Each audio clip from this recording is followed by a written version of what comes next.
person free or drive them into despair. It was not asked in the open squares of Rome, nor carved into the laws of Athens.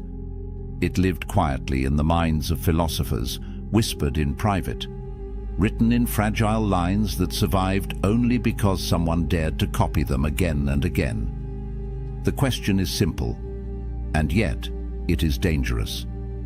What if the worst thing that could happen to you has already happened in your mind? To the Stoics, this was no game. They believed that fear feeds on surprise, that pain grows sharper when it catches us unprepared. So they trained themselves to walk willingly into imagined ruin, to see their fortunes lost, their loved ones gone, their own lives ended. Not because they were morbid, but because they believed freedom begins where fear ends. Consider the emperor Marcus Aurelius. He ruled the greatest empire of his age, commanded vast armies, and held the power of life and death. Yet at night, by candlelight, he wrote words not of conquest, but of surrender. You may leave this life at any moment. Let that determine what you do, say, and think. Why would the most powerful man alive remind himself of his own fragility? Because he knew that power means nothing if the soul is ruled by terror. Think also of Epictetus, born into slavery, his body broken, his freedom denied. He had nothing, and yet he claimed to be freer than his masters. His secret was not wealth or status, but the practice of imagining loss until it no longer frightened him. He learned that when you accept the worst in thought, you cannot be enslaved by it in reality. This thought experiment, called premeditatio malorum, the premeditation of evils, was their weapon.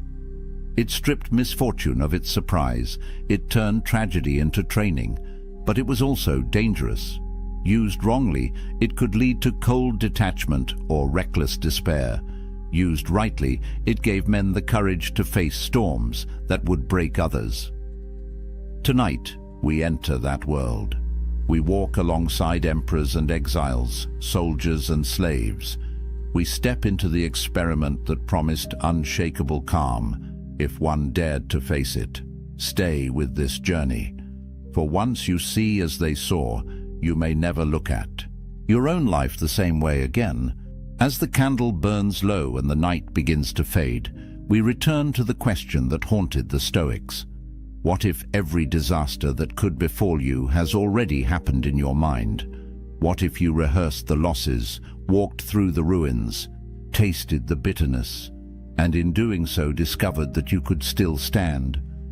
The experiment is not meant to darken your life.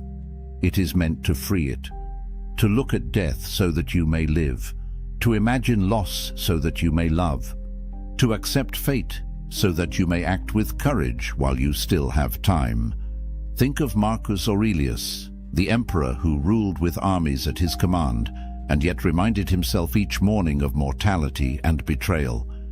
His greatness was not in conquest, but in calm, in refusing to be ruled by fear. Think of Epictetus, the slave who owned nothing, yet declared that nothing could enslave his mind. His power was not in possessions, but in freedom of spirit. Think of Seneca, rich and influential, yet sleeping on the floor to prove to himself that fortune could never own him. His wisdom was not in comfort, but in clarity. These men lived in an age of plagues, wars, and political chaos. We live in an age of noise, speed, and uncertainty. Their struggles were different in detail, but not in kind. Like them, we will lose. Like them, we will die. The only question is whether we will face these truths with trembling or with steadiness. The Stoic experiment offers a choice. You can avert your eyes from fear, pretending it is not there, and live in quiet dread. Or you can walk into it willingly, meet it in imagination, and rob it of its power. When you do, you discover the strange paradox the Stoics cherished. By imagining death, you begin to live. By picturing loss, you awaken gratitude. By embracing fate, you find freedom. Pause for a moment. Picture the one thing you fear losing most. The job, the fortune, the health, the person. Picture it gone. Feel the hollow space it would leave. Now open your eyes to the truth. It is still here. For now, that is the miracle. That is the gift. And because it is fragile, it deserves your full attention. This is why the thought experiment matters. Not to numb you, but to awaken you. Not to make you indifferent, but to make you urgent. When you remember that life can be stripped away in a breath, every breath becomes precious. When you recall that time is slipping past, every moment becomes an opportunity. And when you realize that nothing external is truly yours, you begin to live with the strength that comes from owning yourself. The Stoics cannot walk this path for you. They can only point the way. Marcus, Epictetus, Seneca, they left fragments, reminders, hints. But the experiment must be lived, not merely studied. It must be practiced quietly in the solitude of your own mind until the fear loosens and the gratitude deepens. So let this be your invitation. Tonight, before sleep, close your eyes and step into the exercise. Imagine the loss. Imagine the end. Let yourself feel it. And then awaken tomorrow with new eyes, seeing what remains not as ordinary, but as extraordinary. This is the gift the Stoics preserved, the ability to live unafraid, to love more deeply, to meet fate with an open heart. And so I leave you with one question, the same question that echoes across centuries, whispered in marble halls and desert cells, whispered now into your ear. If tomorrow stripped away everything you take for granted, what part of you would remain unbroken? Carry that question, let it shape you, and if these ancient voices have spoken to you tonight, do not let them fade into silence. Join this journey further. There are more lessons, more experiments, more truths buried in time that can sharpen the way you live now. Subscribe, stay with this channel, and together we will walk deeper into the wisdom of those who faced storms and discovered peace. For their stories are not finished until we live them, and your life is not finished until you dare to begin living it fully. In the language of the ancients, it was called premeditatio malorum, the premeditation of evils. The phrase sounds grim, even unsettling, yet to the Stoics, it was a practice of liberation, not despair. At its heart, the exercise was deceptively simple. Imagine the misfortunes that might strike you tomorrow and face them before they arrive. Not only the small inconveniences, a delay, an insult, a coin lost, but the great disasters as well. The death of a friend, the loss of your wealth, the collapse of your health, the end of your own life. Why would anyone do this? Why deliberately walk through horrors in the safety of your own mind? To the modern ear, it seems backwards. We are told to visualize success, to think positively, to build castles in our imagination. But the Stoics believed the opposite strategy brought greater strength. They argued that if you can stand calmly in the ruins of your own imagined life, then reality can never truly defeat you. Seneca, the Roman statesman and philosopher, put it plainly: he robs present ills of their power who has perceived their coming beforehand. When we rehearse misfortune, its arrival no longer shocks us. Pain may still visit, but its sharpest weapon, surprise, has been blunted. To understand this better, picture an archer at practice. He does not wait for the chaos of battle to test his skill. He fires arrow after arrow in quiet fields, so that when the storm of war comes, his movements are steady, automatic, unshaken. The Stoics believed the mind required the same discipline. Each night, they would draw back the bow of imagination and fire at the darkest targets they could conceive, so that when those shadows appeared in real life, they could still aim true. Marcus Aurelius, alone in his tent, did not write merely to comfort himself. His private notes, the Meditations, are filled with reminders that the world can break us at any time. Yet his tone is not fearful. Instead, it is steady, almost tender. "When you kiss your child good night," he warns himself, "whisper that he may not be here tomorrow." Harsh words to our ears, but to Marcus, this was not cruelty. It was clarity. Only by facing the fragile nature of life could he love more deeply in the present moment. Epictetus, born into slavery, offered the same lesson in different clothing. "When you embrace your wife or child," he said, "say to yourself, one day they will die." Not to make the heart cold, but to warm it. For when you remember that nothing is guaranteed, every ordinary moment becomes extraordinary. A simple meal, a shared laugh, even the act of waking to another sunrise becomes precious beyond measure.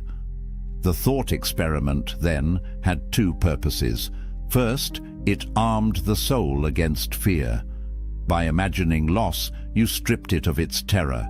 Second, it sharpened gratitude.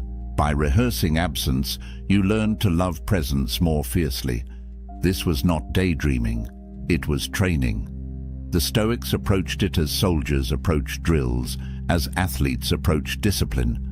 Night after night, they entered the arena of the Eua, mined and faced the worst fates they could imagine. Some whispered these visions aloud, others scratched them into wax tablets or murmured them in prayer. It was not about predicting the future, but about preparing for it. Yet even here the Stoics were cautious. They warned against letting this practice harden into despair. If you fixate only on loss, you can become bitter, withdrawn, fatalistic.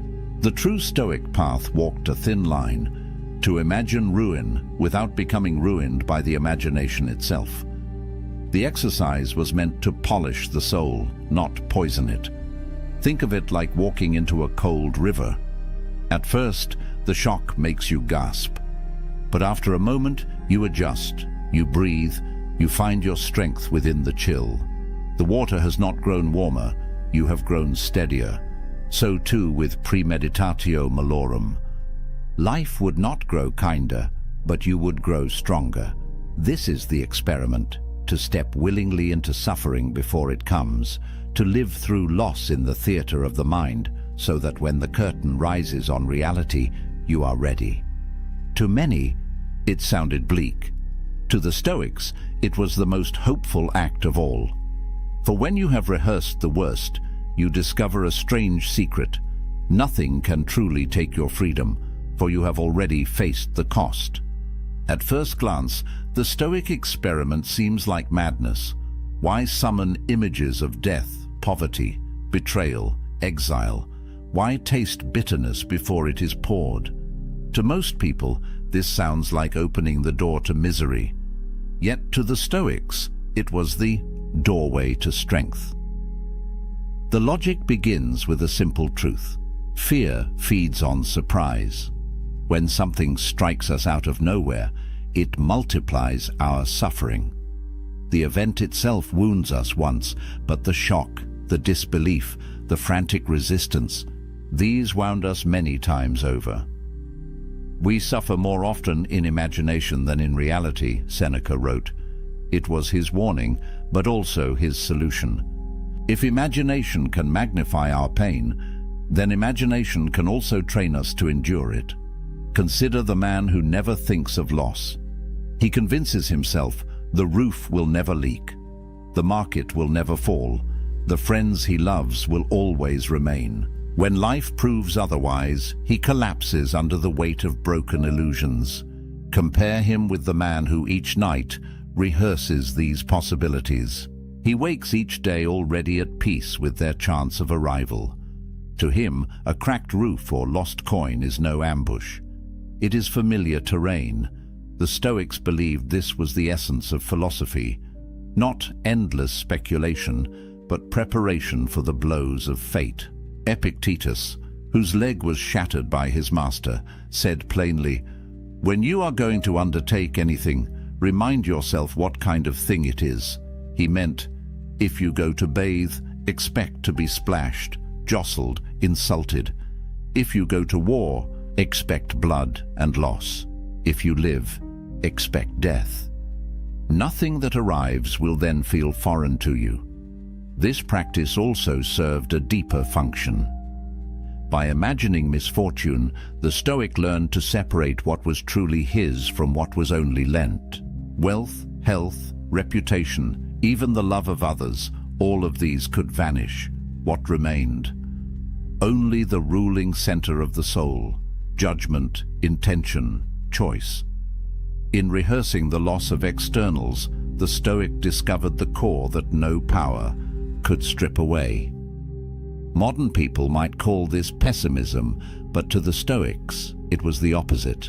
It was optimism at the deepest level, the faith that even when stripped of everything, a person could still stand upright. To them, practicing disaster was like inoculating the mind, a small taste of poison to prevent the full sickness of despair. Imagine two sailors caught in a sudden storm. One has only sailed on calm waters, imagining endless sunshine. The other has trained in foul weather, has studied the stars in darkness, has prepared for broken masts and torn sails. Which sailor panics? Which one acts? The storm is the same, but the soul inside the storm is different, and there was more. Premeditatio malorum was not only a shield against fear, but also a lens sharpening gratitude. For when you spend a moment imagining your child gone, your fortune stolen, your health declined, and then open your eyes to see them still present, you taste joy more vividly than before. Seneca urged his readers, "He who has anticipated the coming of troubles takes away their power when they arrive, and he who has learned to look upon what he has as if it might be lost, has learned to enjoy it truly." This dual power, resilience and gratitude, made the practice irresistible to the Stoics. By rehearsing loss, they not only grew unafraid of tomorrow, but more alive to today. Marcus Aurelius captured it when he reminded himself, "Do not act as if you were going to live 10,000 years. Death hangs over you. While you live, while it is in your power, be good." The awareness of mortality did not paralyze him. It pushed him toward kindness, urgency, presence. So why imagine the worst? Because the worst will come sooner or later in some form. To pretend otherwise is to live in fragile denial. To face it in thought is to live with a steady heart. The Stoics believed that only those who walk through the valley of loss in their minds can walk through life itself without chains. If the Stoics asked their students to imagine misfortune, it was not to dwell in gloom. The exercise was meant to unlock a set of hidden treasures, the kind of treasures that cannot be stolen by thieves or burned by fire. What then were the fruits of this strange discipline? 3 stand above the rest: freedom from fear, gratitude for the present, and resilience in the storms of life. The first and most immediate benefit was liberation. Fear has always been one of humanity's fiercest chains. It bends kings, humbles warriors, and leaves ordinary people trembling at shadows. Yet the Stoics discovered that fear depends on uncertainty. When we do not know what will come, our imagination torments us with endless possibilities. By rehearsing disaster, the Stoics removed the sting of surprise. They learned to say, "Yes, this too may happen, and if it does, I am prepared." Seneca observed that misfortune becomes lighter when anticipated. What is quite unlooked for is more crushing in its effect, and unexpectedness adds to the weight of a disaster. For him, the act of imagining stripped calamity of its mystery. And once the unknown was known, fear lost its teeth. Imagine waking each morning with the knowledge that no loss, no insult, no illness could shake the foundation of your soul. This is not cold indifference. it is strength. It is the quiet courage of someone who has already rehearsed the worst in the theatre of the mind and thus walks calmly through the world. The second treasure hidden in this exercise is gratitude. At first, this seems paradoxical. How could picturing death or poverty make life more joyful? Yet the Stoics believed the shadow of loss makes the light of presence burn brighter. Marcus Aurelius urged himself, "Think of yourself as dead. You have lived your life. Now take what's left and live it properly." By imagining that the day was already his last, he found renewed urgency to savor its moments. Epictetus taught his students to practice detachment, not to strip love away, but to make it purer. When you remind yourself that the friend you embrace or the child you tuck into bed may not be there tomorrow, you do not love them less. You love them more fiercely, knowing the hour is fragile. Seneca carried this practice into action. Once a month, he would strip away comfort deliberately, sleeping on the hard ground, eating coarse bread, wearing the simplest clothing. When asked why, he replied, "Is this the condition that I feared?" By practicing loss, he turned ordinary comfort into extraordinary pleasure. A warm meal, a soft bed, a friend's laughter, all glowed brighter when contrasted against their imagined absence. Gratitude, then, was not a luxury to the Stoics. It was a form of armor. A grateful man, they argued, is untouchable, for he sees every small gift as fortune and every misfortune as training.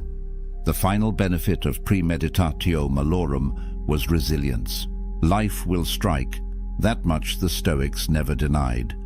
No amount of philosophy can erase pain, illness, or death. What philosophy can do is decide how we meet them. Epictetus said, "Circumstances don't make the man, they only reveal him to himself." A storm reveals whether a house is built on sand or stone. In the same way, a crisis reveals whether a soul has been prepared. By imagining hardships beforehand, Stoics built their inner foundation. When the blow finally landed, they did not crumble. Think of Marcus Aurelius, who ruled in a time of plague, war, and betrayal.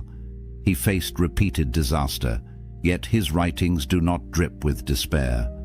They show a man who had already met these enemies in thought, and thus could endure them in reality. His empire might crack, his health might fade, his friends might betray him, but his mind, trained by philosophy, remained firm. This resilience was not arrogance. The Stoics did not claim invincibility. They claimed preparedness. They taught that a blow is lighter when the soul has braced itself.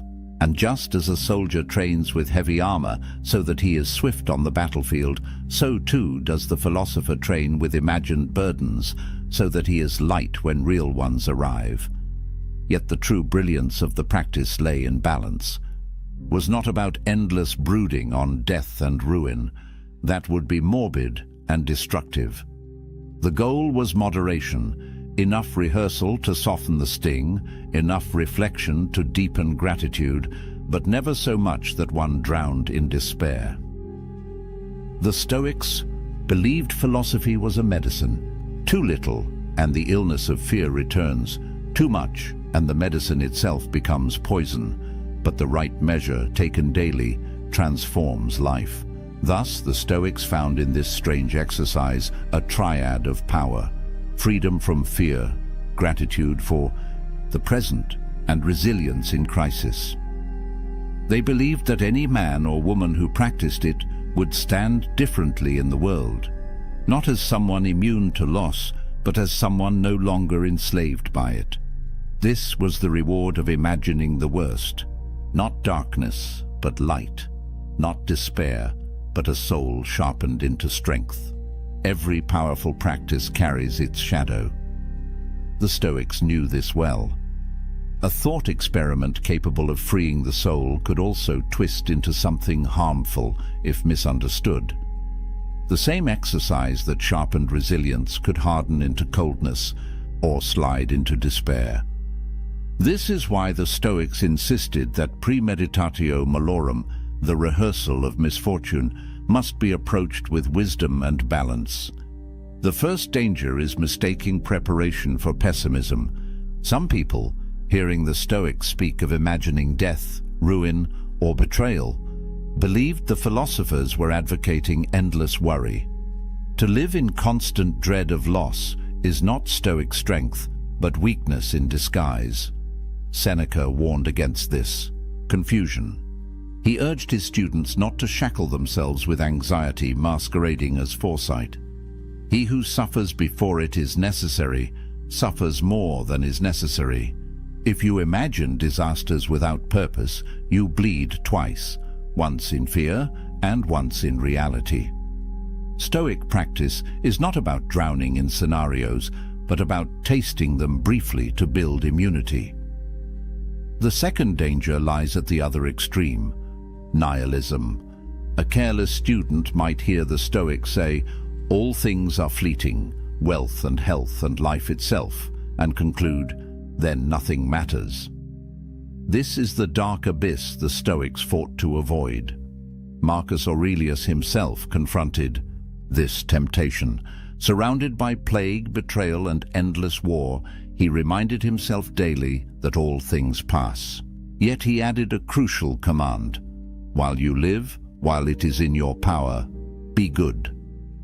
The awareness of mortality was not meant to drain meaning, but to intensify it. The thought of death should not make us reckless or indifferent, but rather kinder, wiser, and more deliberate.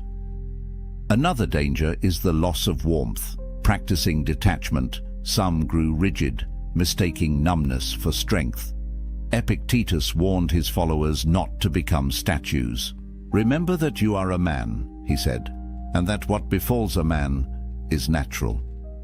To feel sorrow at loss or grief at death is not a failure of philosophy. It is the mark of being human.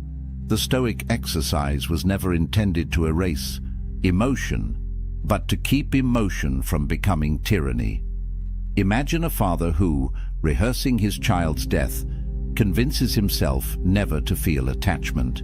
He tells himself, "This is Stoic wisdom." But when the child laughs or reaches for his hand, the father feels nothing. This is not strength, it is a distortion.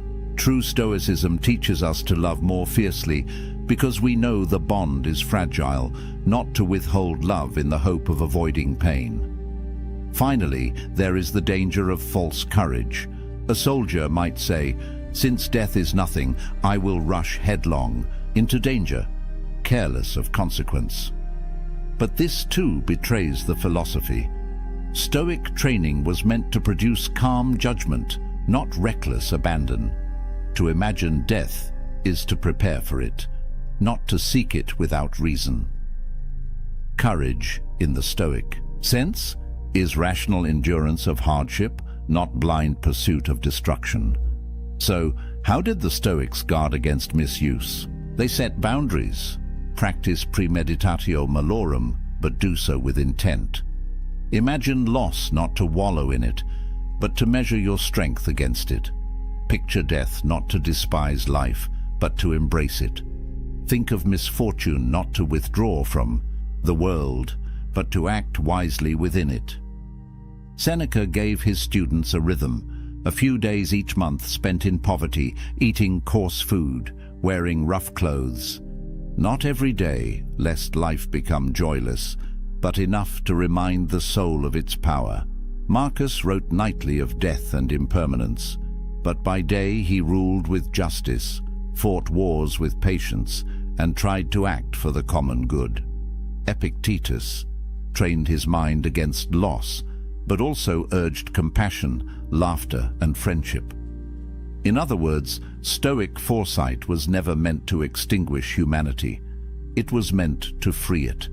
Misfortune rehearsed in thought should make us more grateful, not less. It should make us calmer, not colder. The Stoics knew the temptation to misuse their philosophy would always remain. It is easier to become numb than to remain balanced, easier to collapse into dread than to face hardship calmly. But the true Stoic way demands vigilance. The practice is a knife. In skilled hands, it carves strength. In careless hands, it wounds the one who wields it, and so they left us this warning. Do not let the experiment become your prison. Let it be your training ground. Walk through imagined ruin, not to despair of life, but to return to it with greater clarity, gratitude, and resolve. The Stoic exercise of rehearsing misfortune did not appear in isolation. It was part of a much older current of thought, flowing through many cultures, carried in different words but shaped by the same recognition. Life is fragile, uncertain, and brief. And only by facing this truth can we learn to live with strength. Long before the Stoics, the Greek philosopher Heraclitus declared, "All things flow." To him, the universe was not fixed but ever-changing, like a river in constant motion. He reminded his listeners, "You cannot step into the same river twice. The waters have moved on, and so have you." This vision of ceaseless change influenced the Stoics deeply. If all things are in flux, then clinging to stability is an illusion. Loss is not a possibility, it is a certainty. To imagine loss, then, is simply to imagine reality unfolding as it must. In this way, premeditatio malorum was not pessimism, but alignment with the nature of the cosmos. By practicing misfortune, one harmonizes with the river instead of fighting against its current. Across the world in India, Buddhist monks were practicing something strikingly similar. They meditated on impermanence and death, often contemplating their own bodies as subject to decay.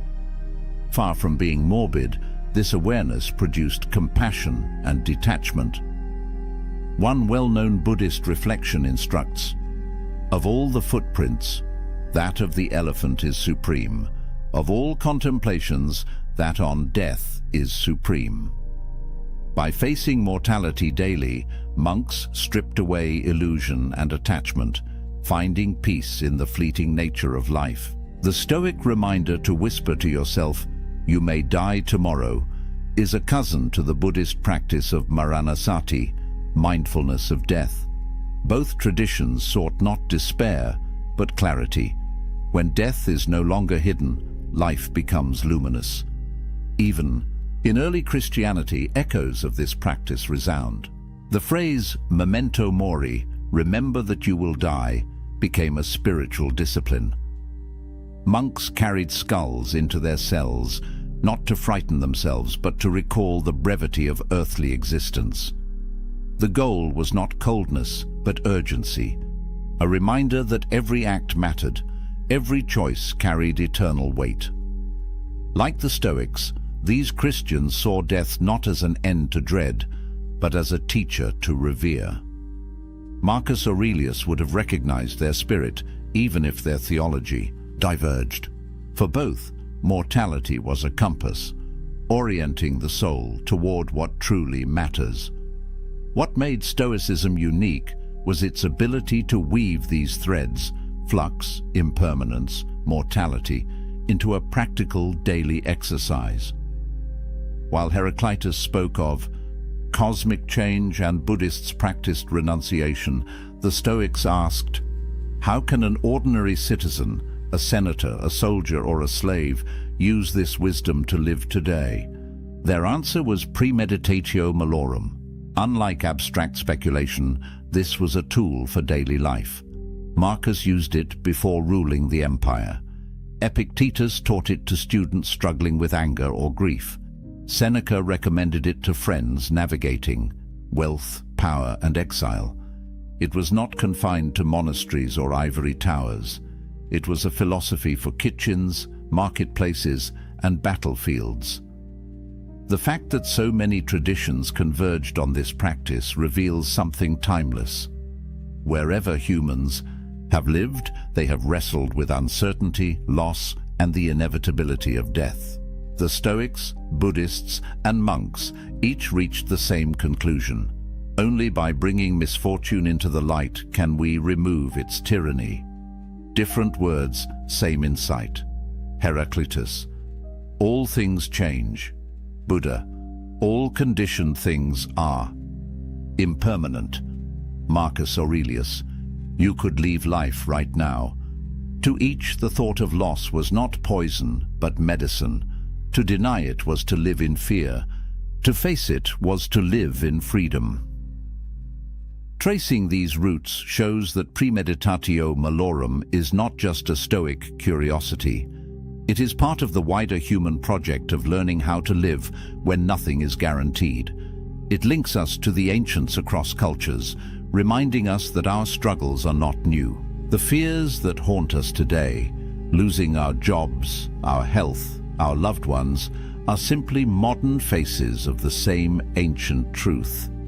And so, when we practice the Stoic experiment, we are not alone. We stand in a long line of seekers, Greeks, watching rivers, Buddhists meditating on death, monks whispering memento mori. Together they tell us, the way out of fear is not denial, but courage. And courage begins with the imagination of loss. It is easy to relegate Stoic practices to the dusty world of scrolls and emperors. Marcus Aurelius writing in a candlelit tent, Epictetus teaching in a small courtyard, Seneca writing letters to distant friends. But the power of premeditatio malorum is not confined to marble statues and Latin phrases. It is meant for us, for the modern world with all its noise, pressures, and fragile certainties. Consider the fear of losing a job. In a culture that ties identity to career, the thought of dismissal can feel like death itself. Most people avoid even imagining it. They live in quiet dread of the unexpected email, the sudden meeting, the words, "We have to let you go." The Stoic experiment asks you to imagine this happening tonight. Picture the email, the conversation, the walk out of the building with a box in hand. Let yourself feel the sting in advance. At first, it seems unbearable. But after the storm of panic, something surprising happens. You see that life goes on. Friends remain, skills remain, the capacity to rebuild remains. You discover that while the event may be painful, it cannot take everything from you.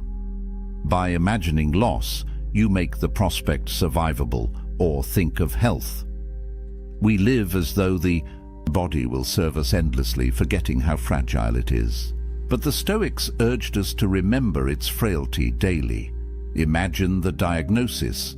Imagine the sudden weakness, the test results, the bed you cannot rise from. Again, the first wave is grief. But then comes clarity. If this body can fail, then today's walk matters more. The meal with a friend matters more. Every moment unbroken by pain becomes a treasure. This was Seneca's point in practicing poverty.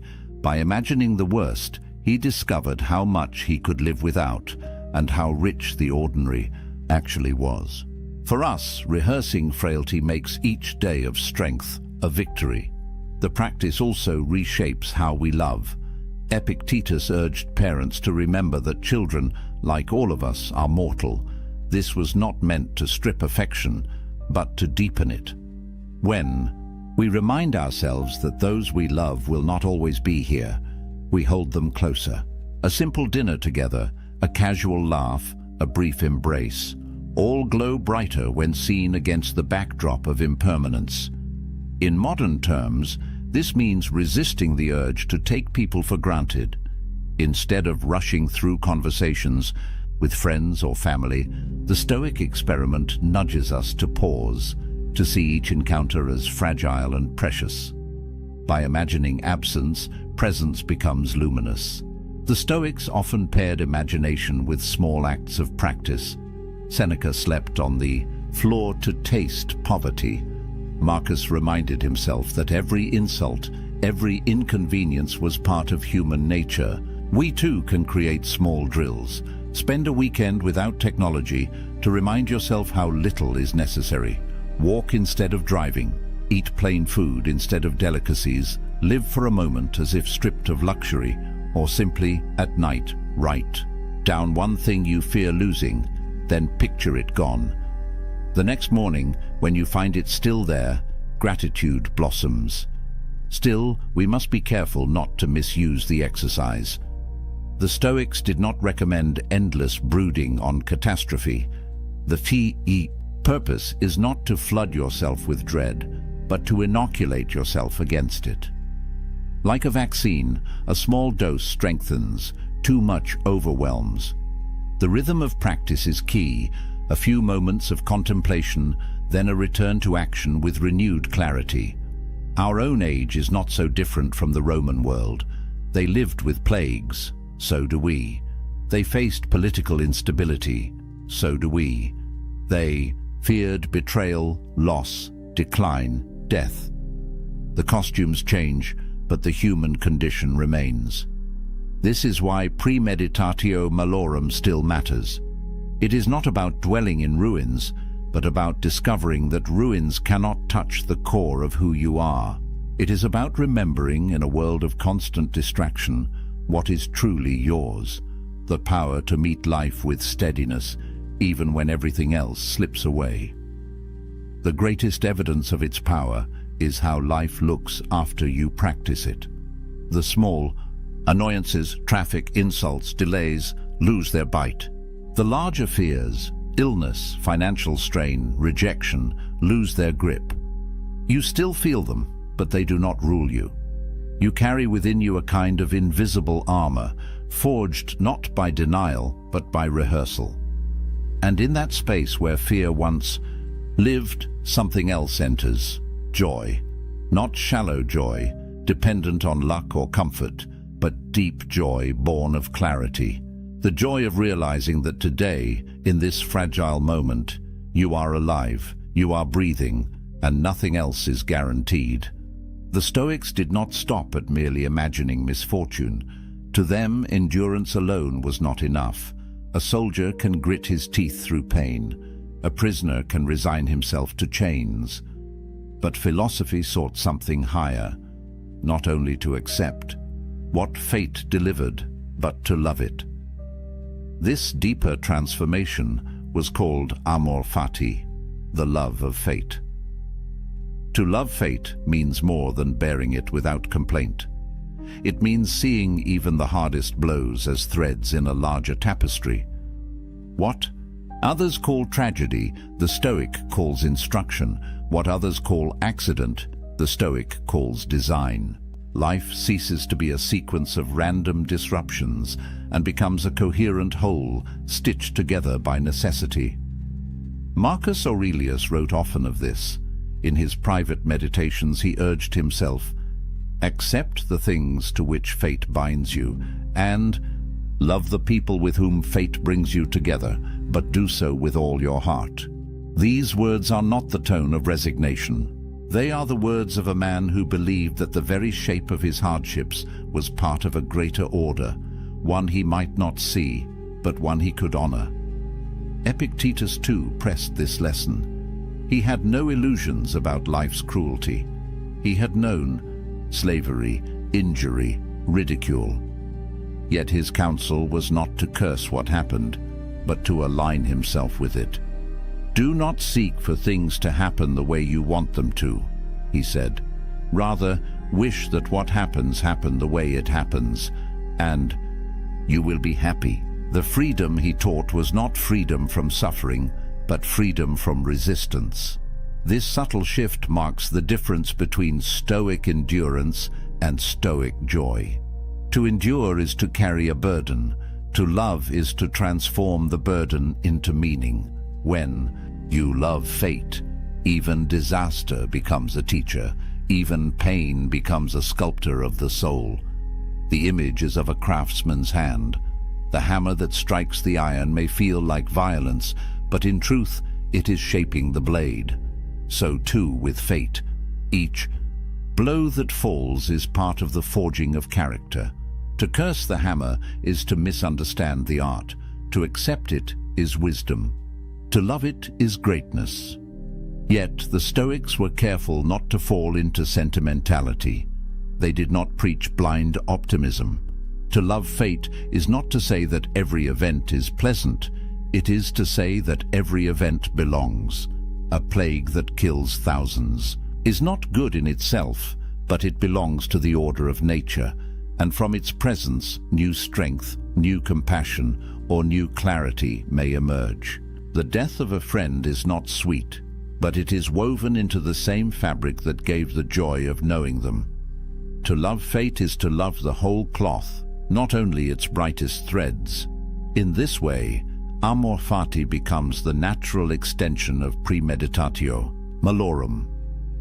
At first, you imagine loss to prepare yourself against fear. In time, you see that loss itself is not alien, but part of the same universe that gave you life. You begin with resistance, move to acceptance, and end in embrace. This attitude changes how one lives daily life. An insult from another no longer provokes outrage. It is simply one of the sounds of the world. A delay on the road no longer feels like theft of time. It becomes time offered for reflection. Even personal failure loses its sting, because it too is part of the process of growth. What once seemed hostile now appears as part of the curriculum of existence. Nietzsche, centuries later, would seize upon this Stoic seed and turn it into a central principle of his own philosophy. He declared, "My formula for greatness in a human being is amor fati, that one wants nothing to be different, not forward, not backward, not in all eternity, not merely to bear what is necessary, but to love it." Though Nietzsche's voice was not Stoic in every sense, he grasped the same fire. That freedom is not only to endure fate, but to delight in its unfolding. For the Stoics, this delight was not a hollow smile forced in tragedy. It was a deep current of harmony flowing beneath every event. If all is nature, and if we ourselves are part of nature, then what happens to us is not an invasion, but an unfolding. To reject it is to reject reality. To embrace it is to be at one with it. Here lies the highest lesson of their thought experiment. To imagine the worst is only the beginning. To accept it is the next step. But the final step, the hardest and most transformative, is to love it. For when you can love even misfortune, you are untouchable. No exile can banish you. No poverty can degrade you. No death can frighten you. You have become aligned with the order of all things. This is amor fati. To meet each day not as a threat, but as a gift, even when wrapped in pain. To see fate not as enemy, but as companion. To say to whatever comes, yes, this too I will love. Why does this ancient thought experiment still matter? Why should the words of men long buried beneath marble ruins concern us in a world of satellites, skyscrapers, and digital noise? It matters because the human condition has not changed. We still fear loss. We still recoil from death. We still tremble when the future is uncertain. The Stoics remind us that these fears, left unchecked, shape the course of our lives more than any external chain. Fear makes us cautious when boldness is needed. It silences us when truth must be spoken. It binds us to comforts that rot us slowly, because we cannot imagine life without them. To live in fear is to live half a life. And so the Stoics taught that to free oneself from fear is to recover one's humanity. Imagine what it means to walk into each day knowing that nothing can truly take away the essence of who you are. Jobs may vanish, reputations crumble, fortunes evaporate, but your mind, your choices, your capacity to meet events with dignity, these remain untouched. That knowledge is not abstract. It changes how one breathes, how one speaks, how one acts. It replaces panic with clarity and hesitation with calm resolve. This is why Marcus Aurelius, even as emperor, did not surround himself only with soldiers and senators. He surrounded himself with reminders. He whispered to himself each morning, "You will meet with arrogance, deceit, ingratitude, treachery." He rehearsed these encounters not to grow bitter, but to remain steady. He knew that expecting betrayal made him less vulnerable to its sting, and that remembering mortality gave urgency to his duties. In a life of unimaginable pressure, it was this practice that kept him human. It matters because in our own age, we too are emperors of small realms. We govern households, careers, friendships, the fragile empire of our own days. And like Rome itself, our empires are temporary. The Stoics teach us not to cling to their permanence, but to govern them with justice while we can, and to release them when they pass. It also matters because premeditatio malorum sharpens gratitude in a world drowning in abundance. We have more possessions, more food, more comfort than the ancients could dream of, yet we often feel restless and unsatisfied. Why? Because we mistake more for enough. By imagining loss, the Stoic experiment corrects the eye. Suddenly, the meal before us is precious. The roof above us is wealth. The laugh of a friend is treasure. Gratitude, born of imagined absence, turns the ordinary into the extraordinary. But perhaps most of all, it matters because this experiment teaches us how to face the one certainty that shadows every life: death. We do not speak of it. We push it to the margins, bury it beneath entertainment and distraction. Yet it waits, patient, inevitable. The Stoics refused to avert their eyes. They taught that the man who rehearses death lives differently. He wastes less time. He forgives more quickly. He chooses his words carefully because he knows they may be his last. This is not about morbidity. It is about intensity. When you accept death, life becomes urgent. Each sunrise is no longer routine, but a miracle. Each breath is no longer unnoticed, but a gift. By facing the end, the Stoic finds the beginning of true living. The experiment also matters for how it reshapes our relationships. To remember that everyone we love is mortal is to see them more clearly. The anger that felt urgent softens. The grievance we clung to dissolves. What remains is tenderness, because we know the hour is brief. Epictetus urged parents not to avoid this truth, but to embrace it, so that their love would be fiercer, not weaker. We too can let this practice remind us that the people in our lives are temporary companions, and that each moment with them is sacred. And finally, it matters because it returns us to ourselves. In rehearsing the loss of all externals, we discover what cannot be lost.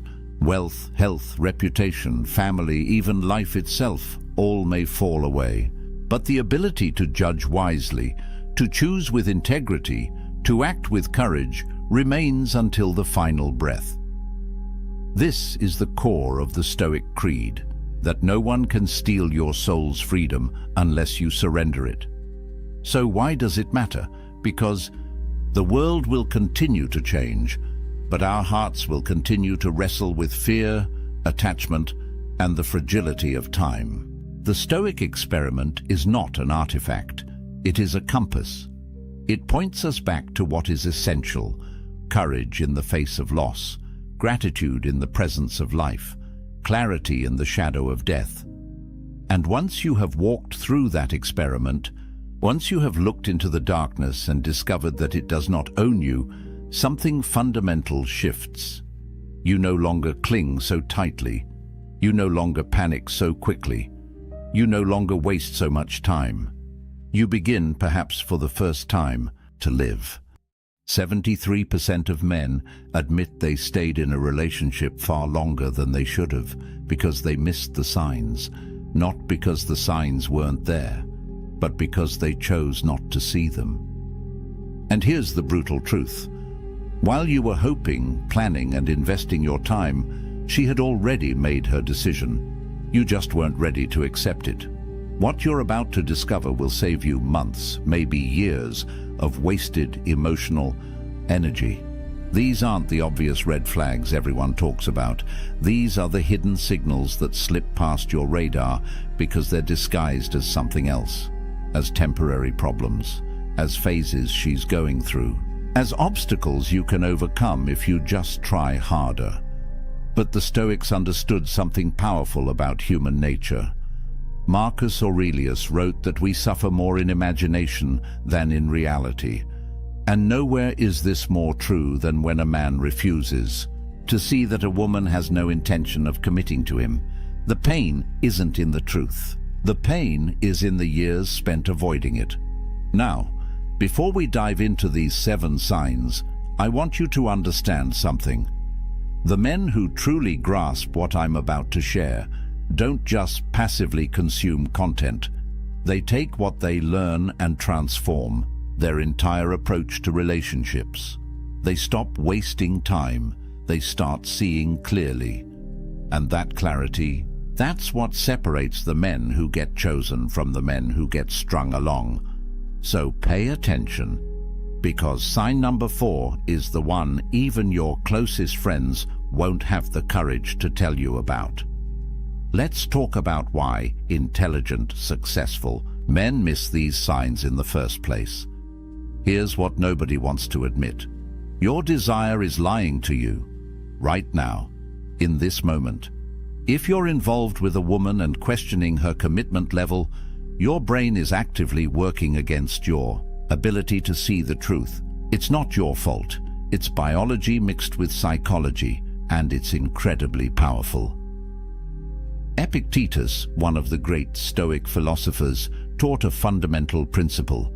We don't control external events, but we absolutely control our perceptions and responses. The problem? Most men aren't controlling their perceptions. They're letting hope control their perceptions. They're letting attachment dictate what they're willing to see. Think about it this way. You meet a woman, there's chemistry, things start developing, and somewhere in your mind you begin constructing a future.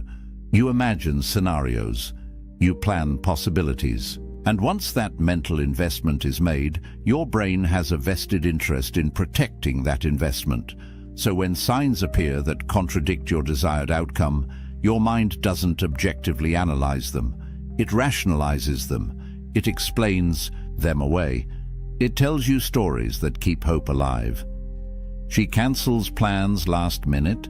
She's just stressed with work. She's vague about the future. She's been hurt before and needs time. She doesn't introduce you to her friends. She's private and protective of her personal life. Every sign gets reframed. Every signal gets reinterpreted. And months pass, then years, and you're still telling yourself the same stories. But here's the brutal reality that the Stoics would force you to confront. She's already decided.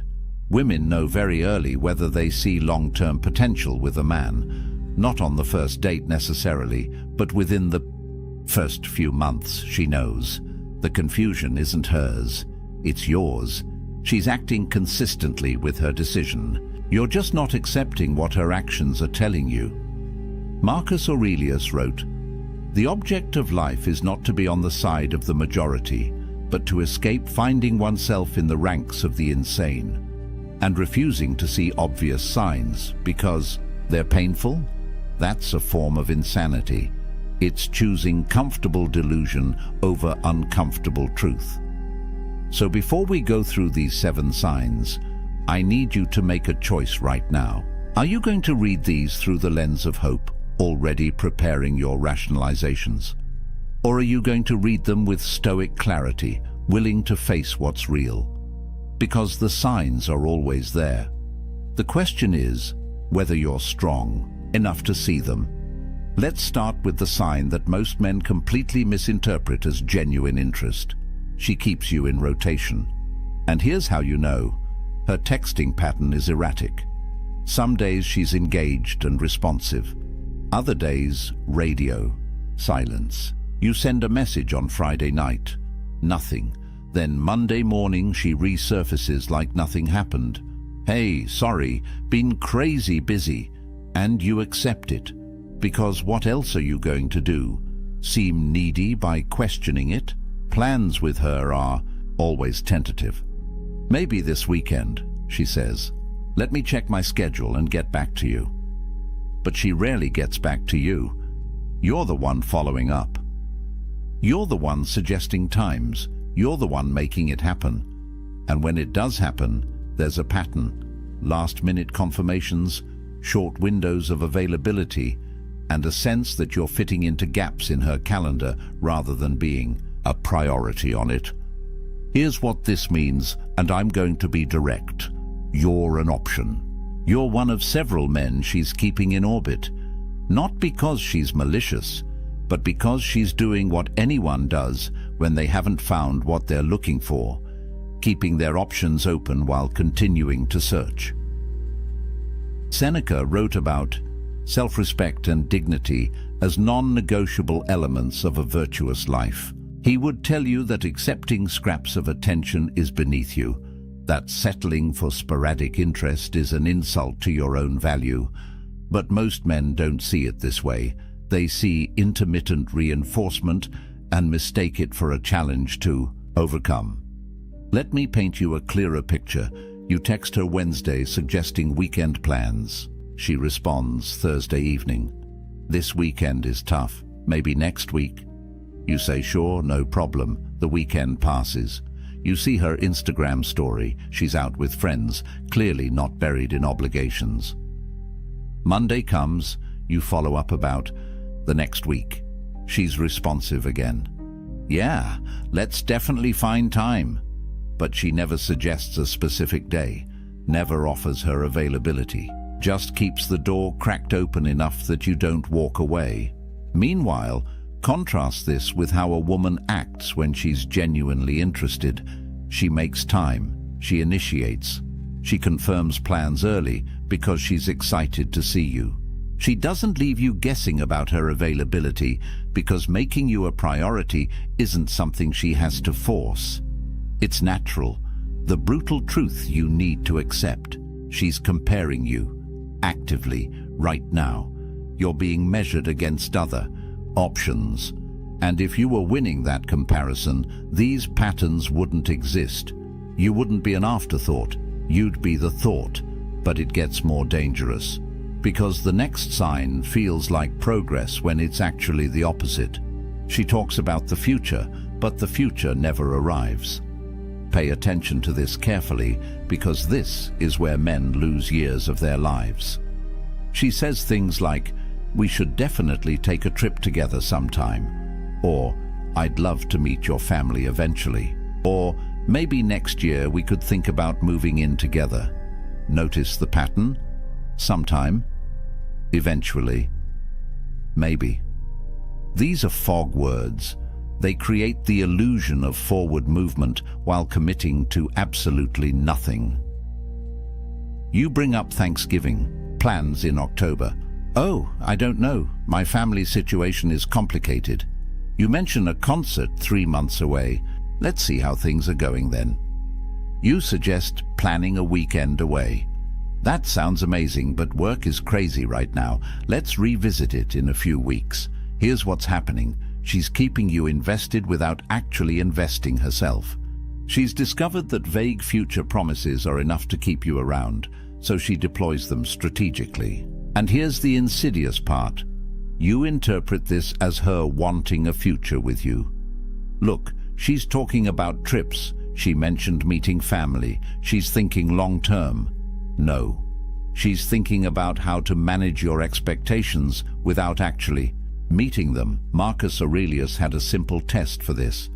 Judge people by their actions, not their words. Words are cheap. Words cost nothing. Anyone can paint verbal pictures of possible futures. But actions? Actions reveal true intentions, and when someone's actions consistently contradict their words, you don't have a communication problem. You have a truth problem. Let me show you the difference. A woman who genuinely sees a future with you doesn't speak in hypotheticals. She makes plans, real plans, with dates, with confirmations. Let's go to that concert. I'll buy tickets for December 15th. Does that work for you? Or I want you to meet my parents. They're having dinner next Sunday. Can you make it? See the difference? Specificity, commitment, action. Not someday we should, but here's when. Let's do it. But when you're getting vague future talk, what's really being communicated is this: I need to keep you emotionally invested enough that you don't leave, but I'm not ready to commit to you as my definite future. She's buying time. Time to keep looking. Time to keep her options open. Time to see if something better comes along. And the worst part, the longer you accept vague promises, the more you're training her that you'll settle for them. You're demonstrating that words without action are sufficient for you, that you don't require follow-through. That hope is enough. Epictetus taught that we should focus only on what's within our control. Her commitment isn't within your control, but your standards are. Your willingness to accept indefinite vagueness is entirely within your control, and every day you accept it, you're choosing it. Which brings us to the third sign. And this one is painful because it's so obvious once you see it. You're not part of her real life. You're separate, compartmentalized, isolated. How long have you been seeing her? 3 months? 6 months? A year? Now answer this. How many of her friends have you met? How many of her family members know you exist? When she posts on social media, are you ever in the frame? If the answer is none, and no, you're not in a relationship heading toward commitment. You're in a situationship that she's deliberately keeping isolated from her actual life. Here's what people don't understand about integration. When a woman sees you as her future, she naturally wants to integrate you into her present, not because she's following some relationship rulebook, but because humans naturally bring the people they value into their social circles. We want our friends to meet the person we're excited about. We want our family to know them. We want to share our joy with the people we love.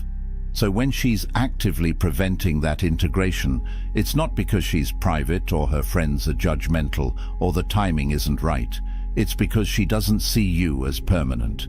And she knows that integrating you would send a message to everyone in her life and to herself that she's not ready to send. Think about what integration actually signals. When she introduces you to her best friend, she's saying, "This person matters to me." When she brings you around family, she's saying, "I see this going somewhere serious."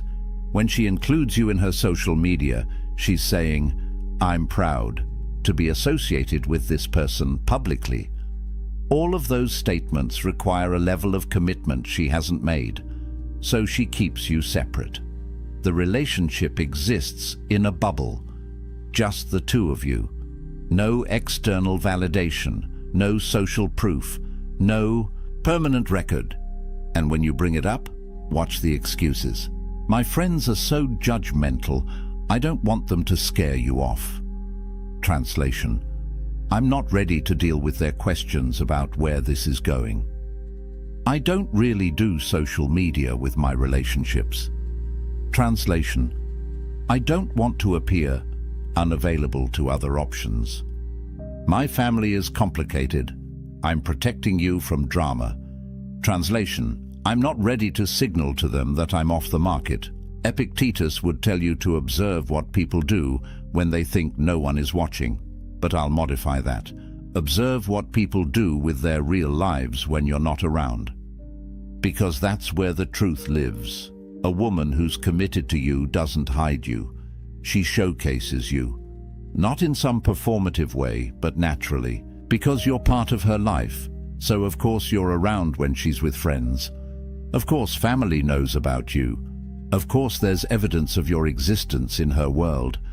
But when you're kept separate, When months go by and you're still her secret, you're not her future, you're her present convenience. And the longer you accept that role, the longer you'll stay in it. Now, this next sign is so subtle that even relationship experts miss it. But once you see it, you can't unsee it. She deflects every conversation about the relationship itself. You try to have the "what are we" conversation. She makes a joke. "Why do we need to label things? We're having fun, aren't we?" You try to discuss where things are heading. She gets slightly irritated. "Why are you being so serious? Can't we just enjoy what we have?" You express that you'd like more clarity about exclusivity. She deflects. "I thought we were on the same page. Do we really need to have this talk?" Notice what's happening here. She's not answering your questions. She's questioning why you're asking them. She's reframing your need for clarity as a problem, as pressure, as you being needy or insecure or rushing things. This is intentional avoidance, and it's incredibly effective because it makes you feel like you're the one creating an issue by wanting basic relationship clarity.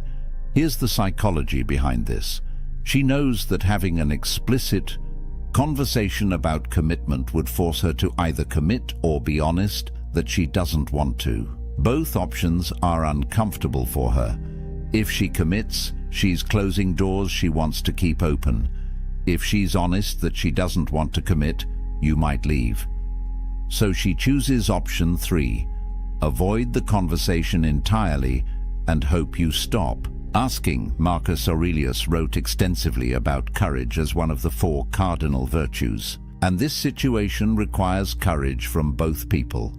It requires courage from you to ask difficult questions, but it also requires courage from her to answer them honestly.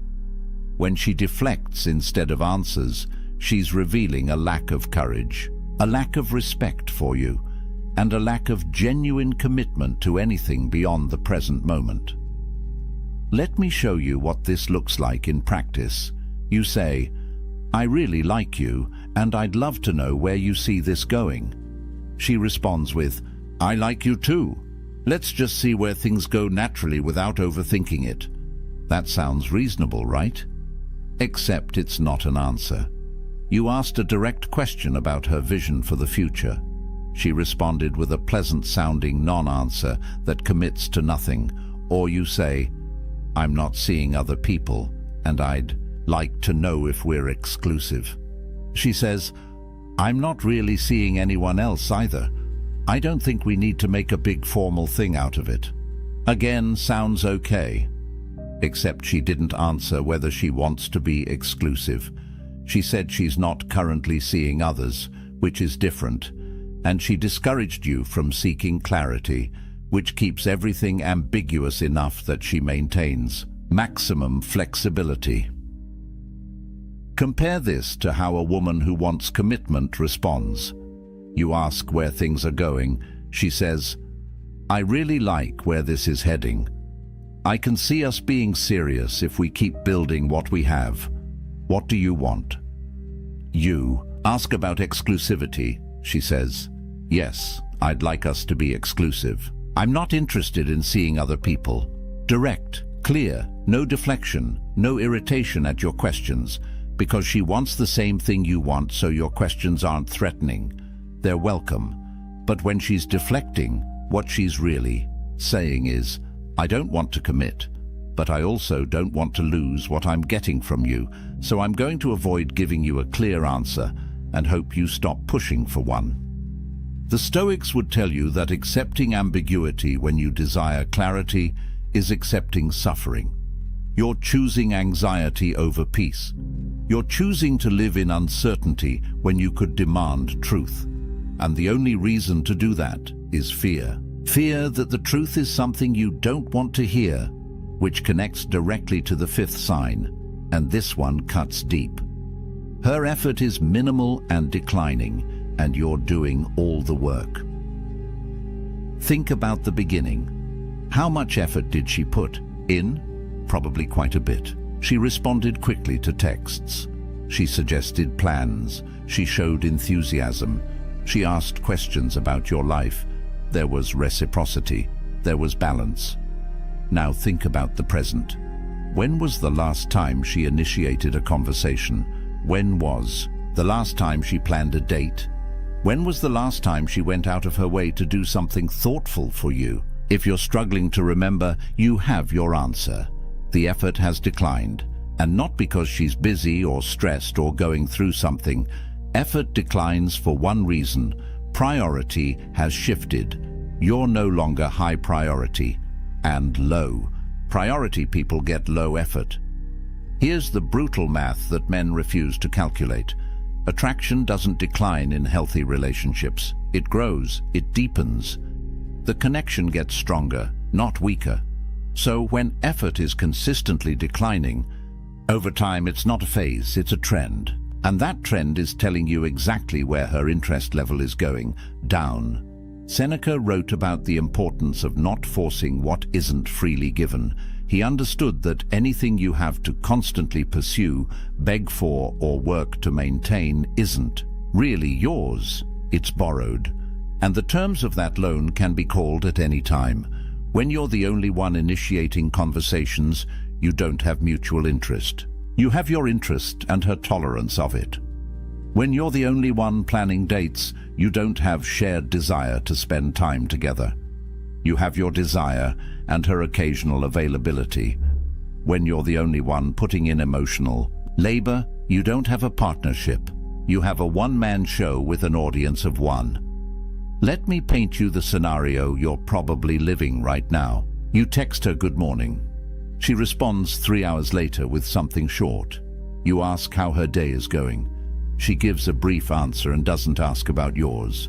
You suggest getting together this week. She says, maybe, depends on how work goes. You follow up 2 days later. She confirms last minute for something low effort. Throughout all of this, you're moving the relationship forward. You're creating momentum. You're generating energy. And she's just responding, minimally, when it's convenient, with the least amount of effort required to keep you engaged. Now imagine the opposite. Imagine a woman who's genuinely invested. She reaches out first sometimes. She makes plans. She goes out of her way. She thinks about you when you're not together and acts on those thoughts. She puts in effort because she wants to, not because you're extracting it from her through constant pursuit. That's what mutual interest looks like. That's what growing connection feels like. And if you're not experiencing that, no amount of effort on your part will create it. You can't effort your way into someone's genuine desire. You can't pursue someone into wanting you back. All you can do is exhaust yourself trying.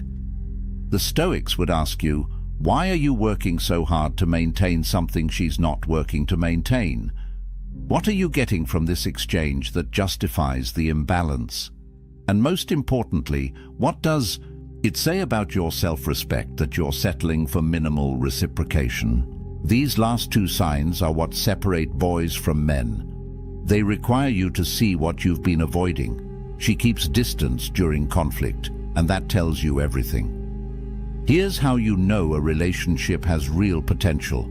How does she handle disagreement? Does she lean in or pull away? Does she work toward resolution or disappear until things blow over? Because anyone can be present during good times. That's easy.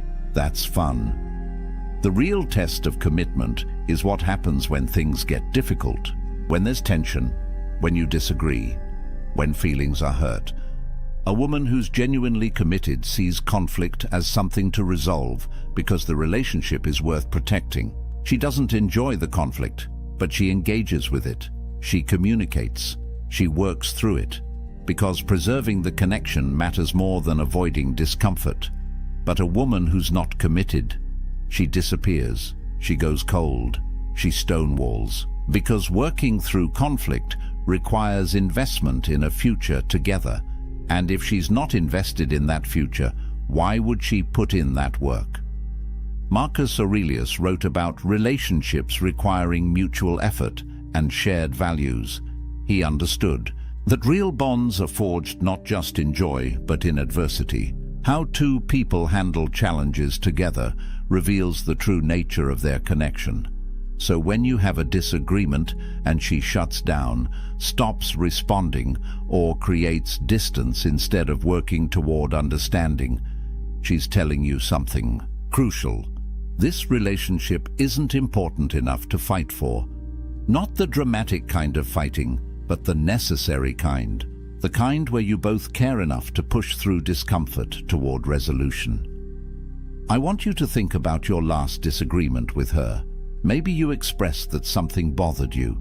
Maybe you had different expectations about something. What happened after that? Did she engage in good faith to understand your perspective? Did she share her side and work toward compromise? Or did she withdraw?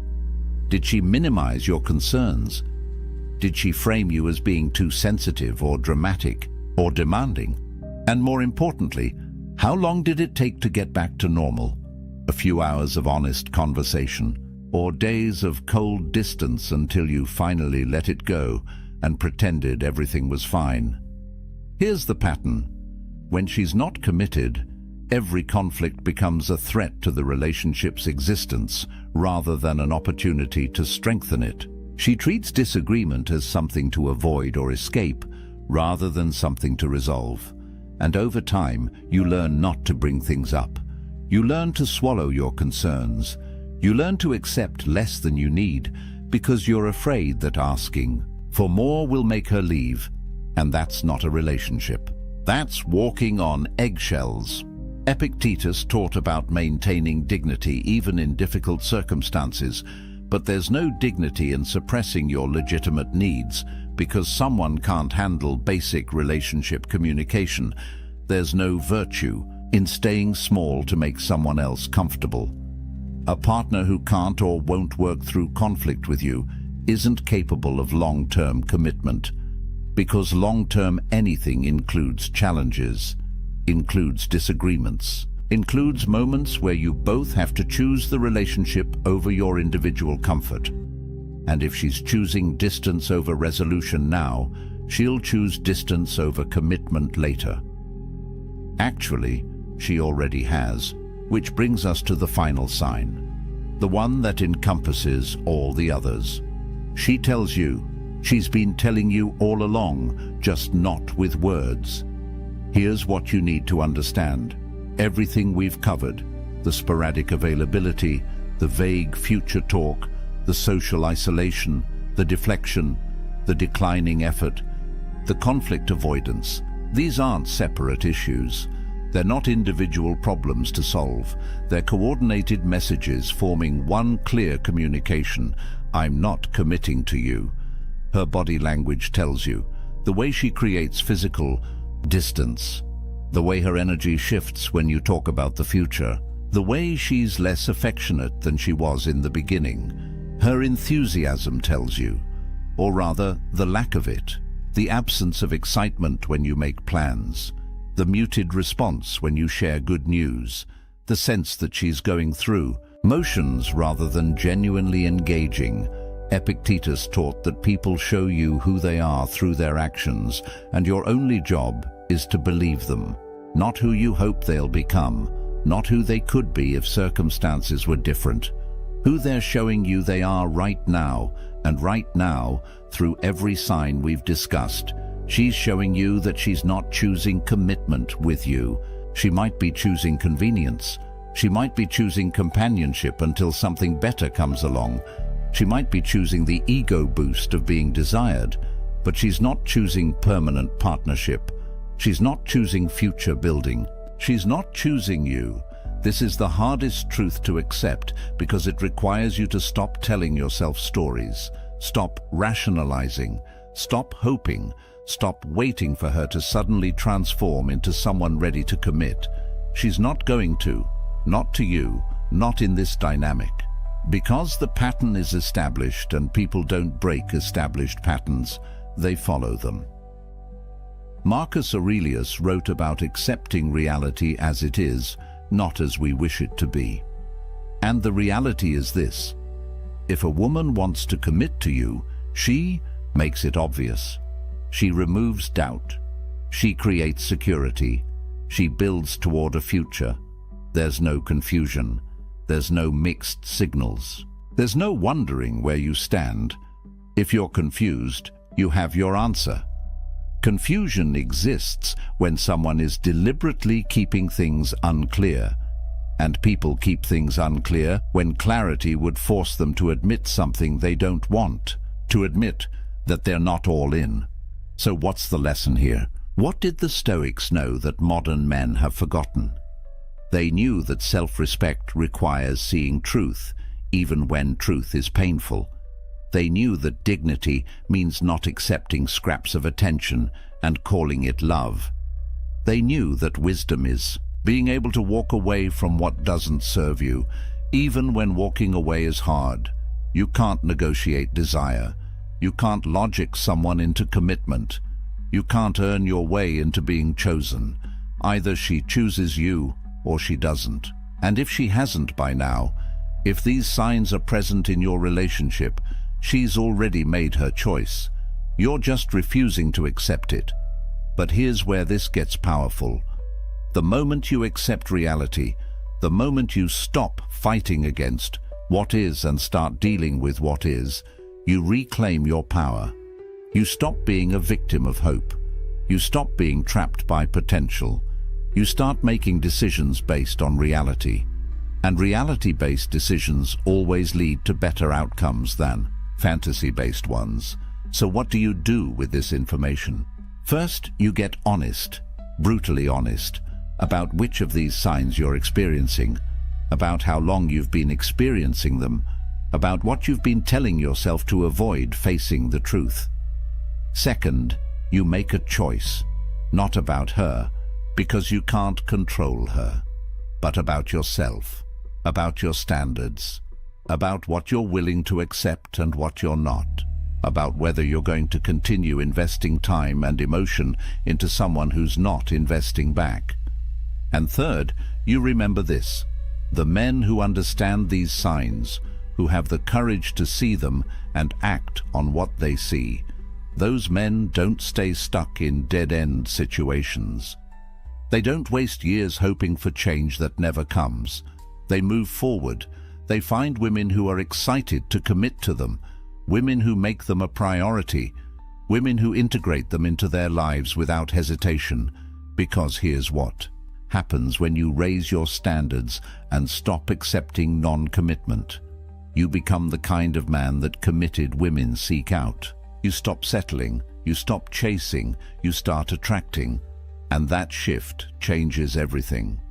Now, if this resonated with you, if you're ready to stop missing the signs and start seeing relationships clearly, you need to stay connected to content. That keeps you sharp.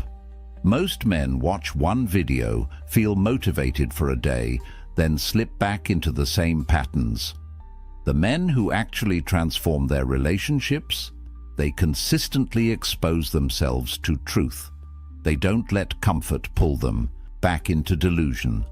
Next week, we're breaking down exactly how to walk away with dignity when you've recognized these signs, how to reclaim your power, how to detach without bitterness, how to use Stoic principles to turn this pain into growth. Because seeing the truth is step one. Acting on it with wisdom is step two. And most men never make it to step two. So here's what I need you to remember. A woman who wants to commit to you makes it obvious. She doesn't make you guess. She doesn't keep you uncertain. She doesn't give you mixed signals to decode. If you're analyzing, questioning, seeking clarity from a video like this, you already have your answer. You just needed permission to accept it. The Stoics taught that freedom comes from accepting what you cannot control and acting decisively on what you can.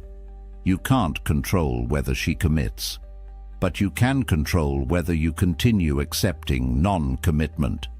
You can control your standards.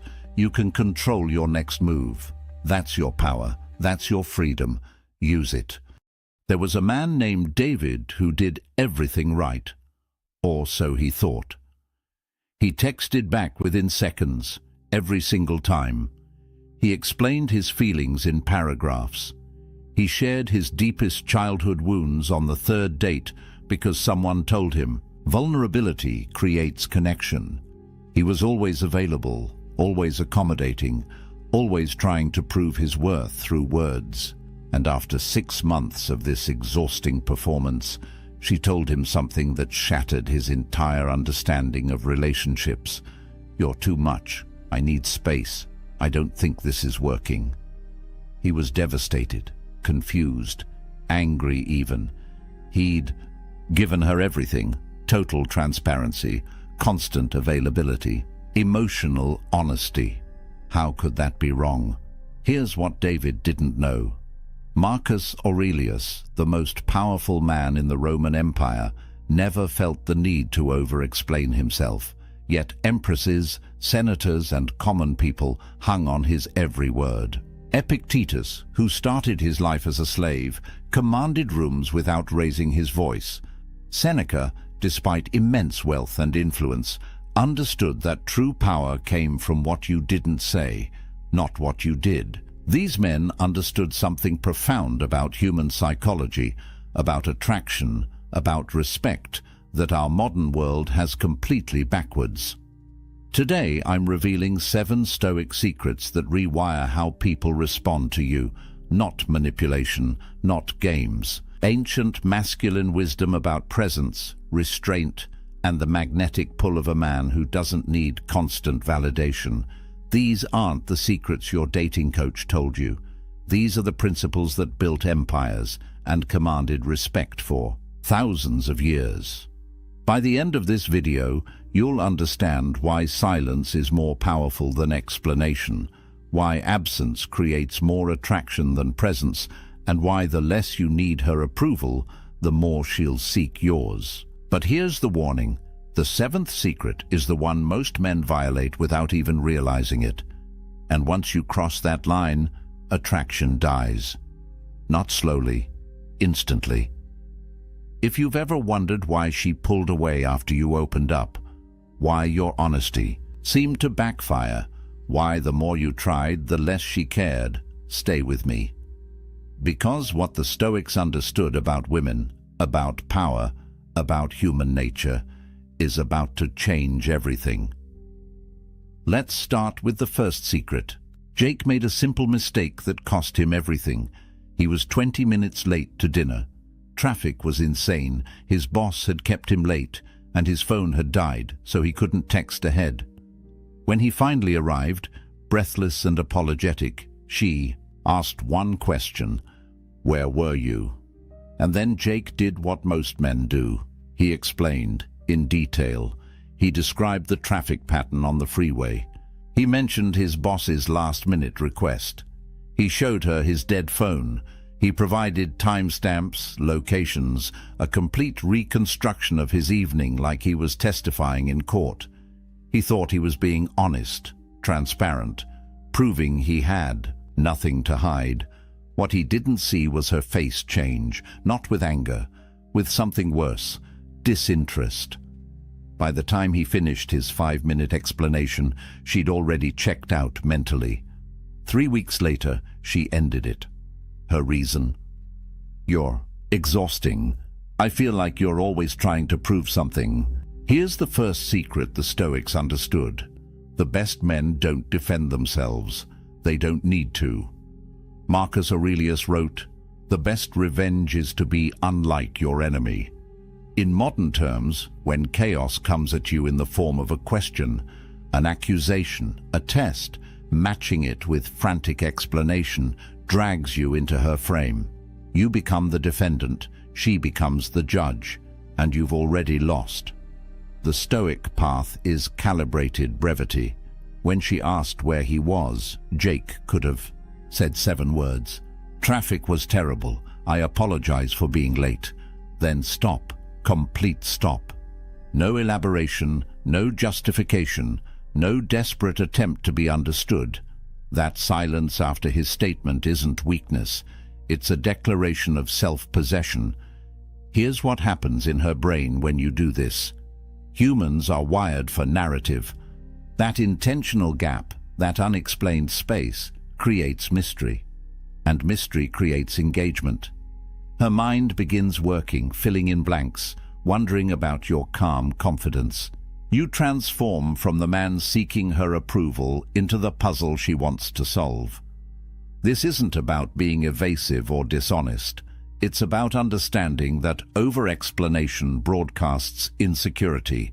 It screams, "I need you to believe me. I need your validation. I'm afraid of your judgment."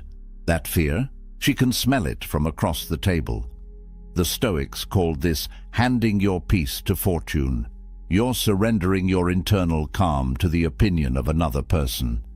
Epictetus taught that we should control what's within our power and accept what isn't. Your conscience is within your power. You know you didn't do anything wrong. Her interpretation, that's outside your control. The moment you start performing for her approval, you've given away your power.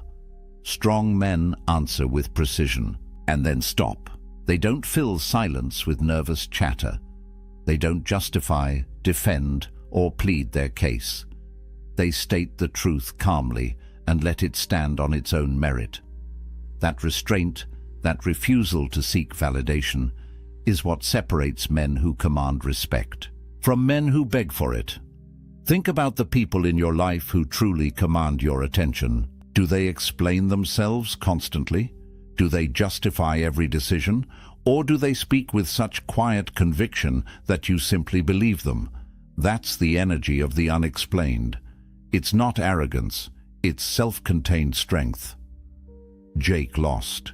Her because he didn't understand this principle. He thought honesty meant total transparency, complete explanation, a detailed account of every movement. What he didn't realize is that attraction isn't built on information. It's built on presence. And you cannot be present when you're drowning someone in explanations. So here's your first Stoic practice. Cut your explanations by half. When someone asks you a question, answer it in one sentence, then stop. Feel the discomfort of that silence. Resist the urge to fill it with more words, more justification, more proof. That discomfort you're feeling, that's your ego dying. Let it die. What emerges on the other side is something far more powerful. But if over-explaining pushes women away, what Jake did on their third date was even worse. The second secret is about a specific type of honesty that destroys attraction faster than anything else. And most men think they're being vulnerable when they do it. It was a simple comment, almost throwaway. They were at a party, talking with friends, when Sarah mentioned another guy. "Oh, Jake from work. Yeah, he's hilarious. We went to lunch yesterday." Nothing scandalous, nothing inappropriate, just a casual mention. And Brian's world tilted. His chest tightened. Within seconds, he was asking questions. "Who's Jake? Why didn't you mention lunch? Is he someone I should be worried about?" His voice had that edge, that defensive, slightly accusatory tone that he tried to mask as casual curiosity. Sarah looked at him, and something in her eyes changed. Not guilt, disappointment. 2 months later, she ended it. Her reason: "You're insecure. I can't constantly reassure you that I'm not interested in other men." Brian didn't understand what happened. He thought he was protecting the relationship, setting boundaries, communicating his feelings. What he actually did was fail a test he didn't even know he was taking. Here's the third secret the Stoics understood. When a woman tests you, defending yourself is losing. These tests aren't conscious. She's not sitting there plotting ways to mess with your head, but her psychology, shaped by thousands of years of evolution, is constantly scanning for one thing: can this man handle pressure without cracking? Epictetus taught about the dichotomy of control. Some things are within your power, some things aren't. Her mentioning another man? That's outside your control. Your reaction to it? That's entirely within your control. And your reaction tells her everything she needs to know about your frame, your confidence, your emotional stability. When Brian immediately jumped to defense mode, asking questions, seeking reassurance, he broadcast loud and clear, "I'm threatened, I'm insecure. My sense of self is so fragile that a casual mention of another man's name sends me into interrogation mode." That's not masculine energy. That's fear. The Stoic response to that comment? Absolute calm. Maybe a slight smile. Maybe, "That's cool. He sounds like a good guy." And then continue the conversation like nothing significant happened. Because to a secure man, nothing significant did happen. His woman having male co-workers isn't a threat. His worth isn't dependent on her never acknowledging another man's existence. Here's what tests actually measure. They measure whether your emotional state is tied to her behavior or grounded in yourself. When you defend, you're essentially saying, "My peace of mind depends on you acting a certain way." When you remain unmoved, you're declaring, "I am my own source of strength." Marcus Aurelius ruled an empire filled with political enemies, backstabbers, and people constantly testing his authority. His response? He focused on what was within his control, his own virtue, his own actions, his own character. He didn't chase down every rumor, didn't defend against every slight, didn't justify himself to people questioning his decisions. That unshakable frame is what made him a legend. Think about the subtext of Brian's defensive questions. He's essentially asking Sarah to manage his emotions for him, to reassure him, to prove her loyalty on demand. That's exhausting, a high value. Woman doesn't want to be someone's emotional caretaker. She wants a partner who can handle uncertainty without falling apart. The paradox here is brutal but true. The more you need reassurance, the less reassuring her words become. Because you've already shown that you don't trust her, don't trust yourself, and can't handle the discomfort of not having total control and certainty. So what does the Stoic man do when tested? He notices the test. He recognizes it for what it is, a subconscious probe into his emotional stability, and he responds with calm indifference. Not cold, not distant, just unaffected. He trusts himself enough that external circumstances don't shake his internal foundation. Here's the practice. Next time something triggers that defensive impulse, that need to question, to clarify, to seek reassurance, pause. Take a breath. Ask yourself, is my peace of mind really threatened by this? Or is my ego just uncomfortable? Let the ego be uncomfortable. Respond from your center, not from your fear. But here's where it gets even more counterintuitive. The fourth secret isn't just about how you respond to tests. It's about your entire orientation to the relationship. And it's the secret that separates men who attract from men who chase. Daniel had been seeing Emma for 3 months. Things were good, really good. But lately he'd noticed a shift. Her texts were shorter, plans were harder to make. The anxiety started creeping in. So Daniel did what seemed logical. He tried harder. More compliments, more texts checking in, more elaborate date plans, more words of affirmation.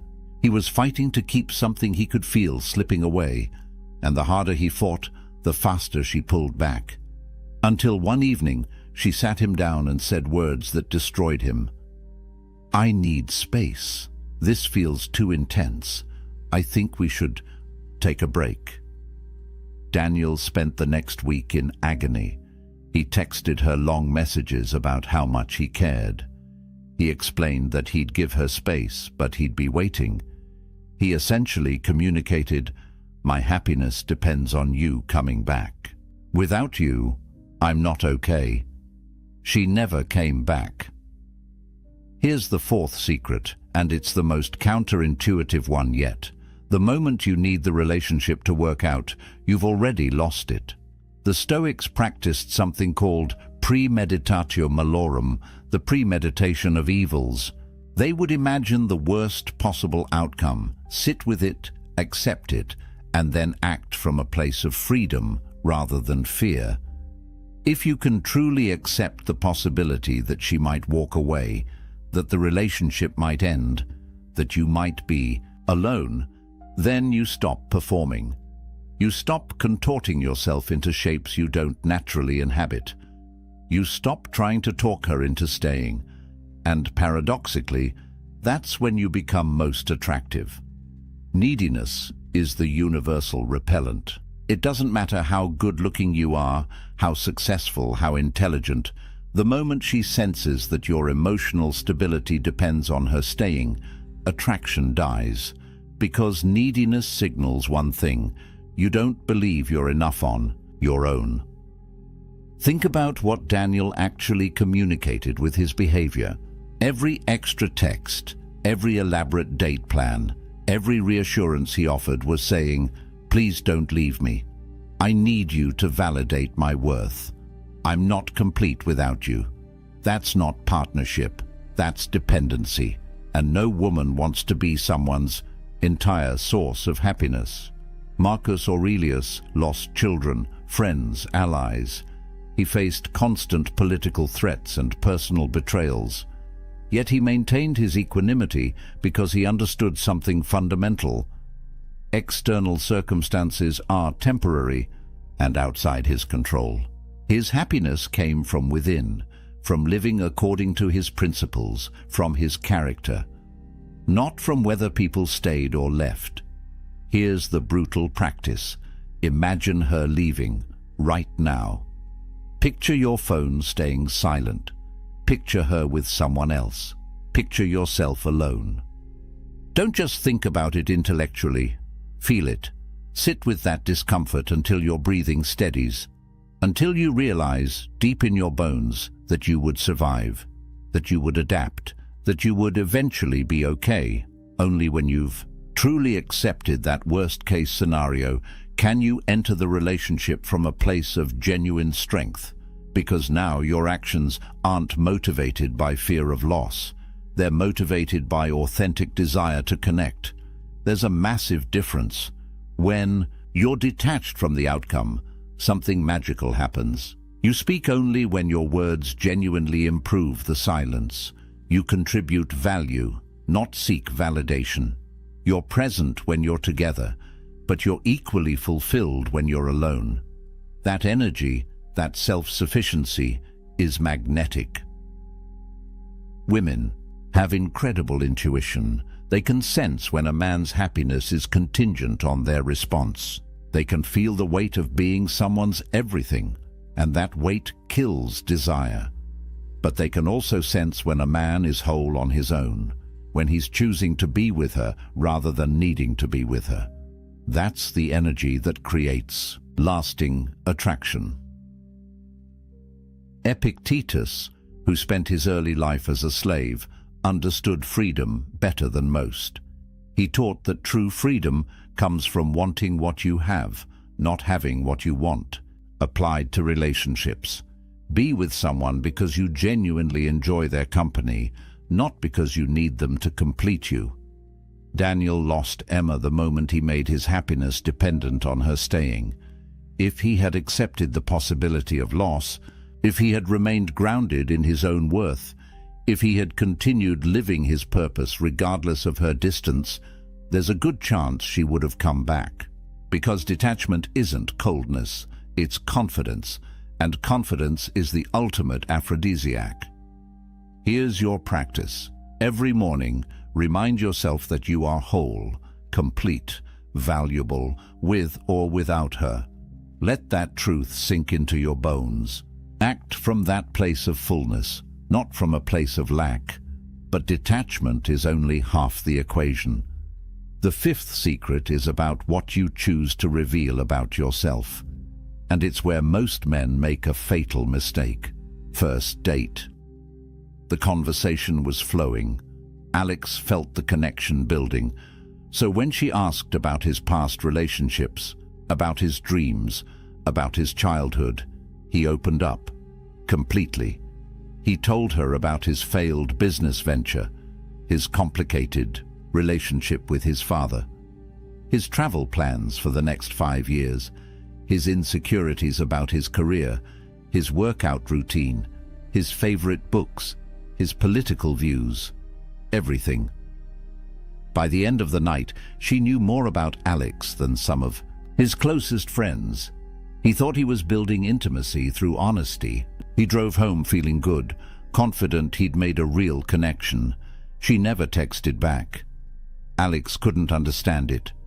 The conversation had been great. They'd talked for hours. He'd been totally authentic, holding nothing back. What went wrong? Here's the fifth secret the Stoics understood. Scarcity creates value. When everything is immediately available, nothing is precious. Seneca, despite his immense wealth, chose to live simply for periods of time. He did this to remind himself that luxury was optional, that true value came from restraint and self-mastery. He understood that abundance without scarcity breeds contempt.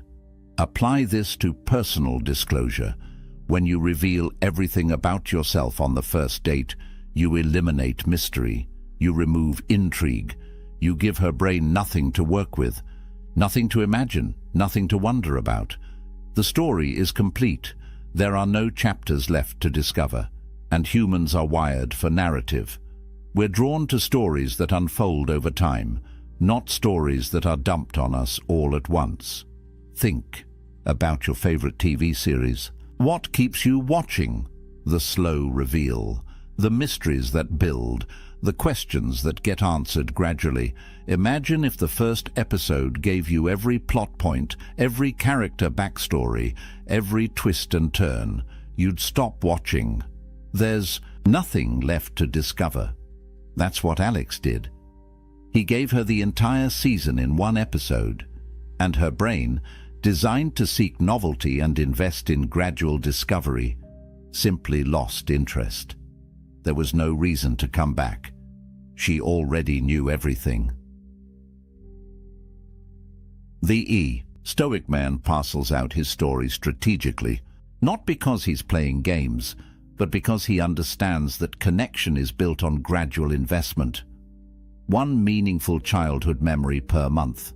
One significant life challenge revealed when trust has been earned. One dream shared when the relationship has proven its worth. Marcus Aurelius, despite being emperor, remained private about many aspects of his life. His meditations, the closest thing we have to his inner thoughts, weren't meant for public consumption. They were private reflections. He understood that maintaining some level of mystery, some unrevealed depth, was essential to maintaining respect and authority. When you ration your personal narrative, something powerful happens. She begins to invest her imagination. She wonders what else you've experienced. She creates stories about your character based on limited information. And once she's invested mental and emotional energy into understanding you, she values you more. That's basic psychology. We value what we work for, not what's freely given. This isn't about being secretive or dishonest. It's about being selective. It's about recognizing that your life story has value, and value requires scarcity. When someone asks about your past, you don't lie, but you also don't unload your autobiography. You give them a chapter, not the whole book. Here's what this looks like practically. She asks about your childhood. Instead of a 30-minute monologue, you say, "It was complicated, but those challenges taught me resilience." There's a lot there, but that's a conversation for another time when we know each other better. That response does 3 things. It acknowledges the question, it hints at depth without revealing everything, and it creates anticipation for future conversations. Every relationship that lasts is built on layers. First dates cover surface-level interests. Third dates explore values and perspectives. 6 months in, you share meaningful vulnerabilities. A year in, you reveal deep insecurities. That pacing honors the natural progression of trust and intimacy. Alex robbed the relationship of that progression. By revealing everything immediately, he collapsed all the layers into one overwhelming dump. And the human brain, overwhelmed and understimulated at the same time, simply checked out. But there's something even more powerful than what you reveal. It's about what you do when you're not around. The sixth secret is the most counterintuitive of all. They'd been on 3 incredible dates. The chemistry was undeniable. The conversation flowed effortlessly. Kevin felt like he'd finally found something real. So naturally, he texted her every day. Good morning messages, check-ins throughout the day, funny memes, articles he thought she'd like. By the end of week 2, they'd exchanged hundreds of messages, and then something strange happened. Her responses got shorter, less enthusiastic. The spark that had been so electric in person seemed to fade over text. Kevin panicked and did what felt natural. He increased his efforts. More messages, more attempts to engage, more trying to recreate that initial connection. She ghosted him. Kevin was devastated and confused. They'd had such a strong connection. He'd been attentive, available, interested. How could constant communication be wrong? Here's the sixth secret. The Stoics understood. Absence amplifies attraction. Presence, especially constant digital presence, diminishes it. Marcus Aurelius spent 10 years leading military campaigns on the frontiers of Rome. His prolonged absence wasn't just about warfare, it was masterful psychology. His absence kept rivals uncertain and citizens appreciating him more. When he returned, Rome didn't take him for granted. They valued him because his presence wasn't guaranteed. The modern man makes a fatal error. He thinks constant availability demonstrates interest and builds connection. But what it actually does is eliminate tension, remove mystery, and communicate that he has nothing better to do than wait for her response. Think about what Kevin's constant texting communicated. It said, "I'm always available. My life isn't full enough to occupy my attention. I'm waiting for you to validate my existence with your responses. I don't have a purpose beyond this connection." That's not attractive. That's suffocating. Contrast that with strategic absence. After those 3 great dates, imagine if Kevin had sent one text. "Had a great time.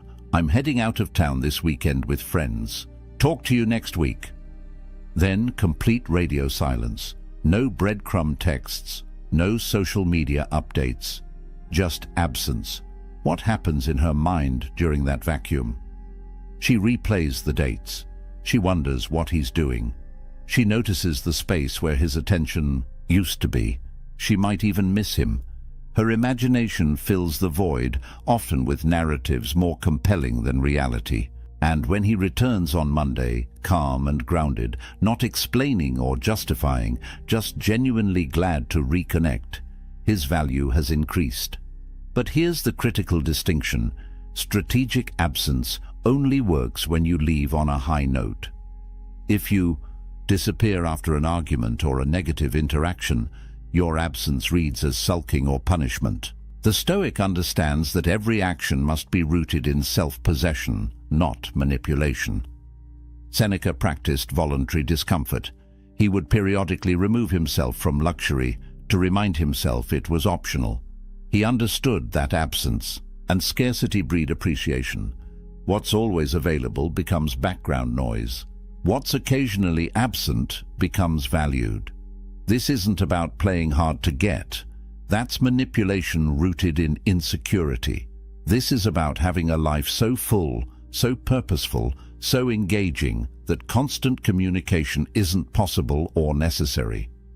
When you disappear to train for something, to work on a project, to spend quality time with friends, that absence is authentic. It's not a tactic. It's a byproduct of a rich, multifaceted life. Women are perceptive.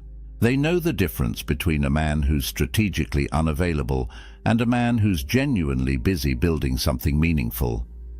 The first feels manipulative, the second feels magnetic. Here's the practice. After meaningful in-person time, together take intentional breaks from digital communication, not as punishment, not as a game, but because you have other priorities, other pursuits, other aspects of life that deserve your attention. When you do reconnect, be fully present. Quality over quantity. Kevin's mistake was making himself a constant, presence without substance. Every text was an attempt to maintain connection, but connection without tension is just noise. The Stoic creates natural ebb and flow, presence, then absence, engagement, then space, intensity, then calm. That rhythm keeps attraction alive. It prevents the relationship from becoming stale or taken for granted, and it communicates something powerful. I value you, but my life doesn't revolve around you. But all of this, all six secrets, collapse without the seventh. This is the secret that ties everything together, and it's the one most men violate without even realizing it. The seventh secret isn't just about women, it's about your entire existence. Tom had everything going for him: a decent job, good friends, hobbies he enjoyed. Then he met Rachel, and slowly, imperceptibly, everything else faded into the background. He stopped going to the gym because she didn't work out. He cancelled plans with friends to be available for her. His side business project sat untouched because evenings were for her. His dreams, his goals, his identity, all of it gradually dissolved until his entire world revolved around one person. For the first few months, Rachel seemed to appreciate the attention. But then something shifted. She started making comments. "Don't you have your own things to do? You should hang out with your friends more. What happened to that business you were starting?" Tom didn't understand. He'd made her his priority. He'd shown her she was the most important thing in his life. Isn't that what women want?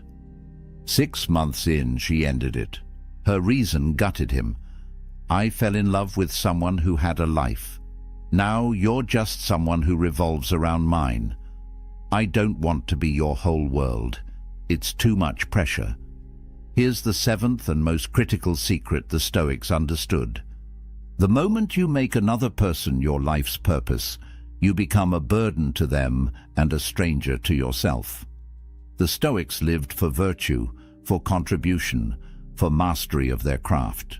External relationships were valuable, but they were additions to an already complete life, not the foundation of it. Marcus Aurelius was emperor of Rome, but his purpose transcended any single relationship. He was committed to philosophy, to justice, to the well-being of the empire. His wife was important, but she wasn't his reason for existence. That independence, that self-sufficiency, that internal purpose is what made him worthy of respect and attraction. Think about what Tom communicated when he abandoned everything for Rachel. He essentially said, "I don't have anything meaningful in my life beyond you. My dreams aren't compelling enough to pursue. My friendships aren't valuable enough to maintain. My purpose isn't strong enough to command my attention. You are all I have." That's not love. That's dependency. And dependency is suffocating. When you make someone your entire world, you place an impossible burden on them. They become responsible not just for their own happiness, but for yours as well. Every time they want space, they're denying you your sole source of fulfillment. Every time they prioritize something else, they're essentially destroying your world. No person can carry that weight, and more importantly, no person wants to. Women are drawn to men who are building something. Men who have a mission that transcends the relationship. Men whose days are structured around compelling goals and meaningful pursuits. Not because these men are emotionally unavailable, but because they're fundamentally engaged with life itself. When Rachel met Tom, he was working on a business. He had friends he valued. He had a gym routine that grounded him. He was a complete person inviting her into an already vibrant life. That version of Tom was attractive because he had substance, direction, purpose. He wasn't looking for someone to complete him. He was looking for someone to complement an already fulfilling existence. But the Tom who emerged 6 months later was hollow, an empty vessel waiting to be filled by her presence, and that transformation from self-possessed to dependent killed her attraction faster than any other mistake he could have made. Epictetus taught that we should focus on what's within our control. Your purpose, your growth, your contribution to the world, these are within your control. Her feelings, her decisions, her level of investment, these are not. When you make her your purpose, you've oriented your entire life around something you cannot control. That's not just unattractive, it's psychologically devastating. Here's the brutal truth. The version of you she fell for had a life, passions, goals, friends, commitments. That version was attractive because he was already whole. The moment you abandon all of that to focus solely on her, you become someone else, someone needier, someone smaller, someone less interesting, and she didn't sign up for that person. The Stoic path is to build your life around virtue and purpose. Relationships are beautiful additions, but they're not the foundation. You train your body not to impress her, but because physical excellence is a virtue. You build your business not to provide for her, but because creation and contribution are meaningful. You maintain friendships not to show her you're social, but because deep connections with other humans enrich your life. When your life is structured this way, something powerful happens. You're not inviting her to be your everything. You're inviting her to be part of something already extraordinary. The pressure is off. She's not responsible for your happiness.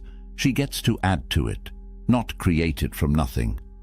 And paradoxically, that's when relationships thrive, when both people are complete on their own, choosing to share their lives rather than needing to merge them.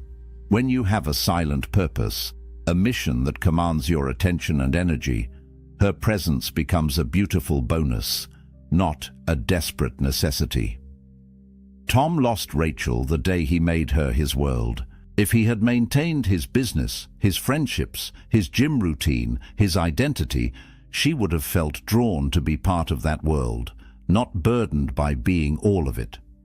Here's your practice. Identify your mission. What are you building? What are you mastering? What legacy are you creating? If the honest answer is nothing beyond this relationship, then you've already lost. Start today. Pick one thing that matters to you beyond any romantic connection. Commit to it. Build it. Let it occupy your time and attention. When you're busy forging yourself into something greater, silence isn't a tactic. It's your natural state. Your focus is elsewhere, and women notice. They see a man engaged with life itself, and they want to be part of that life. Not the center of it, part of it. The seventh secret is the foundation for all the others, because when you have purpose, you don't over-explain. You don't trauma dump seeking validation. You don't defend yourself against tests. You're detached from outcomes. You naturally reveal yourself slowly. Your absence is genuine. All of it flows from this one truth. Your life has meaning beyond any single relationship. Now let me show you what happens when you combine all 7 secrets. Now imagine this version of yourself. She asks why you were late. You answer in 7 words and stop. No defense, no justification, just calm statement and silence. She mentions another man's name. You smile slightly, completely unmoved, because Your worth isn't threatened by her acknowledging other humans exist. She hasn't texted back in 6 hours. You don't panic because your emotional state isn't tied to her response time. You're busy with your purpose. When you do see her, you're fully present, engaged, interested, but you're not performing. You're not trying to prove anything. You're not seeking validation. You're simply there, grounded in yourself, offering your presence without neediness. When she asks about your past, you share one meaningful story, not your autobiography, one chapter. And then you redirect the conversation, asking about her experience, her perspective. She leaves that date wanting to know more, not overwhelmed by knowing everything. After 3 intense dates, you disappear for a weekend, not because you're playing games, but because you have friends to see, a project to work on, a life that existed before her and will continue regardless of her. You return Monday, calm and refreshed, with no over-explanation. This is what the integrated Stoic looks like. A man who answers but doesn't defend, who shares but doesn't dump, who's present but not dependent, who creates space naturally, who has purpose beyond any relationship, every secret working in harmony. What does she experience?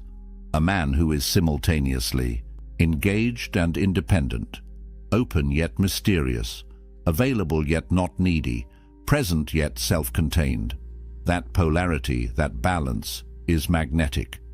It's what Marcus Aurelius embodied, what Epictetus taught, what Seneca practiced.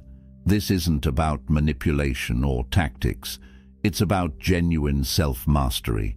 It's about being so grounded in your own worth, so committed to your own purpose, so comfortable with uncertainty, that external validation becomes optional rather than necessary. The Stoics understood something profound. Attraction isn't created through effort. It's created through presence combined with self-possession. When you stop trying to make her like you and start simply being someone worth liking, everything changes. Think about the people who command your respect and attention. Do they chase your approval? Do they explain themselves constantly? Do they make you the center of their world? Or do they have such quiet conviction, such clear purpose, such internal strength that you naturally gravitate toward them? That's the energy you're cultivating, not through external techniques, but through internal transformation. Every secret we've covered is ultimately about the same thing: mastering yourself so that external circumstances, including her response, don't control your internal state. When you operate from this place, relationships transform. They're no longer sources of anxiety and neediness. They become spaces of genuine connection between two complete people. She's not completing you, she's complementing you. And that's the only foundation for lasting attraction. The man who loses women through over-explaining, trauma-dumping, defensive reactions, neediness, oversharing, constant presence, and lack of purpose. That's a man who hasn't done the internal work, who's looking outward for validation that can only come from within. The man who naturally embodies these 7 secrets, that's a man who's done the work, who knows his worth, who has purpose, who doesn't need external validation because his internal foundation is solid. That transformation doesn't happen overnight. It requires practice, awareness, and commitment. But every step toward that version of yourself makes you not just more attractive to women, but more respected by everyone and more at peace with yourself. Now let me warn you about the most common mistakes men make when trying to apply these secrets. Here's where most men fail when they try to implement these secrets. They turn wisdom into weaponry. They use silence to manipulate rather than to master themselves. And that approach always backfires. First pitfall: using strategic absence to provoke jealousy.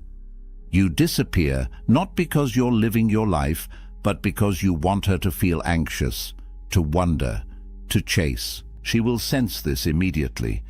Women have incredible intuition for distinguishing authentic behavior from manipulation. When absence is manufactured to control her reaction, it reeks of insecurity. When absence is natural because you're genuinely engaged with your purpose, it's attractive. The litmus test is simple. Are you silent to control her reaction, or are you silent to govern your own internal state? The first destroys trust. The second builds respect. Second pitfall: overcorrection. You've been the over-explaining, constantly available, emotionally dependent guy. You learn these secrets and suddenly you become a stone wall, completely shut down. No vulnerability, no warmth, no genuine sharing. You've gone from one extreme to the other. Mystery needs windows, or people assume the house is abandoned.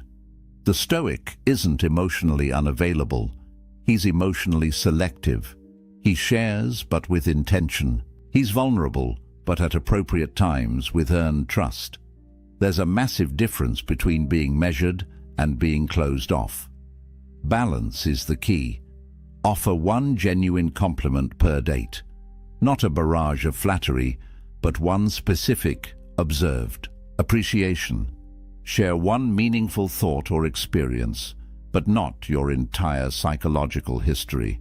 Be present and engaged when you're together, but maintain your life and purpose when you're apart.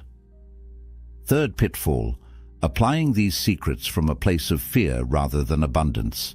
You're not over-explaining because you're confident in your truth. You're not over-explaining because you're terrified she'll leave if you say the wrong thing. That fear leaks through everything you do. She'll feel it. These secrets only work when they flow from genuine self-possession, not from desperate attempts to prevent loss. If you're detached from the outcome because you've truly accepted that you'd be fine either way, that's powerful. If you're pretending to be detached while internally panicking, that's transparent. Fourth pitfall: using these as tricks in an otherwise unchanged life. You start spacing out your texts and maintaining mysterious silence, but you still have no purpose, no mission, no life beyond the relationship. You're just a needy guy who's learned to temporarily mask his neediness. The Stoics weren't performing, they were being. These principles worked for them because they were expressions of who they actually were, not techniques layered on top of insecurity. If you want these secrets to work, you have to become the kind of man for whom they're natural expressions, not calculated moves. Fifth pitfall: forgetting that relationships require genuine care and investment. These secrets aren't about being cold, distant, or uncaring. They're about being grounded, purposeful, and self-possessed, while still showing up fully for someone you care about. The Stoic man doesn't refuse to explain himself because he doesn't care what she thinks. He doesn't explain because he trusts in his own integrity and doesn't need external validation. See the difference? One is rooted in contempt. The other is rooted in self-respect. When applied correctly, these secrets don't create distance. They create healthy space. They don't reduce intimacy. They make intimacy more meaningful when it happens. They don't communicate lack of care. They communicate self-respect and invite mutual respect. The goal isn't to become an emotionless robot, calculating every interaction. The goal is to become so grounded in your own worth and purpose that these behaviors become natural, authentic expressions of who you are. Now let me give you a practical challenge that will make these secrets automatic. Here's your challenge for the next 7 days. This single practice will transform how you communicate and how people respond to you. For the next week, log every sentence you speak to women.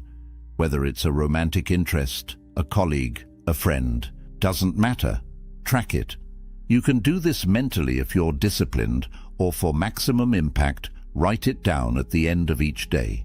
Then perform an audit.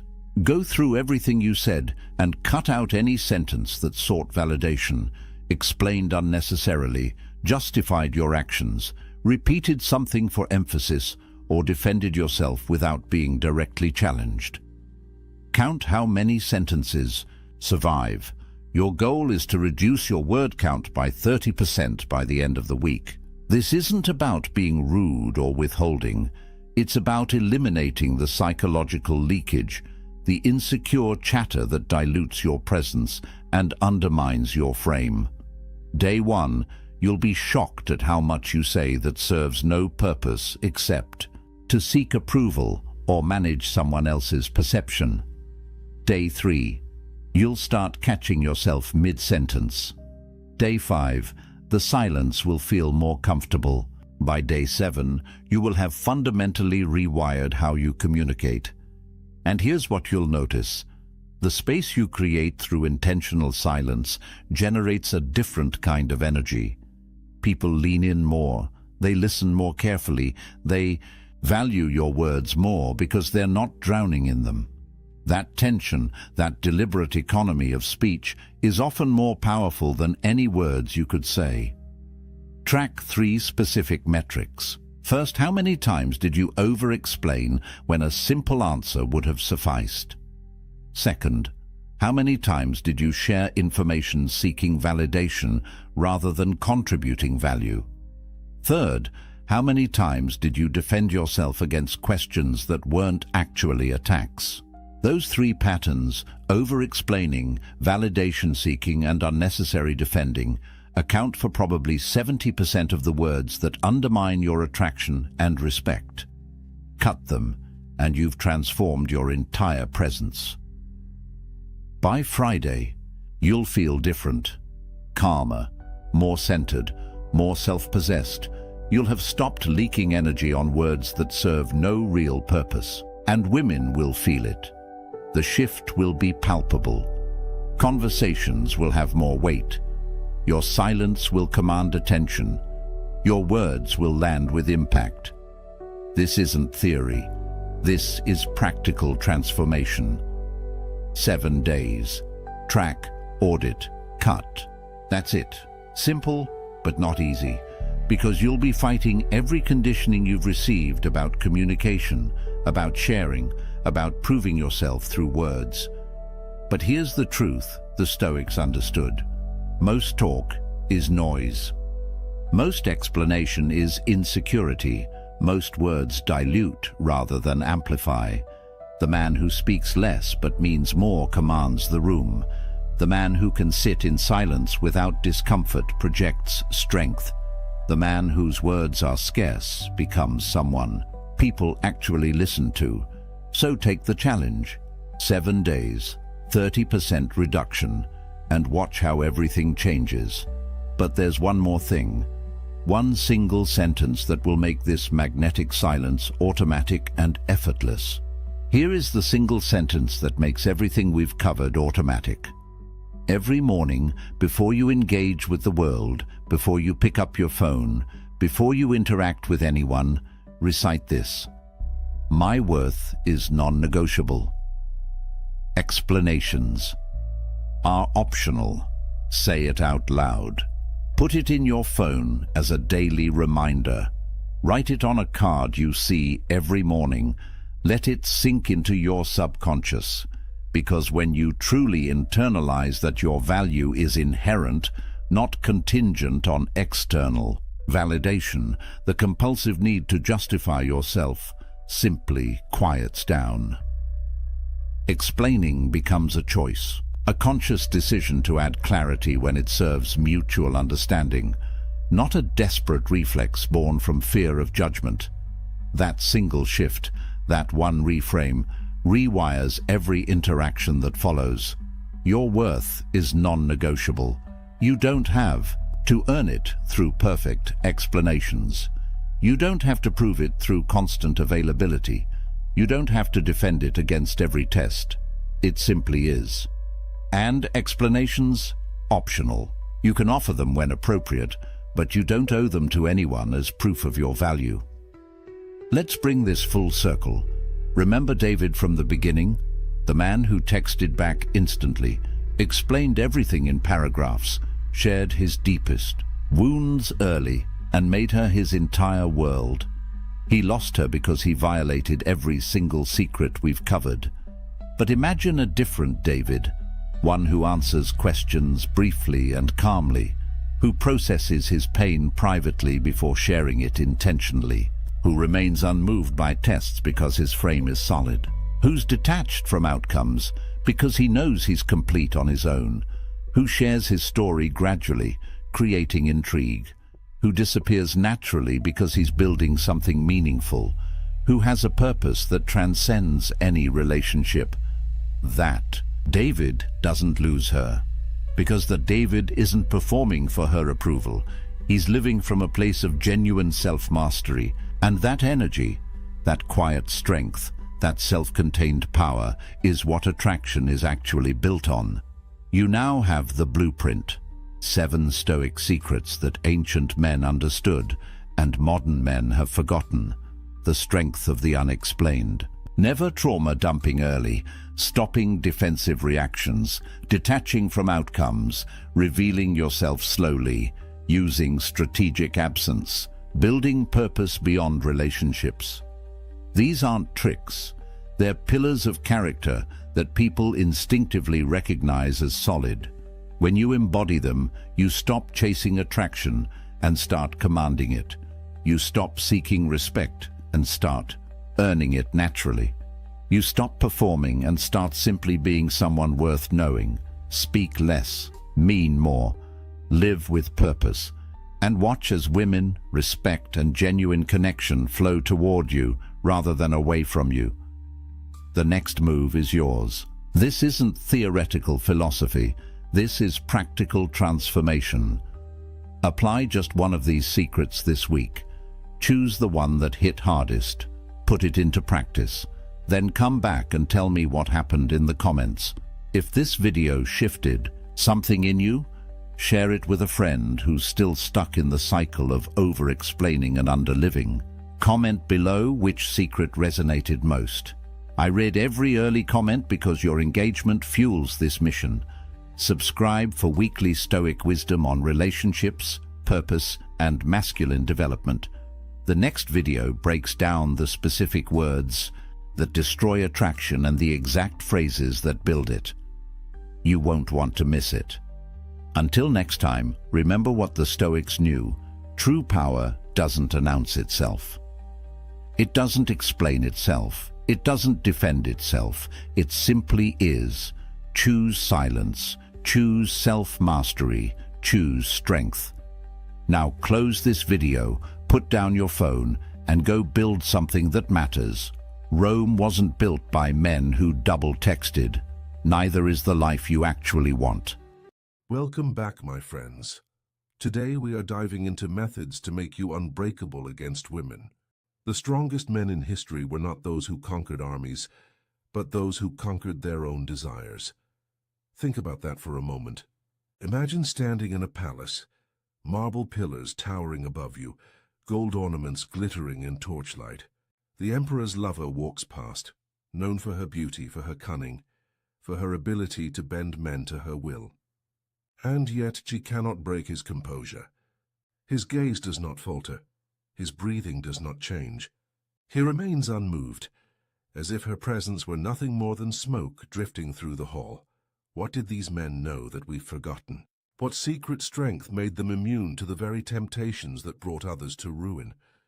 Tonight, you will learn the forbidden Stoic secrets that made emperors, generals, and philosophers unbreakable against the most dangerous tests of all, the subtle manipulations of desire, seduction, and betrayal.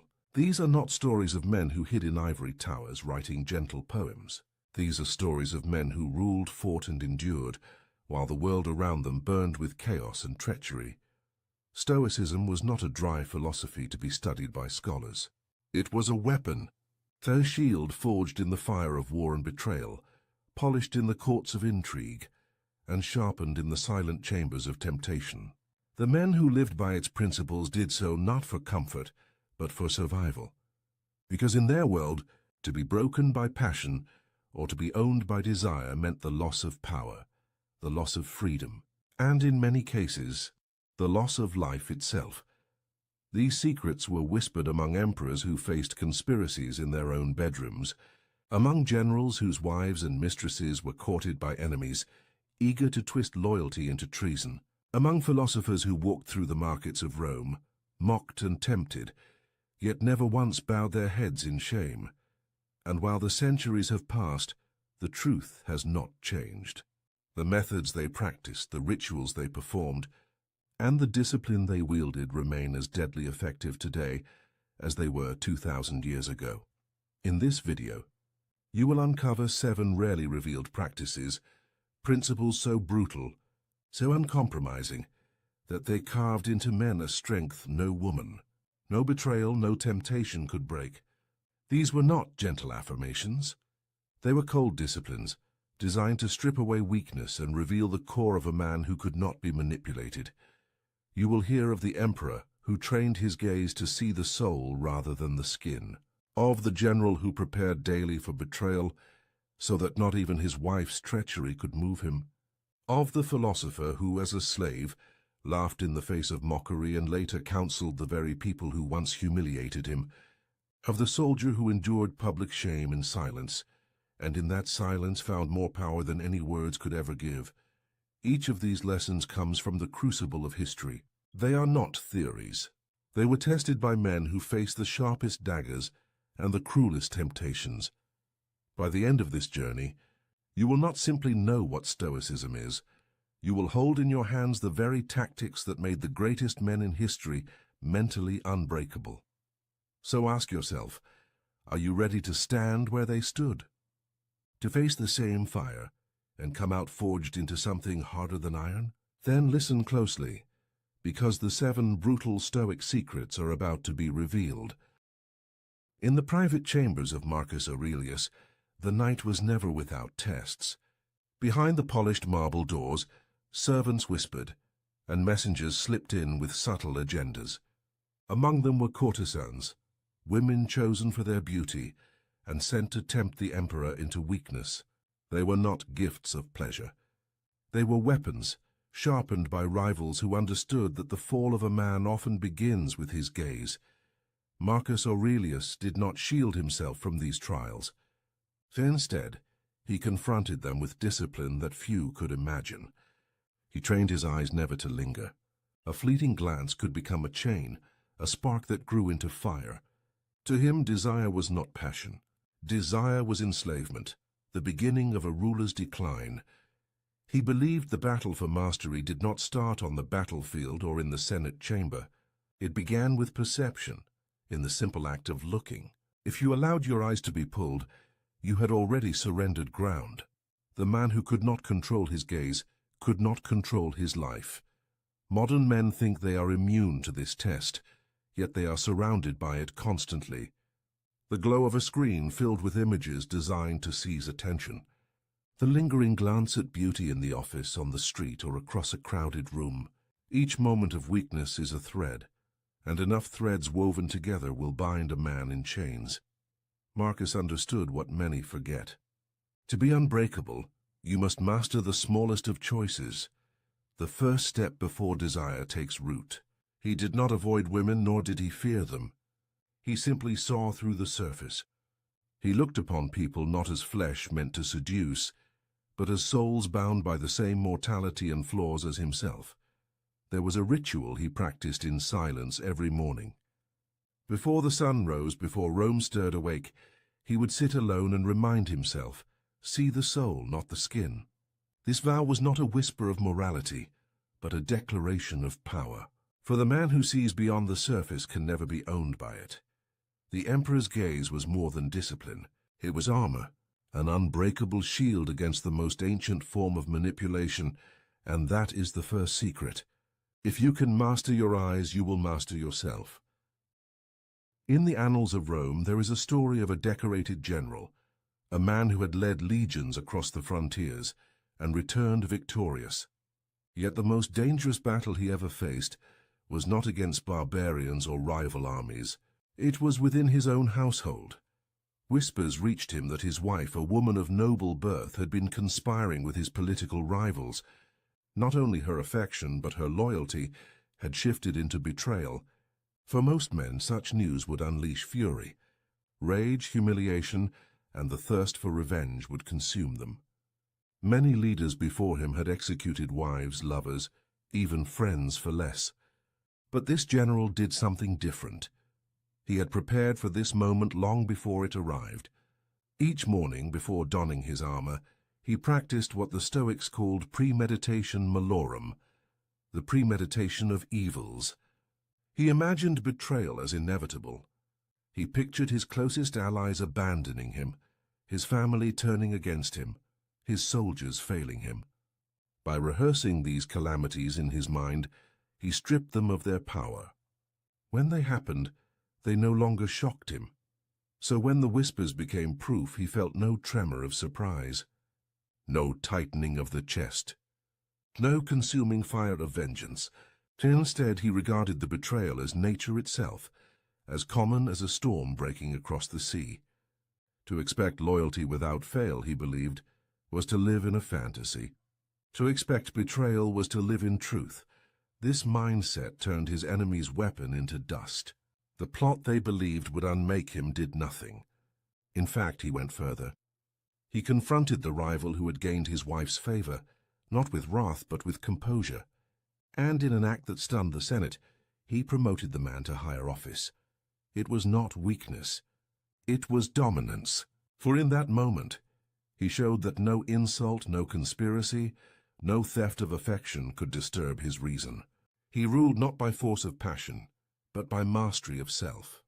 His enemies gained nothing, and his legend grew greater because of it. This is the second secret. Expect betrayal as natural, and it will never own you. In your own life, whether from friends, family, or women, betrayal loses its sting when you have already rehearsed it in the mind. Emotional immunity makes you untouchable. The general's legacy endures for one reason. When others sought to wound him through his heart, he proved that his heart was beyond their reach. Among the most famous Stoics of Rome was a man who began life not in wealth or honor, but in chains. His name was Epictetus. He was born a slave, treated as property, subjected to the cruelty of his master, and yet, from this lowly station, he rose to a level of authority that even free men envied. One story tells of his humiliation in the presence of noble guests. His master, eager to entertain, mocked him openly, forcing him to perform degrading tasks and endure ridicule. Among the spectators were women of the court, who laughed at his condition, jeering at his weakness. For most men, such shame would cut deeper than any blade. Anger, desperation, or despair would spill out uncontrollably. But Epictetus did not flinch. Instead, he stood in calm silence. His mind was untouched. He once said, "You may insult my body, but you cannot touch my reason." The body could be chained. The reputation could be dragged through the mud.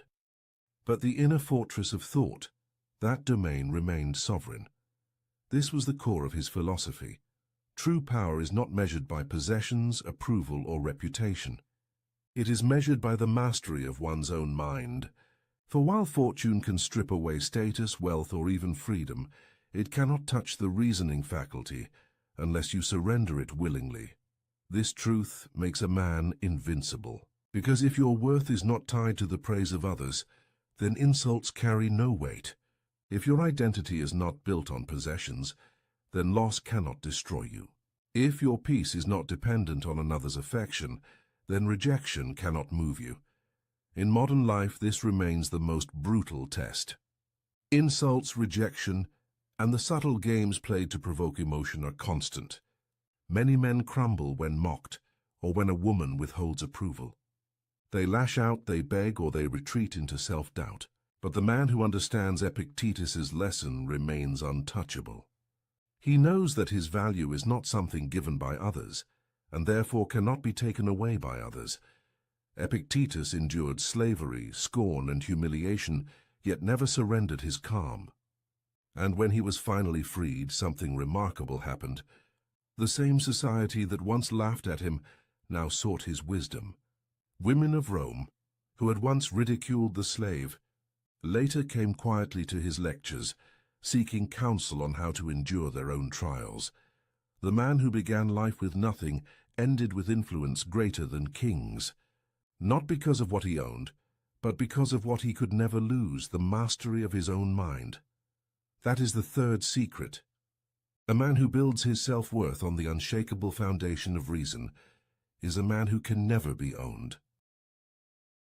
In the heart of Rome, influence often came not only through the Senate floor or the battlefield, but through the chambers of desire. One senator, admired for his clarity of judgment, faced a temptation that few men could resist. A widow of immense wealth and renown set her sights on him. She was not only beautiful but also powerful, her late husband having left her estates, servants, and a network of allies eager to maintain her favor.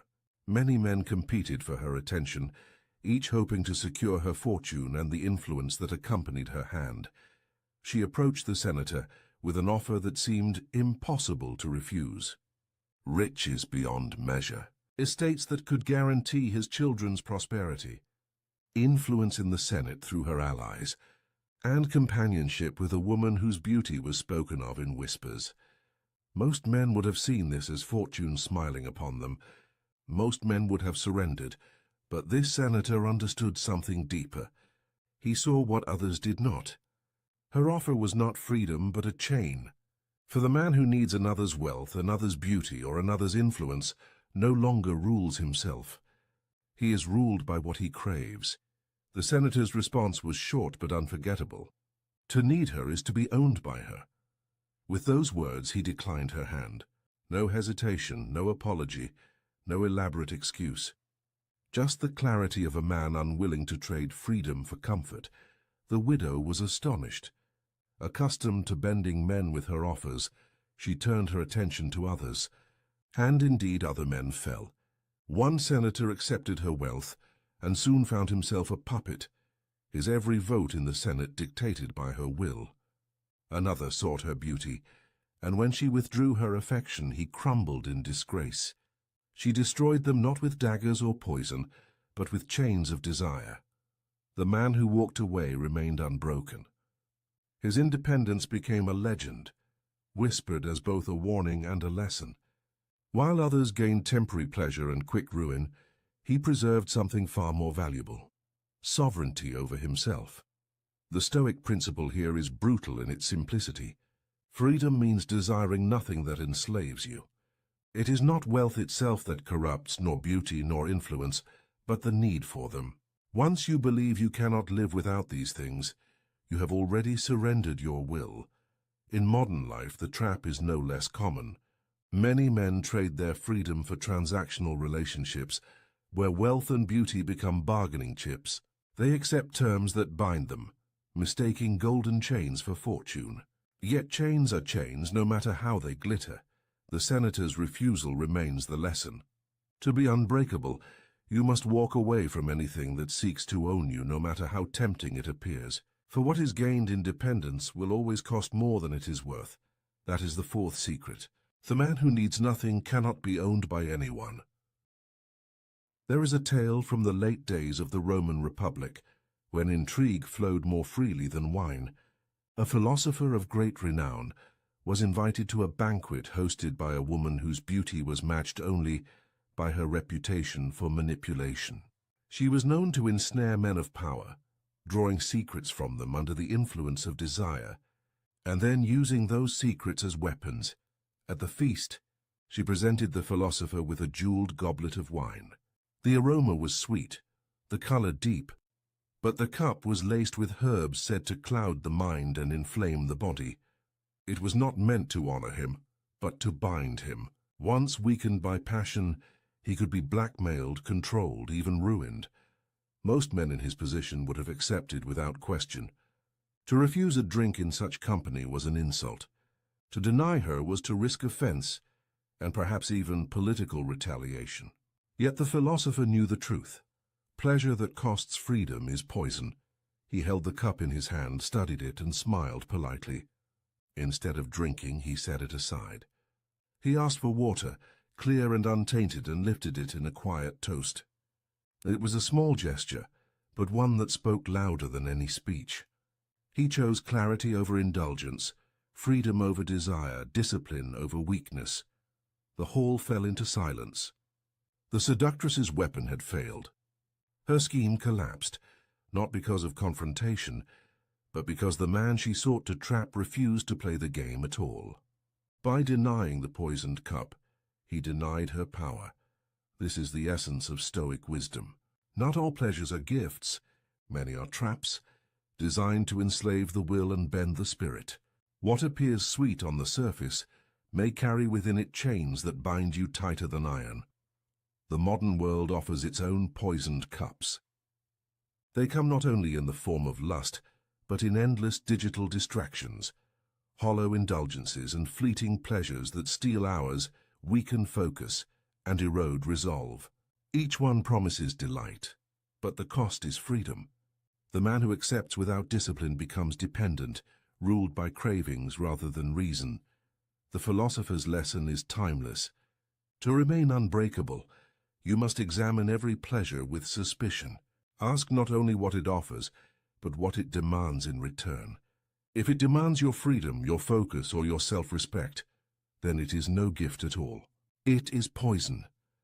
That night the philosopher left the banquet untouched, his reputation intact, his will unbroken. The seductress turned her schemes on others, and lesser men fell. But his quiet act of rebellion, raising a simple cup of water, became legend. That is the fifth secret. The man who refuses the poisoned cup can never be mastered. In the dusty camps along the Roman frontier, soldiers were tested not only by the sword, but by the eyes of those who watched them. Among these warriors was a centurion known for his iron discipline. He had marched through snow, fought through ambushes, and carried the scars of countless campaigns. Yet his greatest trial came not on the battlefield, but in the heart of Rome. Word spread quickly through the capital. His wife, a woman of high birth, was seen in the arms of another man. The whispers grew into open mockery. Rivals expected him to lash out with violence, to challenge the offender, to stain the streets with blood. Others expected him to crumble, humiliated before his men. A lesser soldier might have done both, but this centurion did neither. He showed no anger, no visible wound. He did not confront his wife in public, nor raise his voice in private. He spoke nothing of it at all. Instead, he carried on his duties with the same precision as before, drilling his soldiers, leading his marches, enforcing order. His silence unsettled everyone. The enemy could not provoke him. The gossipers could not shake him. The more they sought a reaction, the more his composure revealed their weakness. This was not passivity, it was strategy. He understood the Stoic principle that silence is a weapon. To rage, to argue, or to plead would have surrendered power to those who sought to break him. Indifference was stronger than confrontation, for it starved manipulation at its root. In modern life, the same truth holds. Many attempt to provoke men into emotional outbursts. Through insults, rejection, or public humiliation, the man who reacts gives away his strength, showing that his state of mind belongs to others. But the man who remains silent, who shows indifference, cannot be controlled. He starves the fire of attention until it dies on its own. The centurion's silence grew louder than any words could. His enemies could not twist his image into one of a jealous fool. His soldiers, seeing his unshaken demeanor, respected him more. Even the Senate, hearing of his restraint, elevated him further, for they trusted a man who could not be baited by scandal. And as for the accuser, the man who flaunted the affair, his name soon faded into shame. Without reaction to fuel his triumph, he became nothing more than a shadow of gossip, forgotten as quickly as he rose. The lesson is clear. Silence is not weakness, it is mastery. The unbreakable man does not need to defend his pride with words or violence. His composure speaks louder than any reply. That is the sixth secret. The man who governs his tongue and his temper rules not only himself but all who seek to provoke him. There is an account of a philosopher whose wife passed away after many years at his side. She was admired in the city, loved by her household, and her funeral was attended by crowds who came to mourn. The air was thick with incense, the sound of weeping echoed through the streets, and her body was carried with solemnity to its resting place. Among those gathered, all eyes turned to her husband. They expected him to collapse in grief, to weep as others wept, to show the same raw emotion that death forces upon even the strongest. But he did none of these things. He stood calm, his face composed, his gaze steady. He neither tore his garments in anguish, nor shed a single tear.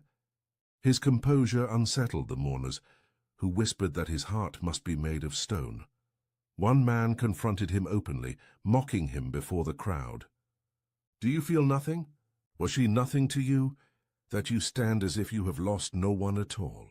The philosopher's reply was simple, but it carried the weight of centuries. Death is not cruelty, but nature's order. To resist is to defy reason. He explained that grief is not owed to death, for death is no injustice. It is the destiny of all men and women, the cycle of nature itself. To rage against it is as futile as raging against the setting sun. Tears do not change the order of the universe. Reason demands acceptance, for what cannot be altered must be embraced. The Stoic principle is clear. To accept nature is to master suffering. Even the loss of love is not tragedy, but training. Each heartbreak is an opportunity to strengthen the mind against what is inevitable. To cling desperately to what must pass is to guarantee endless torment. To accept with calm is to become indestructible. Modern men face this trial in different forms. The end of a relationship, betrayal, abandonment, heartbreak. Each feels like death, and each tempts men to collapse in grief. But the philosopher's example reveals the path of mastery. Do not curse nature for taking what was never yours to keep. Stand firm, let reason guide you, and move forward unbroken. When the final rites were finished, the philosopher did something that chilled those who witnessed it. As the mourners sobbed and the air was filled with lamentation, he turned from the graveside and walked away with head unbowed, steps steady and spirit unshaken. Where others dissolved into sorrow, he carried himself like stone, a living reminder that no power in the world, not even death, could bend his reason. That is the seventh secret. Acceptance is not indifference, it is power. The man who accepts all that nature brings cannot be destroyed by loss, for nothing can take away his mastery of himself. The lessons are now before you: the emperor's gaze, the betrayed general, the slave who owned his masters, the widow's trap, the poisoned cup, the soldier of silence, and the philosopher's funeral. 7 brutal secrets, each forged by men who refused to be broken. These were not abstract ideas or comfortable teachings. They were weapons sharpened by necessity, proven in the harshest trials of life. Men who ruled empires, commanded armies, and endured humiliation carried these principles as their shield. They stood unmovable, even when beauty, betrayal, temptation, and death itself tried to break them. And you too can carry them. Implementing even one will separate you from the ordinary. Because most men surrender their minds at the first test. They let their gaze be captured, their emotions be provoked, their desires be chained, their grief consume them. But the man who takes these secrets into himself walks another path. He is no longer ruled by what he cannot control. He rules himself, and that is the highest form of power. So let this be your final strike of the night. Start tomorrow. Do not let your eyes, your heart, or your silence be controlled by another. That is the first step to becoming unbreakable. Begin with the first secret. Tomorrow morning, practice the emperor's gaze. Notice where your eyes wander and take back control. Train your perception, and you will discover that the first battle is already won. And if you are ready for more, subscribe now. This is only the beginning. There are countless forbidden Stoic secrets waiting to be revealed. Secrets that will arm you with the same strength that once shaped emperors, generals, and philosophers. Stay vigilant. Stay disciplined. Stay unbreakable. Picture this. Your fists are clenched, your jaw is locked tight, heat floods your chest, racing up your neck, pounding in your temples. Someone just disrespected you, crossed a line, threw words at you that cut deep. And right now, in this moment, every fiber of your being wants to explode, to unleash, to make them feel what you feel. But here's what you don't realize. That fury building inside you isn't strength. It's a prison, and you're both the jailer and the prisoner. Every second you spend consumed by rage is a second stolen from your life, your peace, your power, the relationships you've destroyed, the respect you've lost, the things you've said that you can never take back. All because in that moment you thought anger was the answer. But what if I told you that nearly 2,000 years ago, ancient philosophers discovered something that modern psychology is only now confirming? A truth so powerful that once you understand it, anger becomes almost impossible, not suppressed, not hidden, actually impossible, because they found the secret that most men never discover. The reason you get angry has nothing to do with what's happening out there, and everything to do with a choice you're making inside your own mind without even realizing it. Stay with me for the next 15 minutes, and I'll show you exactly how to break free from anger forever. Not through willpower, not through breathing exercises, but through a fundamental shift in how you see reality itself. By the end, you'll possess a mental framework that the Stoics used to remain unshakable in the face of insults, betrayal, and chaos. The same framework that can make you the calmest, most powerful man in any room.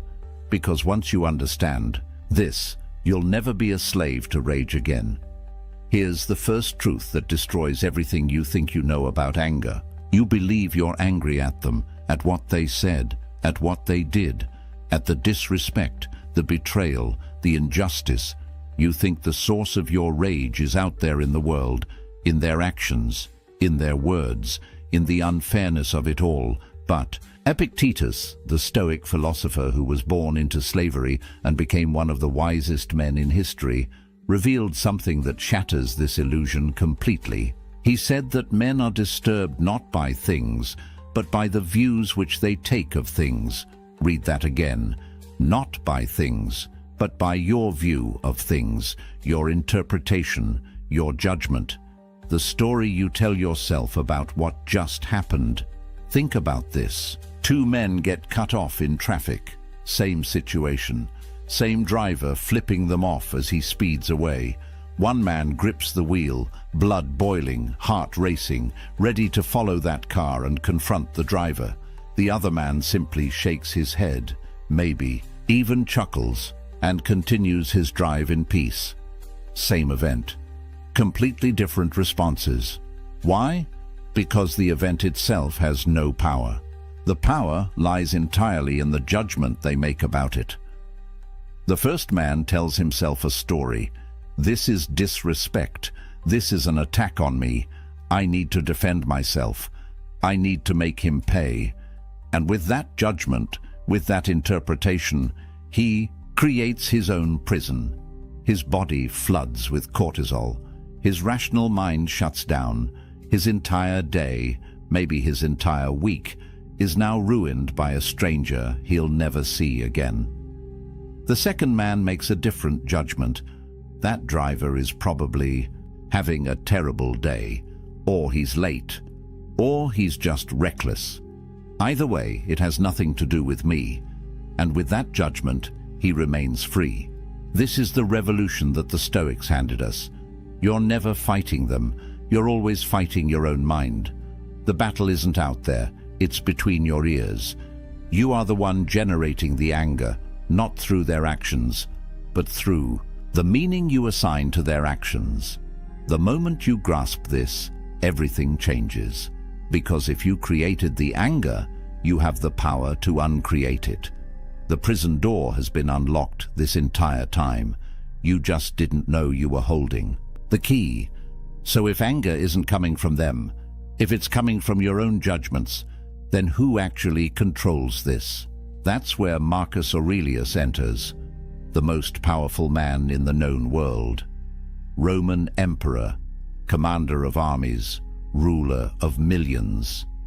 And yet, as a young man, he couldn't control his own temper.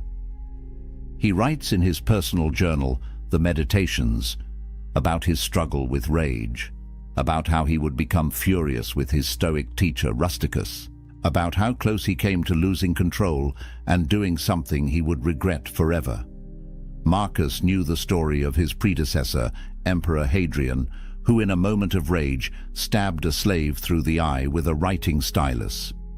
Later, when Hadrian calmed down and apologized, the slave said the only thing he wanted was his eye back. And even an emperor couldn't give him that. The damage was permanent. The lesson was clear. You can rule an empire and still be a slave to your emotions. You can command armies and still be conquered by anger.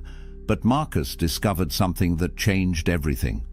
The Stoics called it the dichotomy of control, and it's the single most powerful framework for understanding life that has ever been created.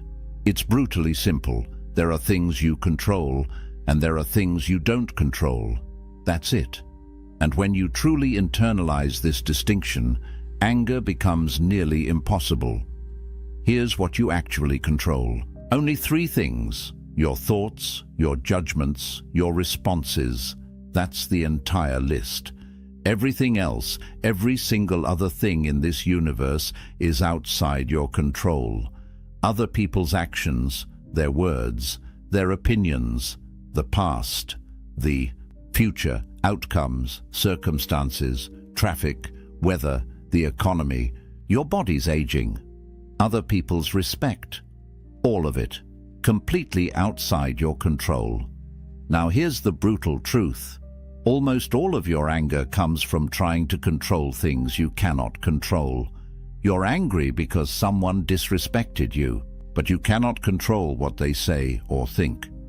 You're angry because something didn't go your way, but you cannot control outcomes. You're angry because the past happened, but you cannot control what already occurred. Every moment spent in rage over these things is energy poured into a bottomless pit. It's trying to move a mountain by shouting at it. It's absolute insanity. But look what happens when you shift your focus to what you actually control. Someone insults you. You cannot control their words, but you can control your judgment about those words. You can choose to interpret them as the ravings of someone having a bad day, or the opinion of someone whose opinion doesn't matter, or the behavior of someone who simply doesn't understand. The event stays the same, but your judgment transforms your entire experience. Your project fails. You cannot control the outcome, but you can control what you do next, how you learn from it, how you adapt, how you rebuild. The failure stays the same, but your response determines whether it destroys you or strengthens you. This isn't resignation. It's not giving up. It's the opposite. It's radical empowerment. Because when you stop wasting energy on what you can't control, you suddenly have enormous power for what you can. You're no longer fighting a war on 1,000 fronts. You're focused, directed, unstoppable. The Stoics understood something profound. Accepting powerlessness over externals gives you ultimate power over yourself. And power over yourself is the only power that actually matters. Because the man who masters himself can never be conquered. The man who tries to master the world will always be at war. Marcus wrote that you have power over your mind, not outside events. Realize this, and you will find strength, not the strength to control others, the strength to remain unshaken no matter what others do. That's freedom. That's power. That's the dichotomy of control. Now here's where most men fail. They understand this intellectually. They nod along. They think they get it. But when the moment comes, when someone disrespects them, when something goes wrong, they explode anyway. Why? because they didn't meet anger at the gate. They let it in. And once it's inside, it's nearly impossible to control. Seneca, another Stoic philosopher, wrote an entire essay called On Anger, and in it he gives us a metaphor that's absolutely brutal. He says that anger is like an invading army, and the best plan, the only plan that works, is to resist it at the very beginning, to stop it at the frontier before it crosses into your territory. Because once anger enters the city, once it passes through the gates, it doesn't allow you to set limits. It does whatever it wants. It burns everything. And by the time you realize what's happened, the damage is already done. Think about the timeline of anger. Someone says something. You feel that first spark, that initial reaction. Seneca calls this the involuntary proto-passion. You can't control it. It's automatic. Your body reacts before your mind can catch up. Heart rate spikes, adrenaline dumps, face flushes. That's biology. That's not your fault. But here's what happens next. You have maybe 60 seconds, 1 minute. That's the window. That's when your rational mind can still function. That's when you can still think clearly. That's when you have a choice. You can either let the anger build, feed it, justify it, fan the flames, or you can recognize it for what it is and let it pass. But if you let it in, if you say yes to that second movement, if you assent to the judgment that you've been wronged and someone must pay, then the third movement happens, full-blown rage, and now your prefrontal cortex, the part of your brain responsible for judgment and reason, goes offline. You're operating from the amygdala, pure fight or flight. You're no longer human, you're an animal, and everything that happens next, you'll regret. The Stoics knew this. That's why they emphasized what they called postponement. When you feel anger rising, do nothing. Wait, walk away, create space. Because anger is temporary. It peaks and then it fades. But the consequences of what you do in anger can be permanent. Words said in rage can destroy a marriage. A punch thrown in fury can ruin a life. A decision made in anger can cost you everything. Hadrian couldn't give that slave his eye back. You can't unsay the words. You can't undo the damage. Marcus Aurelius understood this deeply. He wrote to himself, "How much more grievous are the consequences of anger than the causes of it?" Think about that. Whatever made you angry, the insult, the betrayal, the disrespect, it's nothing compared to what your anger will cost you. The anger hurts you more than they ever could. Seneca put it even more bluntly. The person who angers you becomes your master, because now they control you. They pull your strings, they make you dance, and you've handed them that power willingly. So here's the first defense. Recognize the physical signs before the explosion. Tight chest, clenched jaw, racing heart, hot face, shallow breathing. These are your warning signals. Your body is telling you that anger is at the gate. Don't ignore it. Don't push through it. Pause. Just pause. Count to 10. Walk away. Do whatever it takes to create that critical gap between stimulus and response. Because in that gap lives your freedom. That's where you're human instead of animal. That's where you choose wisdom instead of chaos. Meet anger at the gate or lose everything inside the walls. But here's the deeper question. Why does anger show up at all? What actually triggers that first spark? And the answer brings us to the most liberating truth in Stoic philosophy. It's not them. It's not what they did. It's your opinion about what they did. Epictetus is absolutely clear on this. It's not things that disturb us, but our judgments about things. Remove the judgment and you remove the anger. It's that simple and that difficult. Think about what actually happens when someone disrespects you. They say words, sound waves hit your ears, Neurons fire in your brain, processing those sounds into language. And then, and this is the crucial part, you interpret those words. You assign meaning. You create a story.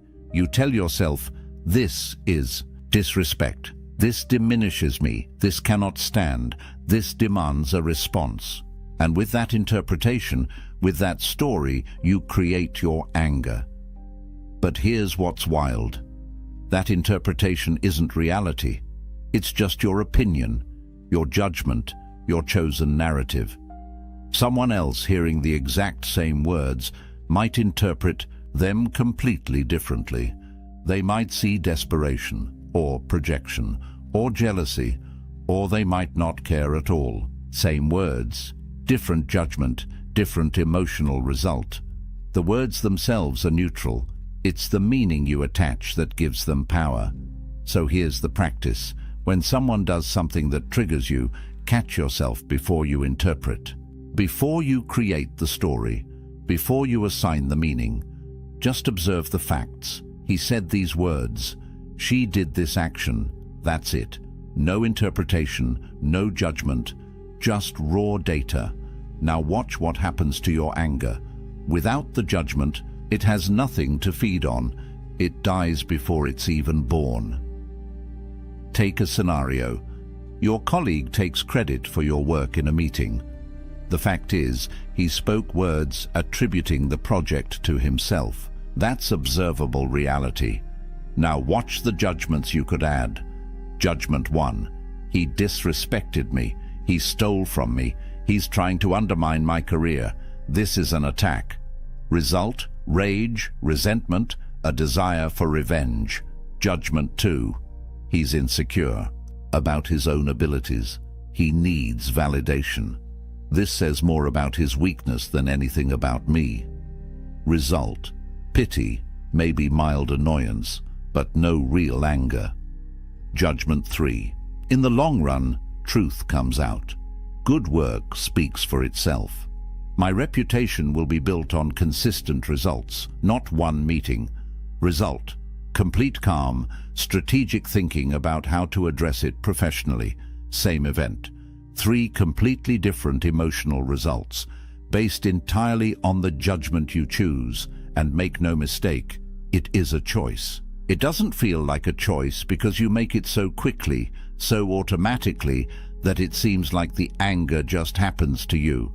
But the Stoics are telling you that there's always a gap, always a moment where you choose the interpretation. And once you start paying attention to that gap, once you start catching yourself in the act of judging, you realize you've been the author of your own suffering this entire time. This is what the Stoics mean when they say that the obstacle is not the thing itself, but your view of the thing. Change your view, and the obstacle disappears. Someone insults you? Only if you agree that it's an insult. Someone betrays you? Only if you judge that as a betrayal worth your energy. Someone treats you unfairly? Only if you believe that your worth comes from how others treat you. Strip away your judgments, and you're left with neutral events. And neutral events can't make you angry. Only you can do that to yourself.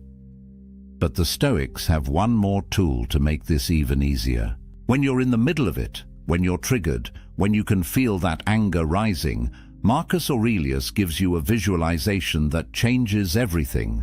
He calls it the view from above. And it's simple but devastatingly effective. Zoom out, pull back, see yourself from outside. Imagine you're looking down at this moment from 30,000 feet. From orbit, from the perspective of the cosmos. From that height, how important is this moment? This insult, this slight, this frustration, will it matter in a year? In 5 years? In 50? When you're on your deathbed looking back at your life, will you remember this? Will you care? The brutal answer is almost always no. It's completely insignificant. It's a tiny ripple in an endless ocean. And yet, you're about to sacrifice your peace, your dignity, your relationships over it. You're about to let it steal your day, your week, maybe more. Marcus would remind himself constantly about the shortness of life. He wrote, "You could leave life right now. Let that determine what you do and say and think. You have a limited number of days, a finite amount of time, and every moment you spend angry is a moment wasted, a moment you'll never get back, stolen not by them, but by your own reaction to them." The cosmic perspective reveals the absurdity of anger. You're a brief flash of consciousness in an infinite universe.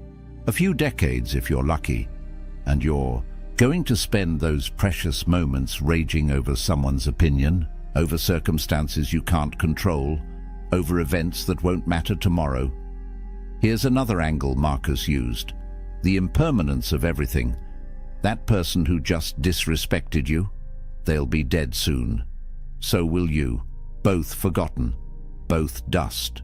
The Roman Empire seemed eternal. It fell. Your career, your reputation, your pride, all temporary, all fleeting, all ultimately meaningless in the grand scale. So why give them the power to disturb your inner tranquility? Why hand over your peace for something so temporary? And here's the final piece of the cosmic view. Recognize your shared humanity. Marcus would remind himself every morning that today he would meet people who are meddling, ungrateful, violent, treacherous, envious. But he would also remind himself that they act this way out of ignorance. They don't know good from evil. They're doing the best they can with the understanding they have.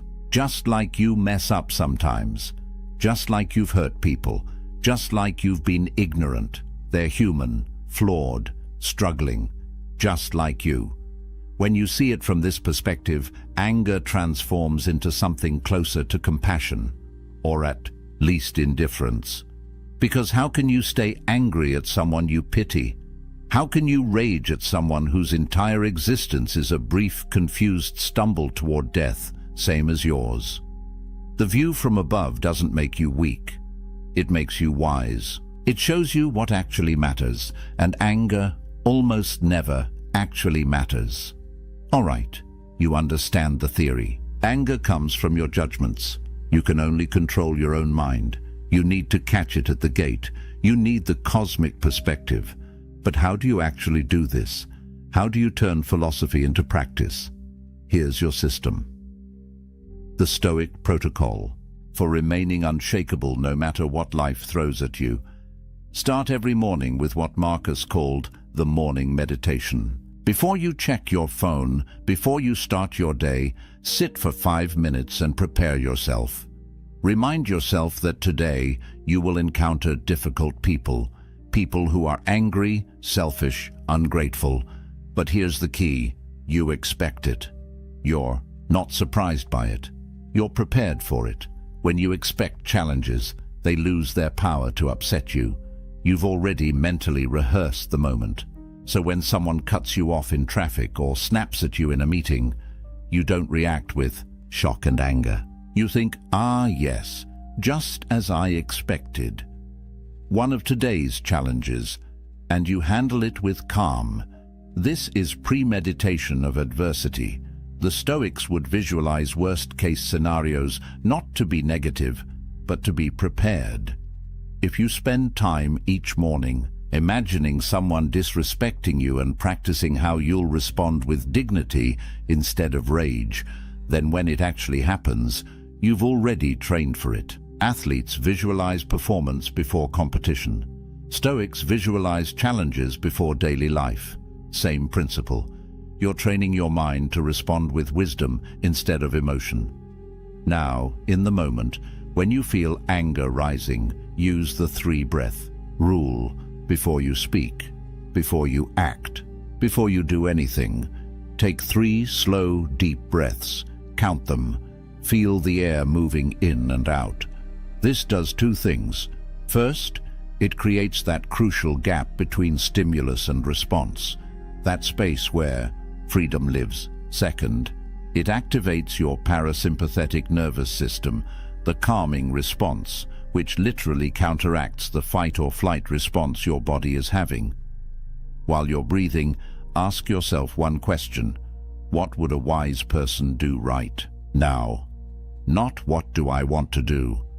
Not what does my ego demand? What would wisdom choose? Would Marcus Aurelius blow up over this? Would Epictetus let this disturb his inner peace? Would Seneca sacrifice his tranquility for this temporary irritation? The answer is always no, and if they wouldn't, why should you? Then comes the evening review. Before you sleep, Seneca recommends auditing your day. Where did you get angry? What triggered you? What judgment did you make that created that anger? Could you have interpreted it differently? What will you do better tomorrow? This isn't about guilt or shame. It's about learning. It's about noticing your patterns. It's about slowly reprogramming your automatic responses.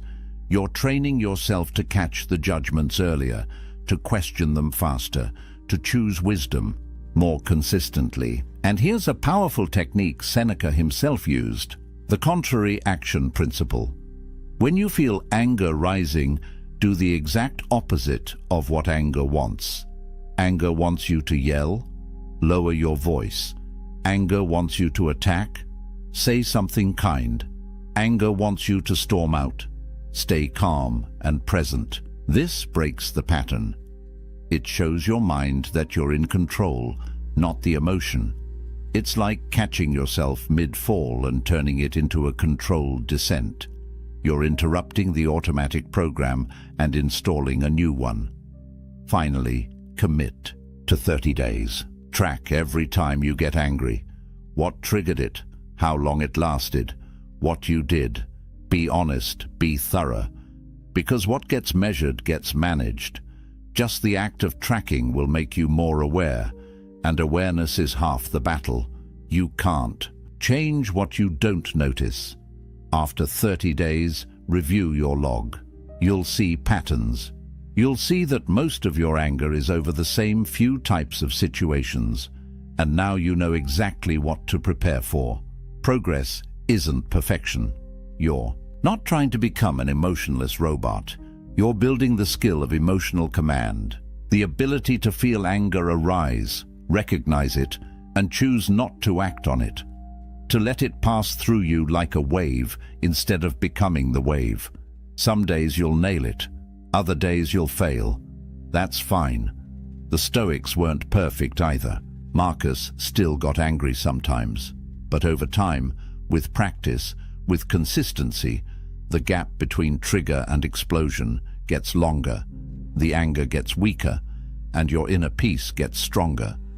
Until one day, you realize that the things that used to send you into a rage barely register anymore. That's freedom, that's mastery, that's the Stoic protocol working.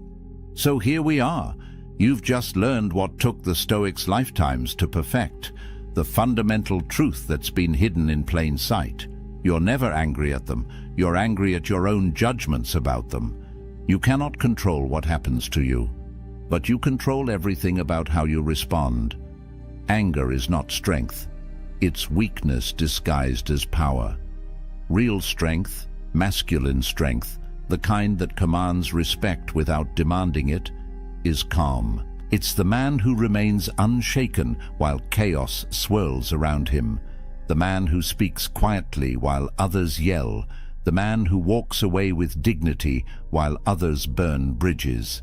This isn't about suppression. It's not about hiding your feelings or pretending everything is fine. It's about understanding that most of what makes you angry is completely beneath you. You're letting strangers who won't remember you tomorrow steal your peace today. You're handing your power to people who don't deserve even your attention. You're sacrificing your inner tranquility for situations that won't matter next week. That's insanity. And now you see it. When you master this, everything changes. Your relationships deepen because you're not reactive anymore. Your respect grows because people see that you can't be rattled.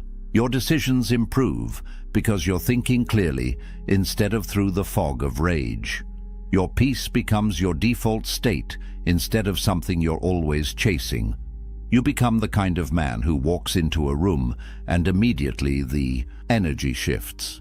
Not because you're trying to dominate, but because you've dominated yourself. Marcus Aurelius, the most powerful man in the world, knew this. He wrote, "The nearer a man comes to a calm mind, the closer he is to strength. Not loud strength, not aggressive strength, calm strength, unshakable strength. The strength that doesn't need to prove itself because it's already proven. That's what's waiting for you on the other side of anger. A version of yourself you haven't met yet. The version who's free." So here's your challenge. For the next week, commit to this. Every time you feel anger rising, pause. Recognize the judgment you're making. Ask if it's actually true. Ask if it actually matters. Choose a different interpretation. Meet the anger at the gate and turn it away. Keep track. See what happens.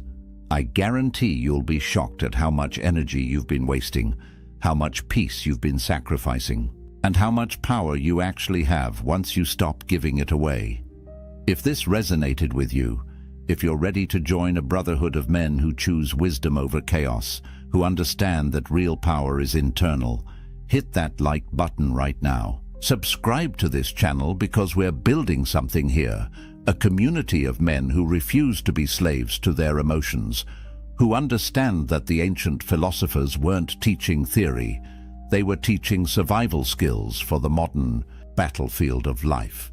And every video on this channel is designed to sharpen that edge, to make you harder to break and impossible to control. Remember what Marcus wrote. You have power over your mind, not outside events. Realize this and you will find strength. That's not just a quote. That's the key to unshakable peace. That's the answer to a life lived without rage. That's your inheritance from the Stoics. Don't waste it. Don't stay trapped in anger when the door's been open this entire time. Walk through it. On the other side is the man you're meant to become. Calm, powerful, free, and absolutely unshakable. That's not just philosophy. That's your future if you choose it. See you in the next one, brother. There was a man who lost the woman he loved because of one sentence. Just one. They'd been dating for 2 months. Everything was perfect. The chemistry was undeniable. She laughed at his jokes. Her eyes lit up when she saw him, and he felt like he'd finally found something real. Then, one night over dinner, he said something.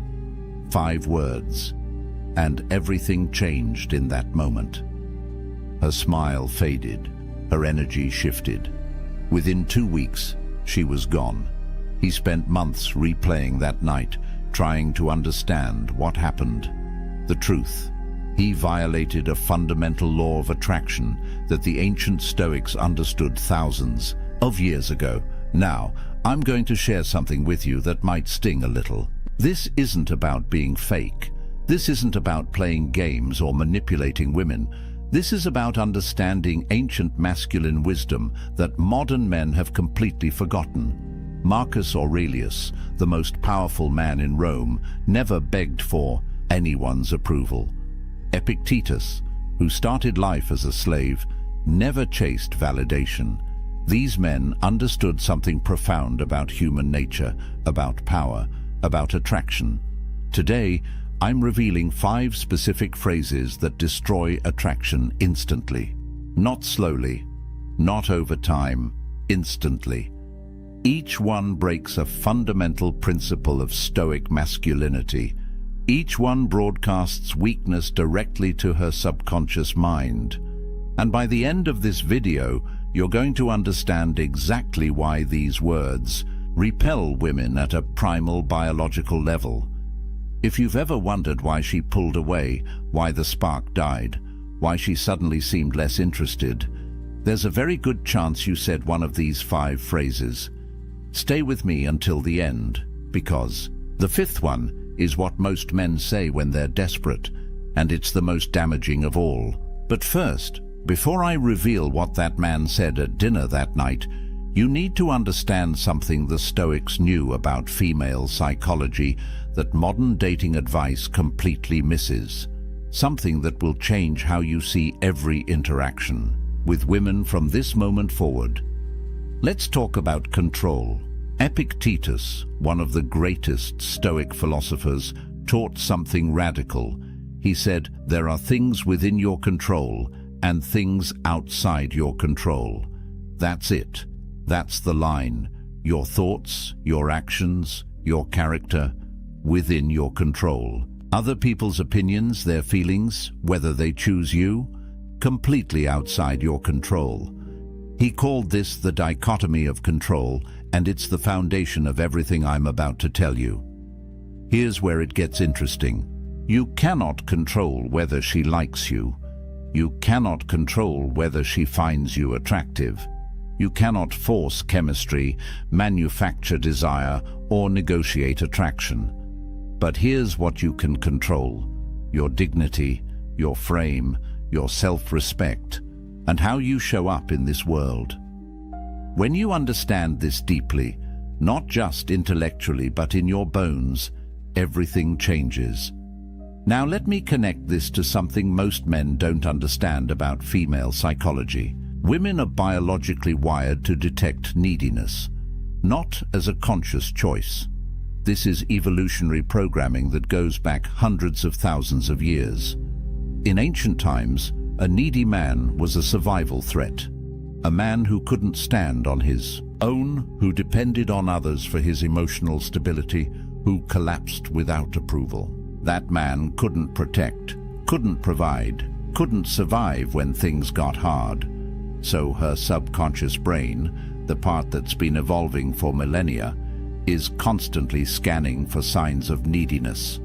And the moment she detects it, attraction dies. Here's the brutal truth. The moment you try to control her feelings, you lose. Every attempt to make her like you pushes her away.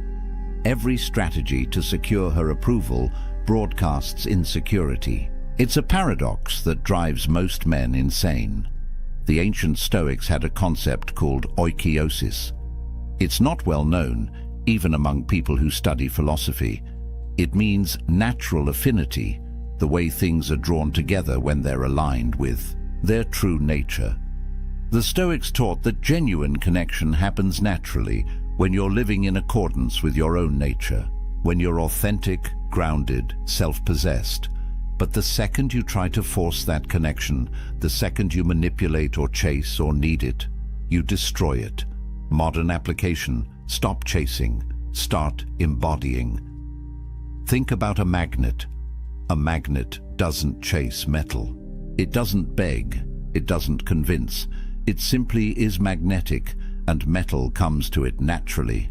That's the energy of a man who understands Stoic principles: self-possessed, grounded, complete within himself.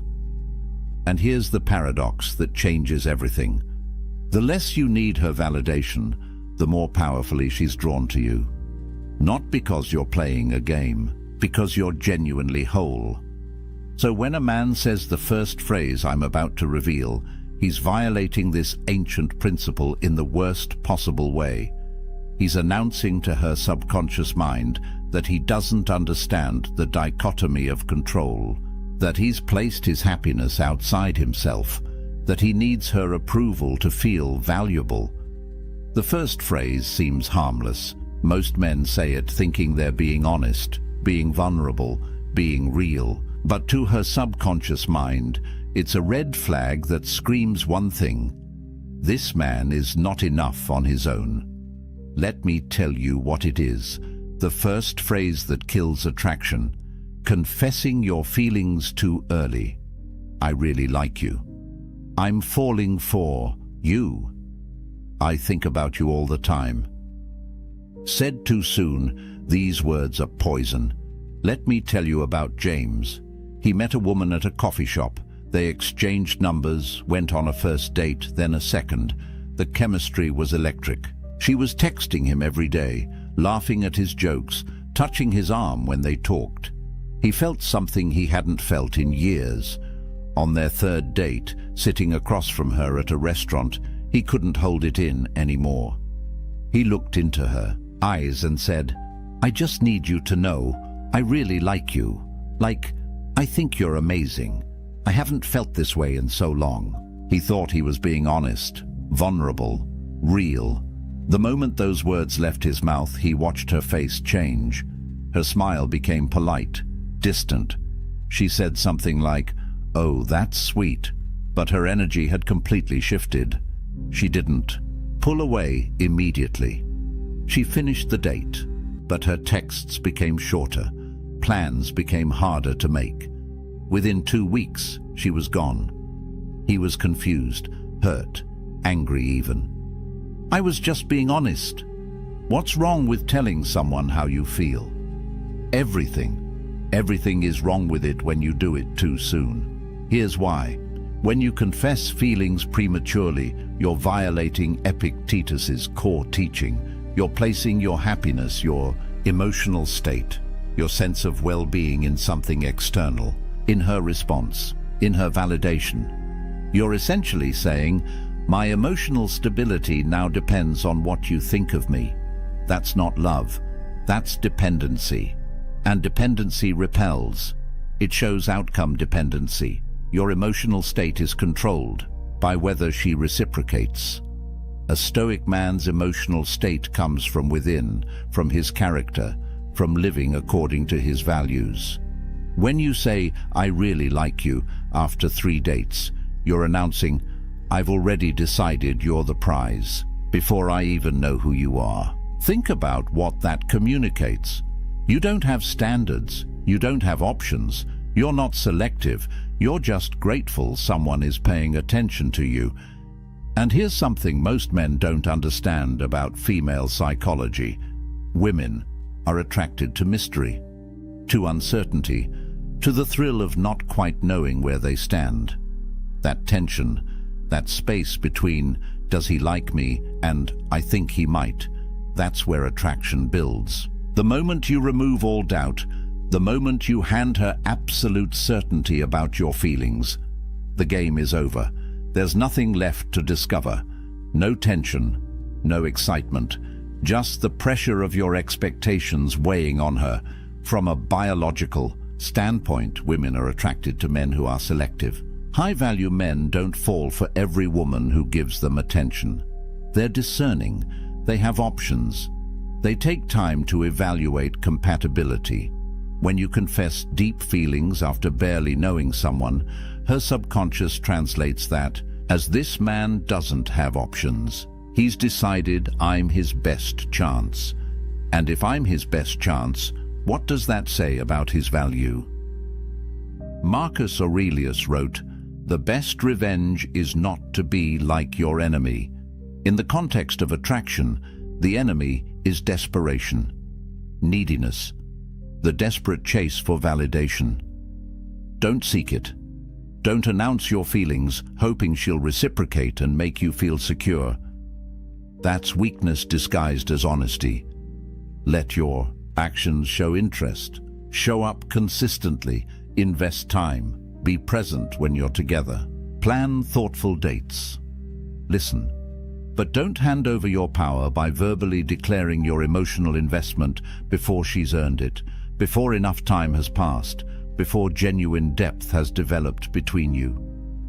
The Stoics had a practice called amor fati, love of fate. Love the process itself, not just the outcome. Enjoy getting to know her. Appreciate the uncertainty. Embrace the journey of discovering whether she's actually compatible with you, not just whether she'll validate your feelings. When you're outcome-focused, you're needy. When you're process-focused, you're grounded. One repels, one attracts. So if you're dating someone right now and you feel that urge to confess, to tell her how much you like her, to seek reassurance that she feels the same way, pause, breathe. Remember the dichotomy of control. You cannot control her feelings, but you can control your dignity. Keep it. But here's what's even worse than confessing too early.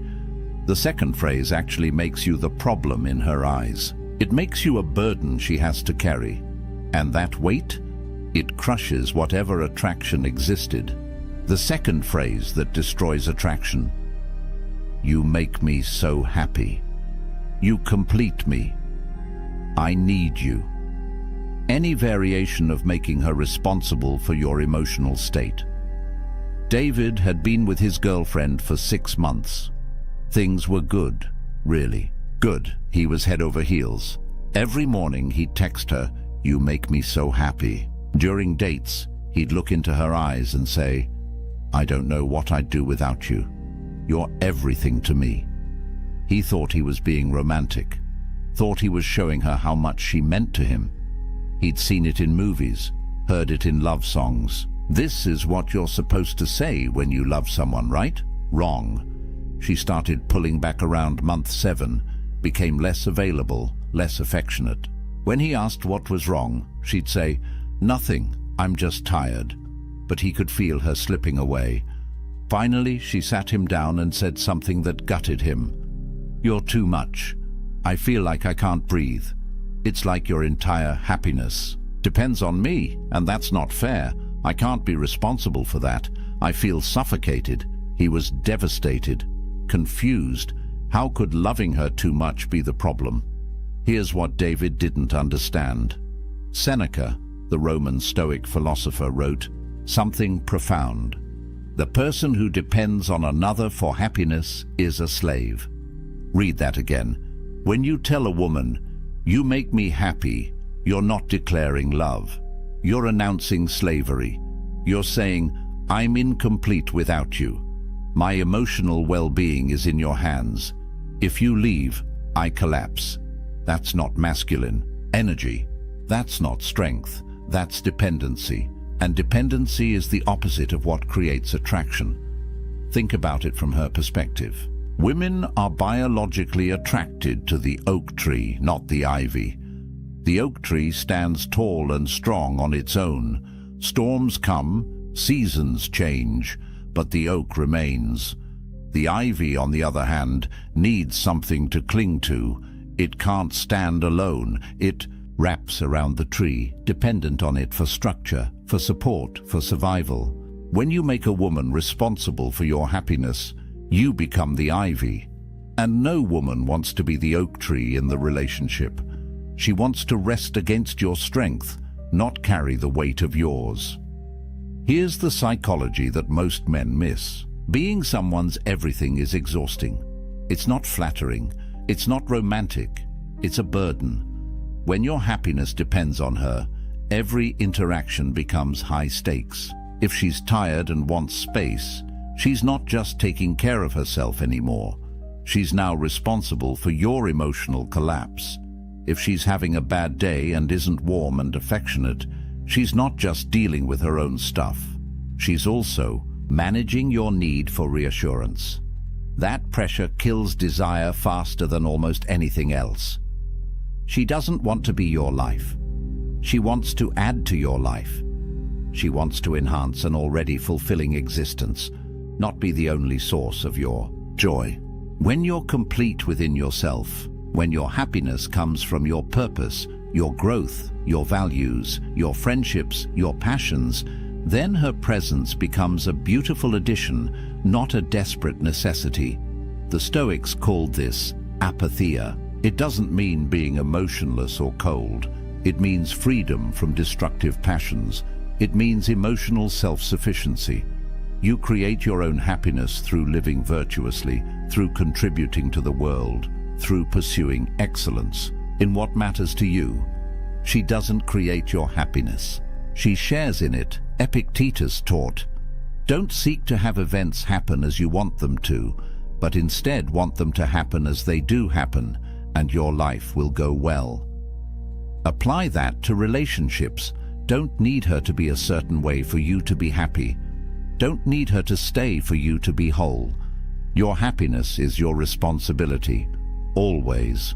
When you're emotionally self-sufficient, something interesting happens. She feels free.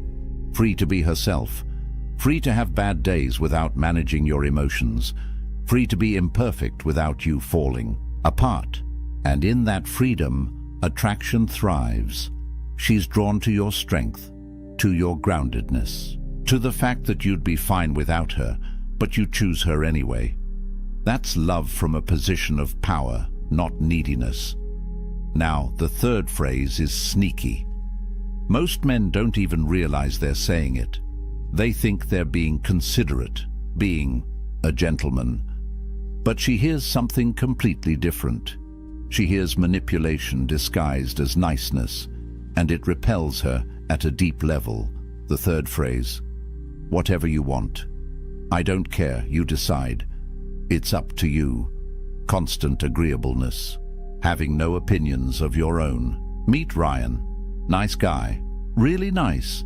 Maybe too nice. He'd been seeing Sarah for about 2 months, and everything seemed fine on the surface. But there was a pattern. Every single time they made plans, the conversation went the same way. Where should we go for dinner? I don't know. Wherever you want. What movie should we see? You pick. I'm good with anything. Should we go to the beach or stay in the city this weekend? Whatever makes you happy. Ryan thought he was being considerate, accommodating, the perfect boyfriend who never causes conflict. 3 months in, she ended it. Her exact words. I don't even know who you are. You're like a ghost. You have no preferences, no opinions, no spine. I feel like I'm dating a mirror. Ryan was shocked, hurt. He'd done everything to make her happy. How could that be the problem? Here's what he missed. Marcus Aurelius wrote, "Waste no more time arguing what a good man should be. Be one." A man without opinions is a man without character. A man who constantly defers isn't showing respect. He's committing self-erasure. He's disappearing right in front of her. Think about attraction.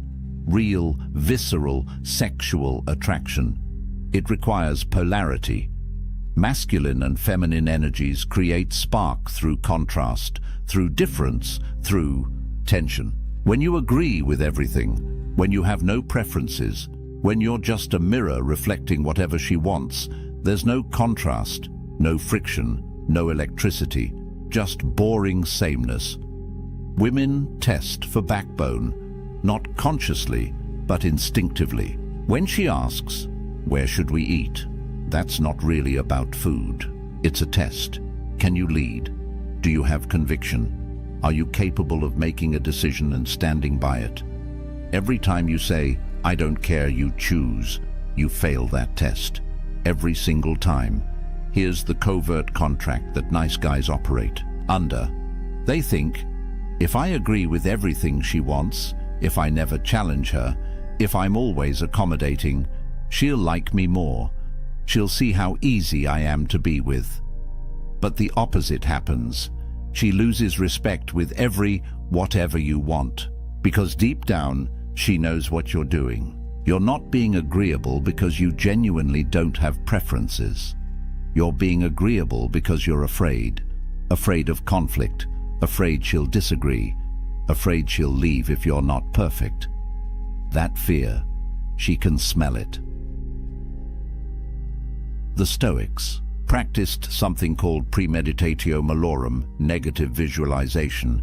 They'd imagine the worst outcomes to prepare themselves mentally. Apply that here. Imagine what happens if you please everyone. The answer, you please no one, especially not yourself. When you have no opinions, no preferences, no boundaries, you become invisible, forgettable, replaceable. Epictetus taught, if you wish to be good, first believe that you are bad. In this context, it means acknowledge the people-pleasing tendency. Recognize that your constant agreeableness isn't kindness, it's avoidance. It's fear-based behavior disguised as consideration. Here's what women actually want. They want to feel your presence, your direction, your masculine certainty, not arrogance, not domination, just the simple confidence to say, "I'd prefer Italian tonight," or "I'm not really into action movies. let's do the thriller instead. Or, I want to go to the mountains this weekend. Simple preferences, stated calmly. That's it. That's all it takes to show you're a real person with real opinions. And here's the secret. She doesn't even need to agree with your preferences. She just needs to know they exist. Disagreement is fine, healthy even. What kills attraction is the void where your personality should be. Be willing to have opinions. State them without apology. And be equally willing to hear hers and find compromise when it matters. That's partnership. That's polarity. That's attractive. The fourth phrase is what men say when they're losing her. And instead of slowing the decline, it accelerates it. If you've said this next one, you know exactly how she responded, and it wasn't good. The fourth phrase that kills attraction, seeking constant reassurance. Are we okay? Do you still like me? Are you mad at me? Did I do something wrong? Michael couldn't handle silence, couldn't handle space, couldn't handle uncertainty. He'd been dating Lisa for about 4 months when the pattern started. Anytime she seemed quiet, anytime she didn't respond to a text within an hour, anytime her tone seemed even slightly different, he'd panic. Hey, are we good? You seem distant. Is everything okay? I feel like something's off. Did I do something? At first, Lisa would reassure him. No, babe, we're fine. I'm just tired. Everything's good, I promise. You didn't do anything wrong. I'm just busy at work. But the questions kept coming. Every week. Sometimes multiple times a week. Eventually, her reassurances became shorter, less convincing. Until finally she stopped responding to his "Are we okay?" text altogether. 2 days later, she sent him a long message. I can't be your therapist. This constant need for reassurance is exhausting. I feel like I'm managing your anxiety instead of being in a relationship. I'm done. Michael was crushed. He thought he was just communicating, being open about his feelings, addressing issues. Before they became problems, what he didn't realize, he was creating the very problem he feared. The Stoics taught amor fati, love of fate. It means accepting what is, exactly as it is, without resistance. Every time you ask, are we okay? You're rejecting what is. You're fighting reality because you're afraid. You don't trust the present moment. You don't trust her. You don't trust yourself. You're essentially saying, I don't believe this is stable. I don't believe I'm enough. Please convince me otherwise. And here's the brutal psychology. Every time you seek reassurance, you plant a seed of doubt in her mind. She might have been completely fine before you asked, but now she's thinking, why is he asking? What does he see that I don't? Is there a problem I haven't noticed? Your insecurity becomes contagious. You're literally creating instability through your fear of instability. Women interpret constant reassurance seeking as, he doesn't believe. He's enough. And if you don't believe it, why should she? Confidence isn't arrogance. It's not pretending everything's perfect. Confidence is trusting in your ability to handle whatever outcome unfolds. A confident man doesn't need constant validation because he knows something fundamental. If she leaves, he'll survive. He'll be okay. He'll rebuild. That certainty makes him unshakable, and that's deeply attractive. Marcus Aurelius wrote, "Today I escaped anxiety, or no, I discarded it because it was within me, in my own perceptions, not outside." Your need for reassurance isn't about her behavior. It's about your internal state, your anxiety, your fear of abandonment, your belief that you're not enough. That's your work to do, not hers to constantly soothe. Here's what happens when you keep seeking reassurance. You create a death spiral. Your insecurity makes you ask, are we okay? She pulls back slightly because the neediness is unattractive.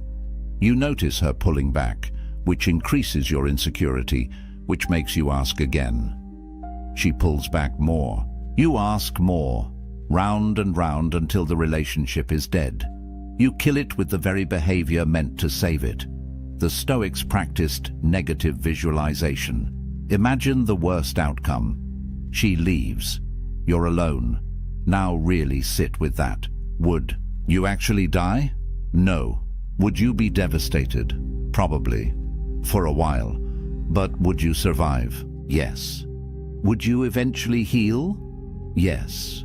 Would you find someone else? Very likely. When you deeply internalize that you'd be okay, even in the worst-case scenario, you stop operating from fear. You stop needing constant reassurance.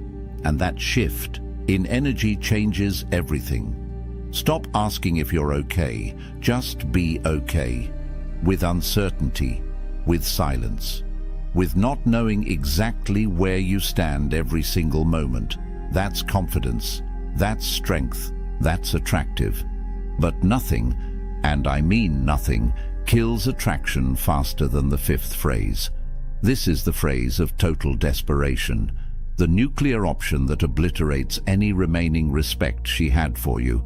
If you're watching this because you're going through a breakup or she's pulling away, you've probably said this, or you're thinking about it. Don't. The fifth phrase. The one that destroys not just attraction, but your self-respect. Any form of begging. Please don't leave. Give me another chance. I'll change, I promise. I can't live without you. Just tell me what to do and I'll do it. This is the story of Tom. He'd been with Rachel for 8 months. Things had been rocky for a while. She'd been pulling away, becoming distant, less affectionate. He could feel her slipping through his fingers. One night, she sat him down and said the words he'd been dreading. I don't think this is working anymore. I think we should break up. Tom's world collapsed in that moment. Panic flooded his system. He couldn't let this happen. He couldn't lose her. So he begged. He grabbed her hands and pleaded, Please, don't do this. I love you. I'll change. Whatever you need me to do, I'll do it. Just give me one more chance. Please. Tears streaming down his face, voice breaking, completely falling apart. She looked uncomfortable, sad even. But her mind was made up. She left that night. Tom spent the next 3 days blowing up her phone. Long text messages about how much he loved her. Voicemails apologizing for everything. He showed up at her apartment with flowers, wrote her a letter promising he'd be different. He thought if he just showed her how much he cared, she'd come back. Instead, she blocked him on everything.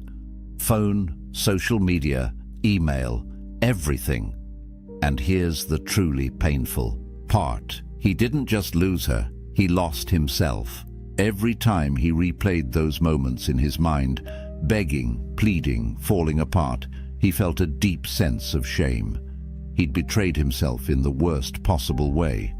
Epictetus taught, no person is free who is not master of himself. When you beg, you become a slave to the outcome, a slave to her decision, a slave to your fear of being alone. You hand over every ounce of power you have, your dignity, your self-respect, your very identity, and you give it all to someone who's already decided they don't want it.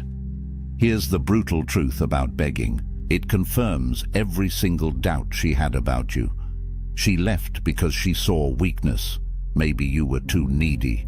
Maybe you lacked purpose. Maybe you'd become too comfortable, too dependent. Whatever the reason, something about you made her lose attraction. And when you beg, you prove she was right. You validate every concern she had. You show her in the most dramatic way possible that you are exactly the person she thought you were. Weak, desperate, unable to handle adversity with grace. Attraction requires respect. You cannot respect someone who doesn't respect themselves. The moment you fall to pieces, the moment you plead for her to stay, the moment you promise to change everything about yourself just to keep her, she cannot respect you. And without respect, there is no attraction. There never will be again. Here's what men don't understand about second chances. If you have to beg for her to stay, she's already gone. Mentally, emotionally, she's checked out. Her body might still be there, but her heart left weeks ago. Begging doesn't change her mind. It doesn't make her suddenly see your value. It cements her decision. It makes her even more certain she needs to leave. Marcus Aurelius wrote about loss. Loss is nothing else but change, and change is nature's delight. Everything in life is temporary. Relationships end. People leave. That's not a tragedy, that's nature. When you beg someone to stay, you're fighting against the natural flow of life. You're clinging to something that's already gone, and that clinging destroys you. Here's the most counterintuitive truth about breakups. The only possibility, and I mean the only possibility, that she might ever come back is if you walk away with dignity. Not as a strategy, not as reverse psychology, but as genuine self-respect. When you accept her decision with grace, when you say something like, "I'm sad, but I understand. I wish you the best," and then you actually leave her alone, something shifts. You become a man who respects boundaries, who handles rejection with maturity, who has enough self-worth to let go of someone who doesn't want to be there. That's attractive. That's powerful. That's the man she might, maybe, possibly reconsider weeks or months down the line. But begging kills any microscopic chance of reconciliation forever. The Stoics had a practice called Pre-Socratic, mindfulness, attention to your values in every moment, especially difficult ones. When you're facing loss, when she's walking away, when everything in you wants to collapse and beg, that's when your character is tested. Stay present to your values. Your dignity matters more than any relationship. Your self-respect is not negotiable, not for her, not for anyone. If you've already begged, if you've already fallen apart, stop right now. Stop texting, stop calling, stop showing up. Reclaim whatever dignity you have left through silence. Begin the hard work of rebuilding yourself, not for her, for you. Seneca wrote, "A gem cannot be polished without friction, nor a man perfected without trials." This pain you're feeling, it's the friction. It's polishing you into someone stronger, someone who will never beg again, someone who understands that his value doesn't come from her staying, it comes from within. So what happens when you stop saying these 5 phrases? What does life look like on the other side? Let's bring this together. 5 phrases that kill attraction. Confessing feelings too early, making her responsible for your happiness, having no opinions or preferences, constantly seeking reassurance, and begging when she pulls away. 5 phrases. One common thread running through all of them. They all violate Stoic self-possession. Every single one places your power outside yourself. They broadcast neediness directly to her subconscious mind, and they kill attraction at a biological level because they signal one thing: this man cannot stand on his own. But here's what gives me hope about all of this. These aren't personality flaws. They're not permanent character defects. They're learned behaviors, and anything learned can be unlearned. You can change this, starting today. Let me tell you about Marcus. Not Marcus Aurelius, just Marcus, a regular guy who made every mistake in this video. He'd confessed feelings too early and watched women pull away. He'd made his girlfriend responsible for his happiness until she felt suffocated. He had no opinions because he was terrified of conflict. He sought constant reassurance until she called him exhausting. And yes, when she finally left, he begged. He fell apart completely, hit rock bottom, felt like he'd never recover. But then, something shifted. He started reading Stoic philosophy, started understanding the dichotomy of control, started building a life that didn't revolve around female validation. He focused on his purpose, his career, his friendships, his physical health, his personal growth. He stopped chasing, stopped trying to convince anyone of his value, started simply being valuable, living according to his principles, building genuine self-respect. 6 months later, he barely recognized himself. He'd become selective with who he spent time with. He had strong opinions and wasn't afraid to express them. He could sit in uncertainty without panicking, and women noticed, not because he was playing games, because he'd genuinely transformed into a man who didn't need external validation to feel whole.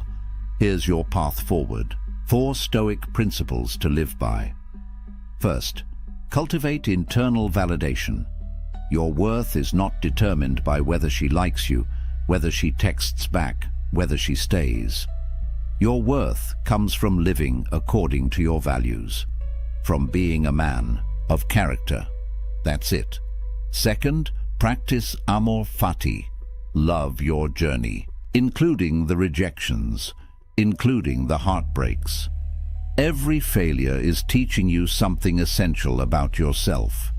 Third, embody apatheia, emotional self-sufficiency, not coldness, not being unavailable, but being complete within yourself, so that relationships enhance your life rather than define it.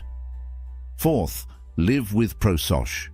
Stay mindful of your principles in every interaction, especially when you're triggered, when you want to seek reassurance, when you feel the urge to confess feelings prematurely. Pause.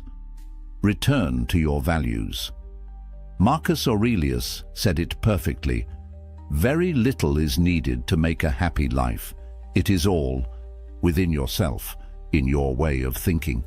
Build a life so fulfilling that a woman's presence is a bonus, not a necessity. Pursue work that matters. Cultivate deep friendships. Develop your body. Feed your mind. Contribute to something larger than yourself. When you do this, when you become genuinely whole, attraction happens naturally. Not because you're using techniques, because you've become the kind of man who doesn't need validation to feel valuable. The promise is this: when you stop saying these 5 phrases, when you stop operating from neediness, everything changes. You become selective instead of desperate, grounded instead of anxious, present instead of outcome-focused. And that version of you, that's the man women are drawn to.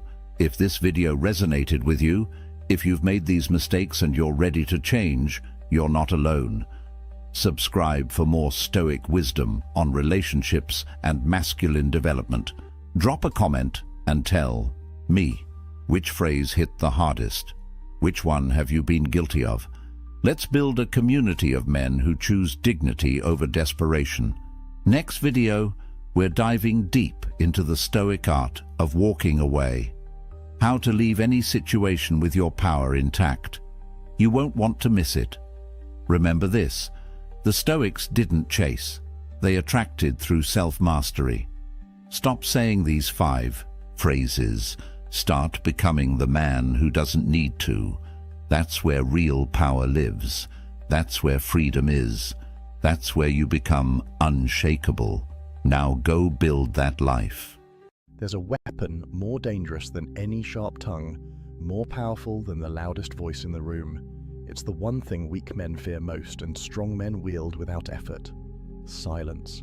Not the silence of a coward who has nothing to say, but the calculated, deliberate silence of a man who knows exactly when to speak and when to let his presence do the talking. In a world drowning in noise, where every fool with a phone thinks their opinion matters, where grown men argue like children over things they can't control, true power has become rare. And that power lives in the space between words. The ancient Stoics understood something that modern men have forgotten.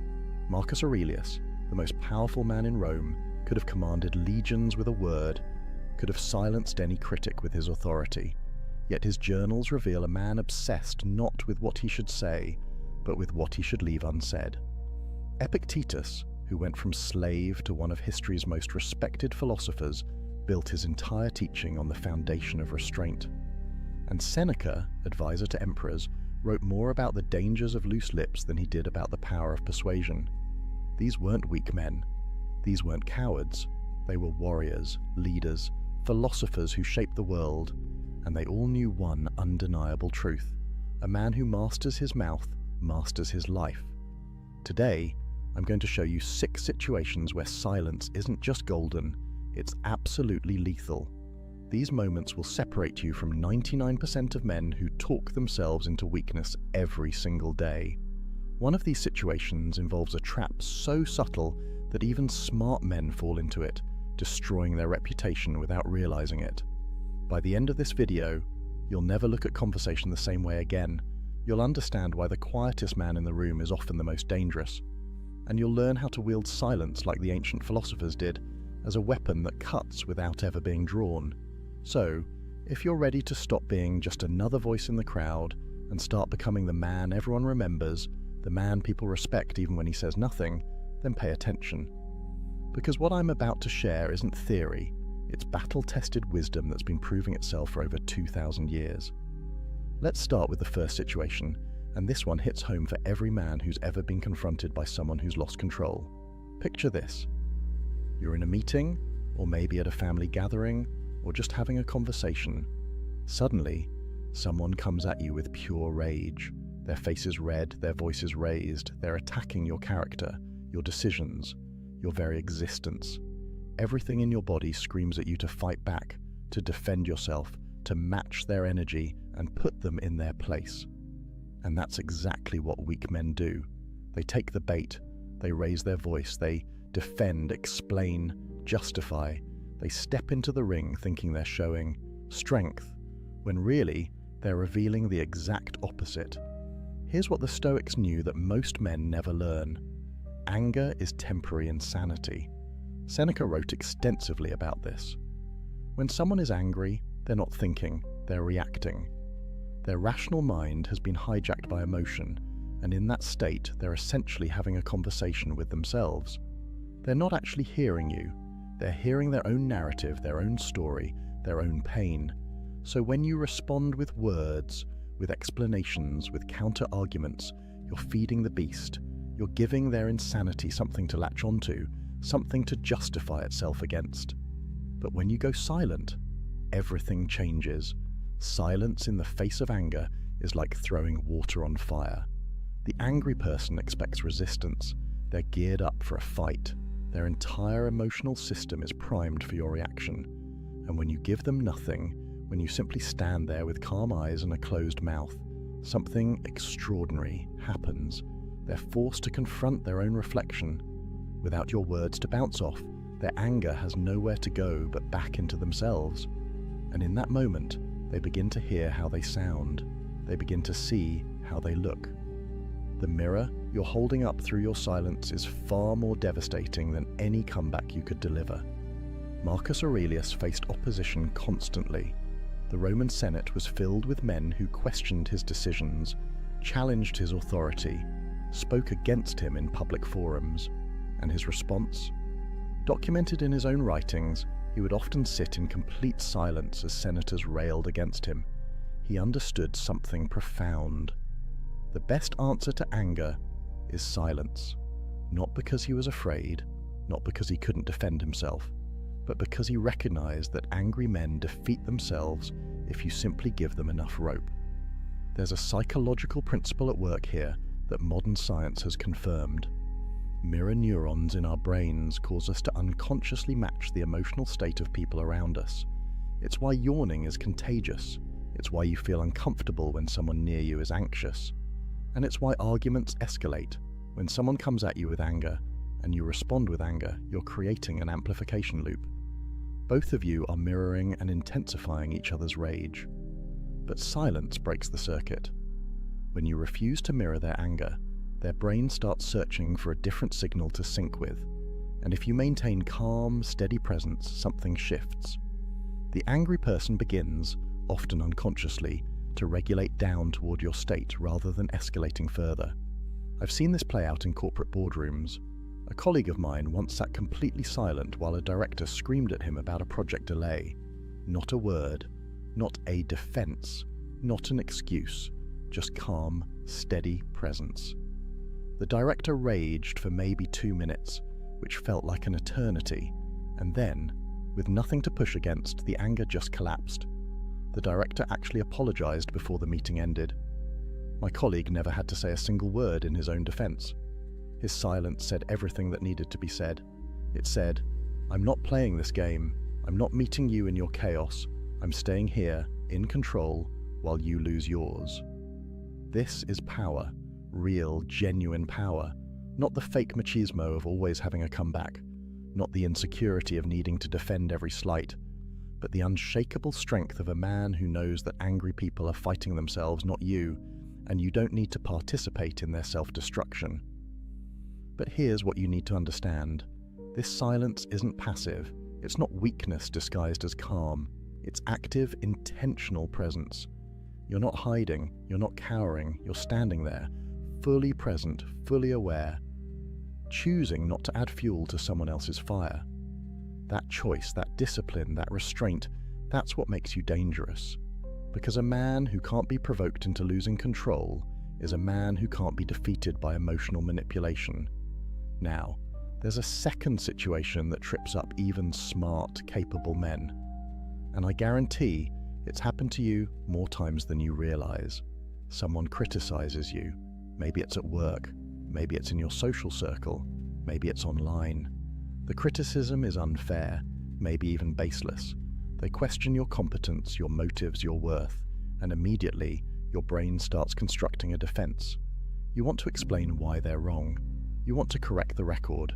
You want everyone to know the truth. And that impulse, that need to defend yourself, that's the trap. Here's what weak men don't understand. The moment you defend yourself against criticism, you've already lost. Why? Because defense is an admission that the criticism has power over you.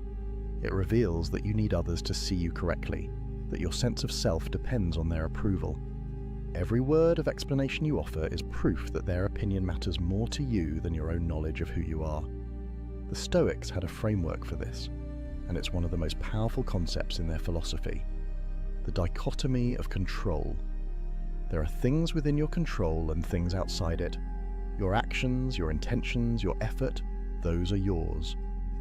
But other people's opinions, judgments, perceptions, those are completely outside your control. You can influence them, maybe, but you cannot control them. And when you try, when you argue and defend and explain, you're spending your precious energy and attention on something you have no real power over. Galileo understood this at the deepest level. When he proposed that the Earth revolved around the sun, he faced persecution from the most powerful institutions of his time. The church, academic authorities, the entire establishment came against him. They called him a heretic, a fool, a danger to society, and while he did eventually recant under threat of execution, which is a reasonable response to literal torture, his approach to criticism in the years before was telling. He didn't spend his time arguing with every critic.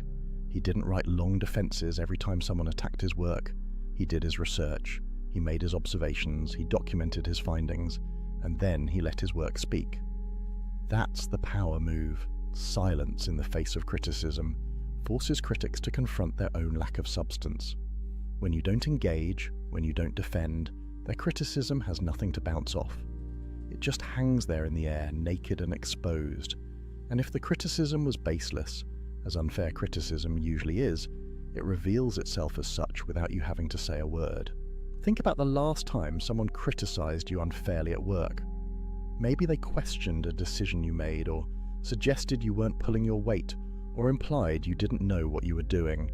If you're like most people, you probably immediately started explaining, here's why I did it this way, here's all the work you didn't see, here's the context you're missing, and with every explanation, what were you really doing? You were trying to convince them, which means you were putting your sense of competence in their hands. You were saying, without realizing it, your opinion of me matters more than my own knowledge of my work. But imagine instead you had simply nodded, said, "I hear you," and gone back to your work. No defense, no explanation, no justification, just acknowledgement and a return to producing results. What happens? The critic is left holding their criticism with nothing to do with it. And if your work is actually good, if your decisions were actually sound, the results will prove it. The criticism dissolves on its own. Your work becomes your defense, and work is always more convincing than words. There's a deeper truth here that goes beyond just protecting yourself from critics. When you develop the strength to let criticism exist without defending against it, you free yourself from the exhausting need for approval. You build an inner fortress that no outside opinion can penetrate. Marcus Aurelius wrote, "It never ceases to amaze me.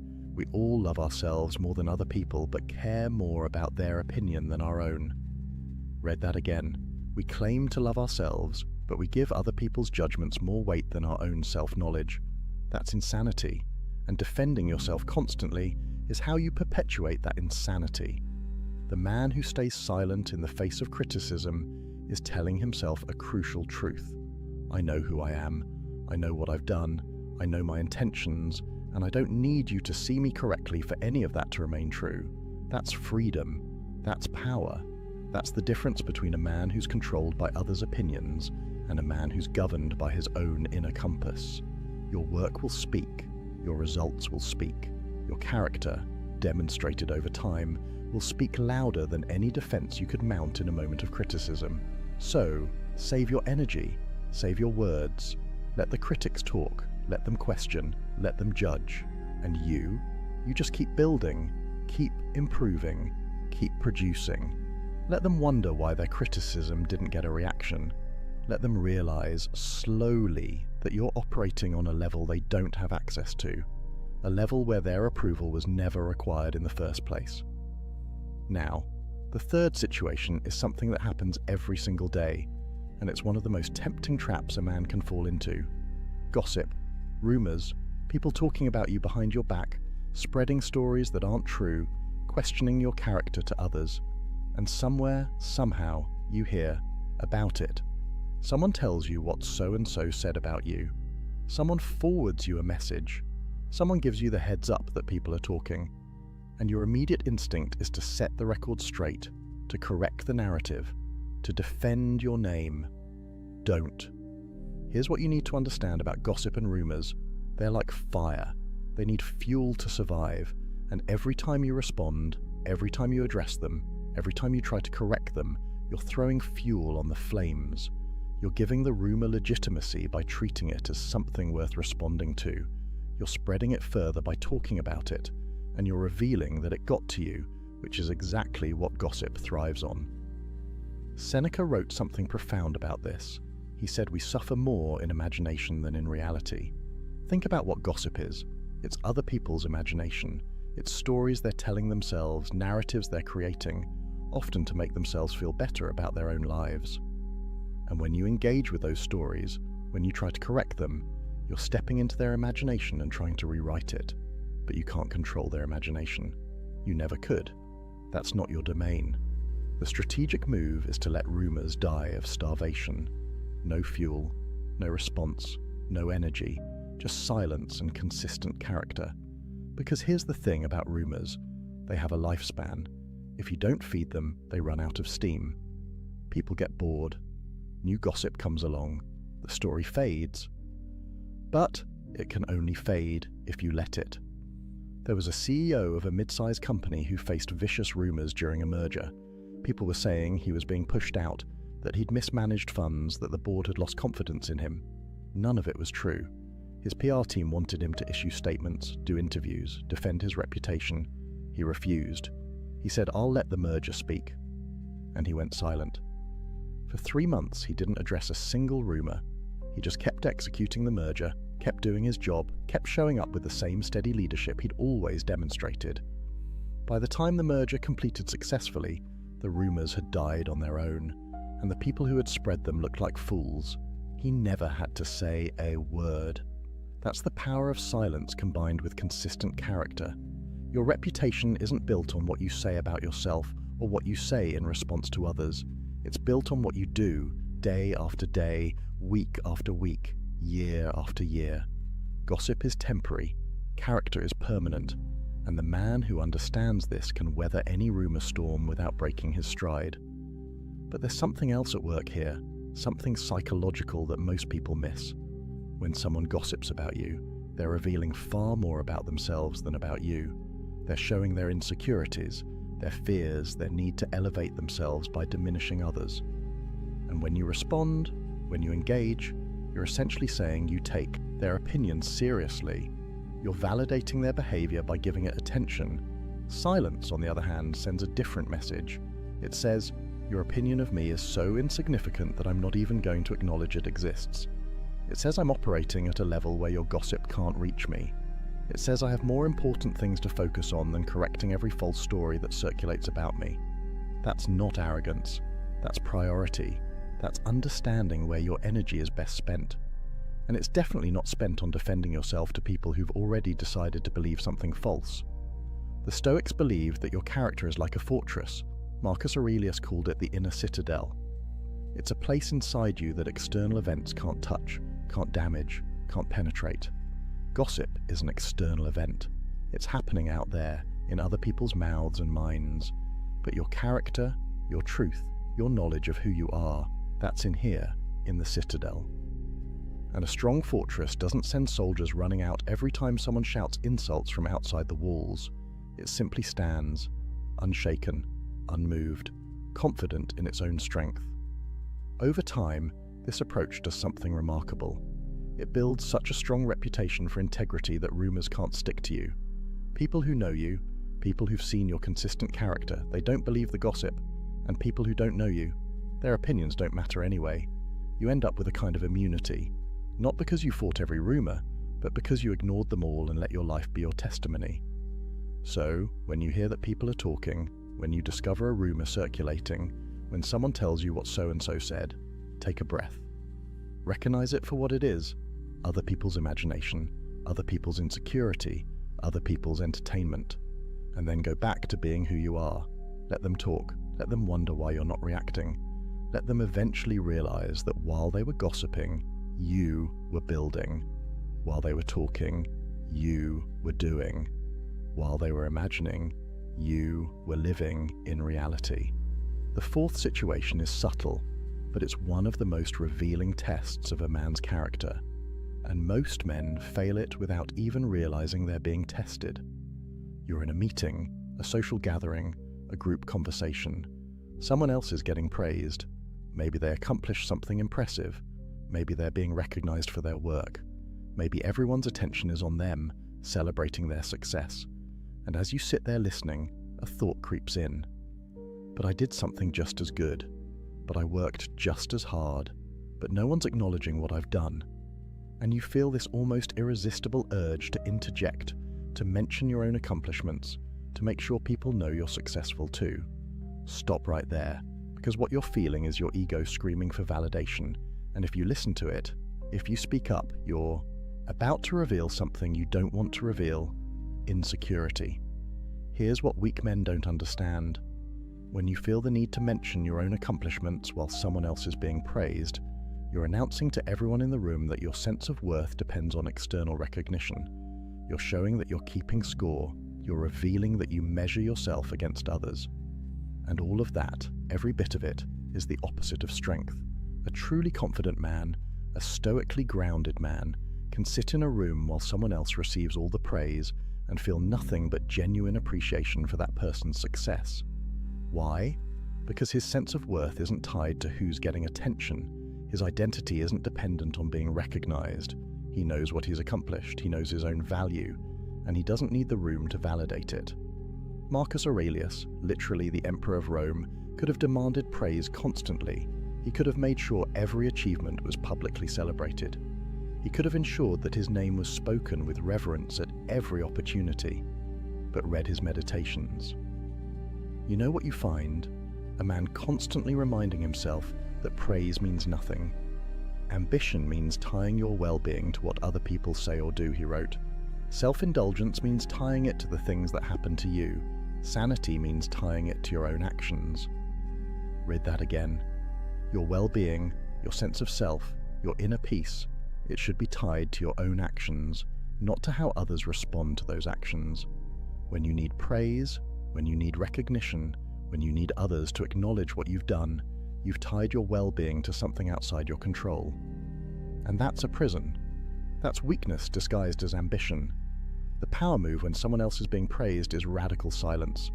Not bitter silence, not jealous silence, but genuine, grounded, appreciative silence. You listen, you acknowledge their success. You might even congratulate them, but you don't make it about you. You don't redirect attention. You don't say, "That's great, and by the way, I just did this thing too." You let them have their moment, fully, completely. And here's what happens. Here's the subtle magic of this kind of silence. People notice. They notice that you're secure enough to let someone else shine without dimming their light. They notice that you're not competing for scraps of attention. They notice that you operate from abundance, not scarcity. And paradoxically, your status rises. Not because you sought it, but because you demonstrated something rare. The confidence to be content in silence while others are celebrated. Think about social media for a moment. The entire platform is built on people broadcasting their achievements, seeking validation, competing for attention, constant updates about promotions, accomplishments, vacations, possessions, and underlying all of it is a desperate need to be seen, to be acknowledged, to be praised. The Stoic approach is the opposite. Do great work, accomplish meaningful things, and then, largely, keep quiet about it. Let your life speak louder than your posts.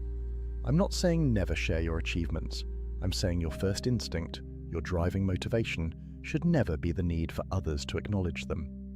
There's a massive difference between sharing from a place of abundance and sharing from a place of need. One is generous, an offering to inspire or inform. The other is begging, a plea for validation disguised as an update. The man who masters this fourth form of silence develops something priceless: internal validation. He becomes his own source of acknowledgement. He pats himself on the back. He tells himself he did well. He recognizes his own growth and effort. And that self-recognition becomes stronger and more sustaining than any external praise ever could be, because it's always available. It can never be taken away, and it doesn't depend on anyone else's mood, attention, or opinion. Seneca wrote, "Until we have begun to go without them, we fail to realize how unnecessary many things are. We've been using them not because we needed them, but because we had them." The same is true of praise. Once you begin to go without seeking it, once you develop the discipline to let others shine while you remain quiet, you realize how unnecessary that external validation was. You were seeking it not because you needed it, but because the opportunity to seek it was always there. The confident man lets others be praised. The insecure man makes sure he's praised too. Which one are you? The next time you're in a room and someone else is getting recognition, watch your internal reaction. Notice if you feel that urge to redirect attention to yourself. And if you do, breathe. Let it pass. Stay silent. Let them have their moment. And notice how strong you feel when you do. That feeling, that quiet strength of not needing the spotlight, that's real power. That's the kind of power that can't be shaken because it doesn't depend on anything outside yourself. The fifth situation is one that destroys more potential than almost anything else. And it's so common, so normalized, that most men don't even recognize they're sabotaging themselves when they do it. You get excited about a new goal. Maybe it's a business idea. Maybe it's a fitness transformation. Maybe it's learning a new skill. Whatever it is, the excitement is real. The vision is clear. And your immediate instinct is to tell people about it. You want to share your plans. You want to announce your intentions. You want people to know what you're about to accomplish. And the moment you do that, the moment you broadcast your plans before you've executed them, you've just dramatically reduced your chances of success. There's actual science behind this, and it perfectly validates what the Stoics knew 2,000 years ago. When you tell people about your goals, your brain gets a hit of dopamine. It feels good. It feels like you've accomplished something just by sharing the intention. And that feeling, that premature sense of accomplishment, it actually reduces your motivation to do the work. Studies have shown that when people announce their goals publicly, they're less likely to achieve them because the announcement scratches the itch that the accomplishment was supposed to scratch. But beyond the psychology, there's strategy. When you share your plans too early, you invite doubt, negativity, and sabotage, often from people who don't even mean to derail you. They'll question your idea. They'll point out obstacles you haven't considered. They'll share stories of others who tried and failed.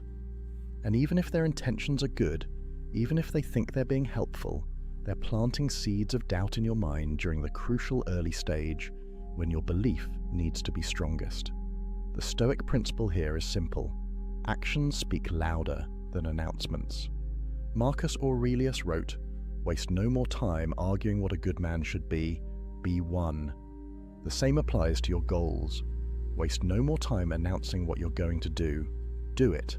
Let your results announce themselves. Let your transformation be the reveal. Let your success be the notification. Think about the entrepreneurs who talk endlessly about the business they're going to start versus the ones who quietly build until they have something real to show. Think about the guys who announce they're getting in shape, post about their new gym membership, tell everyone about their meal prep, versus the guys who just start training and let their physical transformation do the talking 6 months later. Which approach commands more respect? Which one actually gets results? There's power in moving in silence. When you keep your plans to yourself, you maintain strategic advantage. Competitors don't know what you're working on. Doubters can't plant seeds of uncertainty. Negative people can't drain your energy with their skepticism. You're operating in stealth mode, building momentum without interference, accumulating small wins without the pressure of public accountability to people who don't actually matter. And there's something deeper happening too. When you keep your plans silent, you're developing internal accountability. You're proving to yourself that you don't need external pressure or validation to follow through. You're building the muscle of self-discipline, the capacity to commit to something and execute it without needing cheerleaders or witnesses. That's real strength. That's the difference between someone who needs accountability partners to do anything and someone who's accountable to themselves. I know a guy who wanted to write a book. For 2 years, he told everyone he was working on it. He talked about the premise at parties. He discussed his progress on social media. He sent update emails to friends, and 2 years later, he had maybe 50 pages written. Then he met someone else who had published 3 books. When he asked this person how they did it, the answer was simple. I stopped talking about writing and started writing. I told no one. I just wrote every day. And when the first draft was done, then I mentioned it. That's the difference. One person needed the validation of others knowing he was a writer. The other just quietly became one. The man who announces his plans is creating accountability to the wrong people.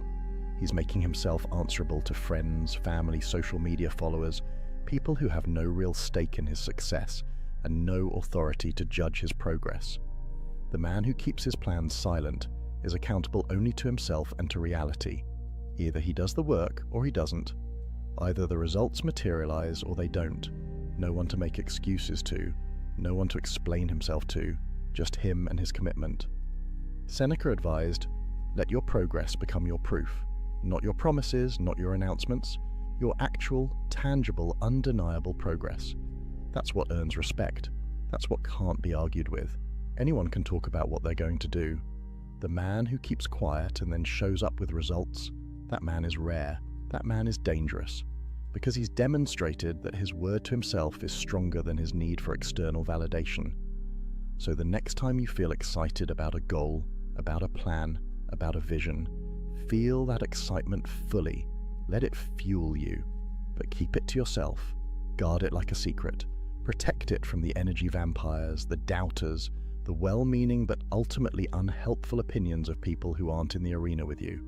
Work in silence. Build in private, and when the time comes, when you have something real to show, let your results do the announcing. Let people be surprised. Let them wonder when you found the time, how you developed the discipline, why they didn't see it coming.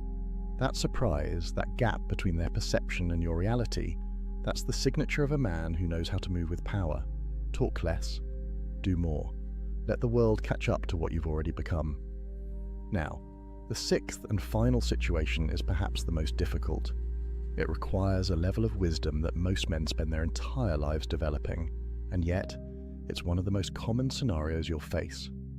You know you're right, you have the facts, you have the truth, you have the logical high ground, but the person you're talking to They're not listening. They're not open.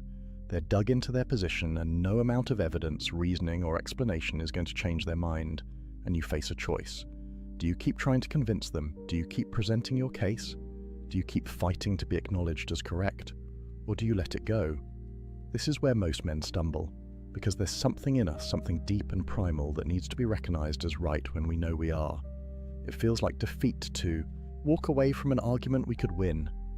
It feels like cowardice to let someone remain wrong about something we could correct. And so we keep talking, keep explaining, keep arguing, even when we know it's futile, even when we can see that nothing we say will make a difference. The Stoic wisdom here is brutal in its clarity. Some battles aren't worth fighting, not because you'd lose, but because winning gains you nothing. Epictetus taught that some people simply aren't ready to hear truth. Their current understanding, their current level of consciousness, their current emotional state, it makes them incapable of receiving what you're offering, even if what you're offering is absolutely correct. And when you encounter someone like this, the wise response isn't to try harder, it's to save your energy. Marcus Aurelius wrote, "The object of life is not to be on the side of the majority, but to escape finding oneself in the ranks of the insane." Sometimes the sanity is in recognizing that you can't save everyone from their own ignorance. You can't force growth on someone who isn't ready. You can't argue someone into enlightenment, and trying to do so doesn't make you noble or persistent. It makes you a fool wasting resources on an unwinnable fight. Think about the last time you got into an argument online. You presented facts. They dismissed them. You provided sources. They questioned the sources. You broke down the logic. They moved the goalposts. And 3 hours later, you were exhausted, frustrated, and they hadn't changed their position 1 millimeter. What did you gain? Nothing. What did you lose? 3 hours of your life, a significant amount of mental energy, and probably some peace of mind. Was being right worth that cost? The man who masters this sixth form of silence understands something crucial. Being right doesn't require being heard. Your correctness doesn't depend on someone else acknowledging it. The truth is the truth, whether they accept it or not. And sometimes, probably more often than you'd like, the most powerful thing you can do is let someone be wrong. There's a concept in Stoicism about choosing your battles. Not every hill is worth dying on. Not every argument is worth having. Not every wrong idea is worth correcting. You have finite energy, finite time, finite attention. And every moment you spend trying to convince someone who doesn't want to be convinced is a moment you're not spending on something that actually matters, something that's actually within your control, something that actually moves your life forward. I watched a friend destroy a relationship with his father over politics. They had opposite views, both intelligent, both passionate, both convinced they were right. And every family gathering turned into a debate. Every phone call became an argument. My friend couldn't let it go. He had to make his father see reason. He had to win the argument. And eventually, they stopped speaking. Years of silence. All because my friend couldn't accept that some minds won't change and some arguments aren't worth the cost of winning them. Compare that to someone I know who has completely opposite political views from his entire family. And he simply doesn't engage. When conversations turn to politics, he stays quiet.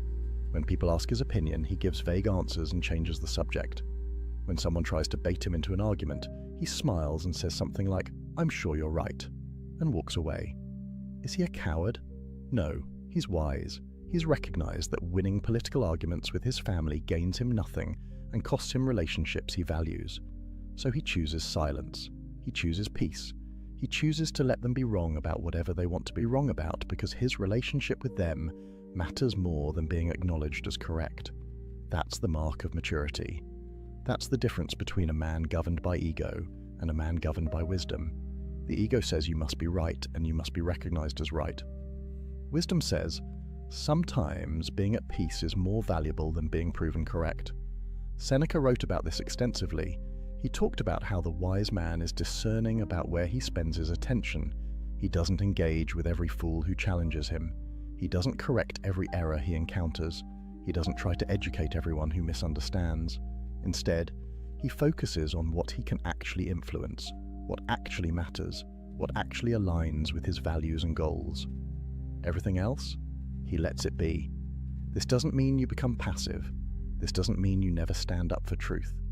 There are absolutely times when speaking up is necessary, when silence would be complicity, when the stakes are high enough that you must engage regardless of whether you'll win. But those situations are rarer than you think. Most of the time, most of the arguments you're tempted to have, they're not about justice or truth or principle. They're about ego. They're about being seen as smart, as right, as superior, and that's not worth your energy. The liberation that comes from letting people be wrong is profound. You stop carrying the weight of other people's ignorance. You stop feeling responsible for educating everyone who doesn't get it. You stop exhausting yourself trying to change minds that don't want to change. Instead, you invest that energy in yourself, in your growth, in your goals, in the people who actually want to learn from you, in the battles that actually matter. Being right doesn't require being heard. Your truth doesn't need someone else's validation to remain true. And sometimes the most powerful statement you can make is complete silence in the face of determined ignorance. It says your opinion of reality doesn't change reality. It says I'm not going to waste my energy trying to convince you of what I already know. It says I have better things to do than argue with someone who isn't listening. So the next time you find yourself in an argument with someone who clearly won't change their mind, take a breath. Recognize what's happening. You're about to spend energy on something that will produce no return. You're about to sacrifice peace for the temporary satisfaction of explaining why you're right to someone who doesn't care. And then make a different choice. Let them be wrong. Wish them well, even if only silently in your own mind. And walk away, not in defeat, not in frustration, but in wisdom. In the knowledge that your time, your energy, your peace, they're too valuable to waste on battles that can't be won. Save your strength for fights that matter, and let silence be your answer to those that don't. So here we are, 6 situations where silence is your ultimate weapon. When someone attacks you with anger, when critics try to provoke you, when gossip and rumors circulate, when someone else receives praise, when you're tempted to announce your plans, and when you're right but speaking won't change anything. 6 moments where weak men talk themselves into defeat and strong men stay silent and maintain power. But let's be clear about something. This isn't about never speaking. This isn't about being a doormat. This isn't about passive acceptance of everything. The Stoics weren't silent because they were weak. They were silent because they were strong. Strong enough to choose when to speak and when to stay quiet. Disciplined enough to resist the pull of ego, emotion, and social pressure. Wise enough to recognize that not every moment requires a response. The transformation from reactive to strategic, from emotional to grounded, from weak to powerful, it all starts with one realization. You don't have to respond to everything. You don't have to defend everything. You don't have to explain everything. You don't have to correct everything. You don't have to announce everything. You don't have to win everything. And the moment you accept that, the moment you internalize it, you become dangerous in the best possible way.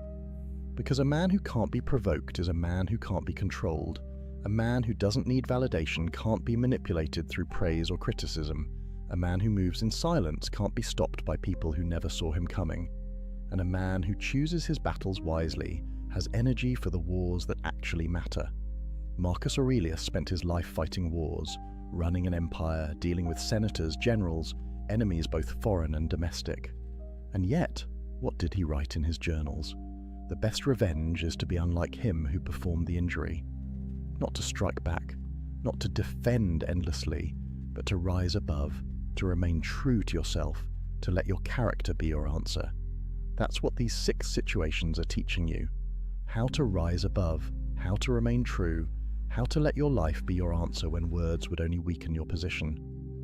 This week, I want you to do something. Pick one of these 6 situations, just one, and commit to practicing silence when it shows up. When someone gets angry, don't defend. When someone criticizes unfairly, don't explain. When gossip circulates, don't address it. When someone else gets praised, don't interject. When you get excited about a goal, don't announce it. When you're right but it won't matter, don't argue. Pick one and practice. Because this isn't theory. This is training. This is how you build the muscle of restraint, the discipline of silence, the power of knowing when to speak and when to let your presence speak for you. Silence isn't the absence of power. It's the accumulation of it. Every time you choose not to react, you're storing energy. Every time you choose not to defend, you're building confidence in yourself that doesn't need external validation. Every time you choose not to argue, you're proving to yourself that you're governed by wisdom, not emotion. And over time, those choices compound. They turn you into someone different, someone rare, someone who walks into any room and commands respect without saying a word, someone who other men instinctively know not to test, someone who women recognize as genuinely strong, not performatively masculine. That's who you can become. Not through talking about it, but through practicing it. Not through announcing your journey, but through walking it in silence. Not through defending your transformation, but through embodying it so completely that no defense is necessary. The ancient Stoics built empires, survived slavery, advised kings, and faced death itself. And the wisdom they left us wasn't complex. It wasn't hidden. It was simple, practical, and powerful. Speak less. Choose carefully. Let silence be your strength. In a world where everyone's shouting, the quiet man stands out. In a culture where everyone's defending themselves, the man who doesn't need to is magnetic. In an age where everyone's announcing everything, the man who moves in silence is unstoppable. So go out there and practice. Let angry people exhaust themselves against your silence. Let critics reveal their own emptiness. Let gossip die of starvation. Let others have their moment in the spotlight. Let your plans remain yours until they become reality. Let people be wrong when convincing them gains you nothing. And watch what happens. Watch how your life changes. Watch how people's respect for you grows. Watch how much energy you have for things that actually matter. Watch how unshakable you become. This is the path of the Stoic. Not easy, not popular, not celebrated by the crowd, but powerful. Genuinely, undeniably powerful. And that power is yours if you're willing to embrace the silence. If this video resonated with you, if you're committed to walking this path, drop a comment right now. Tell me which of these 6 situations you struggle with most. Are you the guy who can't help but defend yourself? The one who has to announce every plan? The one who always needs to be right? Let me know, because awareness is the first step. Naming your weakness is how you begin to transform it into strength. And if you're ready to go deeper, if you want more of this raw, unfiltered Stoic wisdom that cuts through the modern noise and gives you ancient power, hit that subscribe button right now. This channel is a brotherhood, a place where men come to level up, to strip away weakness, to reclaim the strength that modern culture tries to drain from us. We're building something here, a community of men who understand that real power is quiet, that real strength is disciplined, that real transformation happens in silence, not in social media posts. Remember, brother, a man who talks about doing is just planning. A man who stays silent and does is unstoppable. Be the latter. Master your mouth, master your reactions, master your need for validation, master yourself, and watch as everything else falls into place. The Stoics didn't just talk about wisdom, they lived it. And that's exactly what I'm challenging you to do. Not to watch another video about being better, but to be better. Starting right now, starting with silence, starting with the next time one of these 6 situations shows up in your life. And trust me, it will show up probably today. And when it does, you'll have a choice. React like most men, or respond like a Stoic. Choose wisely, your power depends on it. There's a man sitting alone in his apartment right now. The city hums outside his window. His phone buzzes with notifications, dating app matches, messages from people wanting his attention, his time, his energy. He looks at the screen, then sets it face down on the table. He pours himself a drink, opens a book, and settles into the silence. And in that moment, he possesses something most men are desperately searching for, but will never find. Freedom. Real freedom. The kind that can't be given or taken away. The kind that lives inside you, independent of anyone else's approval, desire, or presence. Society will tell you this man is broken, that he's missing out. That true fulfillment only comes when you find someone to complete you. But what if I told you that the ancient Stoics Men who built empires and weathered exile, who faced death with calm eyes and lived through chaos with unshaken minds, understood a truth that modern culture has forgotten. What if the greatest power a man can possess isn't the ability to attract someone, but the ability to be whole without anyone at all? This isn't about bitterness. This isn't about fear or avoidance.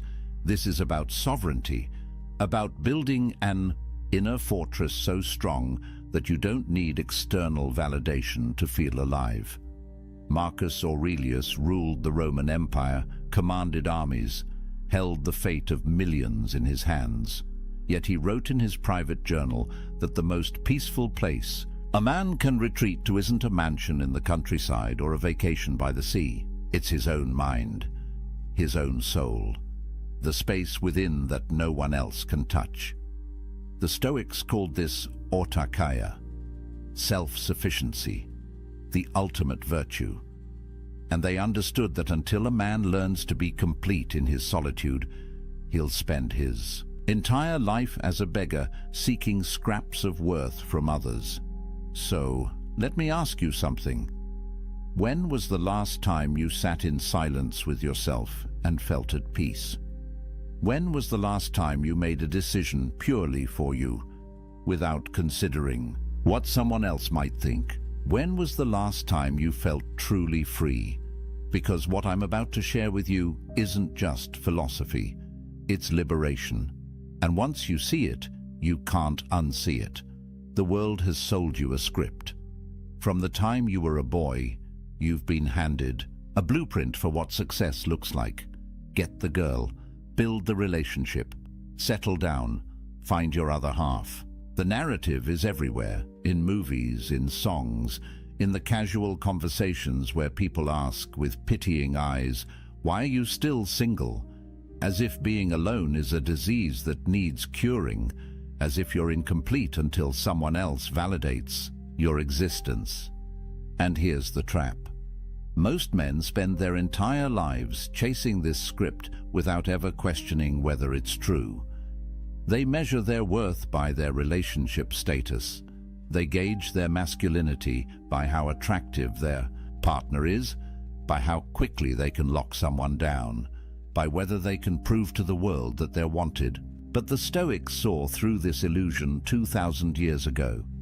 Epictetus, who spent years as a slave before becoming one of history's greatest philosophers, taught that true freedom has nothing to do with external circumstances.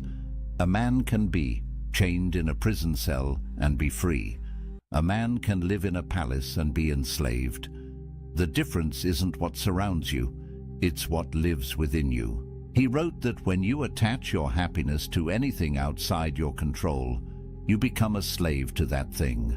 The weather, your reputation, other people's opinions, and yes, whether or not you're in a relationship. Think about that for a moment. Every time you check your dating app, hoping for a match, you're giving away your power. Every time you change who you are to be more appealing to someone else, you're surrendering your sovereignty. Every time you measure your day by whether she texted back, you're living as a prisoner. And the cruelest part is that society applauds this slavery. It calls it love. It calls it devotion. It calls it being a good partner. But here's what nobody tells you. 63% of men between 18 and 29 are single right now. That's not a statistic from ancient Rome. That's from 2025. And it's rising. Meanwhile, only 34% of women in that same age group are single. What does that tell you? It tells you that the dating landscape has fundamentally shifted. It tells you that the old rules don't work anymore. And it tells you something even more important. You're not alone in feeling like the game is rigged. But here's where most men make their fatal mistake. They look at these numbers and feel inadequate.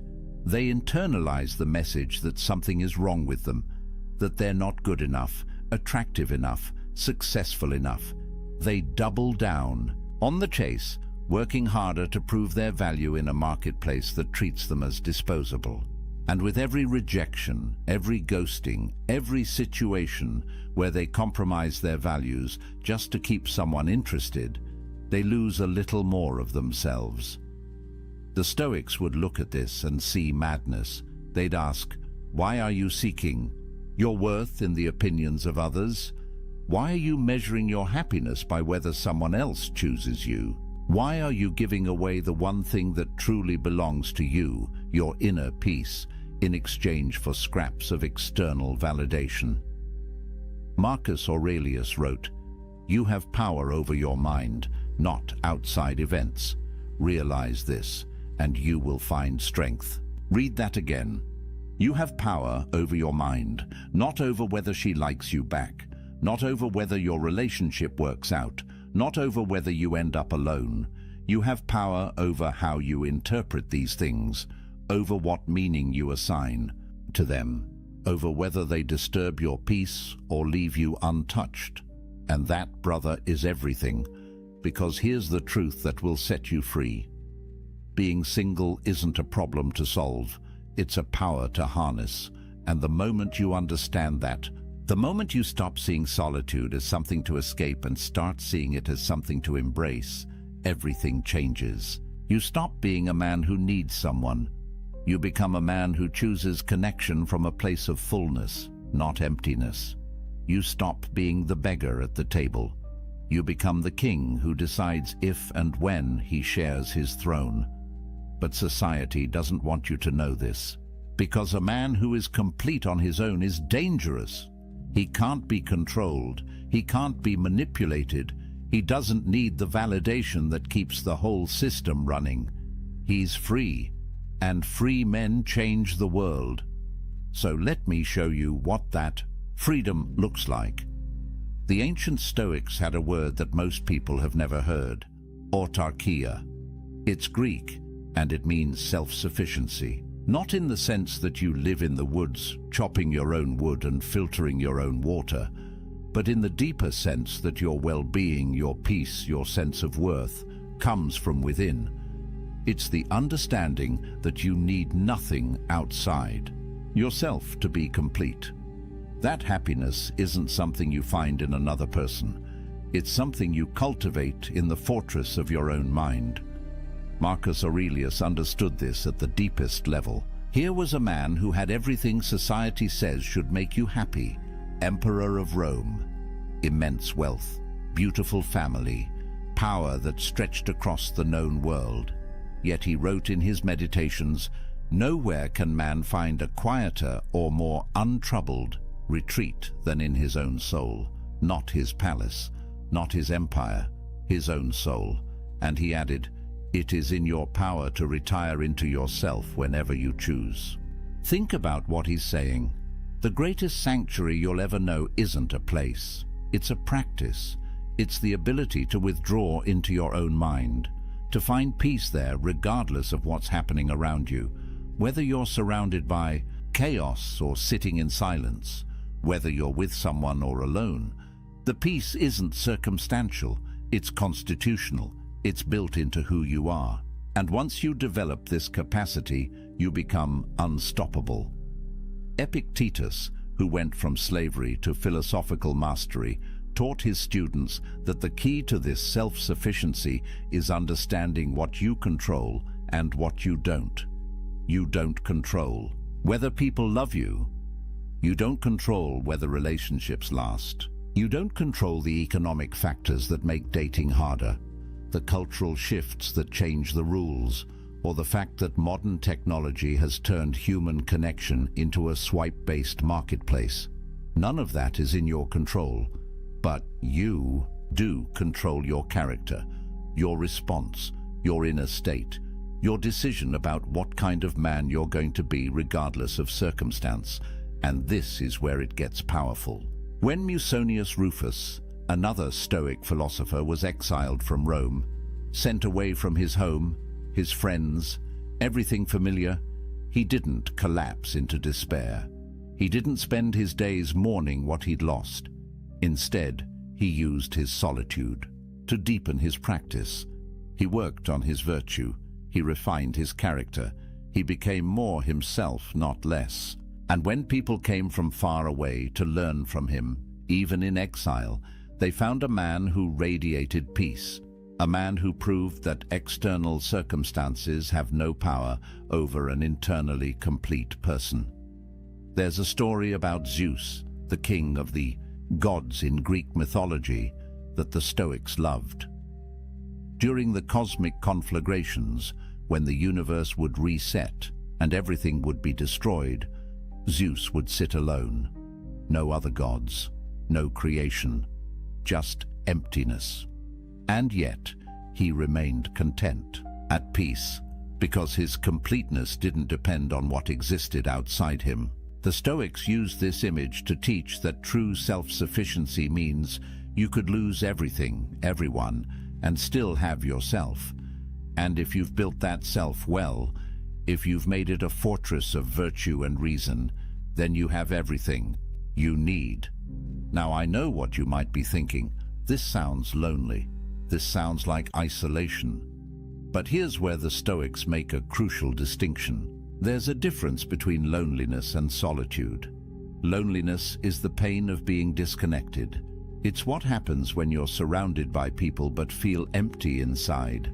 It's what happens when you're in a relationship but realize you don't actually know yourself anymore. Loneliness comes from lacking connection with others or with yourself. But solitude? Solitude is chosen. It's the intentional practice of spending time with yourself, not because you can't find anyone else, but because you recognize the value of your own company. Modern research backs this up. Studies show that when people choose to be alone, when they see solitude as an opportunity rather than a punishment, their stress levels drop. Their sense of autonomy increases. They report feeling more like themselves. But when solitude is forced, when it comes from rejection or circumstance beyond their control, that's when the negative effects show up. The difference is agency, power, choice. A man who embraces solitude isn't running from connection. He's building the foundation that makes genuine connection possible. Because you can't share yourself with someone else if you don't know who you are. You can't build intimacy if you're empty inside. The strongest relationships don't happen between two incomplete people desperately trying to fill each other's voids. They happen between two whole people who choose to walk side by side, not because they need to, but because they want to. And this brings us to something crucial. Self-sufficiency doesn't mean you become cold or isolated. Seneca, one of the wealthiest and most influential men in Rome, wrote extensively about friendship. He said that a wise man doesn't need friends, but he still desires them, not because they complete him, not because he can't survive without them, but because friendship, real friendship built on virtue and mutual respect, enhances life. It's a preferred indifferent, as the Stoics would say. Nice to have, but not necessary for your peace. Think about how revolutionary that is. Most men approach relationships from need. They need validation, they need sex, they need emotional support, they need someone to make them feel valuable. But when you approach from self-sufficiency, everything shifts. You don't need anyone, you choose them. And that choice, made from abundance rather than scarcity, creates relationships that are powerful, genuine, and free. Because neither person is using the other to fill a hole. Both are whole already. They're just enjoying the experience of being whole together. But getting to this point requires practice. It requires you to spend time alone and actually work on yourself. Not just scroll social media or numb out with entertainment. Real inner work.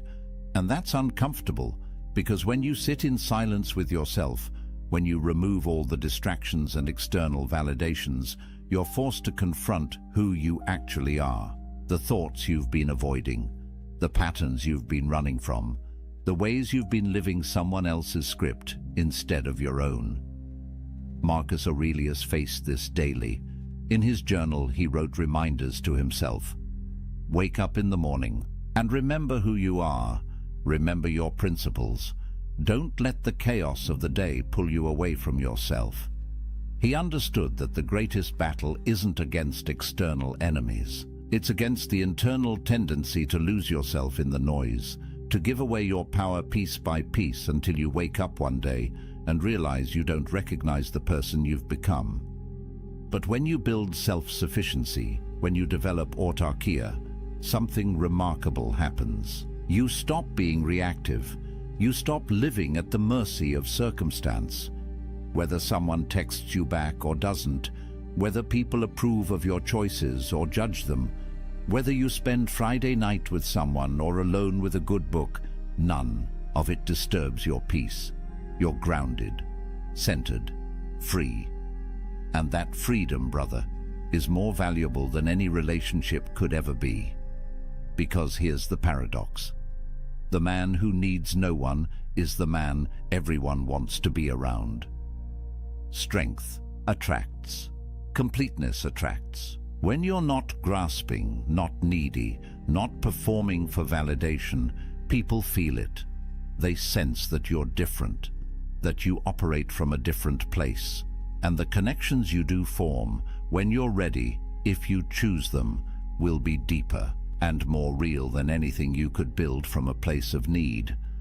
So what does this actually give you? What changes when you embrace solitude instead of running from it?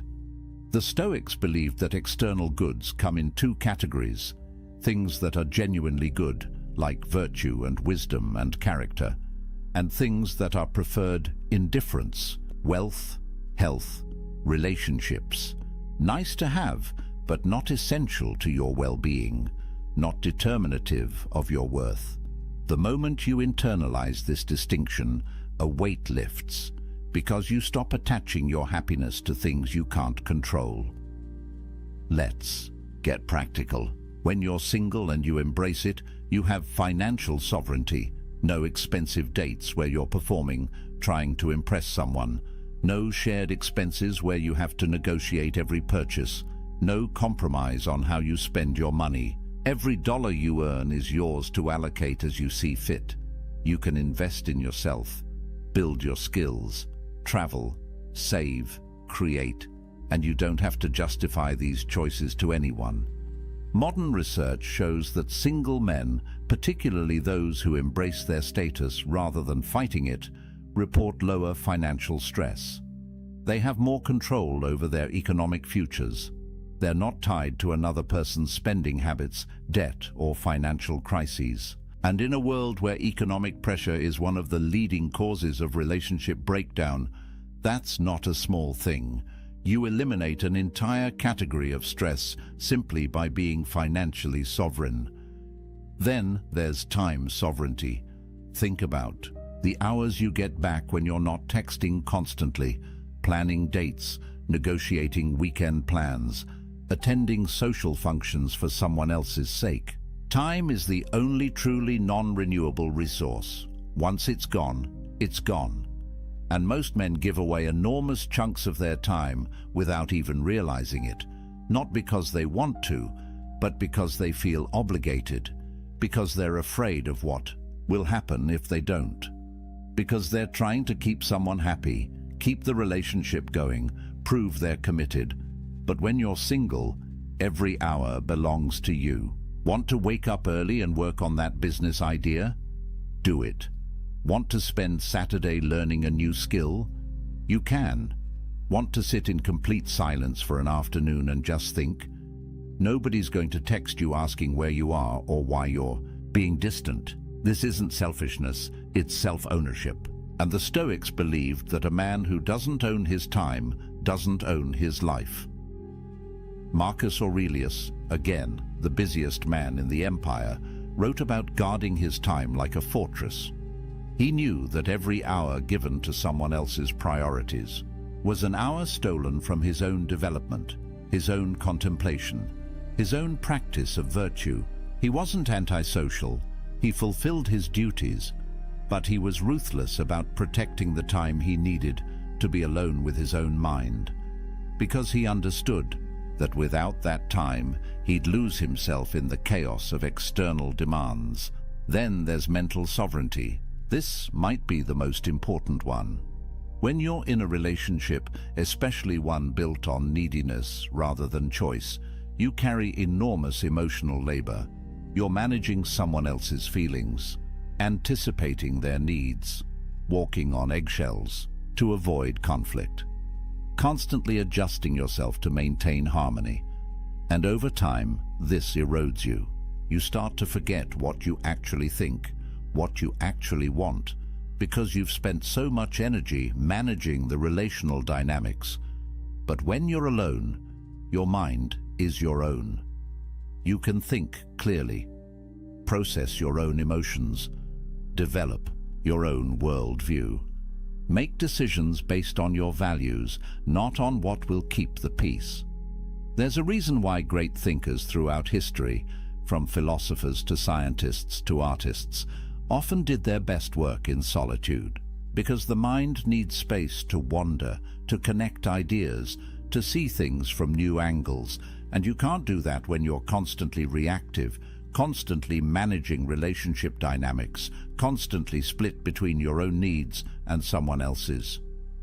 Research in neuroscience shows that solitude activates what's called the default mode network in your brain. This is the network responsible for self-reflection, for integrating experiences, for creative thinking. It's the mode your brain enters when you're not responding to external stimuli, and it only activates when you're truly alone, not just physically but mentally. When you're not checking your phone every 5 minutes to see if she responded, when you're not running through conversations in your head, analyzing what you said wrong, when you're just present with yourself. And this is where creativity and insight emerge. Every major breakthrough you've had, every moment of clarity, probably came when you were alone. In the shower, on a walk, lying in bed before sleep. Because your brain needs that downtime to process, to connect, to see patterns. But if you're constantly engaged with others, constantly stimulated, constantly performing, you never give your brain that space. You stay on the surface, reactive, never truly creative or deeply thoughtful. The Stoics understood this intuitively. They practiced morning and evening reflection, time alone to examine their day, their choices, their progress toward virtue. Seneca wrote about the importance of setting aside time each day to commune with yourself. Not to judge yourself harshly, but to observe, to understand, to refine your character away from the eyes and opinions of others. Because real growth happens in private. The person you become in solitude is the person you actually are. Everything else is performance. Then there's creative sovereignty. How many men have buried their dreams because a relationship demanded their time and energy elsewhere? How many businesses never started, books never written, skills never mastered, because there was always someone else's needs taking priority? This isn't about blaming relationships. It's about recognizing that everything has a cost, and the cost of relationship, especially one you're not fully choosing, is often paid in abandoned potential. When you're alone, you can be selfish with your ambition. You can pour yourself into your craft, your mission, your vision for who you want to become. No negotiations, no guilt, no compromise. Just pure focused energy on building the life you actually want. And here's what's interesting. The men who do this, who use their solitude to build something significant, often find that relationships come naturally later, not because they went looking, but because they became someone worth finding, someone who radiates purpose and completeness, and that energy attracts. But there's something even deeper here, something the Stoics saw clearly. When you build your life on your own terms, when you develop skills and pursue excellence and create value, you build self-respect, real self-respect. Not the fake confidence you try to project to impress people, but the genuine, unshakable knowledge that you're living with integrity, that you're becoming who you're meant to be, that you're not wasting your life trying to meet someone else's expectations. And self-respect, true self-respect, is the foundation of everything else. You can't love yourself if you don't respect yourself, and you can't respect yourself if you're living a life of compromise and neediness. Epictetus taught his students that the only thing truly yours is your character. Everything else can be taken away. Your possessions, your relationships, your reputation, your health. But your character, the quality of your inner life, belongs only to you. And it's built in solitude, in the choices you make when nobody's watching, in the discipline you maintain when there's no external reward, in the integrity you hold when it would be easier to compromise. This is why the Stoics saw self-sufficiency as the ultimate virtue, not because they were antisocial, but because they understood that a man who can't be happy alone will never be truly happy with anyone else. He'll always be grasping, always be insecure, always be dependent on external validation to feel okay. And that's not freedom. That's slavery with extra steps. So when you hear that 63% of young men are single, don't see it as a crisis. See it as an opportunity to build yourself without distraction, to develop the kind of inner strength that most men never discover because they jump from relationship to relationship, never spending time alone, never doing the deep work. You have time, you have space, you have sovereignty. Use it, but let me be clear about something. This isn't about avoiding relationships forever. This isn't about becoming some isolated hermit who thinks he's better than everyone. The Stoics didn't advocate for that. Seneca had a wife and family. Marcus Aurelius had a wife and children. They participated fully in social life, but they did it from a place of inner completeness. They engaged with others not because they needed to, but because they chose to. And there's all the difference in the world between those two positions. The goal isn't to stay single forever. The goal is to become the kind of man who doesn't need to be in a relationship to feel complete. And once you're that man, if you choose to be with someone, it will be from a place of strength, not weakness, from abundance, not scarcity, from sovereignty, not desperation. And those kinds of relationships, rare as they are the only ones worth having. But here's what most men miss. They think being single means they're incomplete. They've internalized the message that they're only half a person until they find their other half. And this belief, more than anything else, keeps them trapped. Because when you believe you're incomplete, you'll do anything to feel whole. You'll compromise your values. You'll tolerate disrespect. You'll lose yourself piece by piece trying to hold on to someone, anyone, who makes you feel less empty. But the Stoics would tell you this is backward. You're not empty. You never were. You've just been taught to see yourself that way. Society profits from your insecurity. The entire dating industry, the relationship advice industry, the self-help industry depends on you believing you're broken and need fixing, that you're incomplete and need completing. But what if none of that is true? What if you're already whole, you've just forgotten how to feel it? Marcus Aurelius wrote about this constantly, the idea that we already possess everything we need. That virtue, the only true good, is already within our capacity. We don't need to acquire it from outside. We need to cultivate it from within. And the best place to do that cultivation is in solitude, away from the noise, away from the opinions, away from the endless pressure to be something other than what you are. In solitude, you can be honest. You can strip away the masks you wear for others and look at who you actually are. And that honesty, uncomfortable as it might be at first, is the beginning of real transformation. There's a concept in psychology called self-determination theory. It says that humans have 3 basic needs: autonomy, the sense that you control your own life; competence, the feeling that you're capable and growing, and relatedness, connection with others. Most people think relatedness is the most important, but research shows that autonomy is actually the foundation. Without it, without the sense that you're living your own life on your own terms, the other needs can't be truly satisfied. You might have relationships, but you'll feel trapped in them. You might be skilled, but you'll never feel like it's enough because you're measuring yourself by external standards. But when you build autonomy, when you develop true self-sufficiency, everything else flows naturally.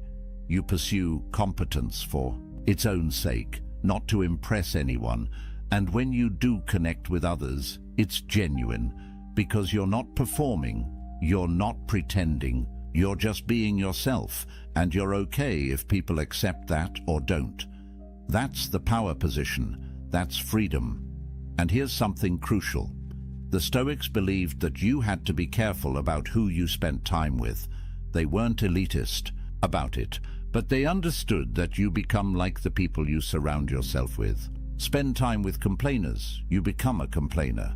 Spend time with people who lack integrity, your own integrity erodes. Spend time with people who see relationships as transactions, who manipulate and play games, and you start to see the world that way too. But when you're selective, when you use your solitude to clarify your values and then only engage with people who align with those values, your life transforms. You're no longer tolerating relationships out of loneliness. You're cultivating connections based on mutual respect and shared virtue.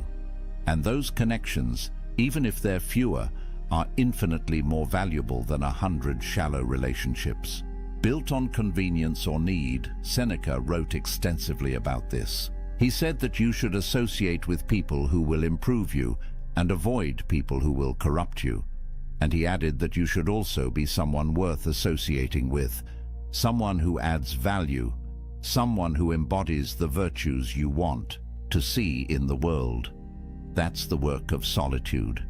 Becoming that person, not for anyone else, for yourself, because you want to look in the mirror and respect who you see. And this brings us to perhaps the most important point, the validation trap.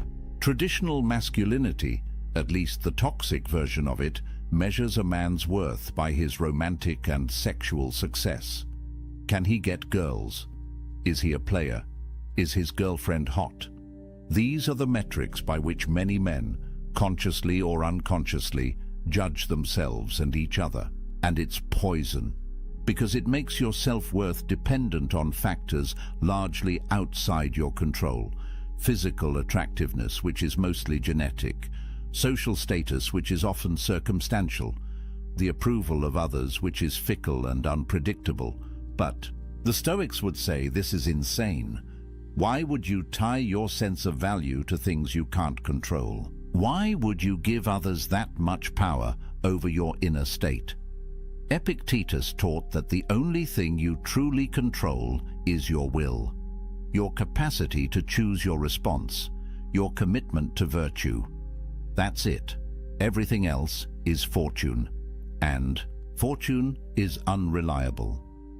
So when you measure yourself by relationship status, you're basically saying that your worth depends on luck, on being born with certain features, on meeting the right person at the right time, on 1,000 variables you have no control over. And that's a recipe for lifelong insecurity, because even if you do get into a relationship, you'll never feel secure. You'll always wonder if you're good enough. You'll always fear losing what you've tied your identity to. You'll be jealous, controlling, needy, because deep down, you know your worth isn't real. It's contingent on her staying. But when you build your worth on virtue, on character, on the man you're becoming, nobody can take that from you. Relationships come and go, circumstances change, but who you are, the integrity you've built, the self-respect you've earned through right action, that's permanent. That's unshakable. And paradoxically, when you stop seeking validation from relationships, when you develop genuine self-worth, you become more attractive, because people can sense desperation, they can feel neediness, and it repels them, but they can also sense strength, completeness, self-possession, and that draws them in. The Stoics weren't advocating for pride or arrogance. Marcus Aurelius constantly reminded himself that he was just a human, fallible and temporary. But he also knew that his worth came from his character, not from his circumstances. He could be emperor or exile, and his value as a person wouldn't change. Because value, true value, is internal. It's the quality of your thoughts, your choices, your virtue. And that's entirely within your control to develop. So here's what I want you to hear. If you're single right now, you're not broken, you're not incomplete, you're not less than. You have something precious: time, space, sovereignty. Use it. Build yourself, develop your skills, clarify your values, strengthen your character. Read the books that expand your mind. Pursue the projects that ignite your passion. Train your body, master your emotions. Become so complete in yourself that you don't need anyone else's validation to feel whole. And when you do that, one of two things will happen. Either you'll discover that you actually prefer solitude, that you've built a life so rich and meaningful on your own that adding a relationship would be a downgrade. And that's fine. That's a valid choice. The Stoics would respect it. Or you'll eventually meet someone and choose to build something with them. But it will be from a place of strength, from wholeness, from sovereignty. And that relationship, if it happens, will be powerful because it's not built on need. It's built on choice, on two complete people deciding to walk together, not because they have to, but because they want to. But either way, you win, because you'll have done the work. You'll have built the inner fortress. You'll have developed self-sufficiency. And nobody can take that from you. Not rejection, not loneliness, not societal pressure. You'll be free. And freedom, brother, is everything. Marcus Aurelius wrote late in his life, "Very little is needed to make a happy life. It is all within yourself, in your way of thinking." Read that again. Very little is needed. It's all within yourself, not in finding the right person, not in changing your circumstances, not in achieving some external milestone. Within yourself, in your way of thinking, in your capacity to find peace regardless of what's happening around you. That's the promise of Stoicism. That's the gift of solitude. Complete independence from external validation, total sovereignty over your inner state, the ability to be happy, genuinely happy, in any circumstance, alone or with someone, wealthy or poor, praised or criticized. None of it touches you, because you're grounded in something deeper than circumstance. You're grounded in virtue, in character, in the kind of strength that can only be built in the forge of solitude. So use this time. Don't waste it wishing you were somewhere else, with someone else. Don't spend your days scrolling dating apps or feeling sorry for yourself. The Stoics would tell you that's a form of suicide, killing time, killing potential, killing the opportunity to become something greater. Instead, wake up every morning and ask yourself, what kind of man do I want to be? And then become that man, not for anyone else, for yourself, because you respect yourself enough to live with integrity. Build your morning routine, train your body, develop your skills, read philosophy, journal your thoughts, sit in silence and just breathe. Let yourself feel what you feel without judgment. Work on your projects, create value, help others when you can. But always come back to yourself. Always protect that inner space where nobody else has access. That's your sanctuary, your fortress, your source of power. And here's something powerful. Every time you choose solitude over connection born of desperation, you strengthen yourself. Every time you decline to compromise your values just to keep someone around, you build self-respect. Every time you sit with discomfort instead of numbing it with distraction or validation seeking, you develop emotional resilience. These choices compound. They build on each other, and over time, you become a different kind of man. The kind who doesn't need external validation. The kind who trusts himself. The kind who's free. The Stoics had a practice they called negative visualization. They'd imagine losing everything they had: their wealth, their position, their relationships, their health. Not to be morbid, but to remind themselves that these things are temporary, that they're not truly theirs, that the only thing that can't be taken is their capacity to respond with virtue. And by imagining loss, they appreciated what they had without clinging to it. They held things lightly, including relationships. Try this practice. Imagine you never end up in another relationship. You're single for the rest of your life. How would you live? What would you pursue? What would bring you meaning and joy? Really sit with that question, because the answer reveals what actually matters to you beyond validation and approval. And when you know what actually matters, when you build a life around those things, you become unshakable. Relationships become bonus, not necessity. Connection becomes choice, not desperation.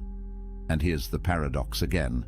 The man who could be completely happy alone is the man most worthy of companionship, because he's not using another person to fill his emptiness. He's whole already. He's inviting someone to share in his fullness. That's attractive. That's magnetic. That's what genuine partnership looks like. Not two halves making a whole, but two wholes choosing to walk together, each maintaining their own sovereignty, each respecting the other's independence, each complete whether together or apart. Seneca wrote, "The wise man is self-content. He is so in the sense that he is able to do without friends, not that he desires to do without them." That's the balance. You develop the ability to be happy alone. You build self-sufficiency, but you remain open to genuine connection when it appears. You don't avoid relationships, you just don't need them. And that makes all the difference. So where does this leave you? Right here, right now, with a choice. You can keep buying into the narrative that you're incomplete without someone, that your value depends on relationship status. That being single is something to escape as quickly as possible. And if you choose that path, you'll spend your life chasing, compromising, losing yourself piece by piece in the pursuit of external validation. Or you can embrace what the Stoics knew 2,000 years ago, that true power comes from within, that self-sufficiency is the highest virtue, that a man complete in solitude is free in every circumstance. And if you choose that path, if you do the work, you'll build something that nobody can take from you, an inner fortress, a sovereignty that transcends circumstance, a peace that doesn't depend on anyone else's approval or presence. Marcus Aurelius ruled an empire. He had wealth, power, family, everything society says should make you happy. Yet he spent his evenings writing in his journal, reminding himself of what actually mattered: virtue, character, inner peace. He knew that everything else was temporary, that the only lasting value was the kind of person he was becoming, and he did that work in solitude, away from the crowds, away from the demands, in the quiet space of his own mind. You don't need an empire to do this. You don't need perfect circumstances. You just need to make the choice, to use your solitude as a gift, not a curse, to see being single not as a deficit, but as an opportunity, to build yourself so completely that you don't need validation from anyone. And when you do that, you become dangerous, not to others, but to the systems that profit from your insecurity.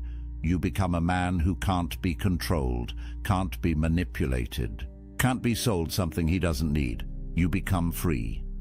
And freedom is what the Stoics were teaching all along. Not freedom from circumstances, those will always change, but freedom within circumstances.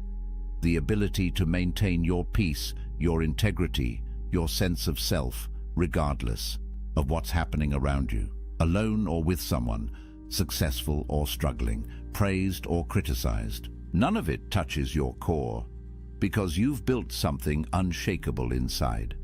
And that, brother, is power. Real power.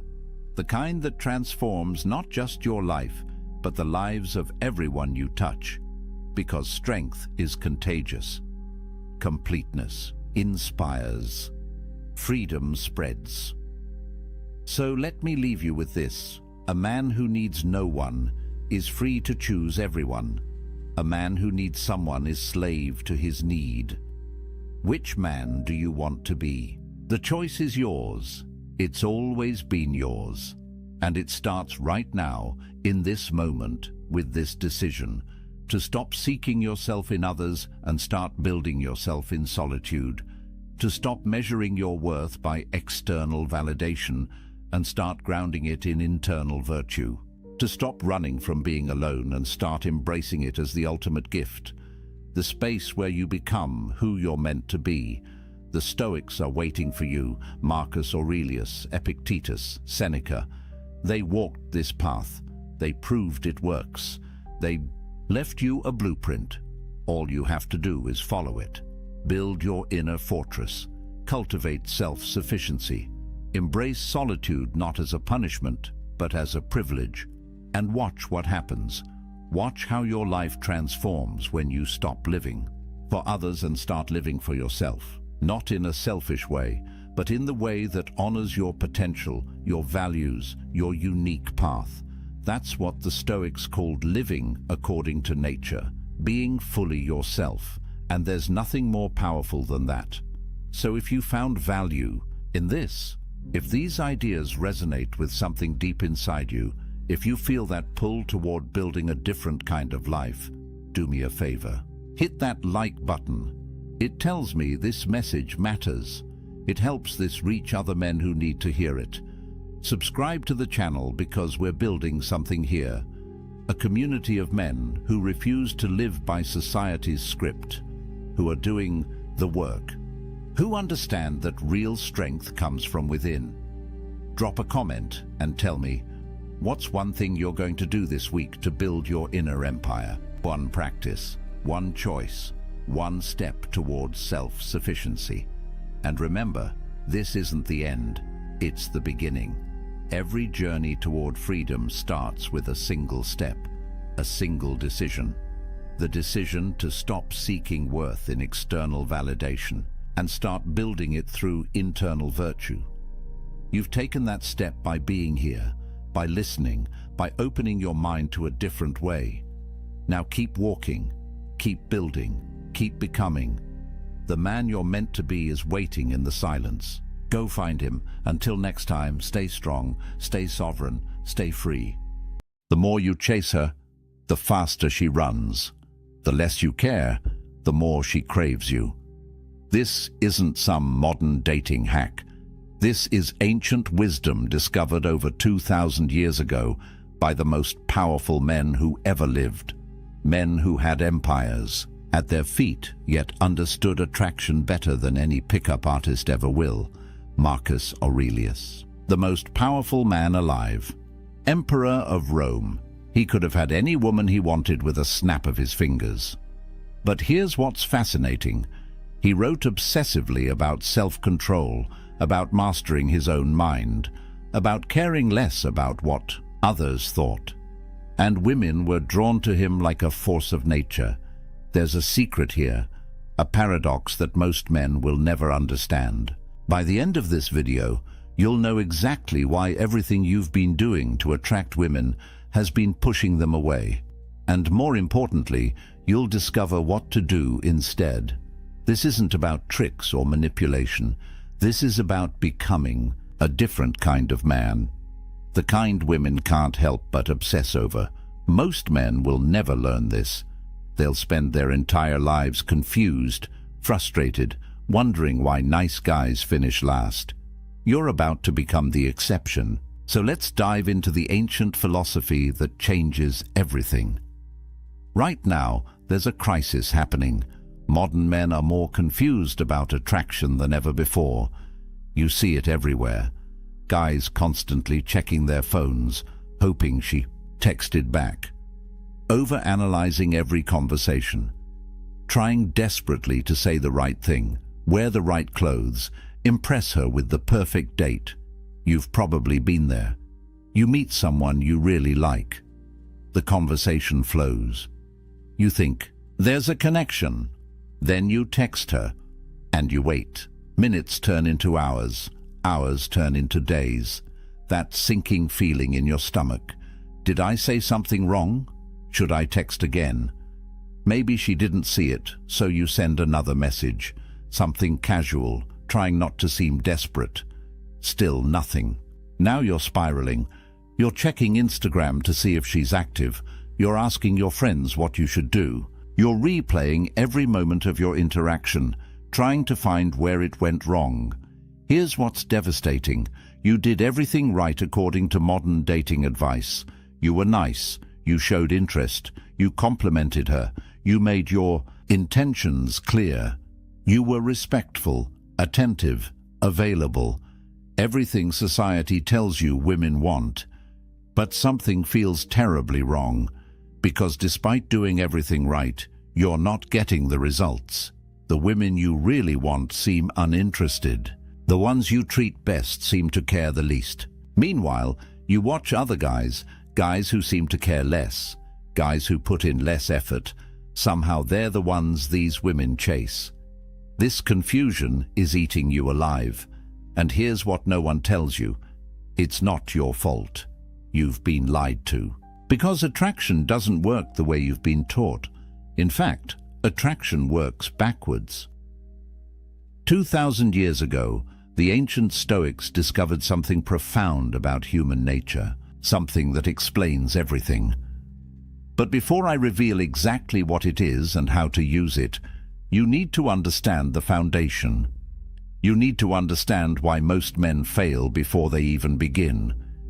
His name was Epictetus, born a slave in ancient Rome. He had nothing, no power, no status, no freedom. Yet this man became one of the greatest teachers in history. Rome's most powerful men traveled across the empire just to hear him speak. Why? Because he discovered something that changed everything. Epictetus taught what's called the dichotomy of control. It's simple, but earth-shattering. There are things you control and things you don't control. That's it. Your thoughts, your actions, your character. These you control completely. Everything else, her response, her feelings, whether she texts back, whether she likes you control none of it. Here's where it gets interesting. Most men live their entire lives focused on what they can't control. You're trying to control her reaction. You're trying to make her like you. You're trying to force an outcome. And in doing so, you're giving away all your power. Think about what happens when you send that text and wait desperately for a reply. You've just handed your emotional state to another person. Your happiness now depends on whether she responds. You're not in control anymore. She is. And women can feel this. It's like a sixth sense. They detect neediness the way sharks detect blood in water. Now let me tell you about Marcus Aurelius, Emperor of Rome, the most powerful man on earth. He could have had any woman just by commanding it. But here's what he wrote in his private journal. You have power over your mind, not outside events. Realize this, and you will find strength. The Emperor of Rome, with infinite power over the external world, spent his time mastering his internal world. That's the secret. He understood that real power isn't controlling others, it's controlling yourself. And this is what made him magnetic. This is what made him irresistible. When you stop needing her validation, when you stop trying to control, Her response, when you become truly indifferent to the outcome, something shifts. You become magnetic, not because you're playing hard to get, but because you genuinely don't need her approval to feel good about yourself. Women are biologically wired to detect this. For thousands of years, they've had to evaluate men quickly. Is this man confident? Is he secure? Or is he desperate? Every time you text hoping for a response, every time you try too hard to impress, every time you change yourself to please her, you're broadcasting a signal. And that signal says, I need your validation to feel worthy. That's the attraction killer. Not your looks, not your money, your need, your desperation, your inability to be okay without her approval. And this is where the transformation begins. Master your emotions first. Everything else follows. Now let me show you how this actually works.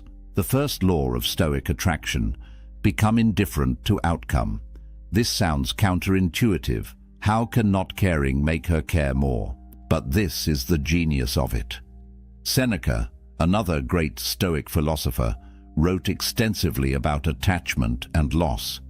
He said the wise man prepares for loss before it happens, not because he's pessimistic, but because he's free. When you're not attached to an outcome, you can't be hurt by it, and that freedom is intoxicating to watch. Picture this. You meet an attractive woman.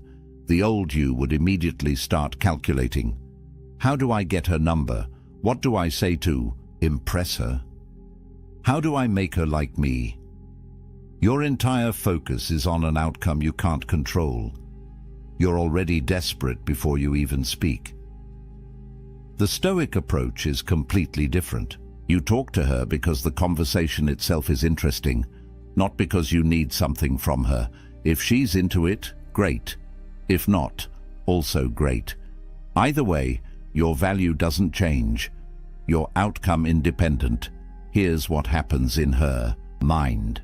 She's used to men who want something from her. Men whose entire demeanor changes based on her responses.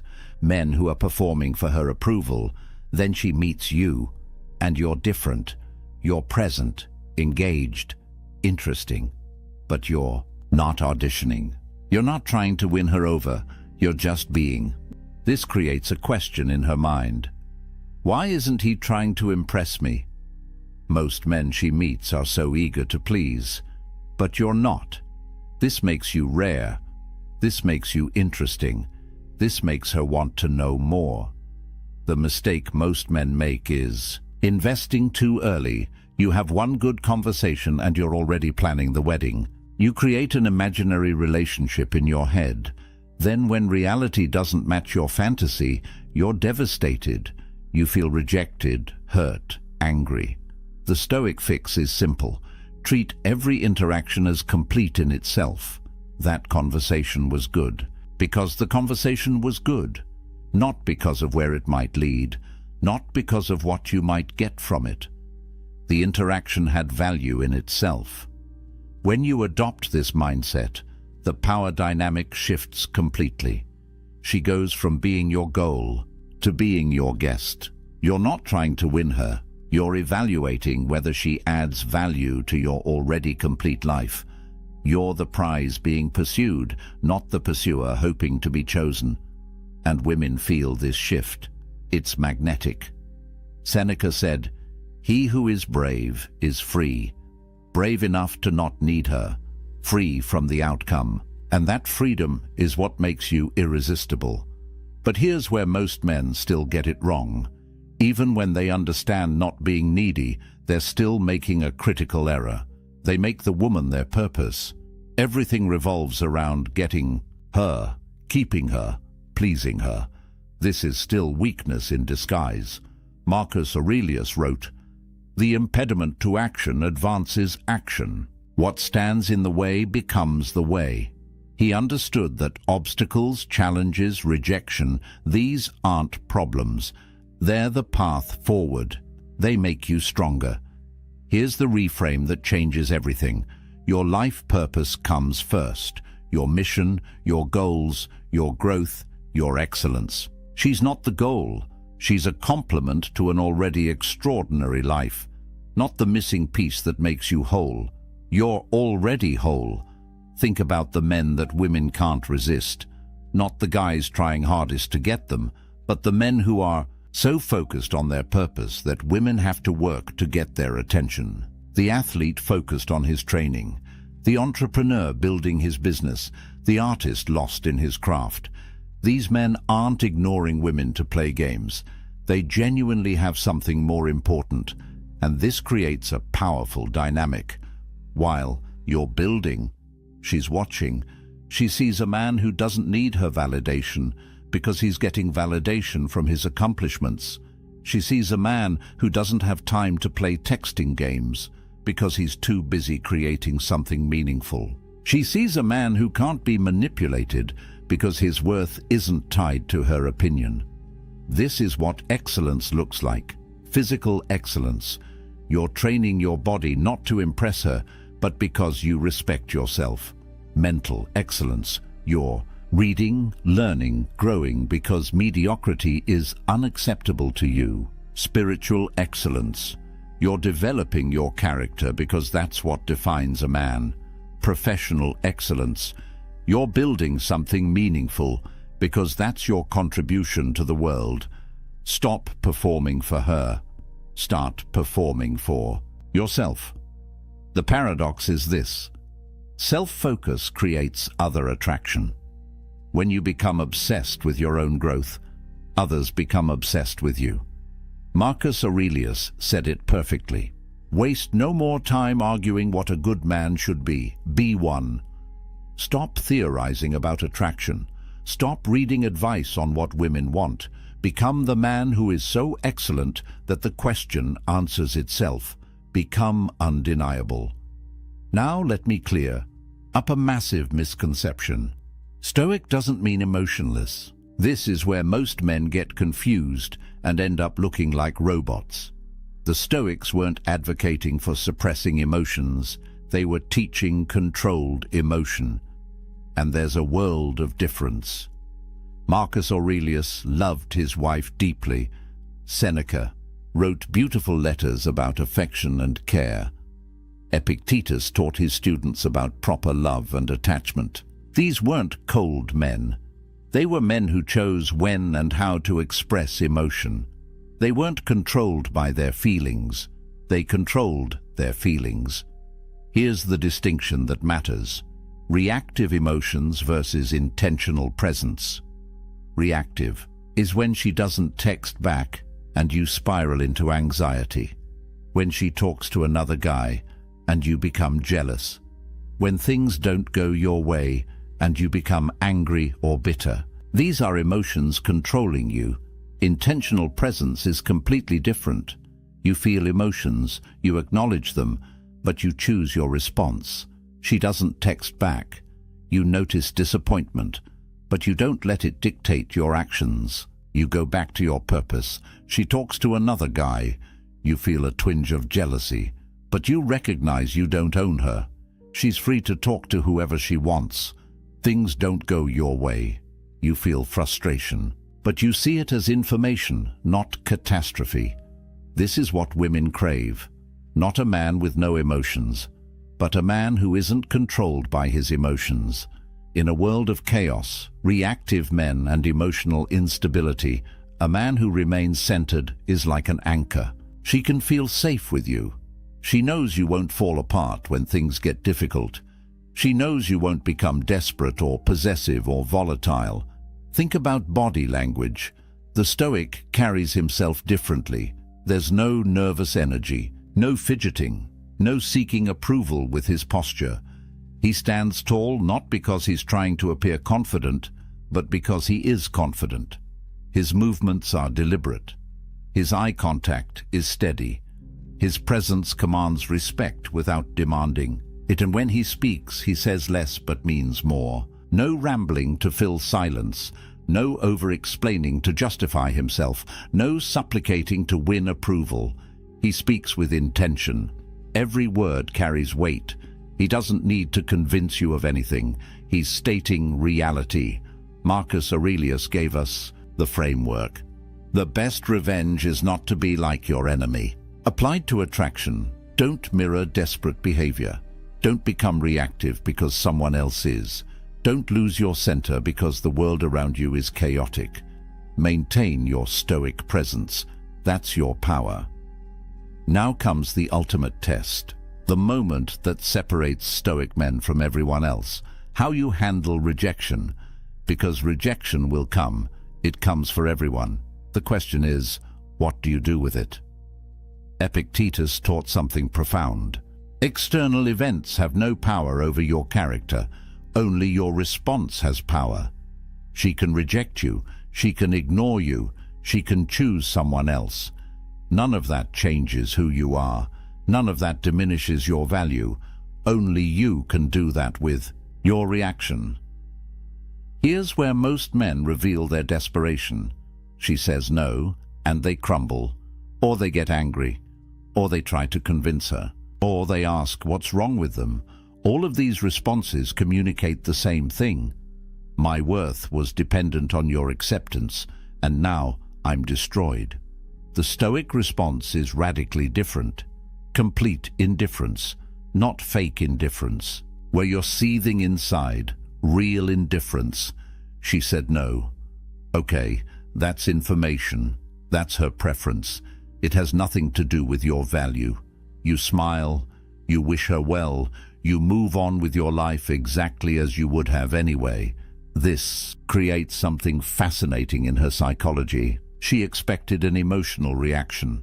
All men react. They get sad or angry or try to change her mind. But you didn't. You were completely unfazed. This doesn't compute for her. Who is this guy? Why didn't my rejection hurt him? Why doesn't he seem to care? Now she's thinking about you. Not because you played a game, but because you revealed something rare. You're a man whose value isn't determined by her opinion. You're a man who can't be hurt by her choices. You're a man who is genuinely outcome independent, and this is magnetic. Epictetus said it perfectly. It's not what happens to you, but how you react to it that matters. She rejects you. That's what happened. How you react determines everything.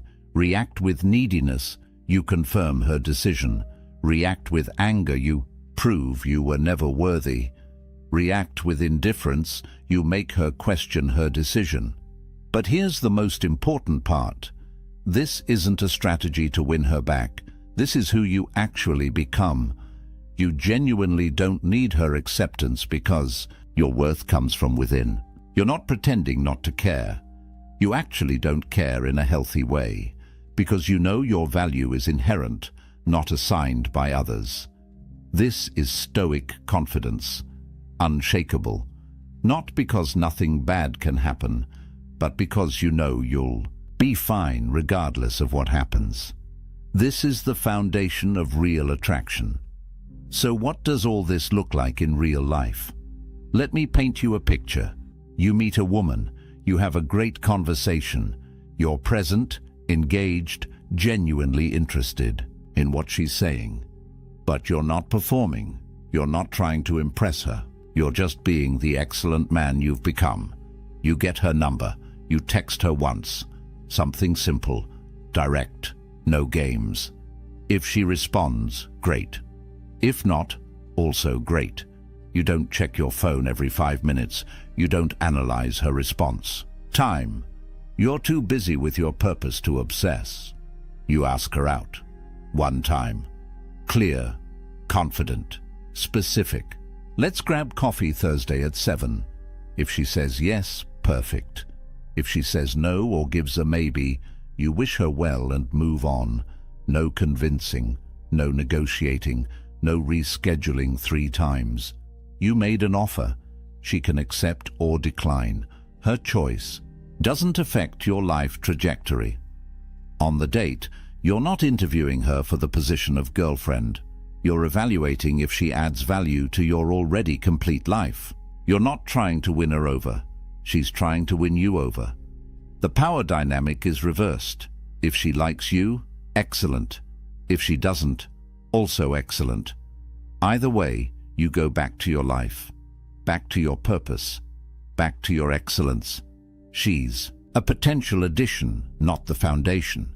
If a relationship develops, it's built on something solid, not neediness, not desperation, not fear of being alone, but genuine appreciation between two whole people.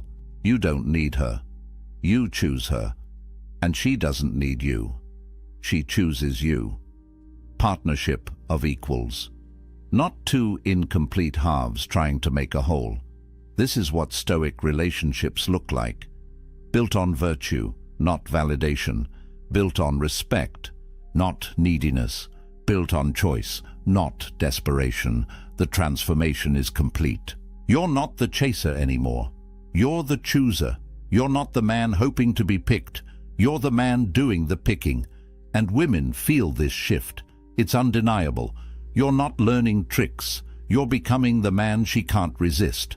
Not because you're manipulating her, but because you've become genuinely excellent, genuinely centered, genuinely outcome independent. This is real attraction. This is Stoic attraction. Here's the truth. This isn't easy. Stoicism is practice, not perfection. Marcus Aurelius was the emperor of Rome, and he still struggled with these principles daily. That's why he wrote Meditations. It was his private journal to remind himself of these truths.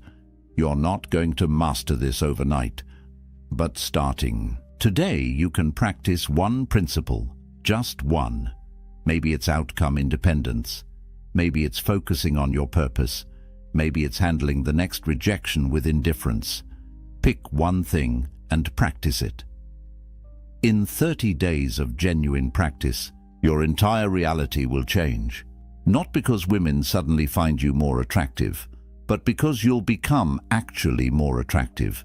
You'll carry yourself differently, you'll speak differently, you'll respond to situations differently, and women will notice. Trust me, they'll notice. Remember what we covered. Emotional mastery through the dichotomy of control, indifference to outcome, self-excellence as your primary focus, rejection as fuel instead of failure. These aren't tricks. This is character development. This is becoming a man of value. Before you go, I want to hear from you. Drop a comment right now. Which law will you master first? Outcome independence, self-excellence, emotional control, or rejection resilience? Let me know, because I read every comment and I want to see your progress. If this resonated with you, if this changed how you think about attraction, hit that subscribe button and turn on notifications. Next week, I'm revealing the Stoic morning routine that amplifies everything we talked about today by 10 times. You don't want to miss that. Here's what I want you to remember. Marcus Aurelius ruled an empire. You're just mastering your own mind. If he could do it while managing Rome, you can do it while managing your life. You've got this. The principles are simple. The practice takes dedication, but the results are life-changing. Stop chasing. Start becoming. She'll find you. The excellent man is never alone for long. He's too valuable, too rare, too magnetic. Become that man. The ancient Stoics showed you how. Now it's your turn to walk the path. Stop chasing. Start becoming. She'll find you. Welcome back. Tonight we step into the hidden playbook of true power, a guide not written in titles or wealth, but in the discipline of the mind. If you've ever wondered why some people remain unshaken while the world around them burns, you're in the right place. The hall trembles with noise. Shouts rise like thunder. Accusations pierce the air, and the crowd waits for an eruption. At the center sits a single figure, a leader, motionless, unflinching. Their hands rest calmly on the table, their gaze steady, their breath even. Around them, chaos rages. Advisors demand action, rivals whisper insults. The room seethes with tension, yet this leader does not rise, does not argue, does not take the bait. they remain silent. This moment is more than stillness. It is dominance. Because what unsettles the crowd is not what the leader says or does, but what they choose not to say, what they choose not to do. We are conditioned to think of power as loud, forceful, overwhelming. But what if true power is something else entirely? What if real strength lies not in striking back, but in refusing to be moved at all? So I ask you, what makes someone truly powerful? It's not the battles they win, it's the battles they refuse to fight. The greatest strength does not always come from the sword or the shout. It comes from the discipline to withhold reaction when every fiber of the world demands you explode. Tonight, we're going to explore 6 things powerful people never react to. Not sometimes, not occasionally, never. 6 moments that would make the average person boil with anger, break down in despair, or lose themselves in temptation, yet the powerful stay calm, grounded, and unshaken. Each one is a test of composure, each one a crucible of strength. We'll journey through history, where Stoic philosophers like Marcus Aurelius and Seneca held their ground against ridicule and ruin. We'll step into fiction, where imagined warriors and leaders show us the timeless image of restraint as mastery.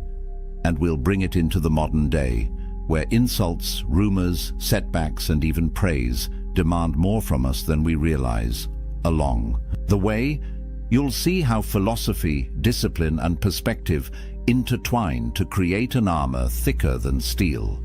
The ability to control your own mind when the world loses control around you. Because the battlefield of life isn't fought only with armies, money, or politics, it's fought within, in the split-second decision of whether you react or remain still. So as we begin, I want to ask you something. Think about your own life for a moment.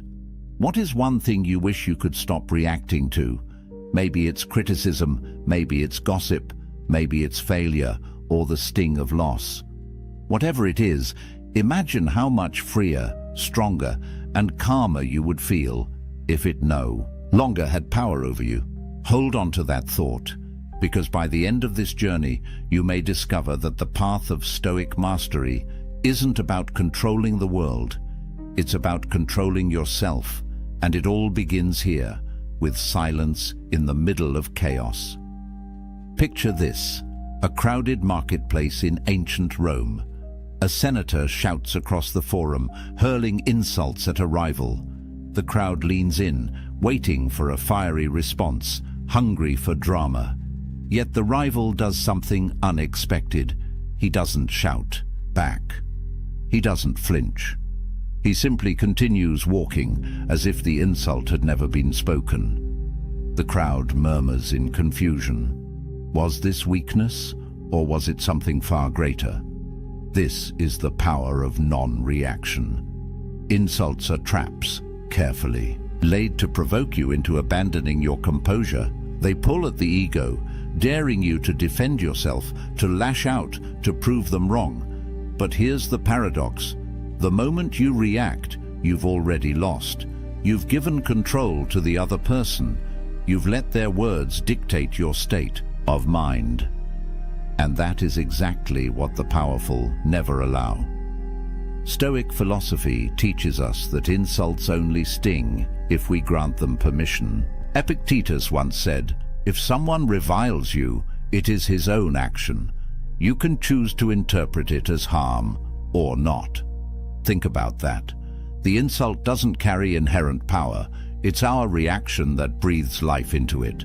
Without your consent, the insult withers, hollow and harmless. Consider Marcus Aurelius, Emperor of Rome. He faced endless criticism from politicians, generals, even his own people. Yet in his private writings, the Meditations, he constantly reminded himself not to be disturbed by words. He wrote, "If an insult from another stirs you, it is your own opinion that has provoked you." He knew the truth. The insult itself is powerless. It's our attachment to reputation that causes the pain. Now imagine a modern version of this scenario. You post something online and suddenly the comments flood in. Someone mocks you. Someone twists your words. You feel the heat rise in your chest, your fingers itching to strike back. But what happens if you don't? What if you simply carry on, as though their words were smoke drifting in the air? The effect is immediate. The aggressor loses their audience. The crowd sees composure, not weakness. The power shifts back to you. Fiction often mirrors this lesson. Picture a warrior in a tavern, insulted by a drunken patron eager to pick a fight. The warrior could crush him easily, but instead he turns back to his drink. The room falls silent. Everyone realizes who holds the true power. It isn't the one shouting, it's the one in control of himself. The truth is, insults say more about the giver than the receiver. They expose the speaker's insecurity, anger, or envy. By not reacting, you hold up a mirror that reflects their weakness back to them. Your silence becomes louder than any retort. So the question is, how do you master this art? The next time someone tries to provoke you, pause. Ask yourself, does this insult truly harm me, or is it just air? Remember, powerful people don't waste energy swatting at words. They save their strength for battles that matter. Now I'll turn it to you. Think of the last time someone insulted you. What if you had met it with silence instead of reaction? Wouldn't that have felt like victory? The story begins in whispers. A single voice in a crowded room suggests something unflattering. Another person repeats it. Soon, the whisper multiplies until it becomes a rumor spreading like wildfire. No one knows if it's true.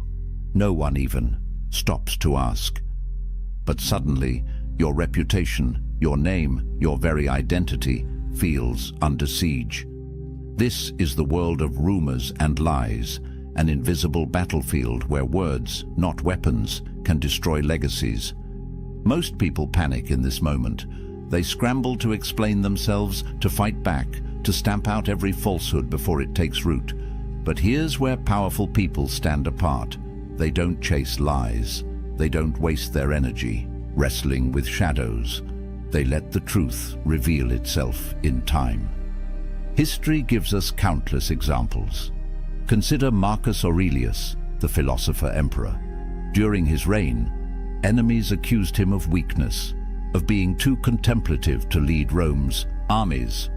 Yet Marcus did not call for trials or proclamations to defend himself.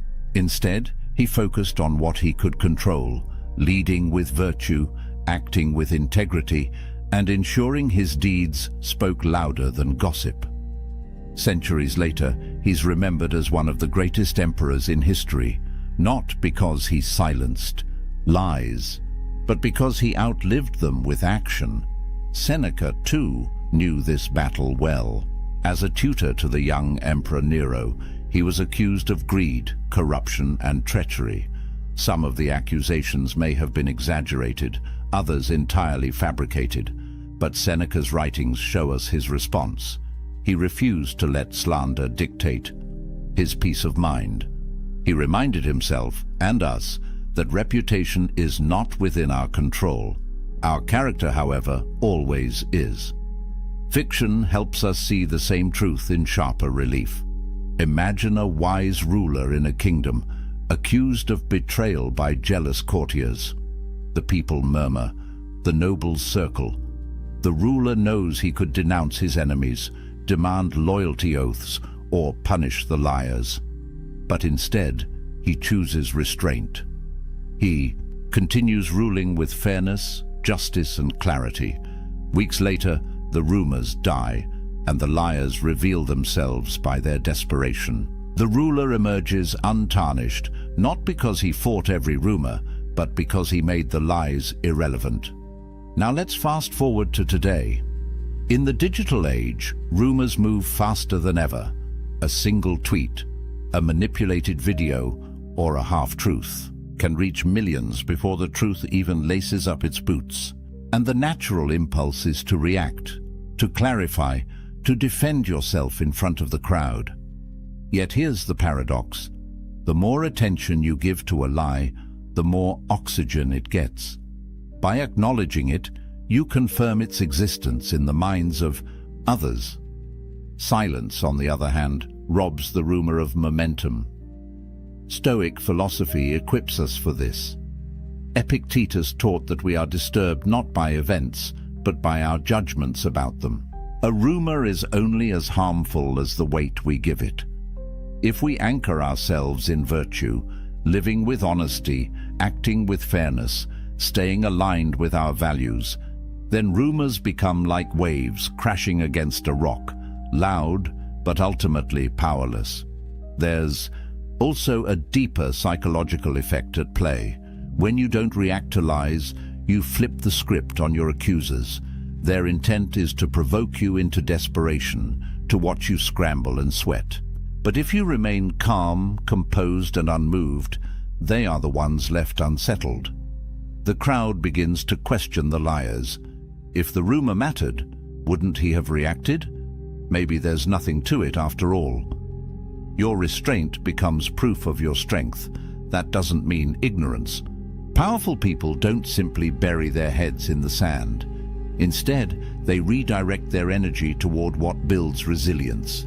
Their work, their actions, their consistency. Over time, the pattern of your deeds silences lies more effectively than any speech ever could. Think about the people you respect most in life. Chances are, it's not those who rush to defend their names at every insult. It's those whose character is so steady, so undeniable, that lies bounce off them like arrows against armor.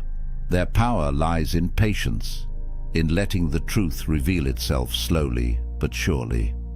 So here's a question for you. What rumor or falsehood in your own life have you been tempted to fight? What if, instead of burning your energy in defense, you chose to rise above it, to let your actions over time write the story for you? Could you allow silence to be your greatest rebuttal? The Stoics remind us that reputation is a fickle thing, never fully in our control, but character, that is always ours to guard. And it is through character, not reaction, that we outlast rumors, dismantle lies, and prove ourselves truly powerful. Failure, the very word, makes the heart tighten. We are taught to fear it, to hide it, to run from it. Yet every powerful figure, real or imagined, has walked through the fire of failure and emerged transformed. The difference is not that they never stumble. The difference is how they respond when the ground gives way beneath them. Picture a Roman general on campaign. His strategy collapses, his soldiers scatter, and the banners of Rome fall into enemy hands. The camp is heavy with shame, the whispers of defeat crawling through the night air. Most leaders would rage, panic, or break down in despair. But imagine instead a general who sits quietly by the fire, studying the maps again, adjusting, recalculating. To his men, his calm is unsettling. To his enemies, it is terrifying. They see not a broken man, but someone already planning the next victory. This is the Stoic way. Failure is not the end, it is information. Marcus Aurelius captured this beautifully when he wrote, "The impediment to action advances action. What stands in the way becomes the way." In other words, the setback is not a barrier, it's the path itself. For the Stoic, failure isn't shameful, it's raw material for growth. Take Seneca, advisor to emperors and one of the richest men in Rome. Despite his wealth and influence, he endured exile, political disgrace, and ultimately an order to take his own life. Yet through all this, he kept writing, turning his misfortunes into teachings that still inspire us today. Seneca understood that external circumstances, loss, disgrace, even death, could not rob him of the inner power to choose his response. His failures became his legacy. Epictetus went even further. Born a slave, crippled from abuse, he might have seemed destined for a life defined by failure. Yet he transformed his suffering into wisdom, teaching that setbacks are not punishment, but training. He compared life to a wrestling school, where every hardship is a sparring partner, shaping you into something stronger. Fiction often illustrates this vividly. Picture a warrior in a story who loses a great battle. He returns home in shame, mocked, and diminished. Yet instead of retreating into bitterness, he trains harder, studies his mistakes, and grows into a leader greater than before. His eventual triumph is not despite his failure, it is because of it. The very setback that once defined him becomes the foundation of his future power. Now think about how failure shows up today. Maybe it's a project collapsing at work, a business that never took off, or a personal relationship that fell apart. The temptation is to see these moments as permanent scars, but powerful people see them as stepping stones. They don't dwell in the rubble, they build something new with it. The modern Stoic practice here is simple but profound. Reframe. Instead of asking, "Why did this happen to me?" ask, "How is this useful to me?" Failure reveals blind spots. It humbles arrogance. It forces adaptation. And those who learn to reframe setbacks, not as dead ends but as detours, discover that failure is not their enemy, it is their teacher. Here's the deeper truth. Reacting emotionally to failure, rage, despair, self-pity, only prolongs the suffering. It burns energy without creating solutions. But non-reaction, calm reflection, and steady adjustment allow you to transform failure into fuel. The Stoics remind us that fortune can take away everything except one thing: your ability to decide how you respond. There is also a subtle power in the way others perceive your handling of failure. People expect collapse. They expect excuses. When you respond instead with composure, with a clear head and quiet resilience, you inspire trust. You become the unshakable center others can rely on. Failure, in this way, becomes not just personal growth, but leadership itself. So here is your challenge. Think of your last failure. Maybe it still stings. Maybe it still feels unresolved. What if you could go back and reframe it, not as an end, but as preparation? What skills did it force you to learn? What strength did it secretly build? What future success might still be hidden inside that apparent defeat? The Stoics would tell you, stop fearing failure. Fear never learning from it, because every setback is a forge, and you are the iron, heated, hammered, shaped, not broken. And that is why powerful people never react to failure with despair. They transform it into the very source of their strength. The crowd roars. In the theater, in the Senate, in the stadium, voices rise not in praise but in scorn. Boos, hisses, jeers, criticism delivered not by one voice but by thousands. Imagine yourself standing there, every eye fixed on you, the tide of disapproval pressing in like a storm. Most of us would crack under such weight.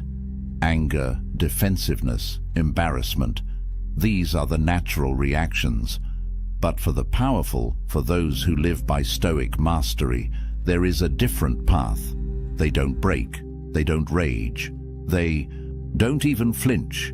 They listen, or they simply remain unmoved. This isn't passivity.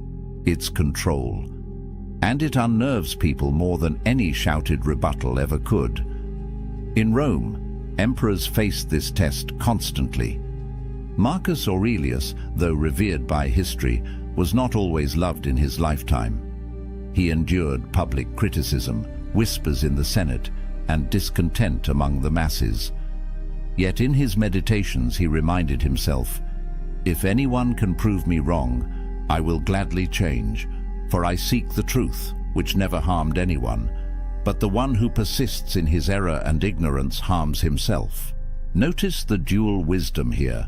Marcus stayed open to truth hidden in criticism, but he refused to be ruled by the crowd's judgment. He took what was useful, ignored the rest, and kept walking forward. Seneca echoed this resilience. He argued that criticism is inevitable for anyone who dares to live differently. If you wish to be approved by all, he wrote, you must resemble all. For him, mass disapproval was not a sign of failure. It was proof that you were living authentically, not bending to the lowest common denominator. Fiction dramatizes this beautifully. Imagine a philosopher in a grand forum presenting an idea that cuts against tradition. The mob erupts in mockery, demanding he take back his words. Instead of arguing, he pauses, lets the jeers subside, and then calmly repeats his point with even greater clarity. The crowd falls silent, not because they all agree, but because they recognize the courage of someone unwilling to bow to their noise. His strength is not in silencing them, but in refusing to be silenced himself. In our modern world, the crowd looks different, but it may be even louder. Social media, workplace culture, public opinion, each can turn critical in an instant. A single post may trigger thousands of negative comments. A bold idea at work might spark resistance. And once again, the temptation is to fire back, to argue, to justify. But here lies the Stoic secret. Don't confuse volume with truth. Criticism from the masses is often just an echo chamber of emotion, not wisdom. That doesn't mean ignore it entirely. The powerful treat criticism like sifting for gold in a river. Most of it is mud, irrelevant, emotional noise. But occasionally, buried within, is a nugget of truth, something useful that can sharpen character or improve judgment. The art lies in listening without being consumed, discerning without being wounded. Why is this so difficult?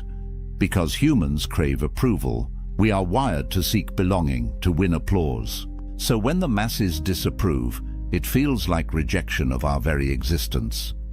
But the Stoics remind us, the opinions of the crowd are beyond our control. To tie our worth to them is to hand over our peace of mind. Instead, tie your worth to your virtues, your actions, your choices. Let your inner compass, not the crowd, guide your steps. There is also a quiet power in the optics of non-reaction. When a leader remains calm under criticism, it sends a message. I am larger than the noise. Followers respect this. Enemies are unsettled by it. The masses may jeer louder in the moment, but over time, they remember the composure. In fact, history shows us that criticism fades, but dignity endures. Think of figures you admire. Chances are they weren't universally loved in their lifetimes. Many were ridiculed, doubted, even despised. Yet they stood firm. And because of that, their names outlasted the noise of their critics.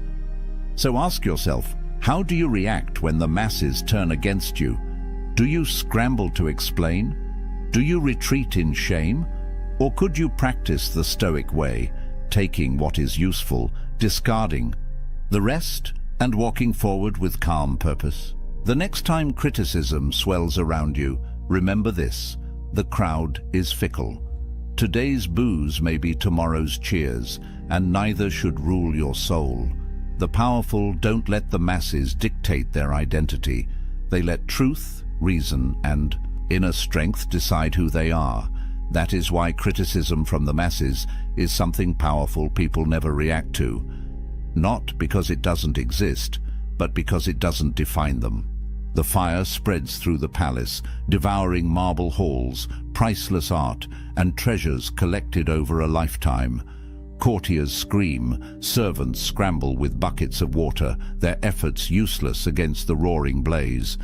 In the middle of it all, the king stands motionless, watching the flames consume what once defined his power. His voice is calm, almost chilling. You can take my walls, but not my will. This image may sound like legend, but it illustrates a truth the Stoics held above all. Loss is inevitable. Misfortune is certain. To live is to risk having everything you love stripped away. But how you meet that loss, whether with despair or with calm acceptance, determines whether you remain powerful or become broken. For most people, loss feels unbearable.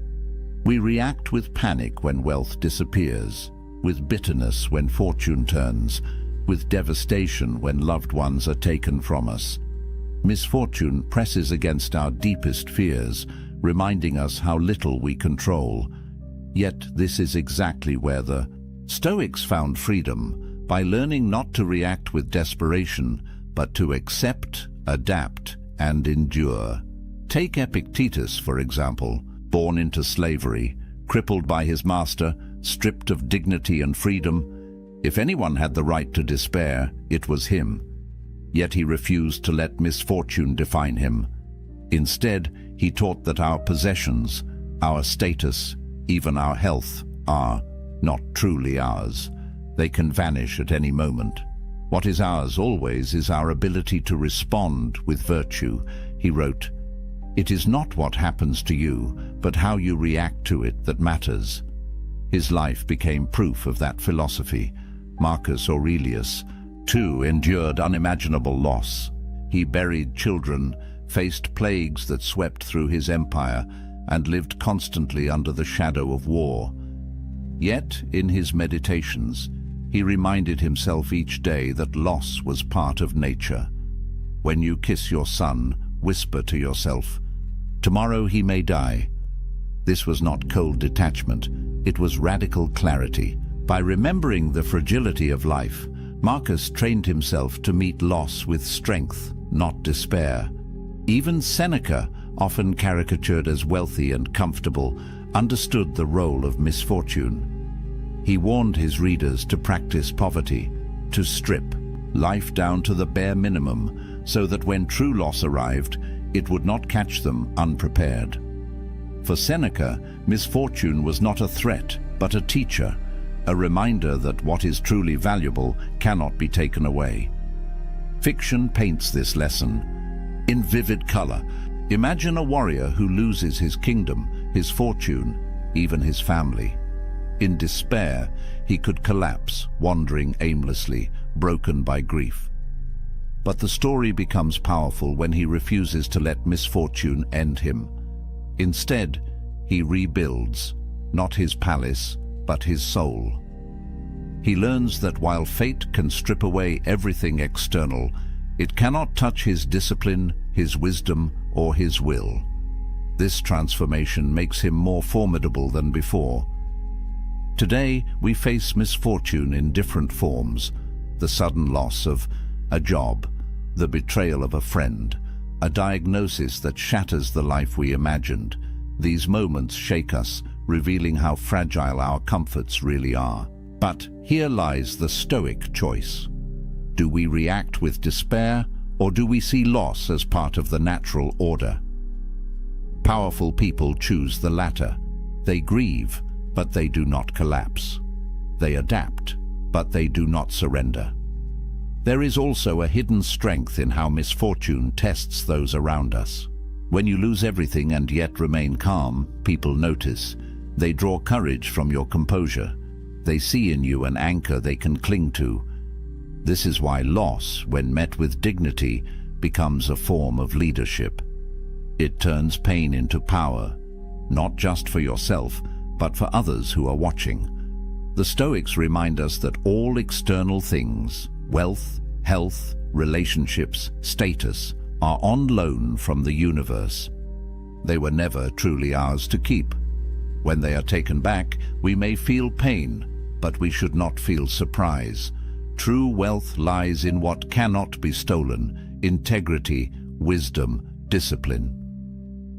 So here is the challenge for you. Think of something you fear losing most. What if it vanished tomorrow? How would you meet that misfortune? Would you rage against the inevitable, or could you stand firm, knowing that your true strength lies beyond possession? Powerful people never react to loss with despair. They recognize it as part of the human condition. They mourn, but they endure. They rebuild, but they never lose themselves. And in that endurance lies a form of power greater than any fortune or crown, the power to remain whole when the world falls apart. The banquet hall glows with torchlight. Courtiers lean in, eager to flatter their ruler. Voices flow like honey. You are wise beyond measure. Your victories will be sung for centuries. There is no one greater. The ruler smiles, politely, yet inside remains unmoved. Why? Because the truly powerful know that praise, like insult, is a trap. Most of us crave approval. Compliments lift us, applause intoxicates us, flattery makes us feel invincible. But here lies the danger. When you begin to depend on praise, you hand control of your happiness to others. You let their approval dictate your sense of worth. The Stoics saw this as just as dangerous as reacting to insults, because both are chains that bind the soul. Marcus Aurelius wrestled with this constantly. As emperor, he was surrounded by sycophants. Yet in his private writings, he reminded himself daily, "Do not be intoxicated by applause. Remember how quickly all things are forgotten." He urged himself to see praise for what it was, fleeting noise, no different from criticism. What mattered was whether he lived according to reason and virtue, not whether the crowd cheered or booed. Seneca was even sharper on this point. He warned that flattery was poison, crafted to weaken judgment and feed ego. It is a great man who can treat applause as he would treat criticism. In other words, if you become too attached to being praised, you lose the ability to stand alone. You become a slave not to insults, but to approval. Consider the fictional image of a warrior, offered endless songs of glory. His ego swells, and soon he grows careless, reckless, overconfident. Praise blinds him to his flaws. His downfall comes not from his enemies, but from his own intoxication with flattery. Contrast this with another figure, a quiet general who accepts recognition with humility, then returns to his work unshaken. His power grows not from applause, but from discipline. In our modern world, this lesson is more urgent than ever. Social media thrives on likes, shares, and approval. Entire careers rise and fall on public praise. The dopamine rush of recognition is addictive, and most people become trapped chasing it. But powerful people know better. They see praise as data, not as identity. They may appreciate kind words, but they do not anchor their self-worth to them. There's also a subtle psychological power in staying grounded when praised. When someone showers you with compliments and you remain calm, it unsettles them. They expect eagerness, a rush of gratitude, even vanity. But your composure signals something else: strength. You are not dependent on their words. You are complete without them. The Stoics practiced a kind of mental training here. When praised, they reminded themselves of their flaws, their mortality, the fleeting nature of fame. Marcus Aurelius often reflected on how quickly even the greatest names fade into obscurity. To him, glory was dust on the wind. Why then should he allow flattery to cloud his judgment? It's not about rejecting kindness or gratitude. It's about perspective. Powerful people accept praise with humility, but they do not let it inflate them. They treat it the same way they treat criticism, as an opinion, not as truth. They know that applause and insult are two sides of the same coin, both outside their control, both ultimately irrelevant to their inner compass. So here is the challenge for you. Think about the last time someone praised you. Did you feel a surge of pride? Did you cling to that feeling, replay it in your mind, let it define you. What if you could accept the compliment gracefully but remain unmoved within, knowing your worth doesn't rise or fall with another person's opinion? The Stoics would say, let neither flattery nor insult shake you. Stay steady in virtue, and you will never be a prisoner to the crowd. Powerful people never react to praise with intoxication because they know it can be just as dangerous as insult, failure, or loss. They remain grounded, centered, and free. And that is the final secret, to master yourself so completely that neither insult nor praise has power over you. To be unshaken in criticism and uncorrupted in applause. That is Stoic mastery. That is true power. The battlefield is quiet after the storm. Insults have been hurled, lies whispered, failures endured, criticism shouted, losses suffered, praises sung. And yet the powerful figure remains, still, calm, unshaken. This is the paradox of non-reaction. It looks like weakness from the outside, but in truth, it is the ultimate expression of strength. To remain unmoved in the face of attack, temptation, or loss is to wield a power greater than any army or crown. It is the power to control oneself when the world loses control. Think of it this way. When you react, you hand over your energy. Every outburst, every desperate defense, every emotional collapse feeds the forces against you. But when you choose not to react, you conserve your strength. You make your enemies look small, your critics irrelevant, your flatterers impotent. You show the world that you cannot be controlled from the outside. You only move by your own inner compass. History proves this. Marcus Aurelius ruled through plague and war, yet never allowed panic or praise to alter his steady hand. Epictetus was enslaved, abused, and maimed, yet remained freer in spirit than his masters. Seneca faced disgrace and death with the calm of a man who knew that fortune could take everything but his will. Their legacies endure not because they conquered others, but because they mastered themselves. Fiction tells us the same story in another language. Heroes who ignore the baited insult. Leaders who refuse to fight rumors with anger. Warriors who stand in silence as their enemies shout, only to win not with words, but with patience. Their strength lies not in what they do, but in what they refuse to do. So why does it matter today? Because our lives are filled with provocations. Social media demands reaction. Work pressures test our composure. Relationships tug at our emotions. The world constantly dares us to lose ourselves in the noise. But the Stoic lesson is timeless. The person who can remain calm when others panic becomes unshakable. They inspire trust. They command respect. They walk through chaos as though untouchable. This is the fallout of non-reaction, power. Not the noisy kind, not the flashy kind, but the quiet, enduring power that bends the world around it. Return now to the image we began with. A leader sitting in silence while chaos erupts around them. At first, the crowd mistakes it for weakness, but slowly they realize the truth. The silence is not emptiness, it is control. The refusal to react is not surrender, it is mastery. And so I ask you again, what would your life look like if you mastered this art? If insults rolled off you like rain, if lies lost their grip, if failure became fuel, if criticism sharpened you, if loss could not break you, if praise could not corrupt you.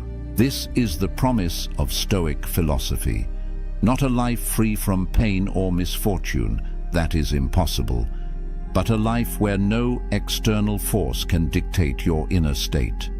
A life where you remain steady, resilient, and powerful, no matter what storms surround you. Now, I want to turn this question toward you. What's one thing you wish you could stop reacting to? Is it the sting of someone's words, the fear of failure, the hunger for approval? Share it in the comments. Your answer might inspire someone else. There's a moment when a woman realizes she'll never forget you. Not because of your looks, your money, or your smooth words, but because of something far more powerful, something that reaches past her defenses and plants itself in her mind like an ancient oak tree, growing stronger with each passing day. Most men will never experience this moment. They'll remain footnotes in her story, blurred faces in old photos, names she struggles to remember. But there exists a rare breed of man who understands something the masses don't. Something Marcus Aurelius knew when he ruled Rome. Something Seneca whispered to his students in the dead of night. These men don't chase.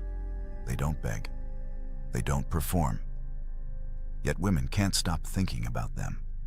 Years later, decades later, their presence still echoes. Today, I'm revealing 6 Stoic behaviors that create this permanent psychological imprint.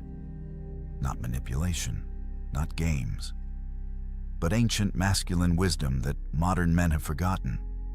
The kind of wisdom that makes you unforgettable, not just to women, but to everyone who crosses your path. And here's the paradox that will reshape how you see attraction forever. The less you try to be remembered, the more unforgettable you become. The less you chase her mind, the more you occupy it. Because these 6 behaviors don't make you interesting, they make you irreplaceable. Let me tell you about 2 men in a coffee shop, both successful, both attractive, both interested in the same woman. The first man's phone buzzed during their conversation. Bad news from work. A client pulling out of a major deal. His face flushed red, his jaw clenched. He apologized, excused himself, and spent 10 minutes outside, pacing, making angry calls, letting everyone see his frustration. The second man faced something similar a week later. Same coffee shop, same woman. His phone lit up with news that his business partner had betrayed him, taking half their clients. But watch what happened next. He glanced at the message, took a deep breath that seemed to pull calmness from the air itself, and simply turned his phone face down. When she asked if everything was okay, he said with genuine calm, "It's something I'll handle. Right now, I'm here with you." 3 years later, she's married to the second man, not because he was richer or more successful, but because in that moment, she saw something rare. A man who could hold the storm inside without letting it spill onto everyone around him. Marcus Aurelius once wrote, while plague ravaged Rome and Germanic tribes attacked his borders, "You have power over your mind, not outside events. Realize this, and you will find strength." This isn't about suppressing emotion like some robot. Seneca himself wrote that we should feel deeply, but choose our response wisely. The difference between a boy and a man isn't the absence of emotional storms. It's the ability to be the calm eye within them. When you master this, something profound happens in her psychology. She stops seeing you as another reactive male driven by every impulse and trigger. She sees you as the rock, the anchor, the safe harbor her nervous system has been searching for since birth. Here's what neuroscience tells us. Emotional contagion is real. When you panic, her mirror neurons make her panic. When you rage, her body floods with stress hormones. But when you remain centered while chaos swirls, her entire being recognizes something primal: safety. Not the fake bravado of a man pretending nothing affects him, but the genuine groundedness of someone who feels the earthquake, but doesn't become it. I know an executive whose business partner didn't just betray him, but seduced his wife.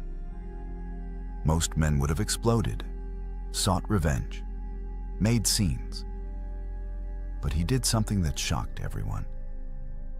He sat alone for 3 days, processing the pain without unleashing it on others.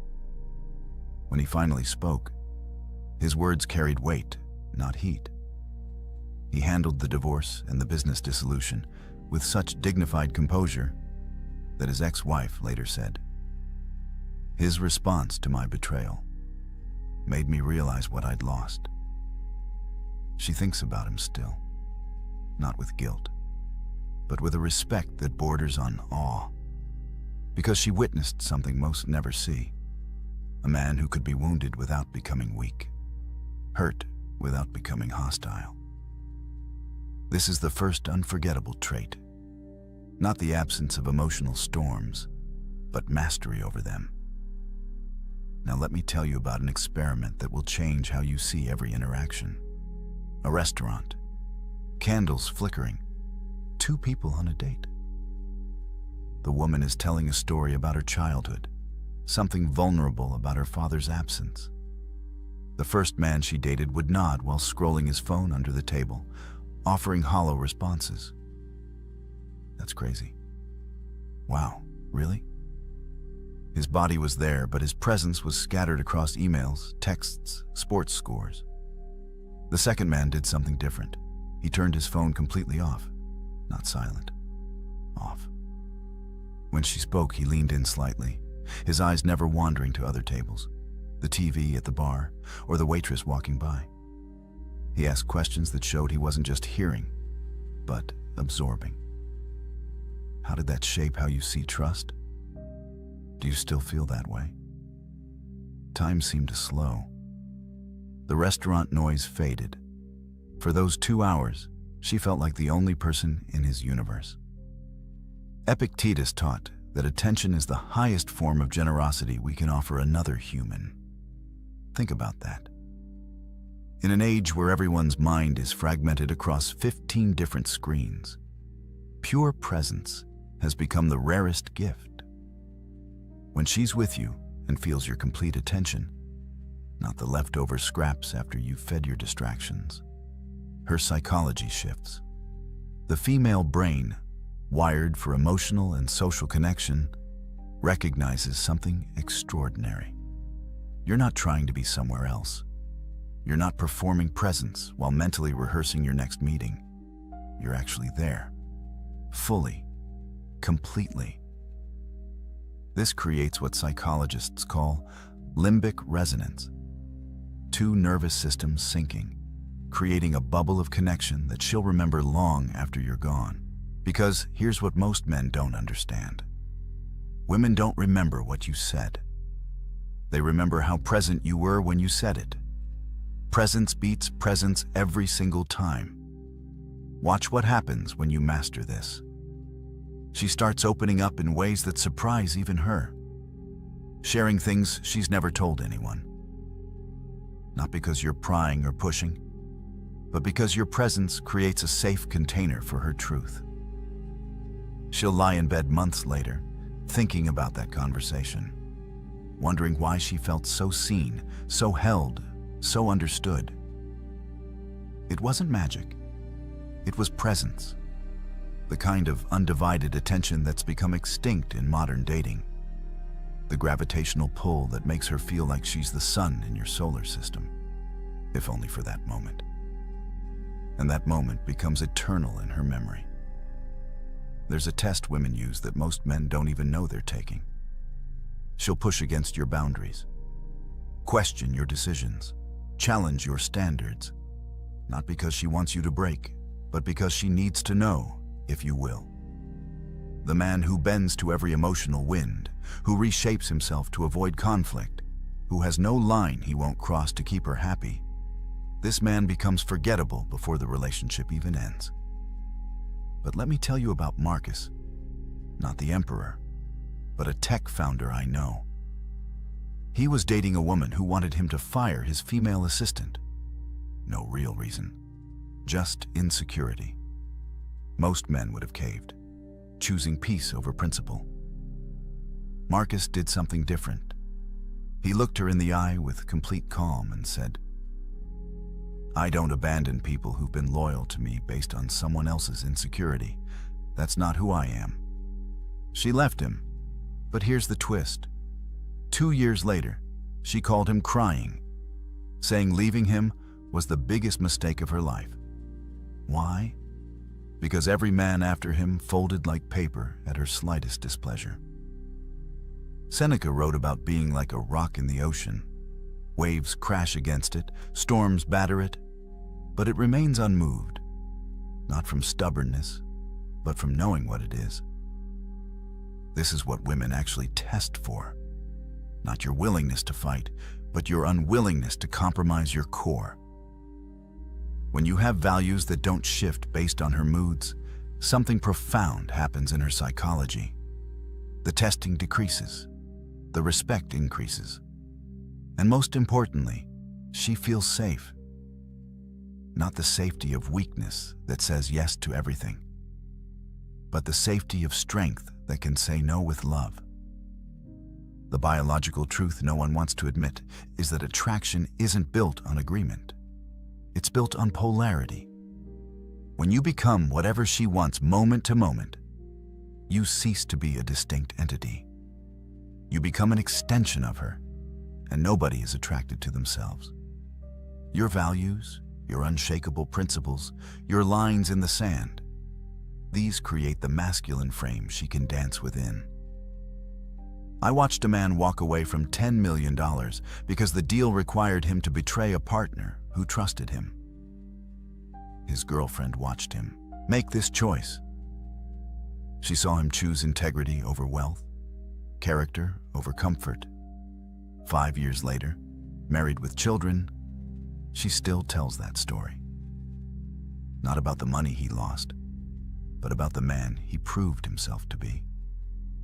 That moment of principled decision became the foundation of her permanent respect.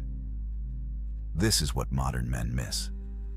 They think being understanding means having no standards.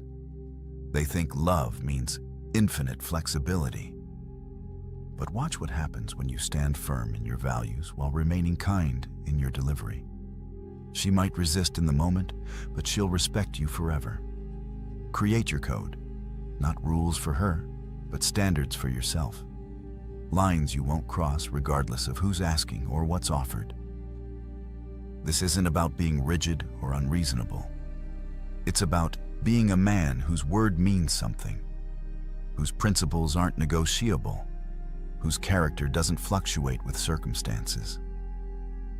When she knows who you are at your core, when she can predict your response to moral challenges, when she sees you choose difficulty over dishonor, you become unforgettable.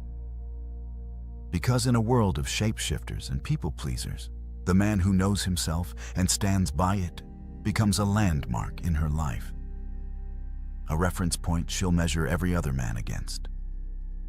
Here's the moment that changes everything. She's telling you about her father's death, or her struggle with anxiety, or the promotion she didn't get. Tears well in her eyes. Most men do one of two things. They either shut down, becoming stone-faced statues of discomfort, or they scramble to fix, offering solutions to problems that don't need solving.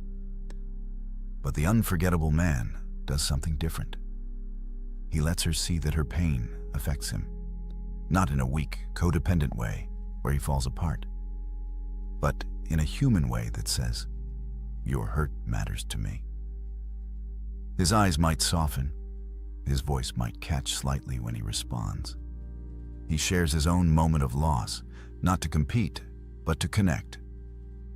Marcus Aurelius, the philosopher-emperor who could have claimed divine status, wrote openly about weeping when his mentor died. "I gave way to tears," he wrote, "for he was a man worthy of them." The strongest man in the world admitted to crying. Yet somehow modern men think feeling makes them weak. But here's the psychological truth that changes everything. When she sees your humanity, not your performance of invulnerability, bonding hormones flood her brain.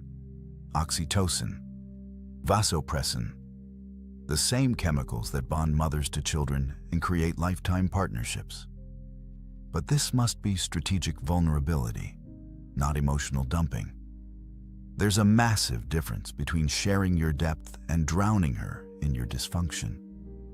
The man who tells her about his father's harsh criticism and how it shaped his drive, that's depth. The man who complains about his boss every night for 2 hours, that's drainage. The moment should be rare, unexpected, like discovering a hidden room in a house she thought she knew. I knew a special forces operator, trained to kill, conditioned to feel nothing. On their third date, a song came on that his deceased brother used to play. For just a moment, his eyes went somewhere else. When she asked, he simply said, "My brother loved this song. I miss him." That was it. No drama, no collapse, just a glimpse behind the armor. She later said that 10-second moment created more connection than 3 months of conversation. Because she saw the man, not the mask. The unforgettable man masters this paradox. Strong enough to be vulnerable, controlled enough to be emotional, secure enough to be human. You don't dump your problems on her like she's your therapist. You don't cry more than she does. But in specific moments, you let her see that you feel deeply, that loss has touched you, that beauty moves you, that her joy genuinely lifts your spirit. This selective vulnerability becomes a key that unlocks a door in her heart that logic could never open. She stops seeing you as another emotionally constipated male or an emotional wreck.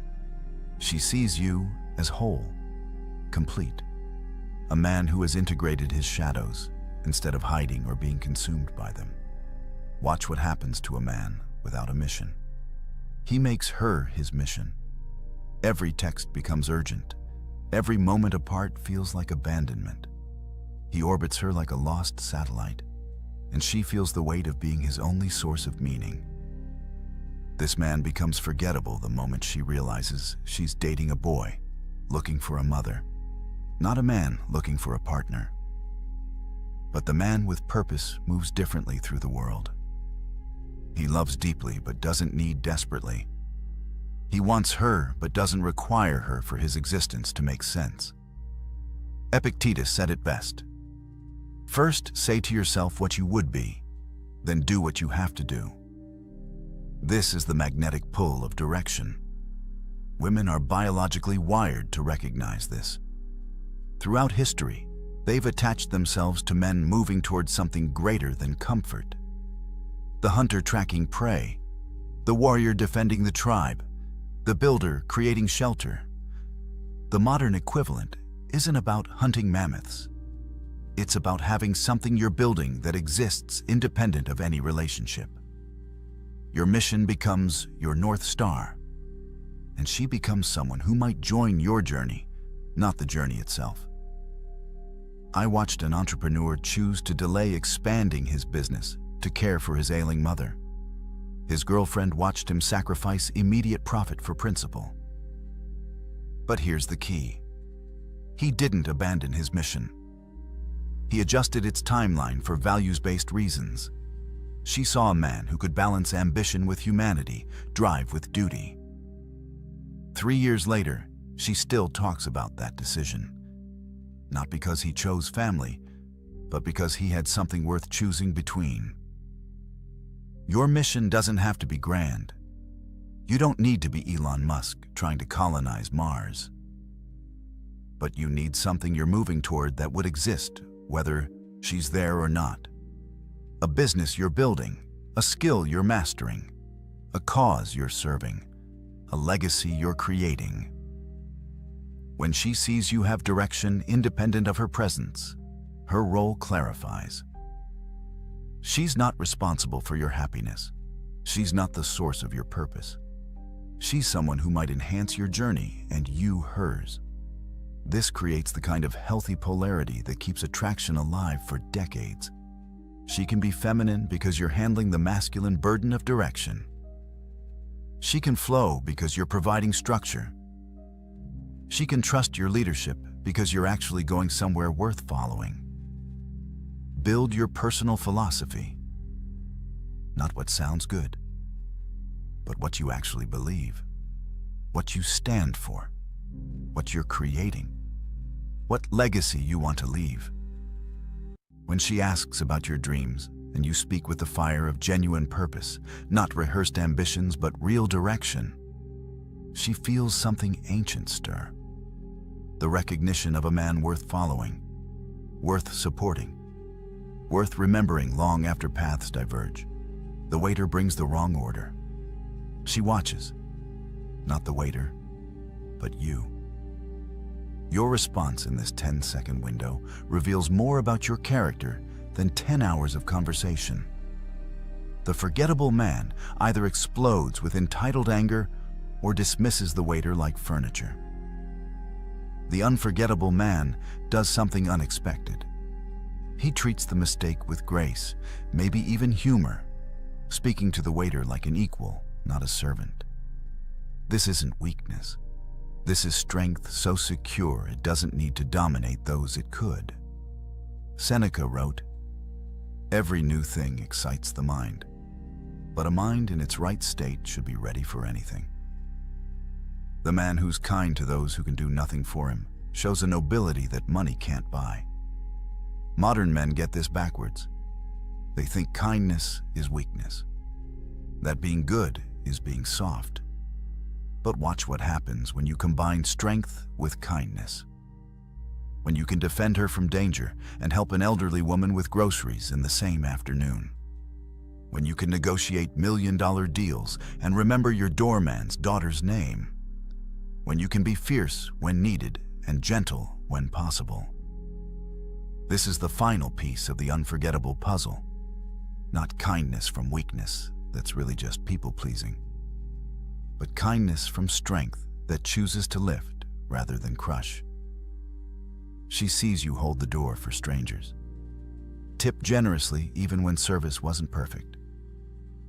Speak respectfully about your ex even though she hurt you. These moments accumulate in her mind, building a picture of your true character. The most powerful moment I ever witnessed was a CEO who discovered his employee had been stealing from the company.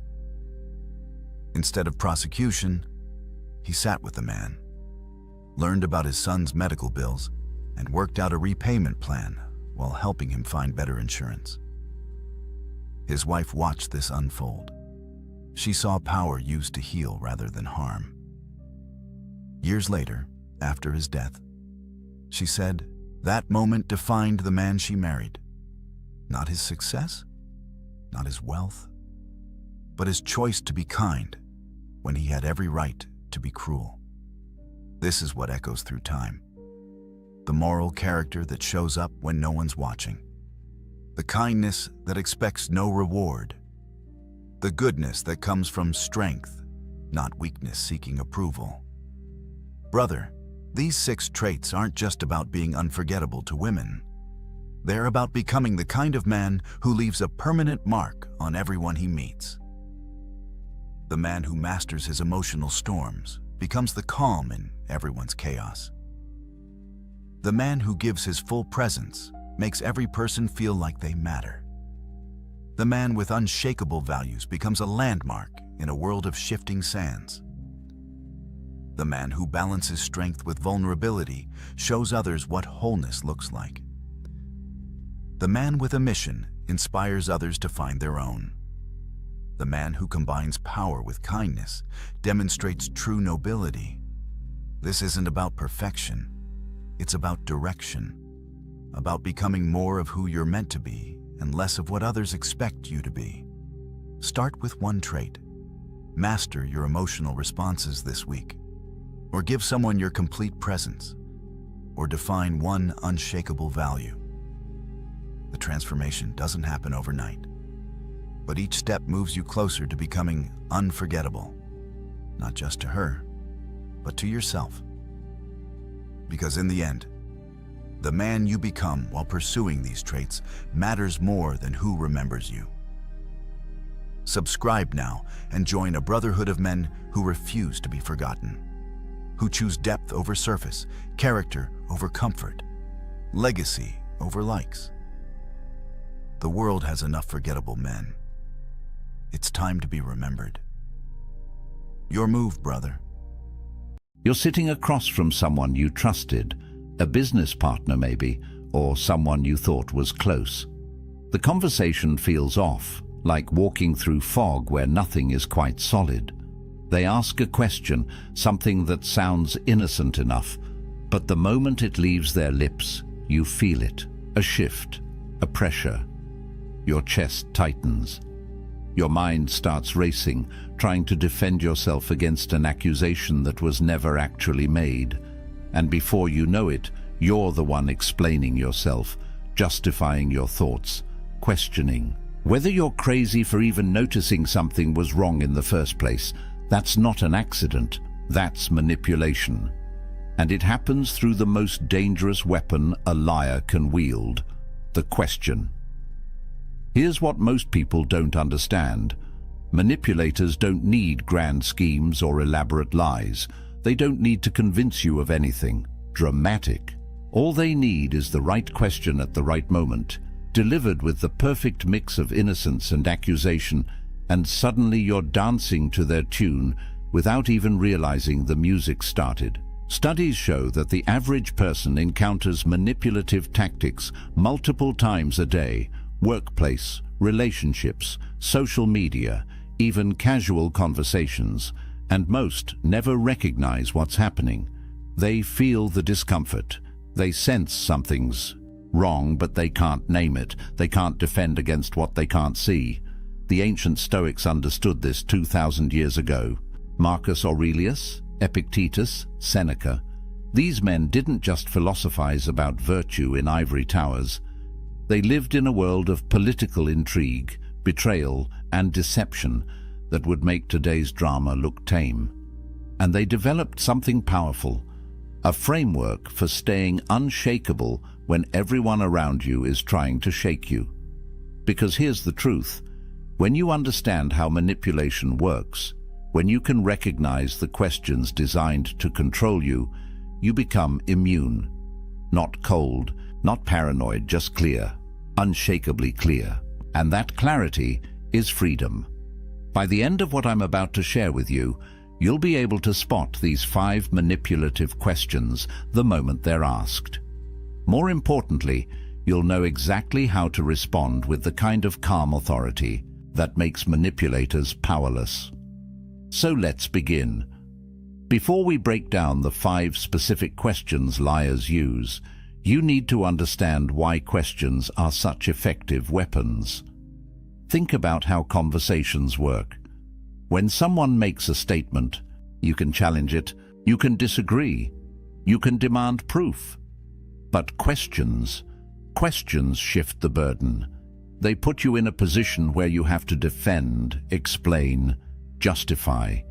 They create an immediate power dynamic where the questioner controls the frame and you're left scrambling to respond. This is psychological warfare disguised as innocent curiosity. A liar knows that if they say you're too sensitive, you might push back. But if they ask, "Why are you so sensitive?" suddenly you're in defense mode, trying to prove you're not sensitive, which ironically makes you look more sensitive.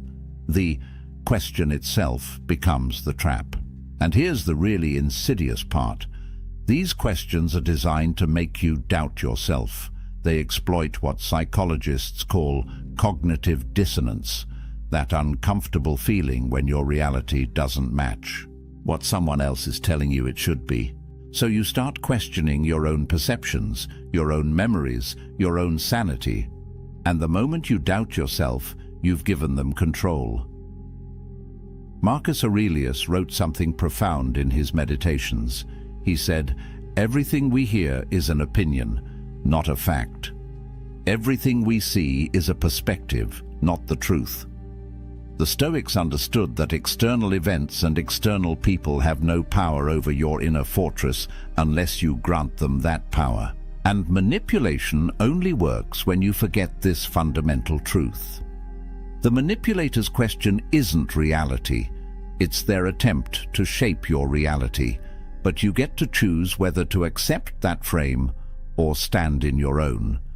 So the Stoic principle here is simple but revolutionary. What's within your control?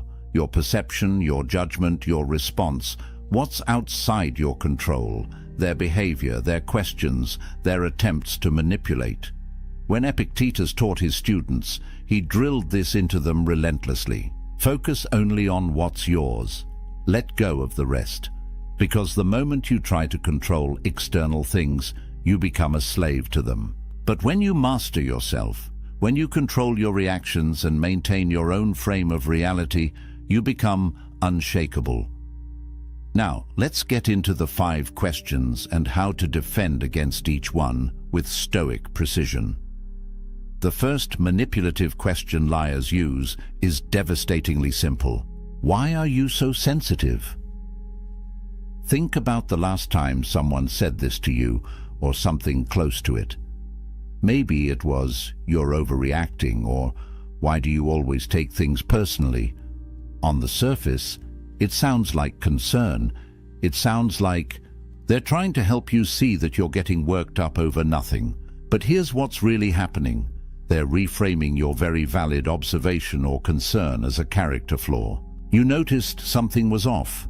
Maybe they contradicted themselves. Maybe their story didn't add up. Maybe you felt that instinctive gut reaction that something wasn't right.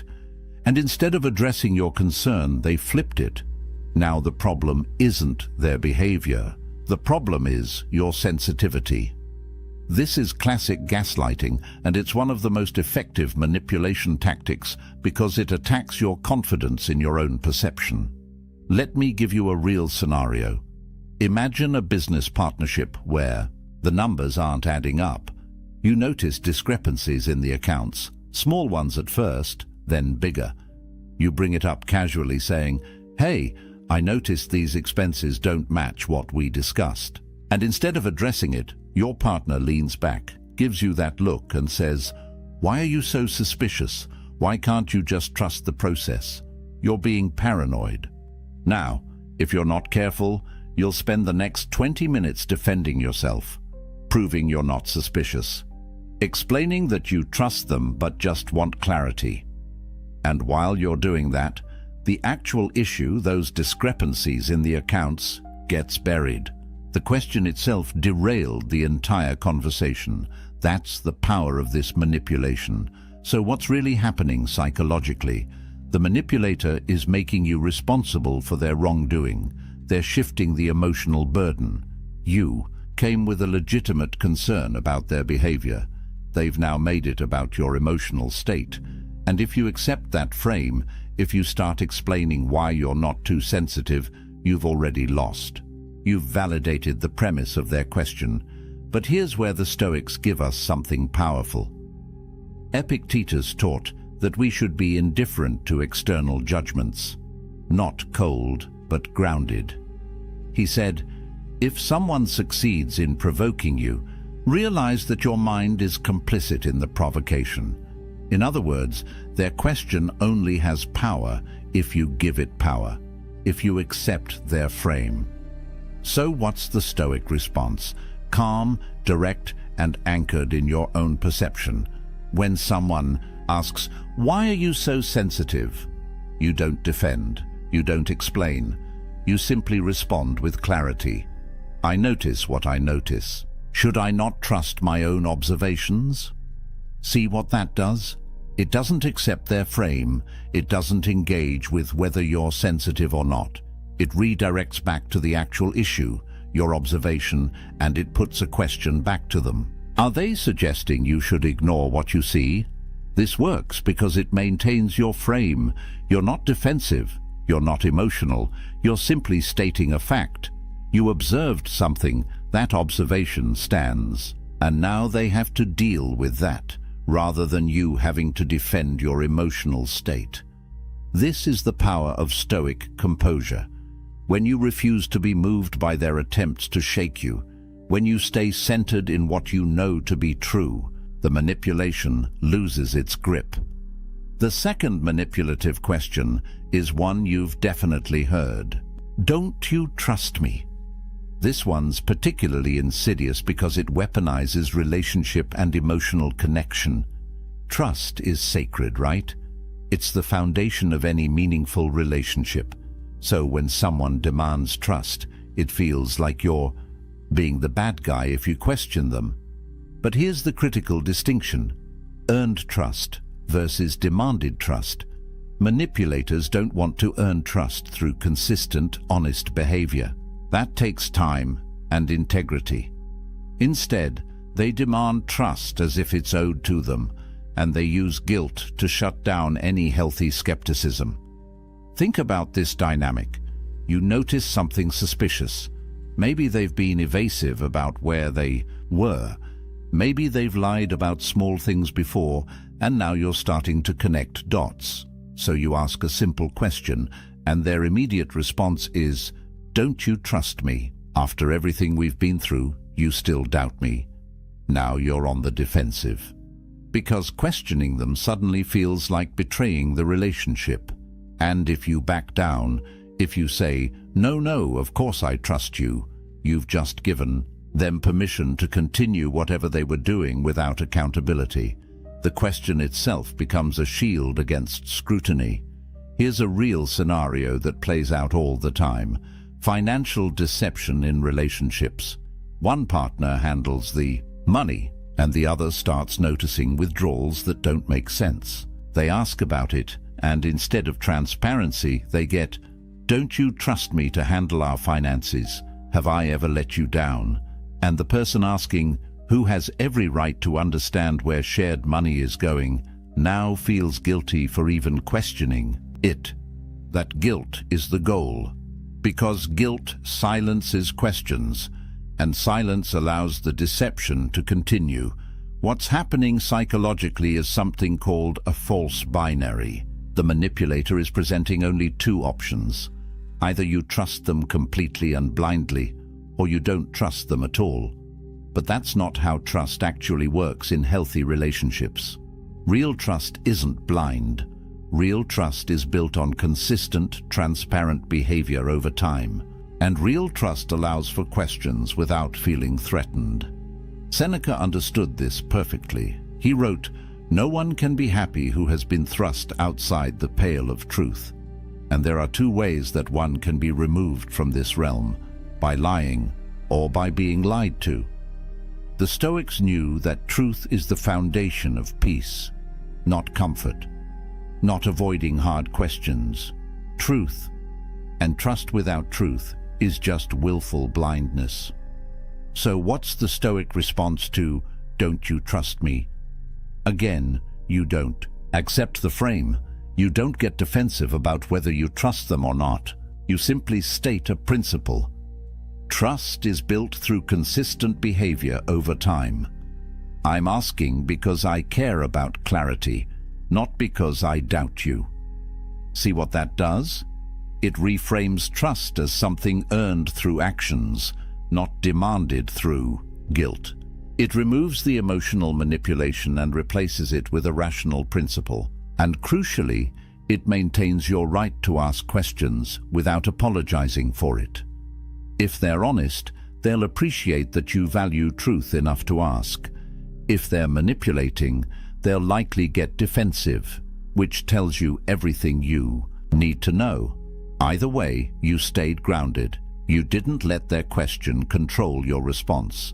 That's Stoic strength in action. The third manipulative question is maybe the most aggressive. "Are you calling me a liar?" This one goes straight for the throat. It's a defensive reversal that puts you on trial for daring to question them. And it's incredibly effective because most people are conflict averse. They don't want to be seen as accusatory or confrontational. So when someone flips the script and makes you the aggressor, your natural instinct is to backpedal. Let's break down what's happening here. You've noticed inconsistencies.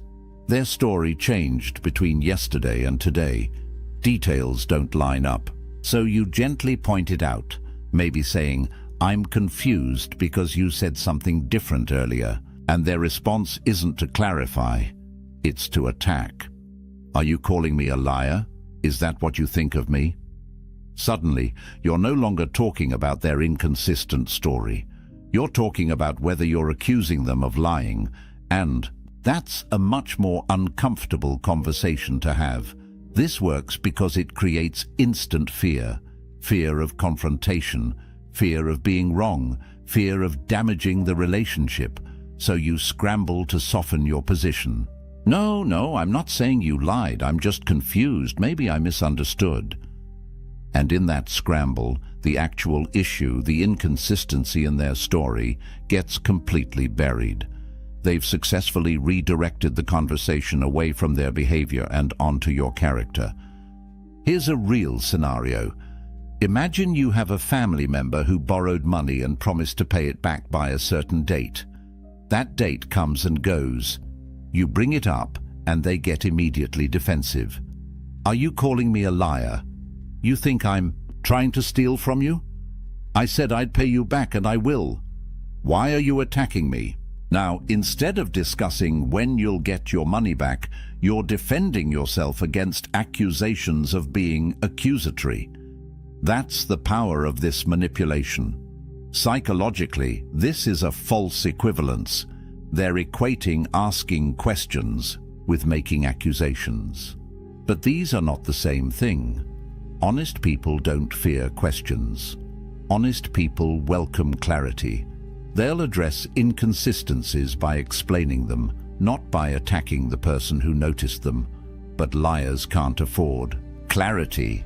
Clarity exposes them, so they make the act of seeking clarity itself seem like an attack. Marcus Aurelius offers us wisdom here. He wrote, "If someone is able to show me that what I think or do is not right, I will gladly change, for I seek the truth by which no one was ever truly harmed." It is the person who continues in self-deception and ignorance who is harmed. The Stoics valued truth above comfort. They understood that being wrong and correcting course is strength, not weakness, and they modeled this by welcoming examination rather than fearing it. So what's the Stoic response to, "Are you calling me a liar"? You stay calm, you stay factual, and you don't let them make you the villain for seeking truth. A powerful response is simply this: should I be? Because honest people don't fear questions. Let that sink in for a moment. You're not saying they're a liar. You're not defending yourself against the accusation of accusing them. You're simply pointing out a truth. If they're being honest, your questions shouldn't threaten them. This response maintains your composure and flips the frame back to where it belongs. It's not about whether you're accusatory. It's about whether they have anything to hide. And by staying calm, by not getting pulled into emotional defensiveness, you demonstrate something critical. You are not moved by their attempts to intimidate or deflect. You remain grounded in seeking truth. That's Stoic power. The fourth manipulative question is subtle but deadly. Why would I lie to you? This one works by appealing to logic and relationship. History. It's making you feel foolish for even suspecting something might be wrong. Because, right, why would they lie? They have no reason to. Except, of course, they do. But this question makes you second-guess your instincts by making deception seem illogical. Let's think about how this plays out. You've discovered something. Maybe a hidden expense.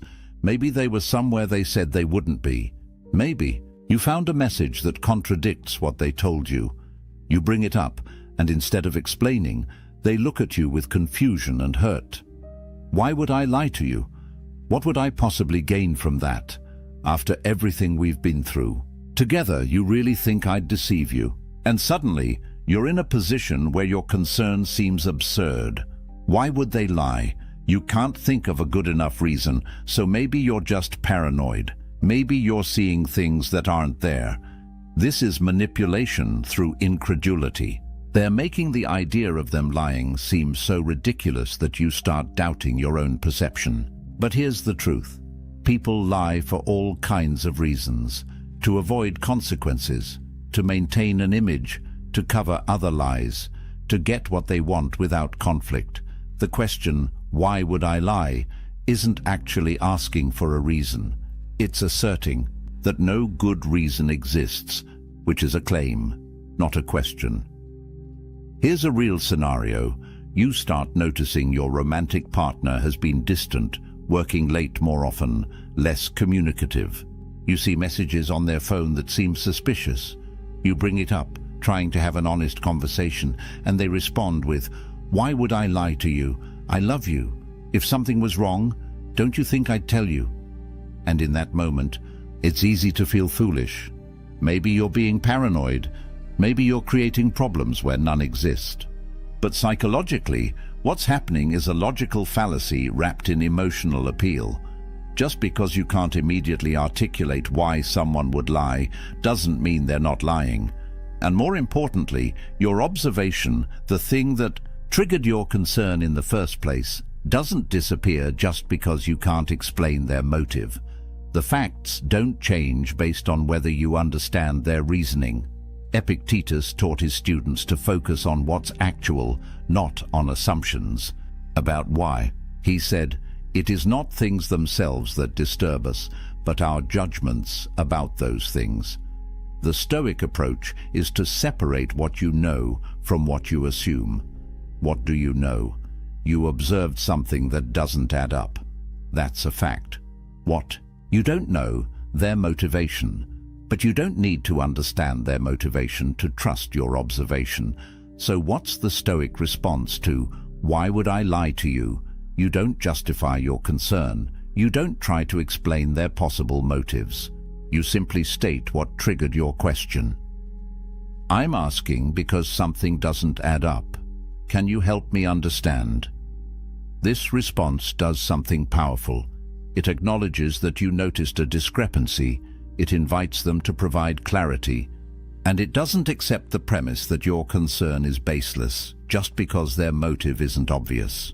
You're staying in the realm of facts, not getting lost in speculation about why. If they're being honest, they'll explain the discrepancy. If they're manipulating, they'll likely continue trying to make you feel foolish for asking. And that reaction, in itself, tells you what you need to know. The Stoic remains unmoved by attempts to confuse or shame. You stay anchored in what you observed. That's your power. The fifth and final manipulative question is perhaps the most frustrating. Can't we just move on? This is the escape hatch, the premature closure. The attempt to avoid accountability by making resolution seem like the mature thing to do. But here's the problem. You can't truly move on from something you haven't actually addressed. And that's exactly what the manipulator is counting on. This question usually comes after they've been caught in something they can't easily explain. You've confronted them. You've presented evidence. They've tried deflection, denial, maybe even some of the other questions we've already covered. And when none of that works, when you don't back down, they pivot to, "Can't we just move on? Why? Do we have to keep dwelling on this? I thought we were past this." What makes this so effective is it appeals to your desire for peace. Nobody wants to live in constant conflict. Nobody wants to be the person who won't let things go. So when someone frames moving forward as healthy and addressing the issue as dwelling, it's tempting to agree. You don't want to be difficult. You don't want to be the problem. So you agree to move on. Except you haven't resolved anything. You've just agreed to stop talking about it, and the manipulator gets exactly what they wanted: escape without consequence.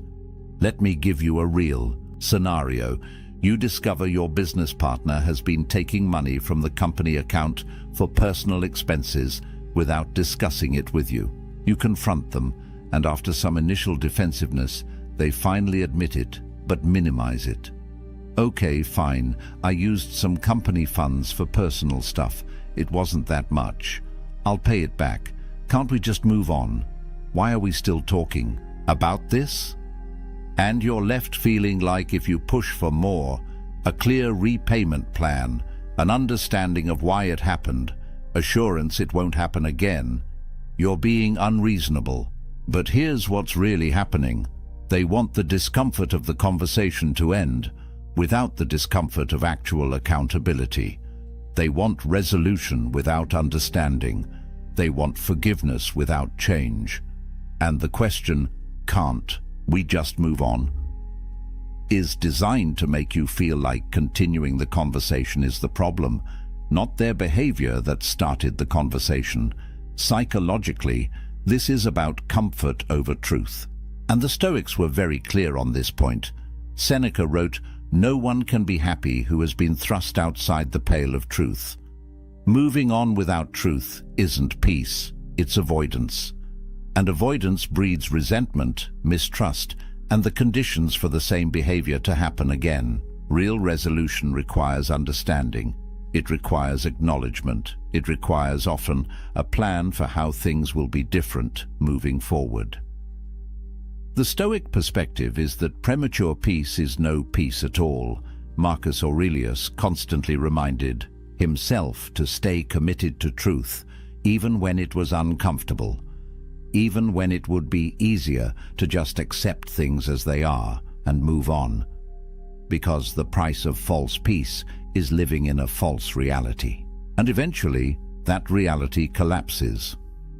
So what's the Stoic response to, "Can't we just move on?" You maintain your requirement for understanding. A powerful response is, "We can move forward once I understand what happened and how we'll prevent it in the future." See what that does? It's not refusing to move forward. It's clarifying what moving forward actually requires. It's insisting on truth as the foundation for peace. And it makes clear that you're not going to accept performative resolution that doesn't address the actual issue. If they're sincere about moving forward, they'll engage with that.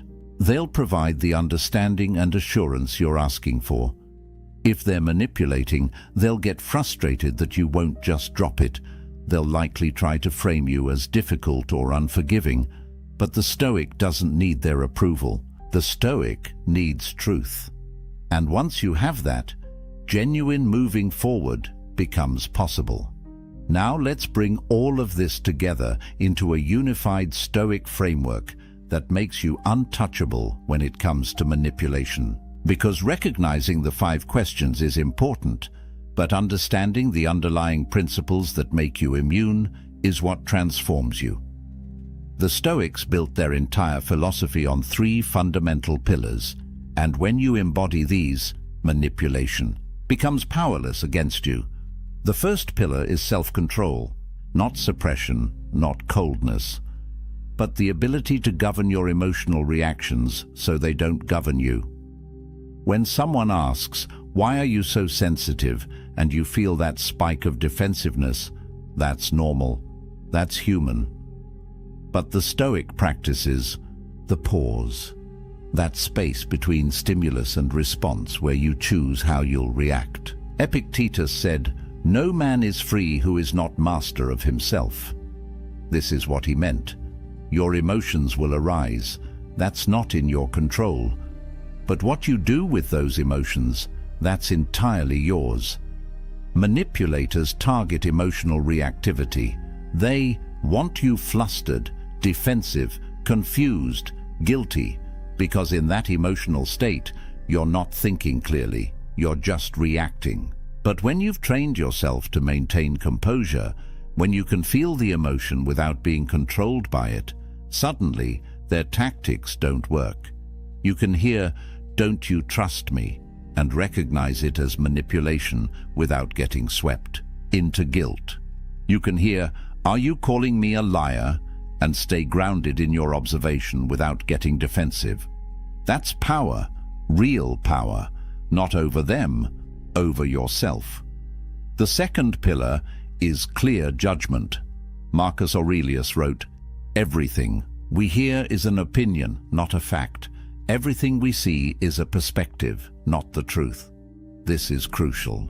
The manipulator's questions are their opinion about what you should think or feel, but they're not facts. When they ask, "Why would I lie to you?" That's not actually an argument. It's an attempt to shape your judgment. And the Stoic separates what's factual from what's opinion. What's factual? You observed an inconsistency. That's real. What's opinion? Their claim that observing inconsistencies means you're suspicious or untrusting. That's their framing. You don't have to accept it.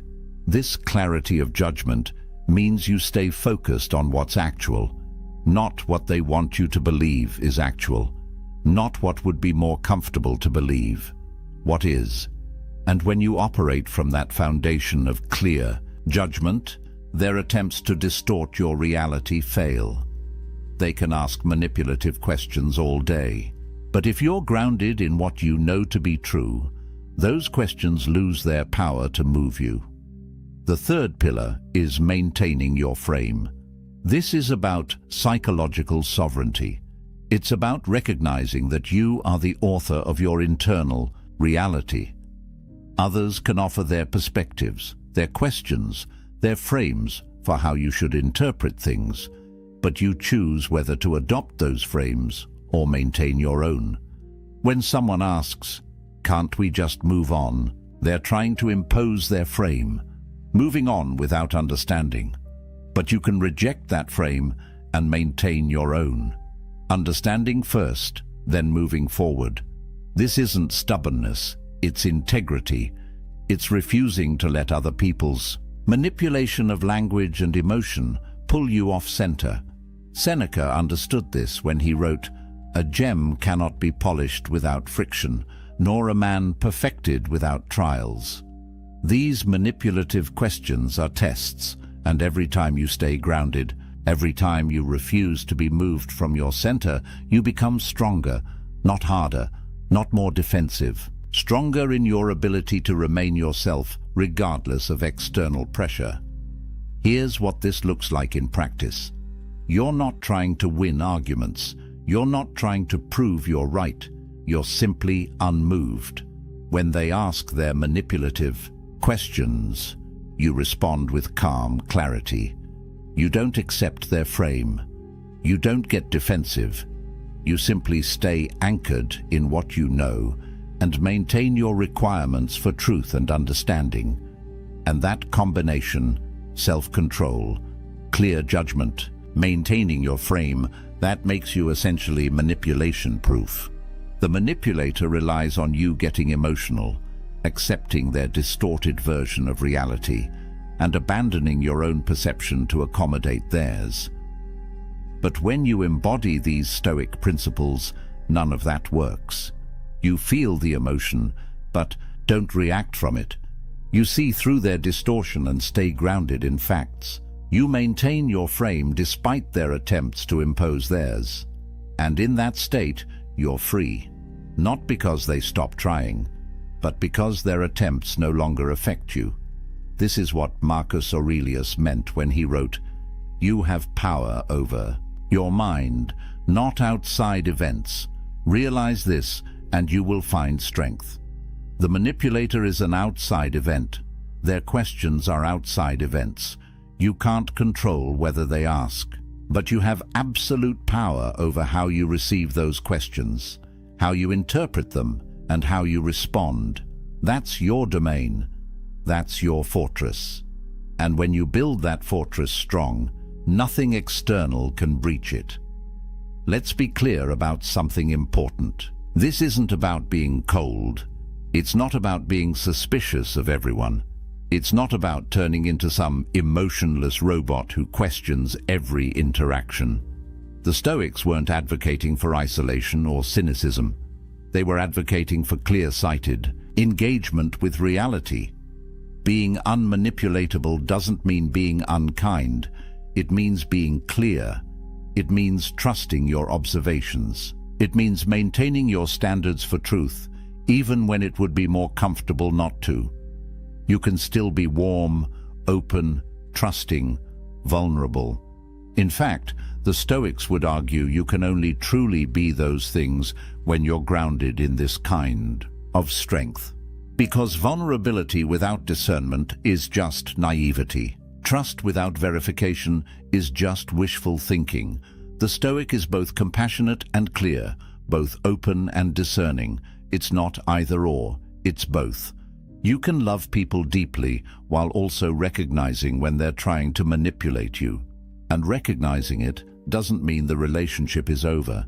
It means you're addressing reality instead of pretending it doesn't exist. Here's the beautiful paradox. When you become unshakable in this way, when manipulative questions can't move you, you actually improve your relationships. Because you're no longer tolerating lies for the sake of peace. You're no longer accepting distorted versions of reality to avoid conflict. You're insisting on truth as the foundation, and relationships built on truth, even uncomfortable truth, are infinitely stronger than relationships built on comfortable lies. The people in your life who are honest will appreciate this about you. They'll value that you ask direct questions, that you don't accept manipulative deflection, that you maintain high standards for truth and accountability. And the people in your life who rely on manipulation, they'll either change how they interact with you, or they'll remove themselves. Either way, you win, because you're no longer carrying the weight of their deception. So where does this leave us? You now know the 5 manipulative questions liars use. Why are you so sensitive? Don't you trust me? Are you calling me a liar? Why would I lie to you? Can't we just move on? You understand what each question is designed to do, how it shifts power, how it creates doubt, how it deflects accountability, and more importantly, you have the Stoic framework for responding with unshakable clarity. You maintain self-control so you're not reactive. You exercise clear judgment so you're not confused. You hold your frame so you're not manipulated. And from that place of strength, you can engage with the world, with relationships, with difficult conversations, without losing yourself in the process. This is what the Stoics discovered 2,000 years ago, and what remains just as true today. Your power doesn't come from controlling others. It comes from mastering yourself. Marcus Aurelius ruled an empire. Epictetus was born a slave and became one of history's greatest teachers.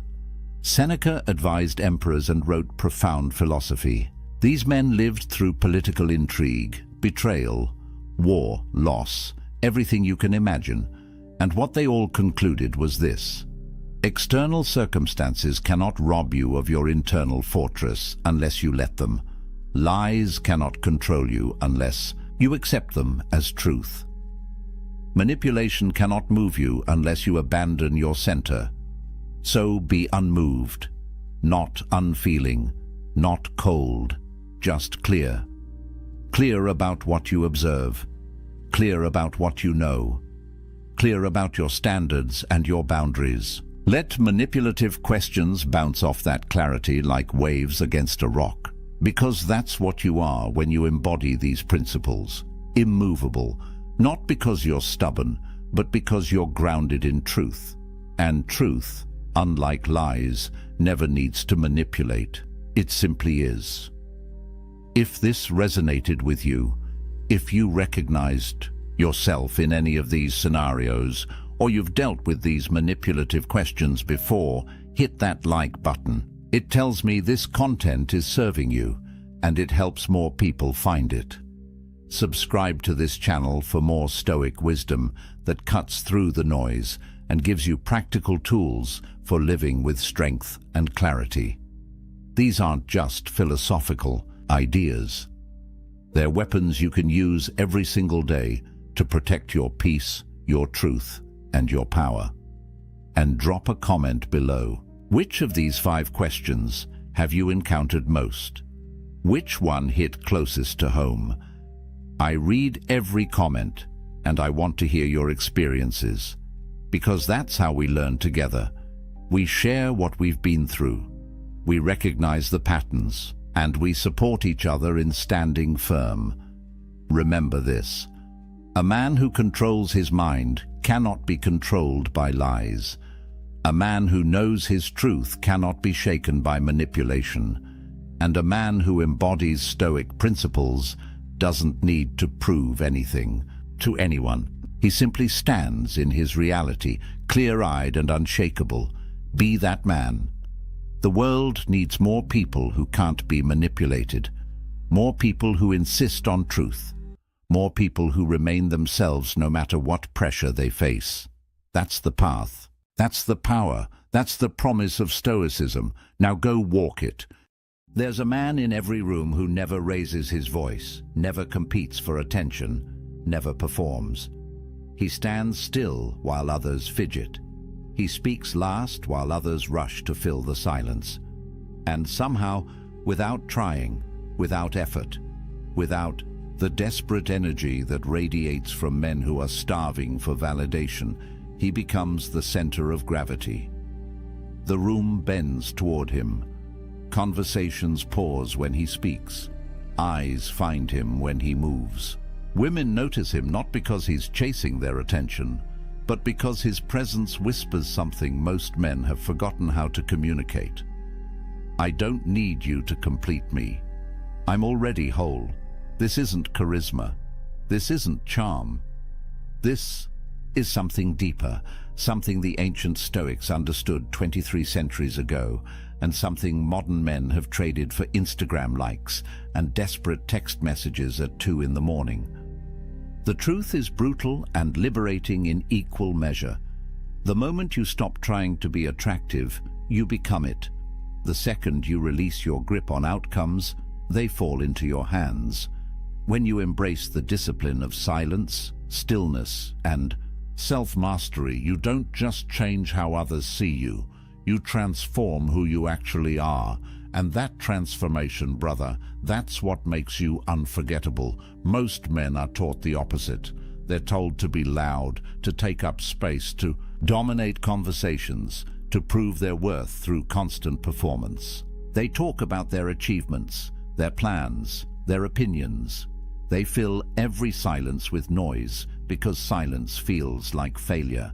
They check their phones every 30 seconds because stillness feels like invisibility.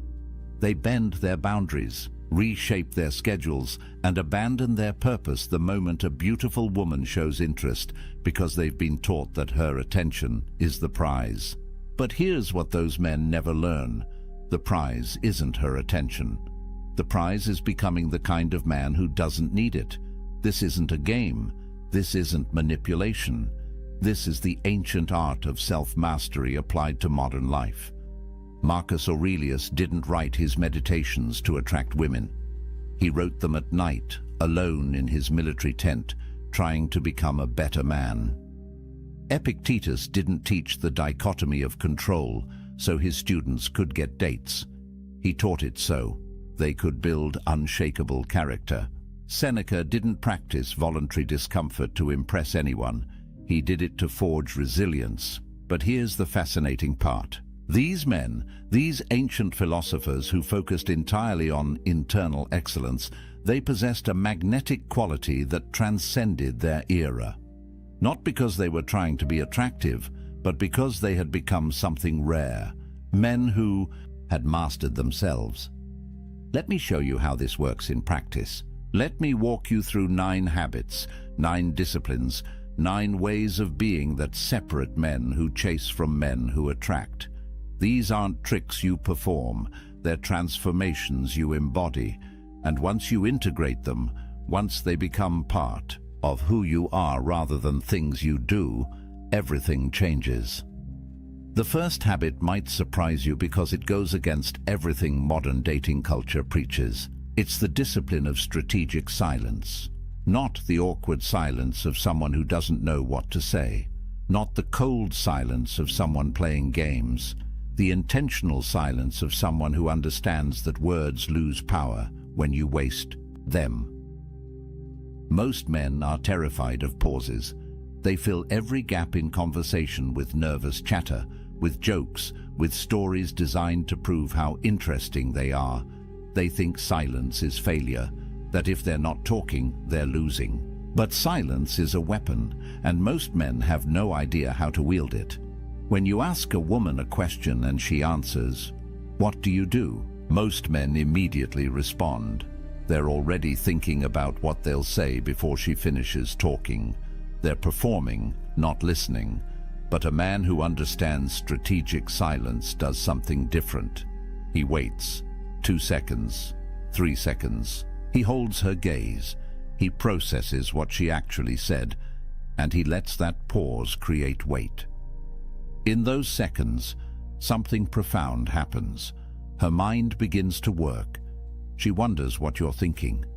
She replays her words. She becomes aware of your attention in a way she never is when someone rushes to fill the space. That pause creates cognitive tension, and cognitive tension creates fascination. The neuroscience backs this up.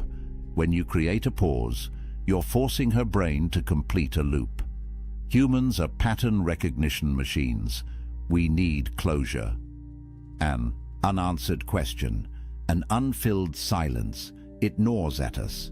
And the person who creates that tension, who can sit comfortably in that space, they become magnetic. Because silence signals something most men can't fake: self-sufficiency. A man who needs her validation can't tolerate silence. A man who's complete within himself can let it breathe. Epictetus taught that we have 2 ears and 1 mouth, so we can listen twice as much as we speak. This wasn't just about being polite. It was about power. The man who speaks less controls more, not through manipulation, but through presence. When your words are rare, they carry weight.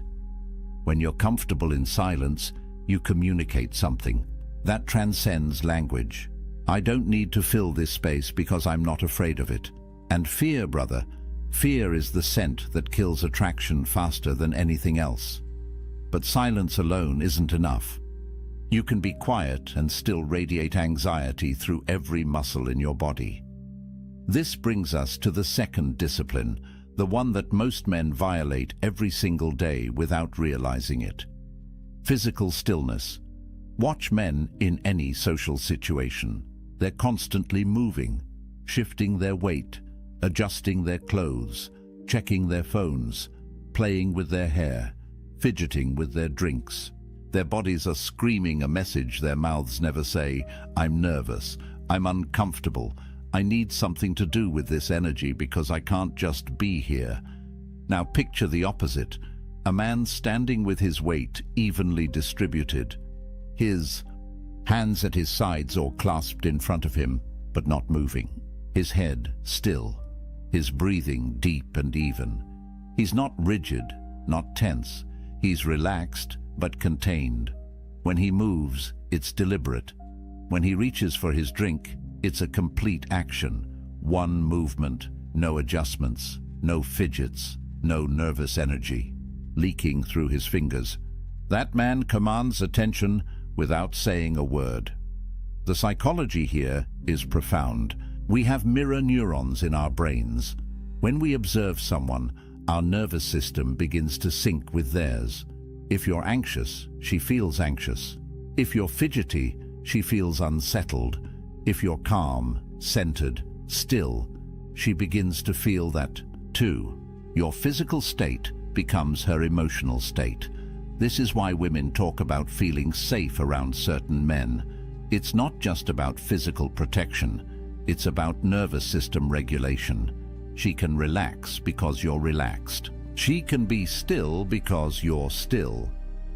Marcus Aurelius wrote that you have power over your mind, not outside events. Physical stillness is the practice of that principle. You're not reactive.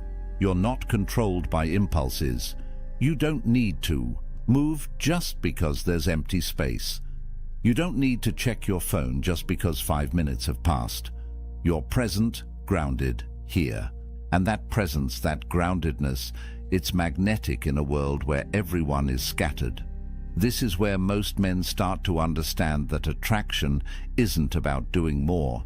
It's about being more intentional with everything you do, which leads us directly into the third discipline, one that modern social media has nearly destroyed: the practice of strategic mystery. In an age where people broadcast their entire lives, where every thought becomes a tweet and every meal becomes a photo, where vulnerability has been weaponized into a performance, the man who guards his inner world becomes fascinating by default. Mystery isn't about being secretive for the sake of games. It's about understanding that not everything needs to be shared. Not every thought needs to be vocalized. Not every experience needs to be explained. When you meet someone new and they ask about your life, most men unload their entire story in the first conversation. Where they're from, what they do, their past relationships, their future plans, their insecurities, their dreams. They think vulnerability creates connection. And it can, but only when it's earned. When you share everything immediately, you're not being authentic. You're seeking validation through disclosure. A man who practices strategic mystery answers questions, but he leaves room for imagination. She asks what you do. You tell her, but you don't give her your resume. She asks about your past. You acknowledge it without turning the conversation into therapy. She asks about your plans. You share enough to intrigue without revealing the full map.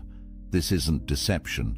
This is discretion. It's understanding that the human mind is drawn to what it doesn't fully understand and repelled by what's been completely explained.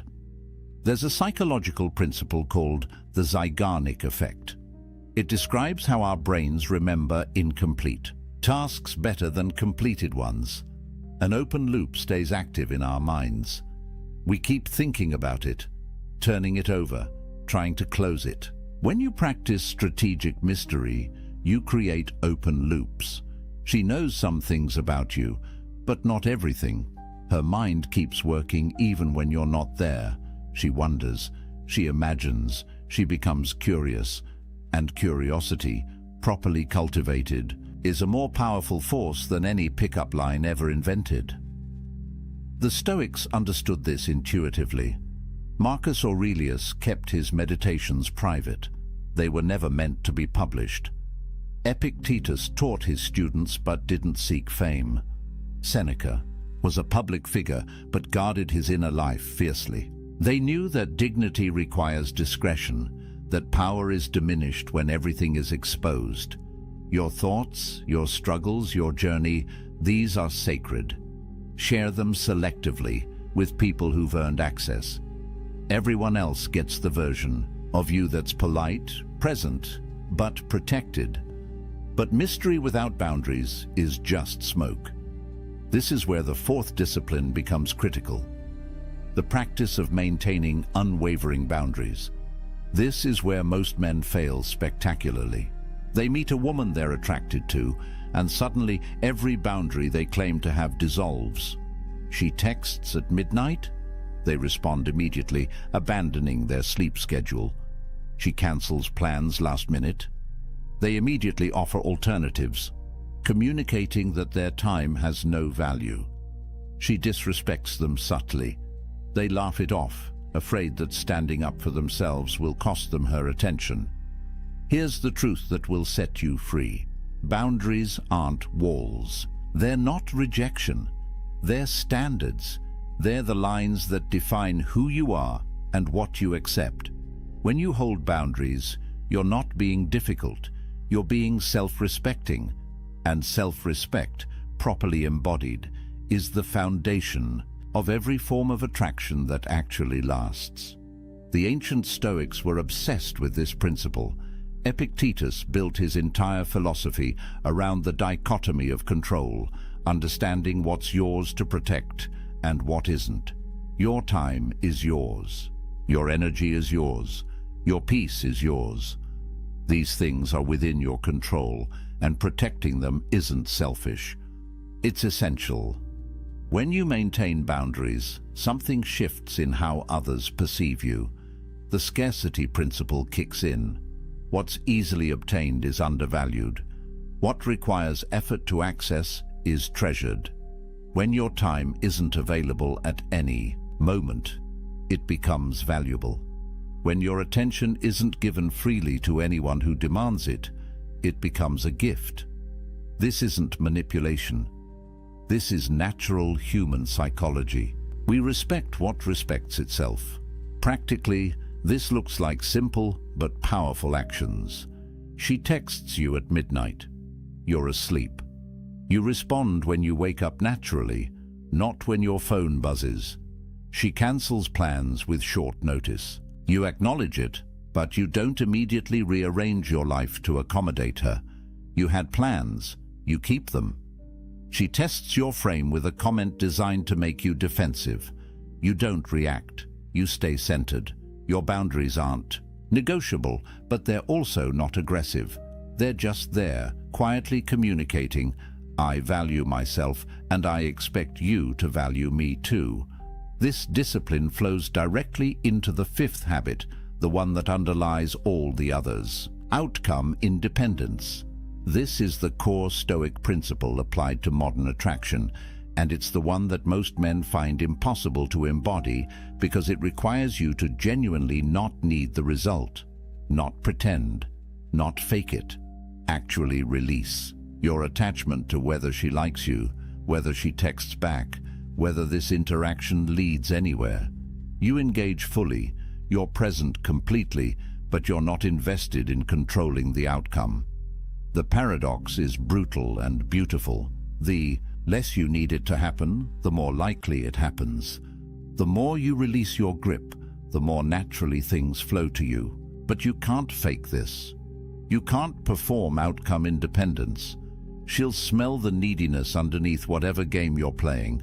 Outcome independence has to be real, which means you have to genuinely be fulfilled without her.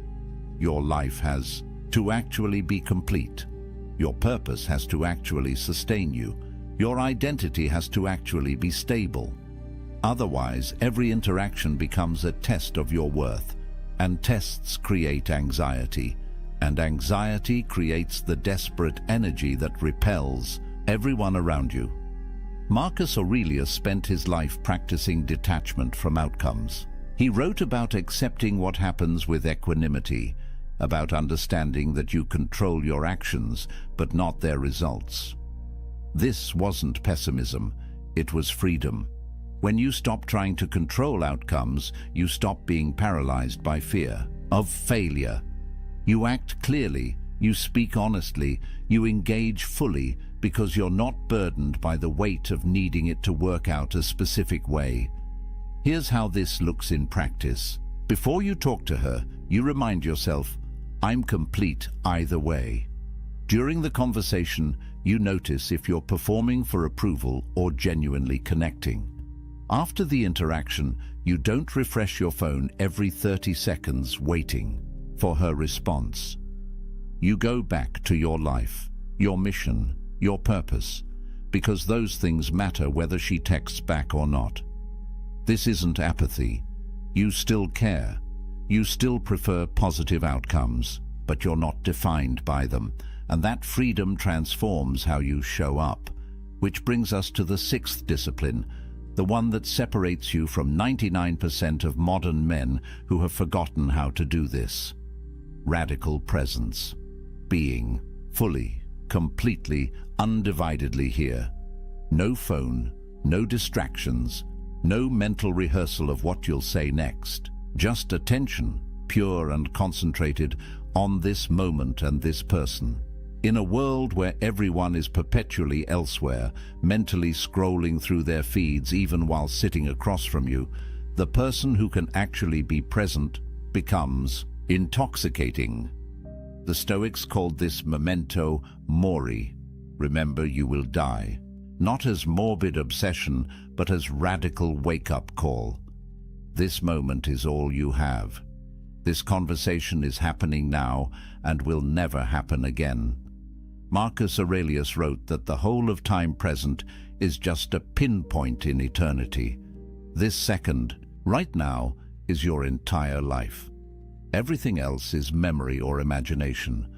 When you truly grasp this, presence becomes natural. You stop living in your head and drop into reality. What does this look like practically? Your phone is not just face down on the table, it's away, completely. When she speaks, your body turns toward her. Your eyes hold hers, not darting around. The room. You notice not just her words, but her energy, her emotions, the small shifts in her voice that reveal what she means beneath what she's saying. You respond to her actual communication, not the surface level. This level of attention is so rare that when someone receives it, they feel seen in a way that's almost shocking. The psychological power here is profound.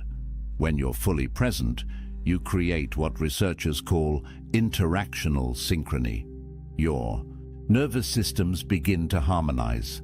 Time seems to slow down. The conversation flows. She feels safe enough to reveal her real self, not the performed version she shows most people. And when someone feels that level of safety and being seen, they don't forget you. They can't.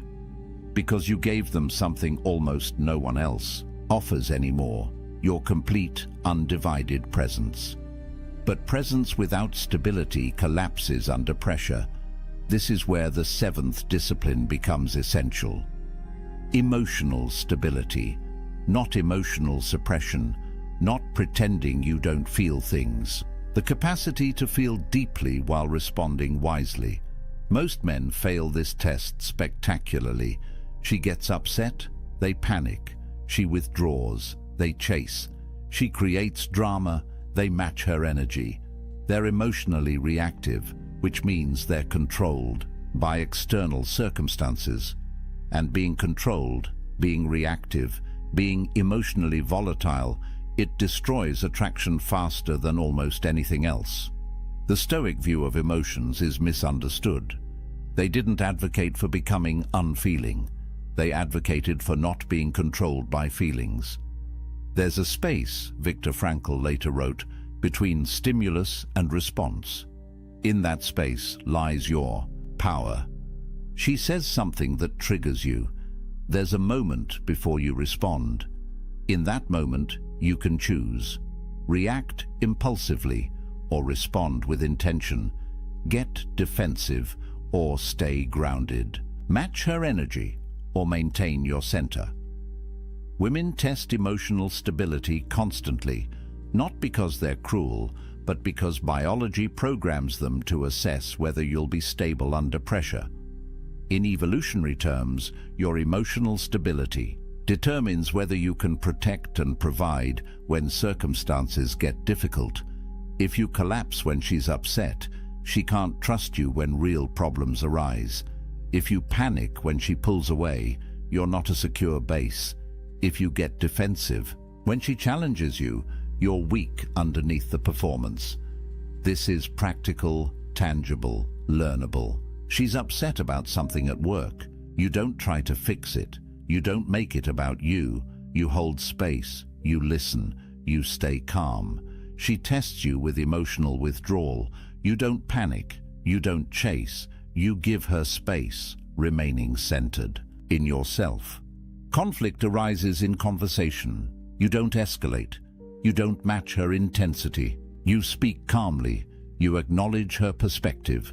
You hold your boundary without aggression. This is emotional mastery, not control over her emotions, but complete authority over your own. But emotional stability without growth becomes stagnation. This is where the eighth discipline comes in, the one that makes everything else sustainable long-term. Relentless self-improvement. Not improving to get her, not changing yourself to match what you think she wants. The commitment to becoming excellent because that's who you've decided to be. Marcus Aurelius wrote, "Be tolerant with others and strict with yourself. This is the standard. High expectations for your own character, compassion for others' imperfections." Women are attracted to trajectory, to momentum, to men who are becoming something, not because they want a project to fix, because growth signals potential, and potential is exciting. A man who's stagnant, who's been the same person doing the same things for years, he's safe but boring. A man who's actively developing, who's reading, training, learning, building. He represents a future worth being part of. But here's the critical distinction. You improve because your standards demand it, not because her approval requires it. This looks like discipline across every domain. Physically, you train not for aesthetics, but for strength, resilience, capability. Mentally, you read widely, think deeply, expand your understanding of the world. Emotionally, you do the work. Therapy if needed. Meditation, journaling, facing your shadows instead of projecting them onto others. Professionally, you build competence. You contribute value. You become someone who solves problems rather than creates them. Spiritually or philosophically, you clarify your values and live by them, even when it's difficult. This compounds over time. The man who commits to improvement for 1 year is interesting. The man who commits for 5 years is formidable. The man who makes it a lifelong practice becomes rare, valuable, magnetic. Not because he's perfect, but because he's dedicated to excellence. And that dedication, that standard, it's visible in everything he does. She feels it. Everyone feels it. But all of this, every single discipline we've discussed, collapses without the 9th and final habit. The foundation that makes everything else possible. Operating from authentic purpose. Having a reason to exist that transcends pleasure, comfort, or validation. Something you're building, serving, creating, becoming. A mission that gives your life direction and meaning. Without this, every other habit becomes performance. With this, every habit flows naturally because it serves your greater aim. Marcus Aurelius ruled an empire. Epictetus taught philosophy. Seneca wrote and counseled. They had purposes larger than themselves. Their lives meant something beyond personal satisfaction. Modern men often avoid this work because it's difficult, because it requires confronting hard questions. What am I here to do? What's worth sacrificing for? What will my life have meant when it's over? It's easier to make women the purpose, to let relationships become the point. But when you do that, you become needy, desperate, without center. Because no person can be your purpose without crushing both of you under that weight. Purpose creates everything attractive about a man. It generates natural confidence because you know why you're here. It establishes boundaries automatically because you protect what serves your mission. It creates outcome independence because your purpose sustains you regardless of any single relationship. It makes presence easy because you're grounded in meaning. It provides emotional stability because you're not blown around by circumstances. It demands improvement because your purpose requires you to grow. It generates mystery because your life has depth beyond what anyone sees on the surface. When you have purpose, silence comes naturally. You're not desperate to fill space because you're not desperate for validation. Stillness emerges organically. You're centered in something real. Mystery exists without effort. Your life has dimensions she's only beginning to discover. Everything we've talked about, every discipline, every habit, they all flow from this foundation. A man on a mission doesn't chase attraction. It follows him, not because he's using techniques, but because he's become someone genuinely worth following. Here's what this means practically. You wake up every day with something to do that matters. Not just a job, though work can be part of it. Something you're building, creating, serving. Maybe you're developing a skill, starting a business, creating art, serving a community, raising a family with intention. Whatever it is, it's yours. It gives you direction. It makes you someone with somewhere to go, and women want to walk beside. Men who are going somewhere. The irony is perfect and inescapable. When you stop making women your purpose, they become more attracted. When you build your life around something meaningful, they want to be part of it. When you're not trying to be attractive, you become it. Because attraction, real attraction, that lasts beyond the first conversation, it's not about tactics. It's about substance. It's about becoming a man who has mastered himself, who has built something real, who stands for something beyond his own comfort. These 9 habits work together. Each reinforces the others. Practice strategic silence, and you naturally develop stillness. Cultivate mystery, and boundaries become obvious. Build outcome independence, and presence flows naturally. Master emotional stability, and improvement becomes inevitable. Do all of this from genuine purpose, and you're not performing attraction. You're embodying it. This isn't easy. None of it is easy. Anyone who tells you there's a shortcut is selling you something. The Stoics were clear about this. Excellence requires discipline. Character requires practice. Becoming admirable requires becoming someone worth admiring, and that's daily work. But it's the only work that actually creates lasting results. You can learn all the pickup lines, all the texting strategies, all the psychological tricks. They might get you short-term results, but they won't make you into someone you respect. They won't build a life you're proud of. They won't create the kind of attraction that sustains a real relationship. What I'm describing is different. It's becoming the kind of man who doesn't need these videos, these strategies, these techniques. The kind of man who attracts naturally because he's built himself into something genuinely attractive.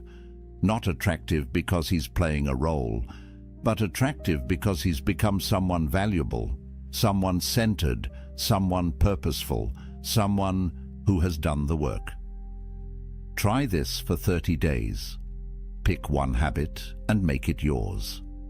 Practice strategic silence in every conversation. Notice what happens when you hold your body still in social situations. Guard your inner world for a month and watch how curiosity builds. Hold your boundaries without apologizing and feel the shift in how people treat you. Release your attachment to outcomes and notice how much lighter everything becomes. Give your complete presence to every interaction. Stay emotionally stable when everyone around you is reactive. Commit to genuine improvement in one specific area. Clarify your purpose and let it guide your decisions. One habit. 30 days. See what changes.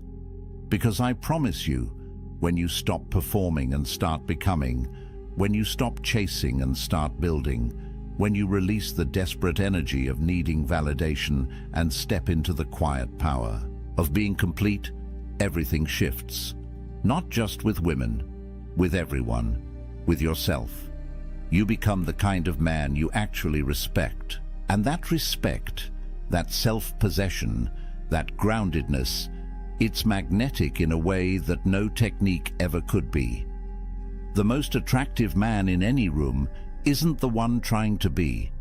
He's the one who's forgotten to care because he's too busy being excellent, too focused on his purpose, too grounded in his values to waste energy on performance. Be that man.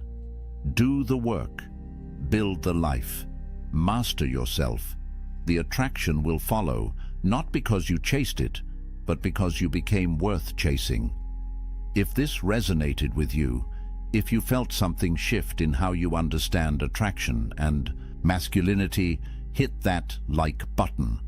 Subscribe to this channel because we're building a community of men who are committed to excellence, who understand that the ancient wisdom still works, who are willing to do the difficult work of becoming someone genuinely valuable.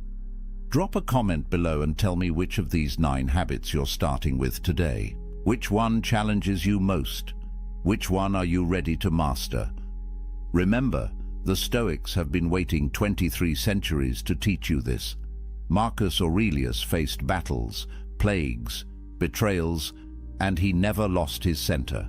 Epictetus was born into slavery and died free in every way that matters. Seneca counseled emperors and faced death with equanimity. These weren't men who had easy lives. They were men who built unshakable character. You have the same capacity, the same potential, the same choice every single day to become stronger, wiser, more centered. The most attractive man in the room isn't the one trying to be. Be that man. There's a man sitting alone in his apartment right now. The city hums outside his window. His phone buzzes with notifications, dating app matches, messages from people wanting his attention, his time, his energy. He looks at the screen, then sets it face down on the table. He pours himself a drink, opens a book, and settles into the silence. And in that moment, he possesses something most men are desperately searching for, but will never find. Freedom. Real freedom. The kind that can't be given or taken away. The kind that lives inside you, independent of anyone else's approval, desire, or presence. Society will tell you this man is broken, that he's missing out. That true fulfillment only comes when you find someone to complete you. But what if I told you that the ancient Stoics, men who built empires and weathered exile, who faced death with calm eyes and lived through chaos with unshaken minds, understood a truth that modern culture has forgotten? What if the greatest power a man can possess isn't the ability to attract someone, but the ability to be whole without anyone at all? This isn't about bitterness. This isn't about fear or avoidance. This is about sovereignty, about building an inner fortress so strong that you don't need external validation to feel alive. Marcus Aurelius ruled the Roman Empire, commanded armies, held the fate of millions in his hands. Yet he wrote in his private journal that the most peaceful place a man can retreat to isn't a mansion in the countryside or a vacation by the sea. It's his own mind, his own soul, the space within that no one else can touch. The Stoics called this autarkia, self-sufficiency, the ultimate virtue. And they understood that until a man learns to be complete in his solitude, he'll spend his entire life as a beggar seeking scraps of worth from others. So, let me ask you something. When was the last time you sat in silence with yourself and felt at peace? When was the last time you made a decision purely for you, without considering what someone else might think? When was the last time you felt truly free? Because what I'm about to share with you isn't just philosophy, it's liberation. And once you see it, you can't unsee it. The world has sold you a script. From the time you were a boy, you've been handed a blueprint for what success looks like. Get the girl, build the relationship, settle down, find your other half. The narrative is everywhere, in movies, in songs, in the casual conversations where people ask with pitying eyes, "Why are you still single?" As if being alone is a disease that needs curing, as if you're incomplete until someone else validates your existence. And here's the trap. Most men spend their entire lives chasing this script without ever questioning whether it's true. They measure their worth by their relationship status. They gauge their masculinity by how attractive their partner is, by how quickly they can lock someone down, by whether they can prove to the world that they're wanted. But the Stoics saw through this illusion 2,000 years ago. Epictetus, who spent years as a slave before becoming one of history's greatest philosophers, taught that true freedom has nothing to do with external circumstances. A man can be chained in a prison cell and be free. A man can live in a palace and be enslaved. The difference isn't what surrounds you, it's what lives within you. He wrote that when you attach your happiness to anything outside your control, you become a slave to that thing. The weather, your reputation, other people's opinions, and yes, whether or not you're in a relationship. Think about that for a moment. Every time you check your dating app, hoping for a match, you're giving away your power. Every time you change who you are to be more appealing to someone else, you're surrendering your sovereignty. Every time you measure your day by whether she texted back, you're living as a prisoner. And the cruelest part is that society applauds this slavery. It calls it love. It calls it devotion. It calls it being a good partner. But here's what nobody tells you. 63% of men between 18 and 29 are single right now. That's not a statistic from ancient Rome. That's from 2025. And it's rising. Meanwhile, only 34% of women in that same age group are single. What does that tell you? It tells you that the dating landscape has fundamentally shifted.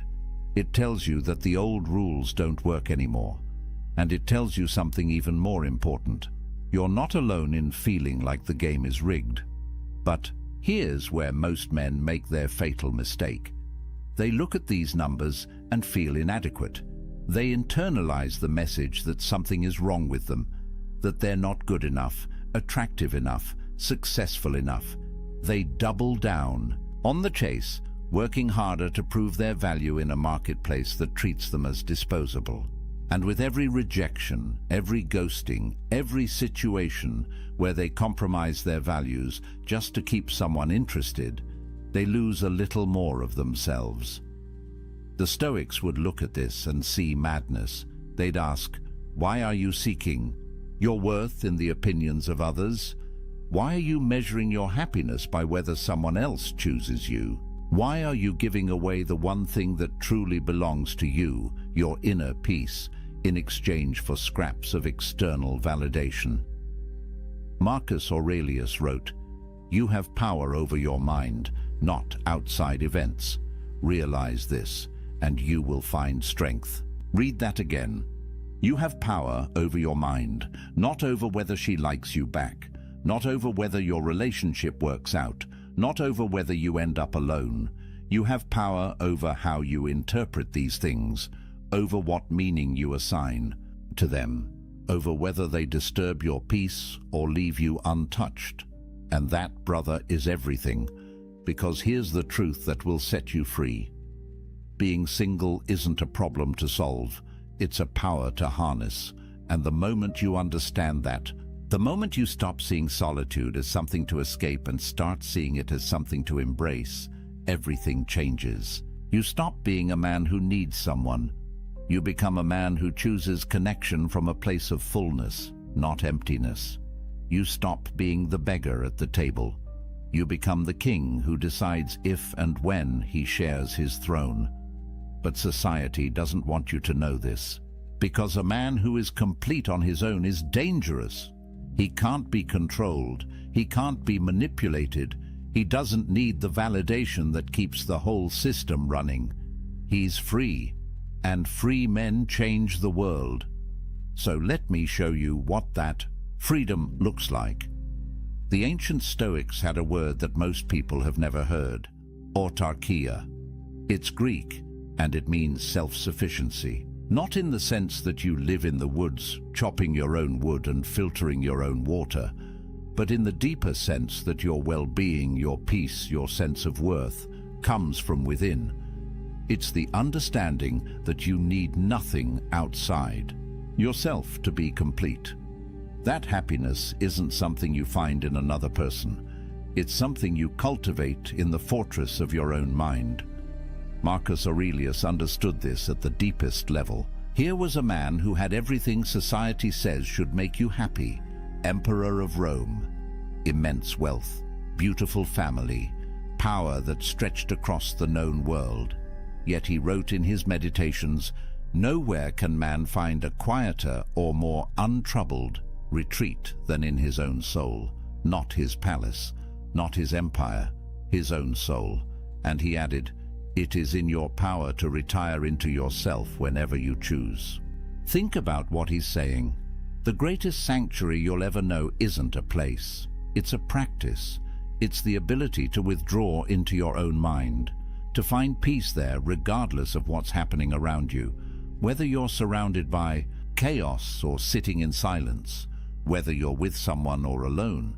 The peace isn't circumstantial, it's constitutional. It's built into who you are. And once you develop this capacity, you become unstoppable. Epictetus, who went from slavery to philosophical mastery, taught his students that the key to this self-sufficiency is understanding what you control and what you don't. You don't control whether people love you. You don't control whether relationships last. You don't control the economic factors that make dating harder, the cultural shifts that change the rules, or the fact that modern technology has turned human connection into a swipe-based marketplace. None of that is in your control, but you do control your character, your response, your inner state, your decision about what kind of man you're going to be regardless of circumstance, and this is where it gets powerful. When Musonius Rufus, another Stoic philosopher, was exiled from Rome, sent away from his home, his friends, everything familiar, he didn't collapse into despair. He didn't spend his days mourning what he'd lost. Instead, he used his solitude to deepen his practice. He worked on his virtue. He refined his character. He became more himself, not less. And when people came from far away to learn from him, even in exile, they found a man who radiated peace, a man who proved that external circumstances have no power over an internally complete person. There's a story about Zeus, the king of the gods in Greek mythology, that the Stoics loved. During the cosmic conflagrations, when the universe would reset and everything would be destroyed, Zeus would sit alone. No other gods, no creation, just emptiness.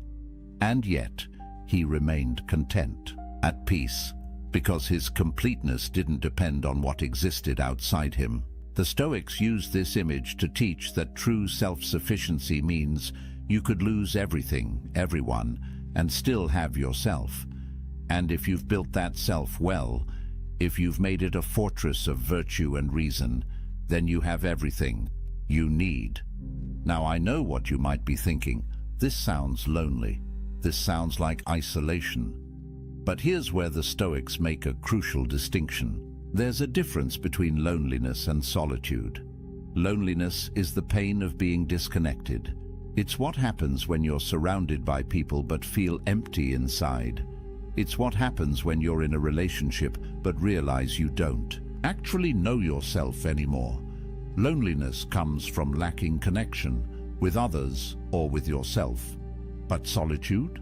Solitude is chosen. It's the intentional practice of spending time with yourself, not because you can't find anyone else, but because you recognize the value of your own company. Modern research backs this up.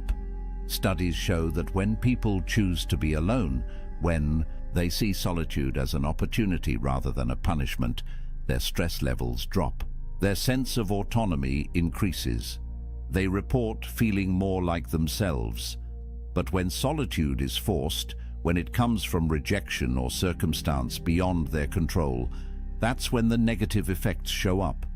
The difference is agency, power, choice. A man who embraces solitude isn't running from connection. He's building the foundation that makes genuine connection possible. Because you can't share yourself with someone else if you don't know who you are. You can't build intimacy if you're empty inside. The strongest relationships don't happen between two incomplete people desperately trying to fill each other's voids.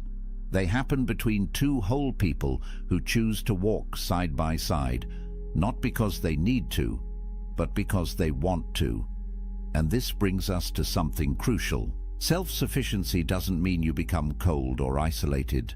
Seneca, one of the wealthiest and most influential men in Rome, wrote extensively about friendship. He said that a wise man doesn't need friends, but he still desires them, not because they complete him, not because he can't survive without them, but because friendship, real friendship built on virtue and mutual respect, enhances life. It's a preferred indifferent, as the Stoics would say. Nice to have, but not necessary for your peace. Think about how revolutionary that is. Most men approach relationships from need. They need validation, they need sex, They need emotional support. They need someone to make them feel valuable. But when you approach from self-sufficiency, everything shifts. You don't need anyone. You choose them. And that choice, made from abundance rather than scarcity, creates relationships that are powerful, genuine, and free. Because neither person is using the other to fill a hole. Both are whole already. They're just enjoying the experience of being whole together. But getting to this point requires practice. It requires you to spend time alone and actually work on yourself. Not just scroll social media or numb out with entertainment. Real inner work. And that's uncomfortable, because when you sit in silence with yourself, when you remove all the distractions and external validations, you're forced to confront who you actually are. The thoughts you've been avoiding, the patterns you've been running from, the ways you've been living someone else's script instead of your own. Marcus Aurelius faced this daily. In his journal, he wrote reminders to himself. Wake up in the morning and remember who you are. Remember your principles. Don't let the chaos of the day pull you away from yourself. He understood that the greatest battle isn't against external enemies. It's against the internal tendency to lose yourself in the noise, to give away your power piece by piece until you wake up one day and realize you don't recognize the person you've become. But when you build self-sufficiency, when you develop autarkia, something remarkable happens. You stop being reactive. You stop living at the mercy of circumstance. Whether someone texts you back or doesn't, whether people approve of your choices or judge them, whether you spend Friday night with someone or alone with a good book, none of it disturbs your peace. You're grounded, centered, free. And that freedom, brother, is more valuable than any relationship could ever be. Because here's the paradox. The man who needs no one is the man everyone wants to be around. Strength attracts. Completeness attracts. When you're not grasping, not needy, not performing for validation, people feel it. They sense that you're different, that you operate from a different place. And the connections you do form, when you're ready, if you choose them, will be deeper and more real than anything you could build from a place of need. So what does this actually give you?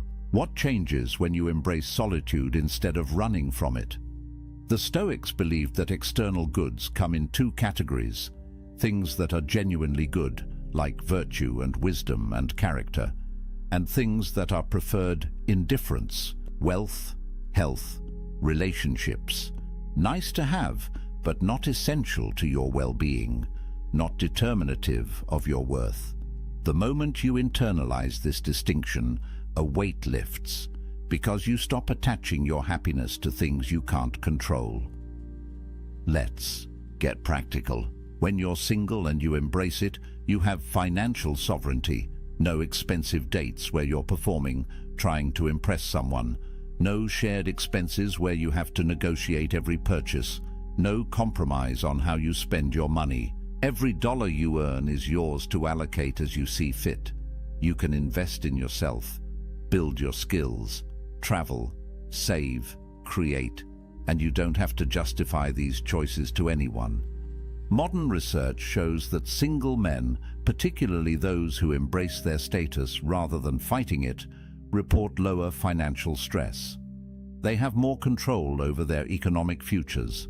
They're not tied to another person's spending habits, debt, or financial crises. And in a world where economic pressure is one of the leading causes of relationship breakdown, that's not a small thing. You eliminate an entire category of stress simply by being financially sovereign. Then there's time sovereignty. Think about the hours you get back when you're not texting constantly, planning dates, negotiating weekend plans, attending social functions for someone else's sake. Time is the only truly non-renewable resource. Once it's gone, it's gone. And most men give away enormous chunks of their time without even realizing it, not because they want to, but because they feel obligated, because they're afraid of what will happen if they don't. Because they're trying to keep someone happy, keep the relationship going, prove they're committed. But when you're single, every hour belongs to you. Want to wake up early and work on that business idea? Do it. Want to spend Saturday learning a new skill? You can. Want to sit in complete silence for an afternoon and just think? Nobody's going to text you asking where you are or why you're being distant. This isn't selfishness, it's self-ownership. And the Stoics believed that a man who doesn't own his time doesn't own his life. Marcus Aurelius, again, the busiest man in the empire, wrote about guarding his time like a fortress. He knew that every hour given to someone else's priorities was an hour stolen from his own development, his own contemplation, his own practice of virtue. He wasn't antisocial, he fulfilled his duties, but he was ruthless about protecting the time he needed to be alone with his own mind, because he understood that without that time, he'd lose himself in the chaos of external demands. Then there's mental sovereignty. This might be the most important one. When you're in a relationship, especially one built on neediness rather than choice, you carry enormous emotional labor. You're managing someone else's feelings, anticipating their needs, walking on eggshells to avoid conflict, constantly adjusting yourself to maintain harmony. And over time, this erodes you. You start to forget what you actually think, what you actually want, because you've spent so much energy managing the relational dynamics. But when you're alone, your mind is your own. You can think clearly, process your own emotions, develop your own worldview. Make decisions based on your values, not on what will keep the peace. There's a reason why great thinkers throughout history, from philosophers to scientists to artists, often did their best work in solitude. Because the mind needs space to wander, to connect ideas, to see things from new angles, and you can't do that when you're constantly reactive, constantly managing relationship dynamics, constantly split between your own needs and someone else's. Research in neuroscience shows that solitude activates what's called the default mode network in your brain. This is the network responsible for self-reflection, for integrating experiences, for creative thinking. It's the mode your brain enters when you're not responding to external stimuli, and it only activates when you're truly alone, not just physically but mentally. When you're not checking your phone every 5 minutes to see if she responded, when you're not running through conversations in your head, analyzing what you said wrong, when you're just present with yourself. And this is where creativity and insight emerge. Every major breakthrough you've had, every moment of clarity, probably came when you were alone, in the shower, on a walk, lying in bed before sleep. Because your brain needs that downtime to process, to connect, to see patterns. But if you're constantly engaged with others, constantly stimulated, constantly performing, you never give your brain that space. You stay on the surface, reactive, never truly creative or deeply thoughtful. The Stoics understood this intuitively. They practiced morning and evening reflection, time alone to examine their day, their choices, their progress toward virtue. Seneca wrote about the importance of setting aside time each day to commune with yourself. Not to judge yourself harshly, but to observe, to understand, to refine your character away from the eyes and opinions of others. Because real growth happens in private. The person you become in solitude is the person you actually are. Everything else is performance. Then there's creative sovereignty. How many men have buried their dreams because a relationship demanded their time and energy elsewhere? How many businesses never started, books never written, skills never mastered, because there was always someone else's needs taking priority? This isn't about blaming relationships. It's about recognizing that everything has a cost. And the cost of relationship, especially one you're not fully choosing, is often paid in abandoned potential. When you're alone, you can be selfish with your ambition. You can pour yourself into your craft, your mission, your vision for who you want to become. No negotiations, no guilt, no compromise. Just pure focused energy on building the life you actually want. And here's what's interesting. The men who do this, who use their solitude to build something significant, often find that relationships come naturally later, not because they went looking, but because they became someone worth finding, someone who radiates purpose and completeness, and that energy attracts.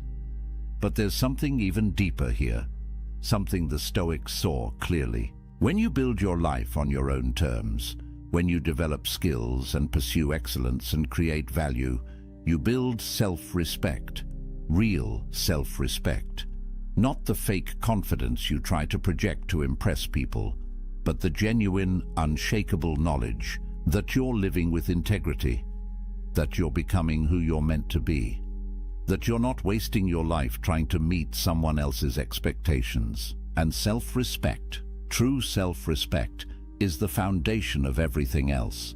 You can't love yourself if you don't respect yourself, and you can't respect yourself if you're living a life of compromise and neediness. Epictetus taught his students that the only thing truly yours is your character. Everything else can be taken away. Your possessions, your relationships, your reputation, your health. But your character, the quality of your inner life, belongs only to you. And it's built in solitude, in the choices you make when nobody's watching, in the discipline you maintain when there's no external reward, in the integrity you hold when it would be easier to compromise. This is why the Stoics saw self-sufficiency as the ultimate virtue, not because they were antisocial, but because they understood that a man who can't be happy alone will never be truly happy with anyone else. He'll always be grasping, always be insecure, always be dependent on external validation to feel okay. And that's not freedom, that's slavery with extra steps. So when you hear that 63% of young men are single, don't see it as a crisis. See it as an opportunity to build yourself without distraction, to develop the kind of inner strength that most men never discover because they jump from relationship to relationship, never spending time alone, never doing the deep work. You have time, you have space, you have sovereignty. Use it, but let me be clear about something. This isn't about avoiding relationships forever. This isn't about becoming some isolated hermit who thinks he's better than everyone.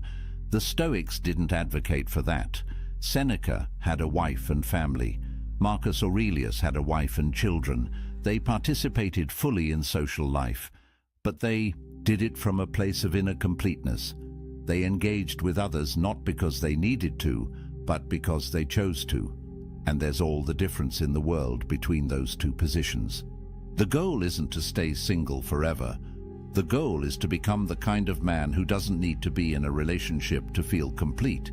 And once you're that man, if you choose to be with someone, it will be from a place of strength, not weakness, from abundance, not scarcity, from sovereignty, not desperation.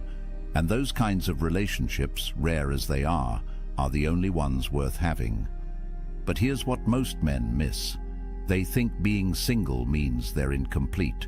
They've internalized the message that they're only half a person until they find their other half. And this belief, more than anything else, keeps them trapped.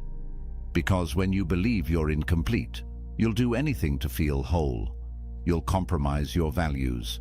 You'll tolerate disrespect. You'll lose yourself piece by piece trying to hold on to someone, anyone, who makes you feel less empty. But the Stoics would tell you this is backward. You're not empty. You never were. You've just been taught to see yourself that way. Society profits from your insecurity. The entire dating industry, the relationship advice industry, the self-help industry, depends on you believing you're broken and need fixing, that you're incomplete and need completing. But what if none of that is true? What if you're already whole, you've just forgotten how to feel it? Marcus Aurelius wrote about this constantly, the idea that we already possess everything we need. That virtue, the only true good, is already within our capacity. We don't need to acquire it from outside. We need to cultivate it from within. And the best place to do that cultivation is in solitude, away from the noise, away from the opinions, away from the endless pressure to be something other than what you are. In solitude, you can be honest. You can strip away the masks you wear for others and look at who you actually are. And that honesty, uncomfortable as it might be at first, is the beginning of real transformation.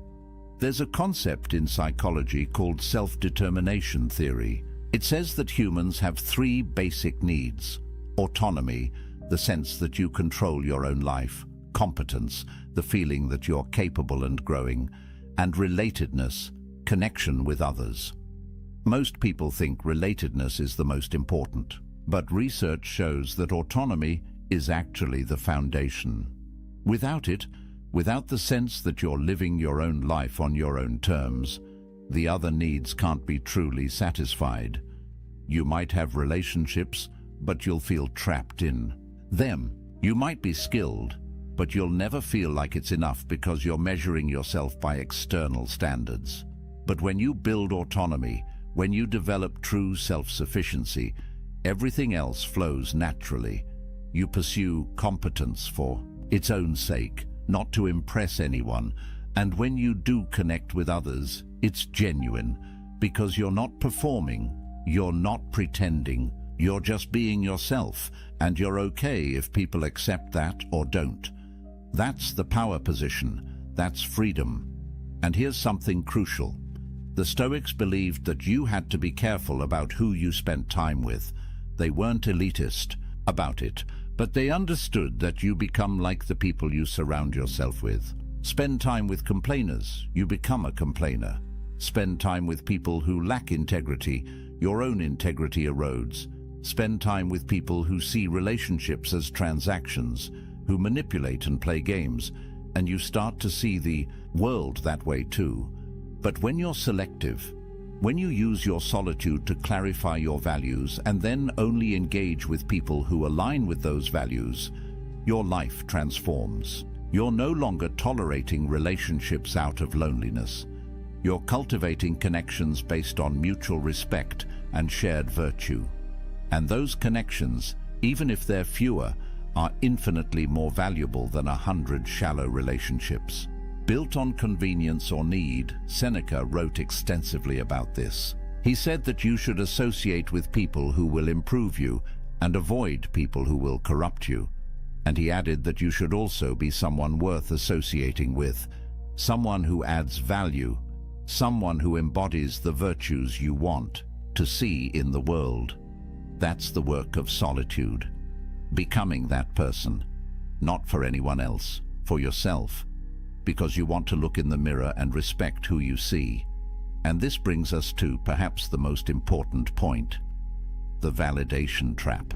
Traditional masculinity, at least the toxic version of it, measures a man's worth by his romantic and sexual success. Can he get girls? Is he a player? Is his girlfriend hot? These are the metrics by which many men, consciously or unconsciously, judge themselves and each other.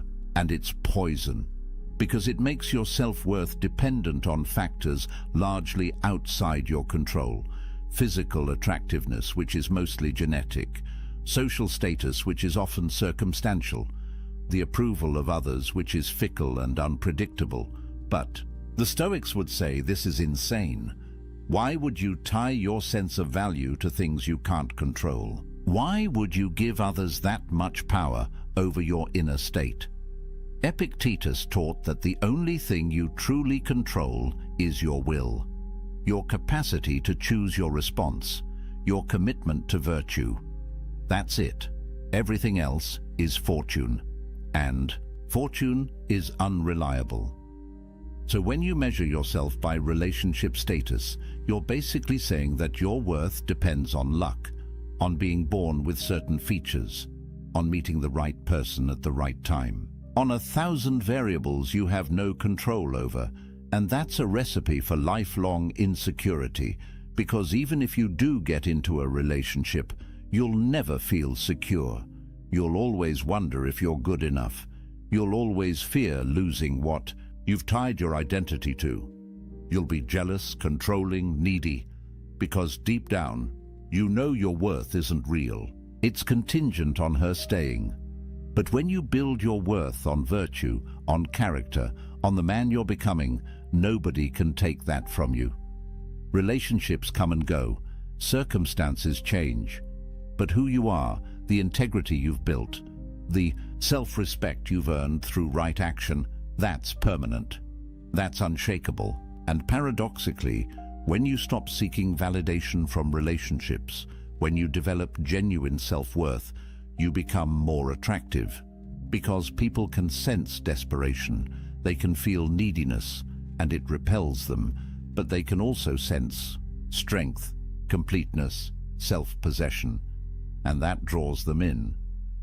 The Stoics weren't advocating for pride or arrogance. Marcus Aurelius constantly reminded himself that he was just a human, fallible and temporary. But he also knew that his worth came from his character, not from his circumstances. He could be emperor or exile, and his value as a person wouldn't change. Because value, true value, is internal. It's the quality of your thoughts, your choices, your virtue. And that's entirely within your control to develop. So here's what I want you to hear. If you're single right now, you're not broken, you're not incomplete, you're not less than. You have something precious: time, space, sovereignty. Use it. Build yourself. Develop your skills. Clarify your values. Strengthen your character. Read the books that expand your mind.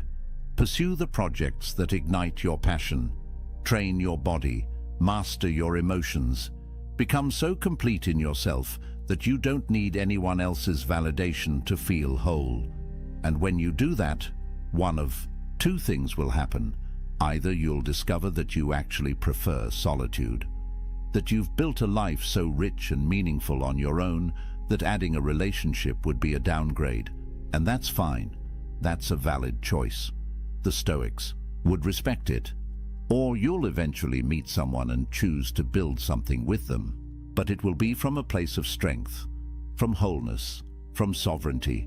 And that relationship, if it happens, will be powerful because it's not built on need. It's built on choice, on two complete people deciding to walk together, not because they have to, but because they want to. But either way, you win, because you'll have done the work. You'll have built the inner fortress. You'll have developed self-sufficiency. And nobody can take that from you. Not rejection, not loneliness, not societal pressure. You'll be free. And freedom, brother, is everything. Marcus Aurelius wrote late in his life, "Very little is needed to make a happy life. It is all within yourself, in your way of thinking." Read that again. Very little is needed. It's all within yourself, not in finding the right person, not in changing your circumstances, not in achieving some external milestone. Within yourself, in your way of thinking, in your capacity to find peace regardless of what's happening around you. That's the promise of Stoicism. That's the gift of solitude. Complete independence from external validation. Total sovereignty over your inner state. The ability to be happy, genuinely happy, in any circumstance, alone or with someone, wealthy or poor, praised or criticized. None of it touches you, because you're grounded in something deeper than circumstance. You're grounded in virtue, in character, in the kind of strength that can only be built in the forge of solitude. So use this time. Don't waste it wishing you were somewhere else, with someone else. Don't spend your days scrolling dating apps or feeling sorry for yourself. The Stoics would tell you that's a form of suicide, killing time, killing potential, killing the opportunity to become something greater. Instead, wake up every morning and ask yourself, what kind of man do I want to be? And then become that man, not for anyone else, for yourself, because you respect yourself enough to live with integrity. Build your morning routine, train your body, develop your skills, read philosophy, journal your thoughts, sit in silence and just breathe. Let yourself feel what you feel without judgment. Work on your projects, create value, help others when you can. But always come back to yourself. Always protect that inner space where nobody else has access. That's your sanctuary, your fortress, your source of power. And here's something powerful. Every time you choose solitude over connection born of desperation, you strengthen yourself. Every time you decline to compromise your values just to keep someone around, you build self-respect. Every time you sit with discomfort instead of numbing it with distraction or validation seeking, you develop emotional resilience. These choices compound. They build on each other, and over time, you become a different kind of man. The kind who doesn't need external validation. The kind who trusts himself. The kind who's free. The Stoics had a practice they called negative visualization. They'd imagine losing everything they had. Their wealth, their position, their relationships, their health. Not to be morbid, but to remind themselves that these things are temporary, that they're not truly theirs, that the only thing that can't be taken is their capacity to respond with virtue. And by imagining loss, they appreciated what they had without clinging to it. They held things lightly, including relationships. Try this practice. Imagine you never end up in another relationship. You're single for the rest of your life. How would you live? What would you pursue? What would bring you meaning and joy? Really sit with that question, because the answer reveals what actually matters to you beyond validation and approval. And when you know what actually matters, when you build a life around those things, you become unshakable. Relationships become bonus, not necessity. Connection becomes choice, not desperation. And here's the paradox again. The man who could be completely happy alone is the man most worthy of companionship, because he's not using another person to fill his emptiness. He's whole already. He's inviting someone to share in his fullness. That's attractive. That's magnetic. That's what genuine partnership looks like. Not two halves making a whole, but two wholes choosing to walk together, each maintaining their own sovereignty, each respecting the other's independence, each complete whether together or apart. Seneca wrote, "The wise man is self-content. He is so in the sense that he is able to do without friends, not that he desires to do without them."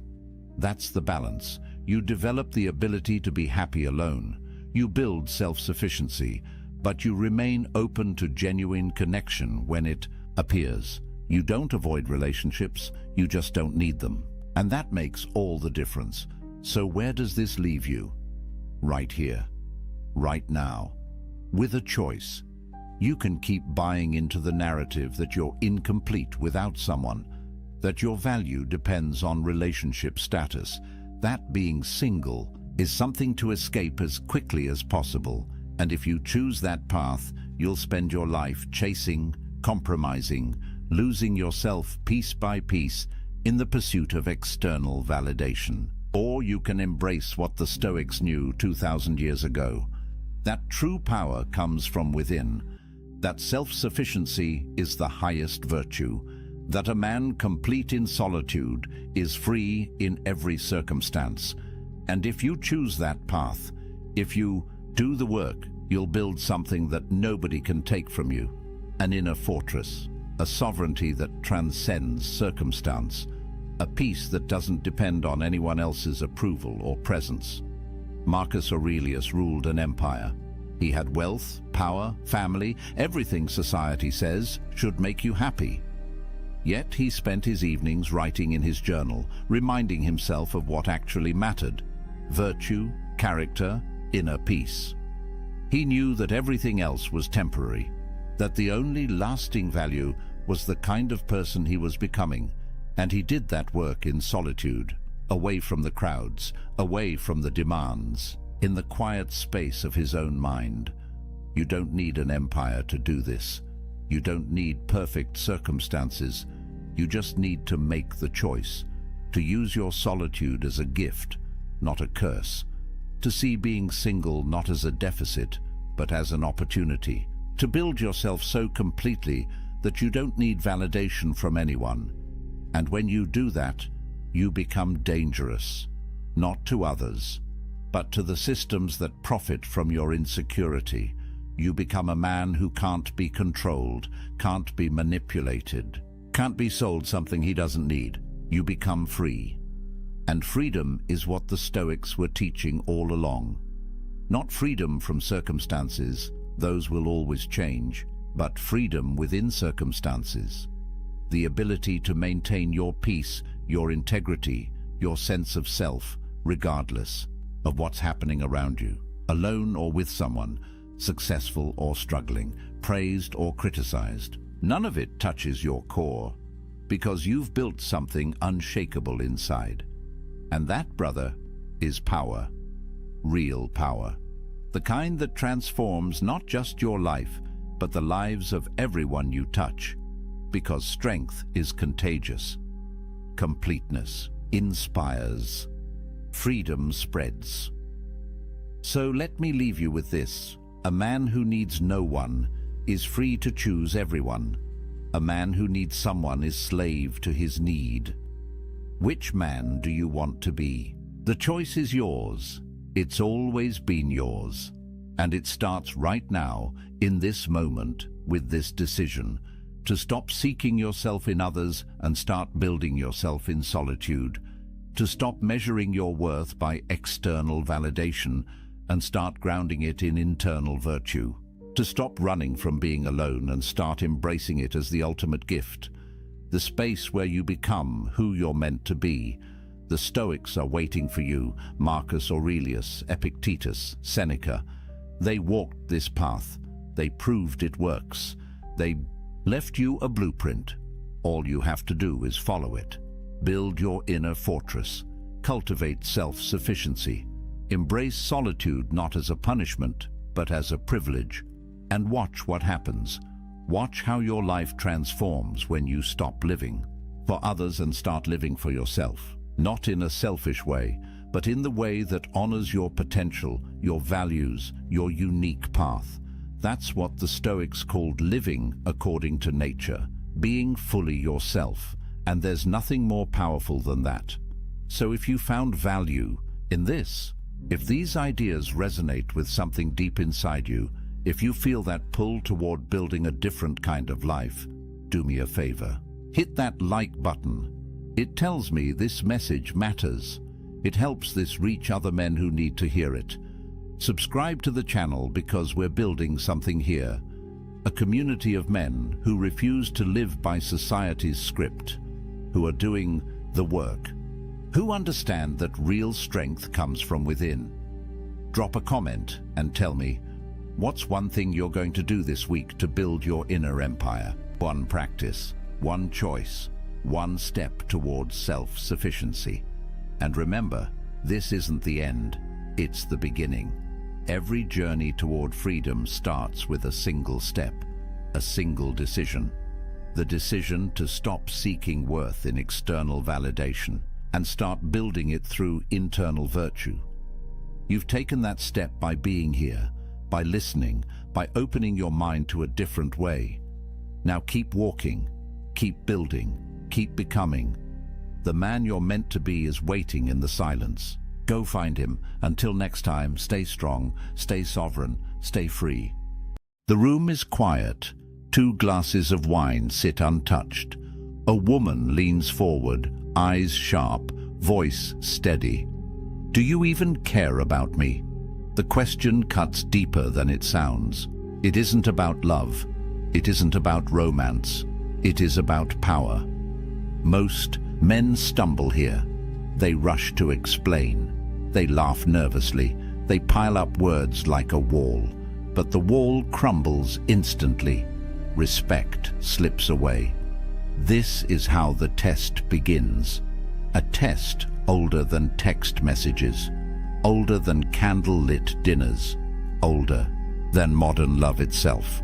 In every culture, in every time, women have tested men, not out of malice, not to be cruel, but to see if he bends, to see if he breaks, to see if the man she sits with is the same man he claims to be.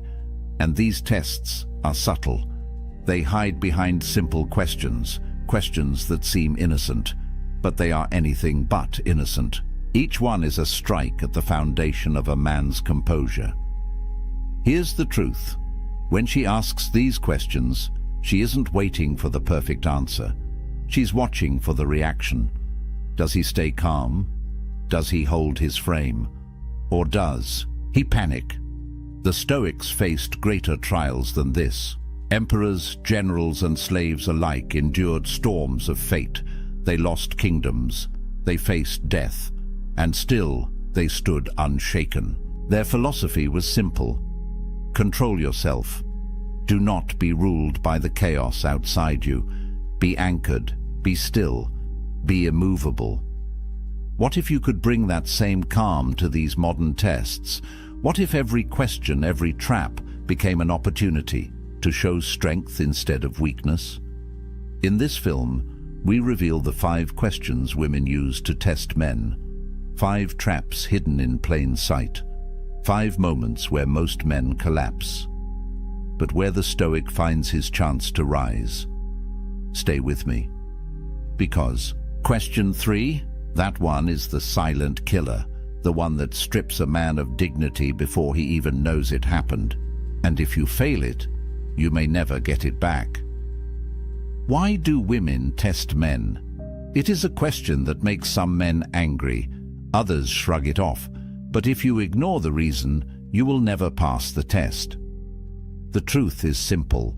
It is not cruelty. It is not manipulation. It is instinct. Think of it like the walls of a fortress. A guard doesn't press the stone to destroy it. She presses to make sure it holds. She tests to see if the foundation is real. And if the wall crumbles at her touch, the fortress was never strong to begin with. That is what these questions are.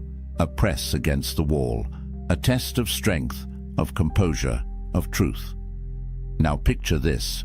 A young Roman senator stands in the forum. His wife questions him loudly, accusing him of weakness. The crowd holds its breath. If he defends himself with anger, he looks guilty. If he stammers, he looks broken. But he does neither. He stands tall. He answers with calm dignity. And the whispers in the crowd turn into respect. She tested him. He passed. And in passing, he became stronger. The Stoics wrote about this. Epictetus, once a slave, taught that you cannot control the words or actions of others, but you can control your reaction. He said, "It's not what happens to you, but how you react to it that matters." These tests are exactly that, a chance to show mastery, not over her, but over yourself. Modern psychology gives the same answer in different words. Women test to measure certainty. They test to see if your actions match your image. They test because deep down, they want to trust the strength of your frame. Not the mask, not the words, but the man himself. And here's the trap. Most men believe they can talk their way through. They explain, they argue, they overcompensate. But the more they talk, the weaker they look. The Stoic doesn't fall for this. The Stoic knows silence can be louder than words. A calm pause can be more powerful than a frantic defense. So what do these tests reveal? They reveal whether you are anchored or adrift. They reveal whether you bend at the first sign of pressure. and they reveal whether you are the man you claim to be. Ask yourself, when pressure comes, what do you show? Do you reveal strength or weakness? Do you reveal calm or chaos? Every test is a mirror, and what it reflects is you. This is why these 5 questions matter. They are small moments, but they open the door to something bigger: respect, attraction, power, or the loss of all 3. The first question begins gently. It sounds like love, but it hides a storm, and most men never see it coming. The first question seems simple. It sounds like love. It sounds like a cry for affection, but beneath it hides the real test. Picture this. A man sits at dinner. The candles burn low. The air is heavy with silence, and then she asks, "Do you even care about me?" The man feels panic rise in his chest. He rushes to speak. "I care about you so much. Of course I do. Haven't I shown you? Don't you see everything I do?" The words spill out like water from a cracked jar. The more he says, the less she believes. Because the test was never about words. Here's the truth. This question is not a request for a speech. It is a measure of presence. She wants to see if you can stand steady in the face of doubt, if you can remain calm when emotion is thrown at you, if you can show her without shaking that your care is real. The Stoics faced this kind of test daily. Marcus Aurelius, emperor of Rome, wrote in his private meditations about love and duty. He reminded himself that affection is not proven by noise or by grand gestures. It is proven by action, by consistency, by living with virtue. He cared for Rome not by shouting about his love, but by leading with discipline, patience, and sacrifice. That is the answer hidden in this question. Not louder words, not frantic explanations, but composure, strength, steady truth. Imagine 2 men faced with the same test. One panics. His face tightens, his voice rises. He pleads to be believed. The other stays calm. He looks into her eyes, and he speaks simply, "Yes, I care. My actions prove it every day." The difference is night and day. One collapses under pressure. The other stands like stone. Which one keeps respect? Which one flips the power dynamic? Modern psychology explains it this way. When a woman asks if you care, she isn't only testing affection, she's testing congruence. Do your words and your actions align? Are you the same man in stress as you are in calm? If your response betrays desperation, she feels the fracture. But if your response carries steadiness, she feels safety. Here's where Stoicism shines. The Stoic doesn't need to convince. He doesn't need to perform. He lives in alignment with his principles. He knows his care is real because his actions prove it. And so, when the question comes, he has nothing to fear, nothing to prove, only the calm truth. But there is a deeper layer still. When she asks, "Do you even care about me?" she is really asking, will you stay steady if I push? Will you remain anchored if I doubt you? If your frame breaks, she learns she cannot lean on you. But if you remain unshaken, she learns you are safe to trust. So what is the Stoic response? Not a script to memorize, not a trick line to copy, but a way of being, composed, grounded, aligned. Because care is not in the shouting, it is in the silence, it is in the calm, it is in the daily proof of action. This is why the first question matters so much. It seems harmless, but it is the opening move in a much larger game. And if you fail here, the next test only grows sharper. The second question does not sound emotional. It sounds logical, practical. But in truth, it is even heavier because it forces you to face the future. The second question arrives like a whisper, but it lands like a hammer. Where is this going? At first, it sounds simple, a question about direction, about future plans, but underneath, it is a test of certainty. Picture this. A couple sits in a quiet cafe. She stirs her coffee. Her eyes never leave his. And then she asks. Her tone is casual, almost soft, but he feels his chest tighten. He knows this is not casual. The man who fears this question reacts in two ways. Some rush forward. They make promises. They map out a future they aren't ready for. Others retreat. They avoid. They fumble their words and leave her more uncertain than before. Both fail. Both reveal weakness. Because both let fear dictate the answer. Here's the truth. This test isn't about the future. It's about your frame in the present. She doesn't need every detail. She needs to know if you stand steady under pressure. The Stoics understood this tension well. Marcus Aurelius ruled an empire under constant threat. He never promised his people endless years of peace. Instead, he reminded himself daily that the future is not his to control. Only his actions today were within his command. That was enough. Epictetus put it more sharply. Don't demand that things happen as you wish, but wish them to happen as they do. The Stoic does not cling to guarantees. He speaks truth about what he values now. He lives by principle, not by desperate promises. So what is the Stoic way to respond? Imagine her eyes waiting, the silence growing heavy. Instead of panicking, you breathe. You anchor yourself in the present. And you say with calm certainty, I value what we're building. I don't rush or pretend to know every step ahead. What matters is how we treat each other today.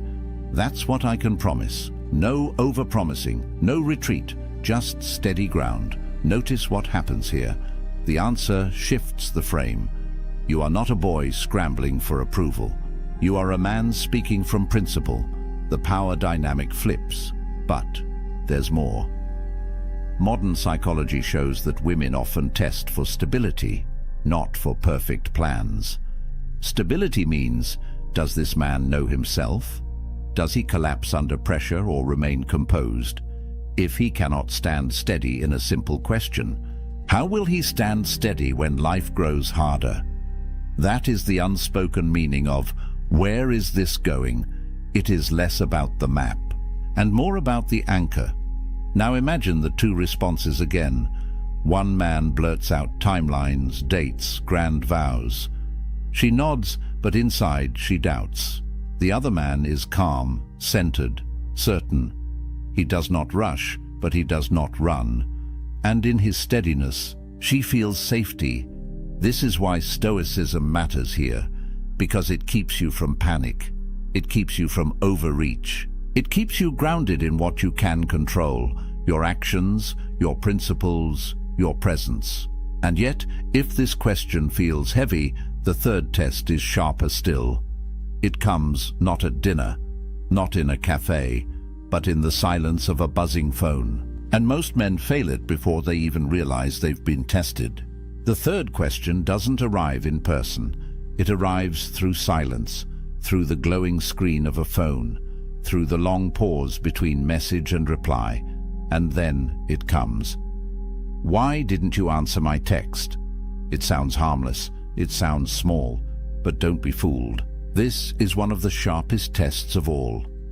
Picture it. The phone buzzes on the table. You see the message. You are in a meeting, or at the gym, or simply taking a moment for yourself. You don't respond instantly. Hours pass. When you finally open your phone again, there it is. The follow-up message. The test. Why didn't you answer my text? Most men stumble here. Some rush to apologize. I'm sorry. I was busy. I didn't mean to ignore you. Their words overflow with guilt.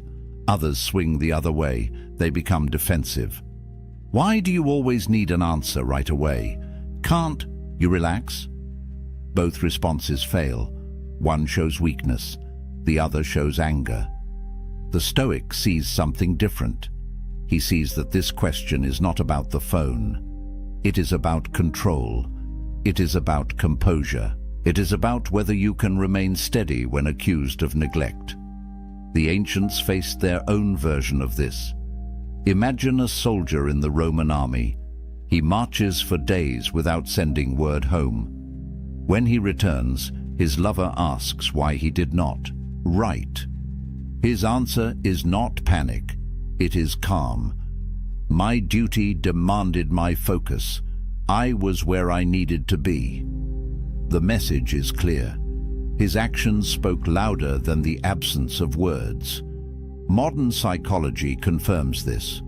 The instant response culture we live in creates anxiety. People expect immediate replies as if constant attention equals care. But the truth is the opposite. A man who jumps at every ping of his phone shows that his focus is owned by others.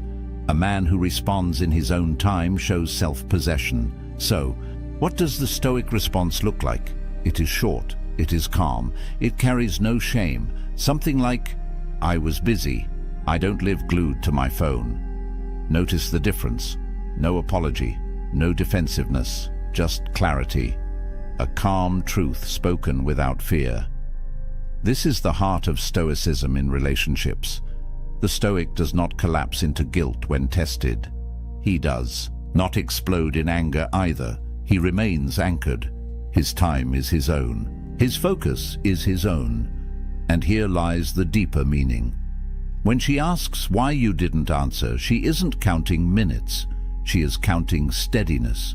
She is testing whether you belong to yourself. If you do, she feels your strength. If you don't, she feels your weakness. So ask yourself, when silence falls, who owns your attention? The phone, the pressure, the fear of disappointing? Or do you own it? Because the man who owns his attention is rare, and rare men are respected. This question may feel sharp, but the next one cuts even deeper, because it hides inside a playful tone, a question that looks harmless, but can shatter a man if he answers wrong. This question hides behind a smile. It slips out casually like a passing thought. But don't be fooled. It is not casual. It is a test, wrapped in silk. Do you think she's pretty? At first it feels harmless. She might be asking about a stranger at a cafe, an actress on a screen, a mutual friend. Her tone is light, but her eyes study every flicker of your reaction. Picture the moment. A man shifts uncomfortably. He looks away. He shakes his head too quickly. No, of course not. She's nothing compared to you. But the words sound hollow. The denial feels forced, and something shifts. Trust erodes. Another man takes the opposite route. He answers carelessly. Yes, she's gorgeous, way more attractive than most. The room grows cold, her smile fades, and in that instant, the damage is done. Both men failed, one out of fear, the other out of thoughtlessness. Here's the truth. This question isn't about beauty, it's about honesty. It's about loyalty. It's about whether you can hold balance in a trap. The Stoics understood the power of balance. They lived in a world of extremes, luxury and poverty, glory and ruin. Marcus Aurelius warned himself not to be swept away by pleasure, nor crushed by fear. Moderation, clarity, steadiness, that was the way. So how does the Stoic respond here? Not with frantic denial, not with careless honesty, but with calm truth that affirms without betraying. Yes, acknowledge reality. If a woman is beautiful, admit it plainly, but then anchor yourself in loyalty, in the present bond. Something like, she's attractive, but I'm with you for a reason, short, steady, true. Notice what happens with this answer. You don't lie, you don't collapse, you don't betray, you stay balanced, and balance commands respect. There's a deeper layer too. When she asks, "Do you think she's pretty?" she is not seeking your taste in women. She is seeking proof of integrity. Will you lie to soothe her ego? Will you wander in your gaze? Or will you stay grounded in honesty and loyalty at the same time? The Stoic man knows that truth and virtue cannot be separated. Epictetus said, "If it is not right, do not do it. If it is not true, do not say it." To deny beauty where it exists is to speak falsehood. To dismiss your own bond is to lack virtue. But to hold both in balance is to reveal strength. This test matters because it doesn't look like a test. It looks playful, but hidden beneath the joke is a blade aimed at your honesty. And if you falter, the cut is deep. Most men fail here without even realizing it. They either fear the truth or they mishandle it. But the Stoic response is rare, calm, simple, anchored. And yet, if this question is sharp, the final test is brutal, because it doesn't challenge your care or your plans or your honesty. It challenges your very identity. This is the hardest test of all. It doesn't arrive as a playful question. It doesn't sound soft. It comes like a spear, sharp, direct, designed to wound. Are you even a real man? Imagine the scene. The argument is heated. Her voice is raised. Her patience is gone. And then, in a burst of anger, the words land. They are not gentle. They are not disguised. They are meant to provoke. Most men fail instantly. Some explode in rage. "How dare you say that? Of course I'm a man." Their anger betrays insecurity. Others shrink. They stammer. They lower their eyes. And in silence, they confirm the accusation. But this is not what the Stoic does. The Stoic understands that insults reveal more about the speaker than the target. Words are noise. They cannot touch the essence of who you are. Only your reaction can do that. Marcus Aurelius wrote, "If someone despises me, that's their problem. My only concern is not doing or saying anything deserving of contempt." That is the heart of this test. Not defending your manhood, not proving it with aggression, but standing so calmly that the words lose all power. Picture two men again. The first slams his fist on the table. His rage fills the room. She sees weakness, not strength. The second holds her gaze. He doesn't flinch, and he says quietly, "I don't need to prove it with words. My actions speak." The silence that follows is heavier than a shout, because in that moment, the power shifts. The test is passed. Respect is earned. Psychology confirms this dynamic. Challenges to masculinity trigger deep instincts. Many men feel they must defend or attack, but true strength is self-possession. A man who knows himself doesn't need to fight for his identity. He already owns it. The Stoics lived this way. They were warriors, emperors, slaves, philosophers. Their manhood was not measured in titles or bravado. It was measured in courage, in justice, in steadiness. A real man, in their eyes, was not the loudest in the room. He was the calmest, the one who did what was right, even when mocked or insulted. So, when the words strike, "Are you even a real man?" the Stoic does not break. He does not rage. He does not beg. He simply remains, unshaken, anchored. This is the true test. Not of romance, not of loyalty, but of identity. And if you fail here, you lose far more than respect. You lose yourself. But if you pass, if you stand calm in the storm, you become rare. Rare men are remembered. Rare men are trusted. Rare men are respected. And that is the ultimate power flip. The test meant to shatter you becomes the proof of your strength. We've walked through the 5 questions, 5 tests that seem ordinary, 5 moments that look small, but each one hides something much larger. Think back. Do you even care about me? Not about words, but about presence, a chance to show that your care is steady, not frantic. Where is this going? Not about maps of the future, but about your anchor in the present. A chance to prove that you don't panic under pressure. Why didn't you answer my text? Not about the phone, but about attention. A chance to show that you own your time, that you are not ruled by constant demands. Do you think she's pretty? Not about beauty, but about honesty and loyalty. A chance to reveal balance, truth without betrayal. And finally, are you even a real man? Not about insult, but about identity. A chance to stand calm when provoked, to show strength without noise. 5 questions, 5 mirrors, 5 opportunities to either collapse or rise. Why does this matter? Because life will test you in the same way, not always with these exact words.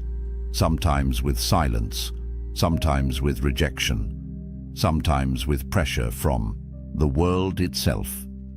Your boss, your family, your friends. The storms of life will ask you, in 1,000 ways, the same thing. Are you steady, or will you break? The Stoics prepared for this every day. They didn't wait for the test to arrive. They trained their minds like soldiers sharpen their swords. They practiced negative visualization. They embraced voluntary discomfort. They built strength so that when the questions came, they were ready. This is what you must do, because if you fail these tests, the cost is heavy, respect is lost, trust evaporates, attraction fades. But when you pass, when you stay calm, you gain something far greater. You gain respect, you gain peace, you gain power that cannot be taken from you. This isn't about manipulating women. It isn't about clever lines. It is about living with principle. It is about embodying what the Stoics called arete, excellence of character. Because the man who lives by virtue cannot be shaken by a question. He cannot be trapped by words. He remains who he is, always. And here is the final truth. These 5 questions are spoken, but there are others, unspoken, silent tests. The ones you don't see. The moments when she watches your actions, not your answers. When life itself throws challenges that no one names aloud. And those silent tests? They are even more dangerous, because you don't know when they will strike. You don't hear them coming, and you only realize you've been tested when it's already over. That is what we'll explore next. The invisible trials, the hidden moments, the tests that define you without a single word. If you want to be ready, subscribe now. Turn on notifications so you don't miss it. And share your story in the comments. Which of these 5 questions have you faced? How did you respond? Your story may help another man prepare for his own test. Remember, life will keep asking the question. The only thing that matters is how you answer.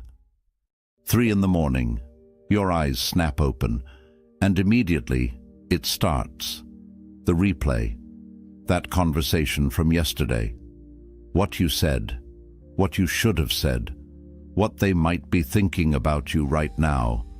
Then your mind jumps to tomorrow, the presentation, the email you haven't sent, the decision you can't make.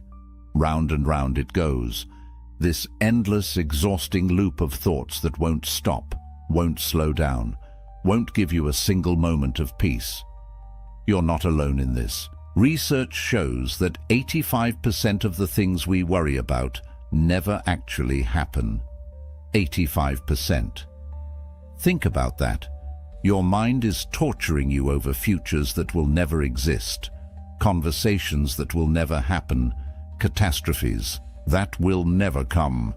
But here's what makes this even more painful.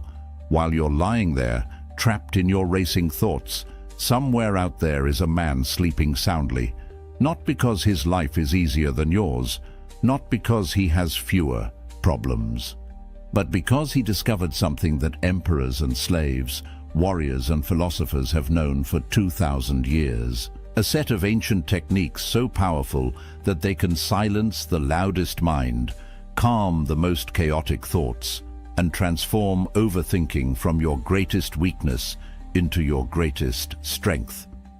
In the next 20 minutes, you're going to learn 12 paths that the Stoics used to master their minds.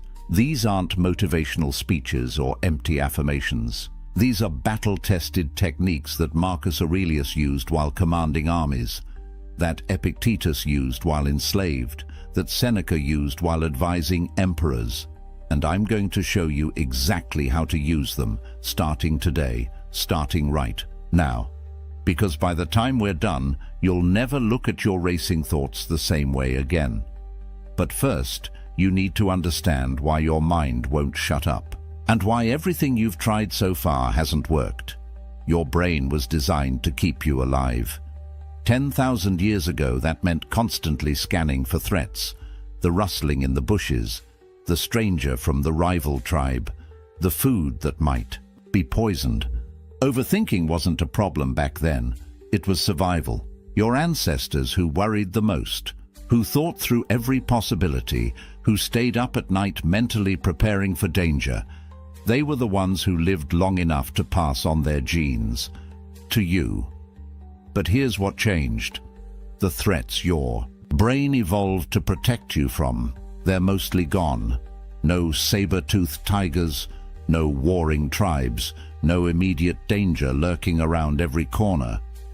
But your brain, it hasn't gotten the memo. It's still scanning, still searching, still trying to find the threat. And in the absence of real danger, it creates imaginary ones. That text message you sent 3 hours ago that hasn't been answered yet, your brain treats it like a threat. That mistake you made at work last month, threat. That upcoming conversation you're dreading, threat, threat, threat. And then we added gasoline to this fire. Social media showing you everyone's highlight reel while you're living your behind the scenes. A culture that tells you you're supposed to have it all figured out by 30. Endless options for everything from what to eat, to where to live, to who to become, creating a paralysis of choice. Your brain isn't just scanning for threats anymore, it's drowning in them. Seneca, the great Roman philosopher, said something nearly 2,000 years ago that sounds like it was written yesterday. We suffer more often in imagination than in reality. Read that again. Most of your suffering isn't happening to you. You're doing it to yourself, in your mind, right now. And the cost of this? It's not just a few sleepless nights. Chronic overthinking rewires your brain. It floods your system with stress hormones. It paralyzes your decision-making. It damages your relationships because you're never fully present, always half somewhere else, lost in your thoughts. It drains your energy, leaving you exhausted from battles that only exist in your head. And here's the cruelest part. The more you try to stop overthinking by thinking about it, the worse it gets. It's like trying to escape quicksand by struggling. Every effort pulls you deeper. You can't think your way out of overthinking, but you can train your way out. And that's exactly what the Stoics discovered.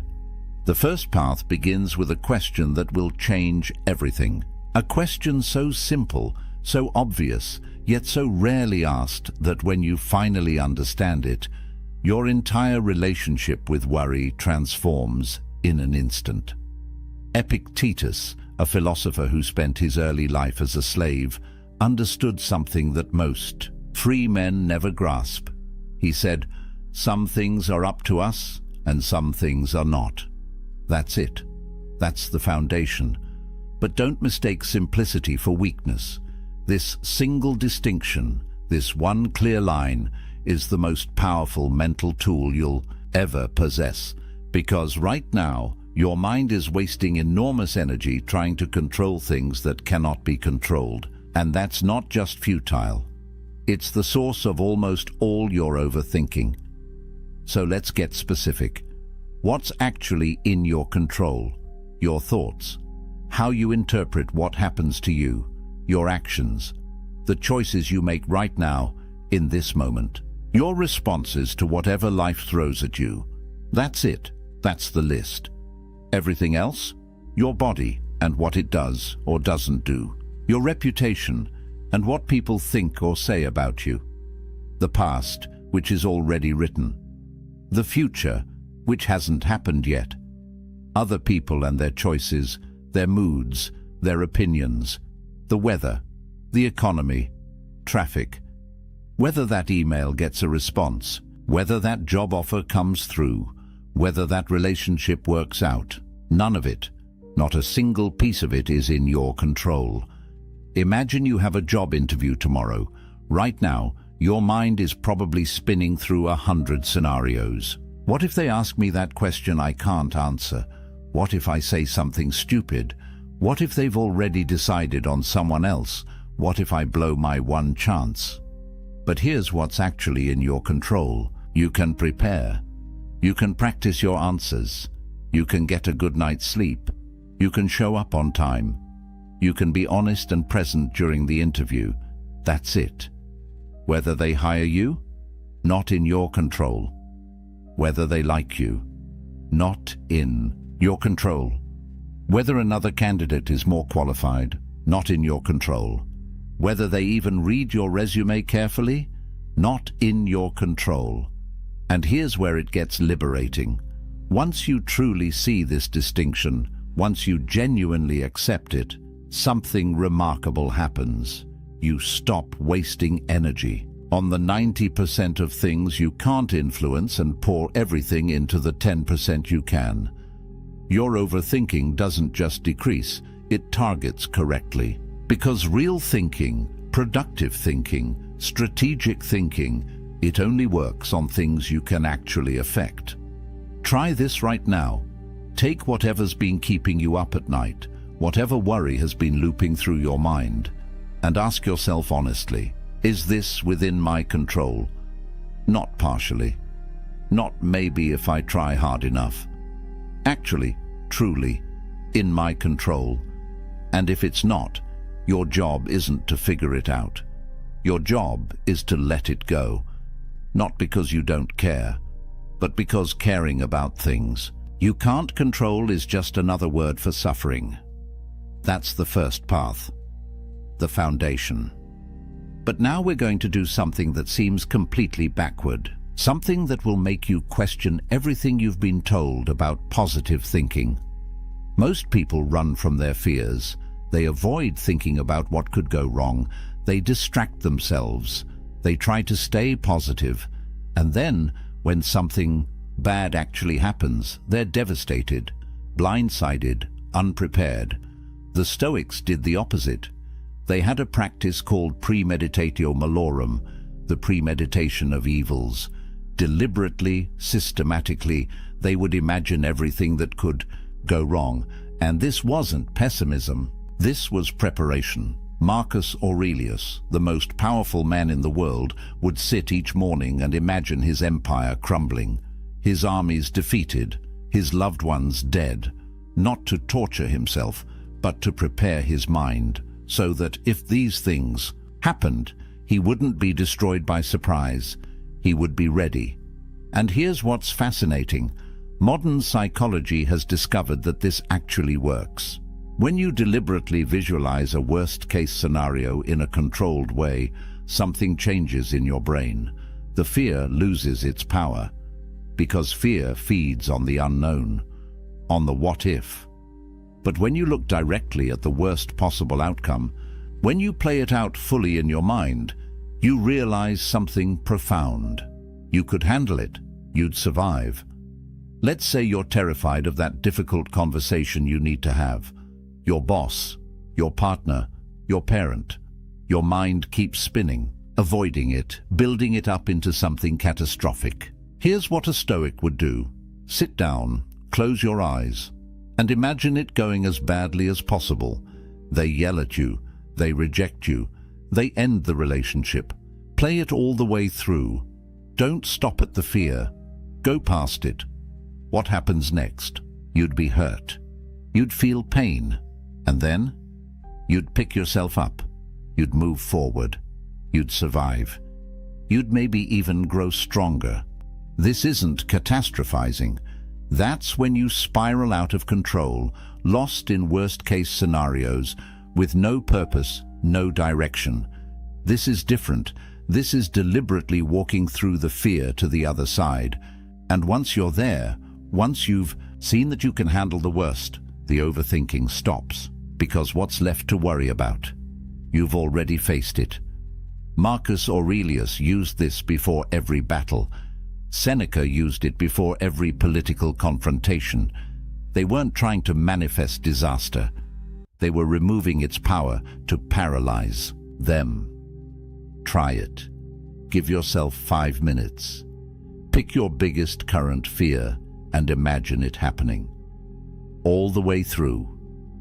Watch how the fear transforms from a monster in the dark to a manageable challenge in the light. But now we need to address the real problem. Because here's the truth. Overthinking doesn't actually live in your present. It lives in 2 places. The past, where you endlessly replay what happened, and the future, where you endlessly rehearse what might happen, which means there's one place your overthinking cannot survive. Right here, right now. Marcus Aurelius wrote, "Confine yourself to the present." Not as a nice idea, as a command, because he understood something critical. In this exact moment right now, as you're hearing these words, are you okay? Not yesterday, not tomorrow, right now.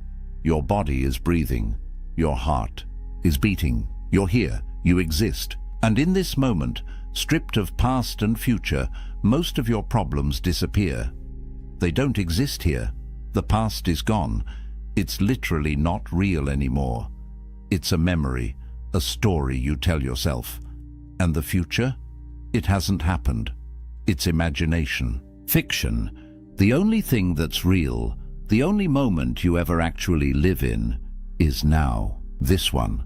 But your mind doesn't want to stay here, because the present moment is usually fine, and if the present is fine, your threat-scanning brain has nothing to do, so it pulls you into the past to find things to regret, or into the future, to find things to fear. Here's how you anchor yourself back. Right now, this instant, notice 5 things you can see. Actually look at them. Then 4 things you can hear. 3 things you can feel, your body touching the chair, your clothes on your skin. 2 things you can smell, 1 thing you can taste. This isn't a meditation technique. This is an emergency brake, because overthinking is a mental state, and mental states can't survive when you're fully embodied, fully present, fully here. There's an old Zen story. A student asks his master, "What is enlightenment?" The master says, "When I'm hungry, I eat. When I'm tired, I sleep." The student is confused. "But doesn't everyone do that?" And the master replies, "No. When most people eat, they're thinking about 1,000 other things. When they sleep, they're worrying about tomorrow. They're never fully where they are." That's the disease of overthinking, being everywhere except here. And the cure is radical presence. When you eat, eat. When you walk, walk. When you work, work. Be fully in whatever you're doing, and watch how the racing thoughts have nowhere to attach.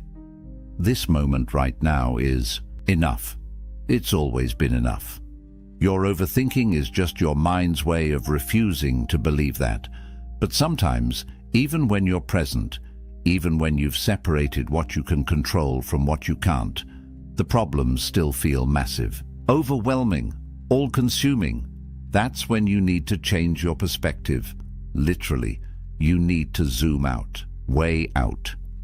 This is what Marcus Aurelius called the view from above. Here's how it works. Right now, you're trapped inside your perspective. Your problems feel huge because you're looking at them from 3 inches away. So pull back. Imagine yourself rising above your body. You can see yourself wherever you are right now. Keep rising. Now you see your whole building, your whole street, your whole neighborhood. Keep going.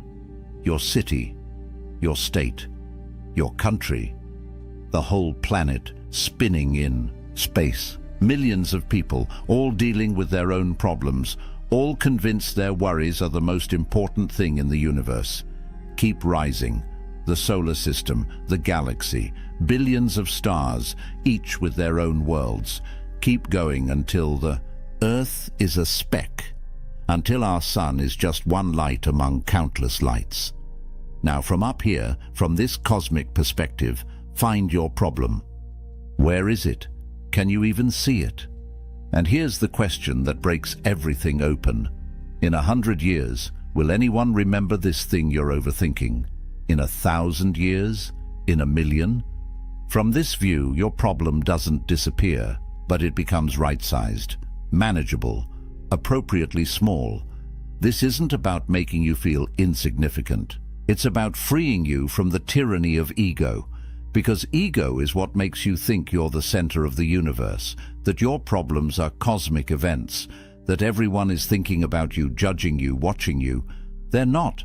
They're too busy thinking about themselves, and that's liberating. Because if you're not the center of everything, then your mistakes aren't catastrophes, your fears aren't fate, your problems are just problems, human-sized, solvable. Marcus Aurelius used this technique constantly, ruling an empire, commanding armies, making life and death decisions every day. And in his journal, he'd remind himself, Asia and Europe are but corners of the universe. The ocean is but a drop. Everything is small, everything is fleeting. Not to be depressed, to be free. Free from the weight of thinking everything matters equally when most things don't matter at all. Try it the next time you're spiraling. Zoom out. Get the cosmic perspective. Let the universe right-size your worry. But there's another technique, darker, more intense, more powerful than almost anything else the Stoics practiced. And if you can handle it, if you can actually apply it, it will cut through your overthinking. Like nothing else can. They called it memento mori. Remember death. Seneca said, you could leave life right now. Let that determine what you do and say and think. This isn't morbid. This is clarity. Because death is the ultimate perspective. It's the final filter that separates what matters from what doesn't. Think about it. On your deathbed, surrounded by people you love, or maybe alone, looking back at your life, will you care about that embarrassing thing you said 5 years ago? Will you be overthinking what people thought of you? Will you be replaying arguments, analyzing conversations, worrying about things that never happened? No, you'll be thinking about bigger things. Did you love well? Did you live fully? Did you waste your limited time on things that didn't matter? That's the gift of death. It shows you with brutal honesty what actually matters. And if you can bring that clarity into your life now, while you're still alive, you gain a superpower. The ability to instantly cut through all the noise, all the overthinking, all the trivial worries, and ask, will this matter when I'm dying? Steve Jobs had a practice. Every morning he'd look in the mirror and ask himself, if today were the last day of my life, would I want to do what I'm about to do? And if the answer was no too many days in a row, he knew something needed to change. That's the power of death as a teacher. It doesn't allow for overthinking, because overthinking is a luxury. It's what you do when you think you have infinite time. But you don't. None of us do. And the moment you really understand that, not just intellectually but in your bones, your priorities snap into place. You're not going to overthink the email on your deathbed. You're not going to worry about what strangers think of you. You're not going to replay that conversation from 3 years ago. So why are you doing it now? You have a limited number of days, a limited number of hours, a limited amount of mental energy, and you're spending it on this? Death whispers the question you need to hear. Is this worth dying over? And if it's not, maybe it's not worth overthinking over either. The Stoics kept skulls on their desks. They meditated in graveyards, not because they were depressed, because they refused to forget. Life is short, time is limited, and every moment you spend lost in your head is a moment you're not actually living. Memento mori, remember death, not to fear it, but to let it wake you up. Now, let's talk about something that sounds completely wrong, something that goes against every modern message about self-care and comfort and taking it easy. The Stoics believed that you should deliberately make yourself uncomfortable. They called it voluntary discomfort, and it might be the most misunderstood practice they taught. Seneca was rich, unbelievably wealthy. He could have had every luxury. Instead, he would deliberately sleep on a hard floor, eat simple bread and water, wear rough clothes, go without heat in winter. Why? Because he was training, not his body, his mind. He was teaching himself a critical lesson. I can handle hard things, and that lesson, that bone-deep knowledge that you can endure discomfort, that you're tougher than you think, it's the antidote to fear. And fear is what drives most overthinking. Here's what happens when you live a life of constant comfort. You become fragile, soft, your tolerance for difficulty shrinks, and then when something actually hard happens, something you can't avoid or fix or make comfortable, you break, you panic, you spiral, because you've never trained for it. But when you voluntarily expose yourself to difficulty, when you choose temporary discomfort, you build a different relationship with hardship. You prove to yourself over and over that you're resilient, that you can handle it. Modern applications. Take a cold shower. Let yourself be hungry. Have that difficult conversation you've been avoiding. Do the hard workout. Sit with boredom instead of reaching for your phone. Each time you choose discomfort, each time you lean into something hard, you're sending your brain a message. I'm not fragile. I'm not weak. I can do difficult things. And that message, repeated enough times, changes everything. Because now, when your mind starts to spiral about some future difficulty, you have evidence. You've been uncomfortable before. You survived. You even grew stronger. This is the opposite of how most people live. They avoid discomfort at all costs. They optimize for ease. And then they wonder why every little challenge feels overwhelming, why they overthink every decision, every risk, every potential difficulty. It's because they've never proven to themselves that they can handle hard things. But you can. And voluntary discomfort is how you prove it. Start small. Tomorrow morning, end your shower with 30 seconds of cold water. Just 30 seconds. Watch what it does to your mind. Watch how you feel afterward. Stronger, more alert, more capable. That's not just physical, that's psychological. You did something hard, on purpose. And you're fine. Better than fine.